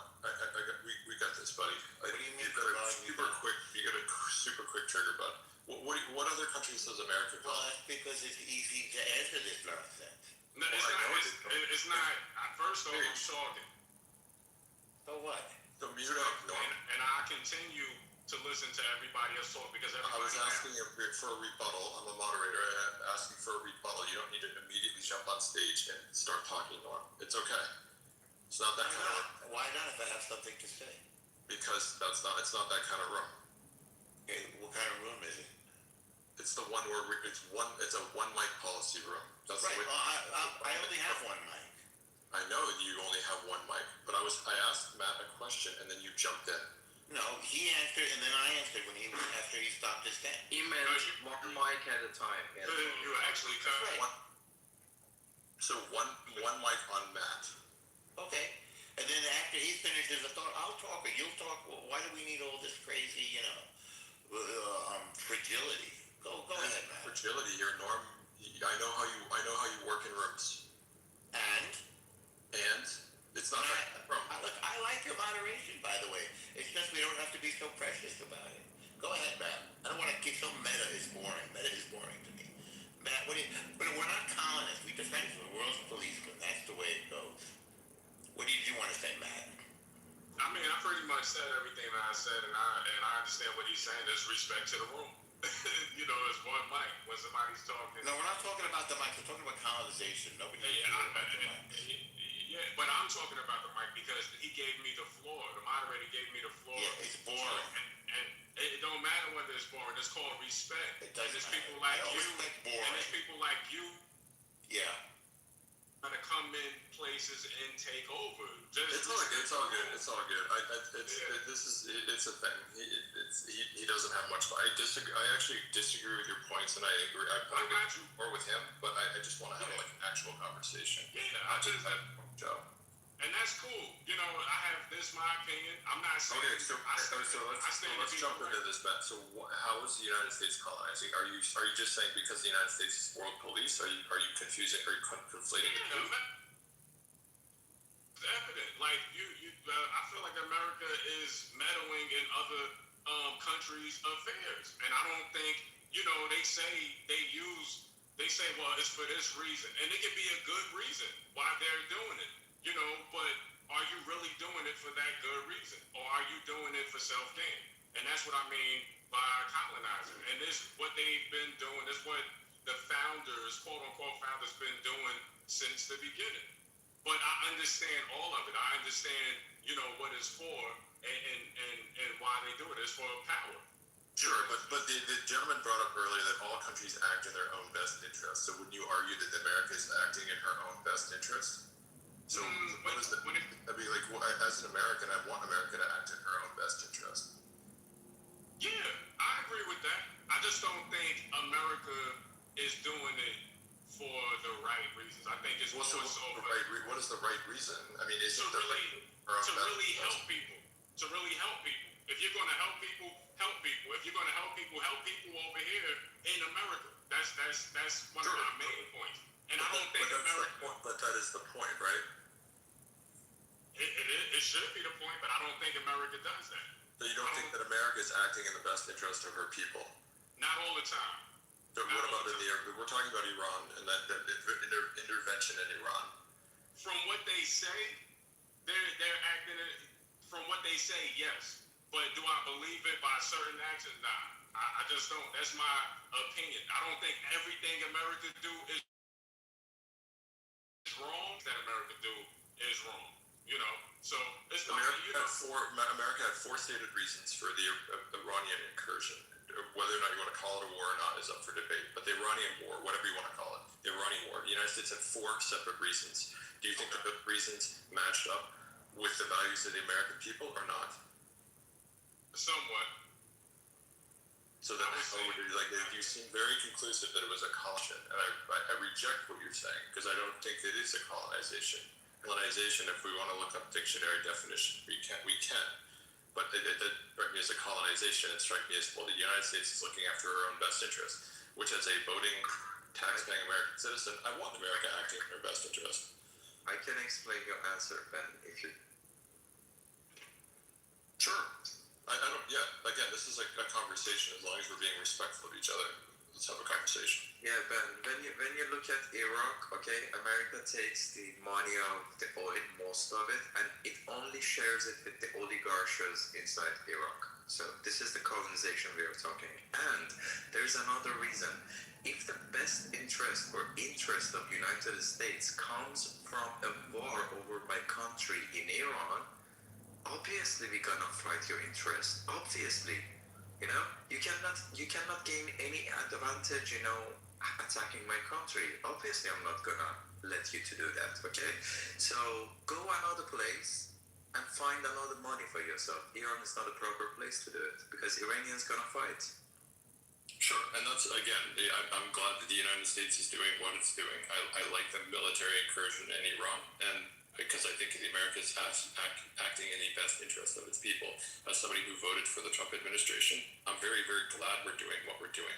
I think a nuclear-armed Iran is something that I don't think that it does not make the world, it does not make the United States, and it does not make our interests safer. But what do you think, Ben, about the only country who used nukes over Japan? You're the only country who have done this, so you have no rights to say the other countries you don't need to have a nuke because you're an aggressive character. Since you're the only country who used the nukes, you are the only one who done this.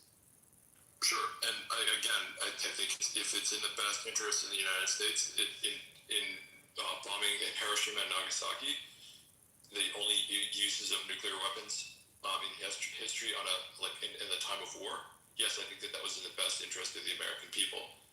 So the rationale that was made was, if again, you can go back, you can watch the movies, you can look at the data, you can look at everything. The calculation that was made during World War II was, we're doing this to shorten the war tremendously and to prevent loss of life, and that this very, very obviously huge incursion is going to result in the war ending a lot sooner, and therefore, there's a calculation made. So yes, I believe that was in the interest of the United States. Yeah, calculation done by you, not by the other people, other population. Well, sure. So this is why, Ben, everybody in the world, okay, find you guys very arrogant, trying to solve problems in your own way. You have to understand that world is not yours. Only United States is yours. Those borders. Nothing more, nothing less. And that's fine. But again, I want the United States acting in her best interest. So if it's in the best interest of the United States, then I want it acting in her best interest. I don't care whether it's in the best interest of Iran. I don't care if it's in the best interest of India or Brazil or Venezuela. I don't care. I want the United States acting in the best, because I'm an American citizen. So nice of them, very nice of them. I am here to make sure that very nice of the interest of my country is shared with the United States. I am here to make sure that. Hold on, Peter. Peter, go on mute. So let's go to some other people. We had Matt. Jojo, are you there? Jojo, how are you? What's going on, Jojo? Can you put yourself off of mute real quick? If not, I'm going to go to Cannon. Cannon, what's going on? I know you're eager to go. How's it going? No, I'm just listening for now. Oh, okay. I'll jump in a little later. All right. Okay, cool. And then we have Kande. Is that how you say it? Kande? How do you say your name? Khadej. You're on mute. What's that? Khadej? Cottage cheese? I don't know. Okay, well, let's go back up to Bibi. Bibi, are you still here? Yeah, go ahead. I heard some interesting comments here, and some voices from Islamic Republic forces. Okay, Bibi. Yeah, and I think some people here are talking for the interest of the Islamic terrorist regime. I don't care about them, but they want to mention an important thing here. What's happening inside Iran by the United States Army is not intervention. It is Operation Liberation. Please do not judge the army who are fighting for the liberation. When somebody compares the atomic bomb inside Japan and you cannot defend your country, it means you do not know the history well. Before that attack, there are lots of warning from the United States Army. They send leaflets, everything to stop Japan from that massacre and from that war. But the Japanese do not care about that. The Islamic regime inside Iran do not care about any warning to stop the killing of the people. When the President Trump sent a warning, do not kill people, they continue killing the people. So what can stop these motherfuckers? What do you think if they have the nuclear bomb? What do you think? You think it's a joke? You think that they are pretending to not to use the nuclear bomb? They tested 4,000 kilometer missiles just a few weeks ago. And you think that somebody comes here and compare the United States atomic attack against Japan to Islamic regime, who are the crazy maniac people who, if they have atomic bomb, they would put on your backyard. They would shoot it to European countries or any person who wants. They are like these people. They are not such a people who you can talk with them and convince them, okay, stop bullying the war. They have the power to kill their own people, and they do it. If they had the power to kill or attack to your countries, to United States or the European country, they would do this. I'm sure, as an Iranian, I'm telling you, they do this because when they had the power to kill the people, they do it. When they want to suppress the people, they do it. They do not care about any values you are thinking about or you are living there. Please, be the voice of Iranian people. I'm telling you that Iranian people are in touch with Iranian former political prisoners. They send me messages. They are worried about the situation because the war is stopped and the operation is stopped now. They want United States to destroy the Islamic regime totally. They are ready to pay for it because they did it with their blood. They are ready to pay. Iranian political prisoners. Iranian political prisoners. Please let me finish this. Iranian political prisoners send me message. They are worried that President Trump do not stay at the course. He should continue. United States should support this operation for the liberation of Iranian people and saving the world from a dangerous regime which can destroy your nation. Yeah, thank you. So Jojo, how are you? Are you speaking to us, or are you alive? Jojo, hello, Mr. Jojo. What's going on? You got about 5 seconds. 4, 3, 2, 1. Okay, later, D. So just to be clear, the United States never just, again, I hear everything that the last gentleman was saying. The United States has never said that it never went to Iran for a regime change. The United States has never, it would, obviously the United States would like regime change, but that was never one of the 4 goals laid out by the administration. It was never to regime change. So what do Iranians think about this sentence? They don't care about the liberation in Iran. So this is the problem. I did not say that. Just to be clear, I did not say that the United States does not care about the liberation. Obviously it does, but that is not one of the stated goals of the incursion. I said, you can push the United States. This is how they manipulate. This is how they manipulate the wrong positions. This is how the Islamic regime people manipulate the one wrong sentence. They are just waiting for one sentence. If they see element doubt about this, they would attack you from that position. this is how they act. I can I think I'm good on my position. I appreciate you jumping in. I do. I don't know how to pronounce your name. The closest thing I have in English is JS. So I'm going to call you JS because I don't mean any disrespect to you. I don't know your name because I cannot read Arabic or I believe that's Arabic. So I'm going to call you JS. So, but no, just to be clear, Ali, the United States has not said that it's going into Iran for regime change, but obviously, the Trump administration has repeatedly stated it wants regime change. It wants regime change, obviously. So Ben, what we heard till now from Twitter, let's say, okay, Trump said that it was never my priority to liberate Iranians. He said it himself. You can go check out his story. And he also said that I'm coming to erase the whole civilization. Am I right or am I wrong about this? Did he share these things or not? So what should Iranians think about him? United States administration. Okay? Just think about this. Just think about Iranians' interest. Okay, do you want an answer to those or not?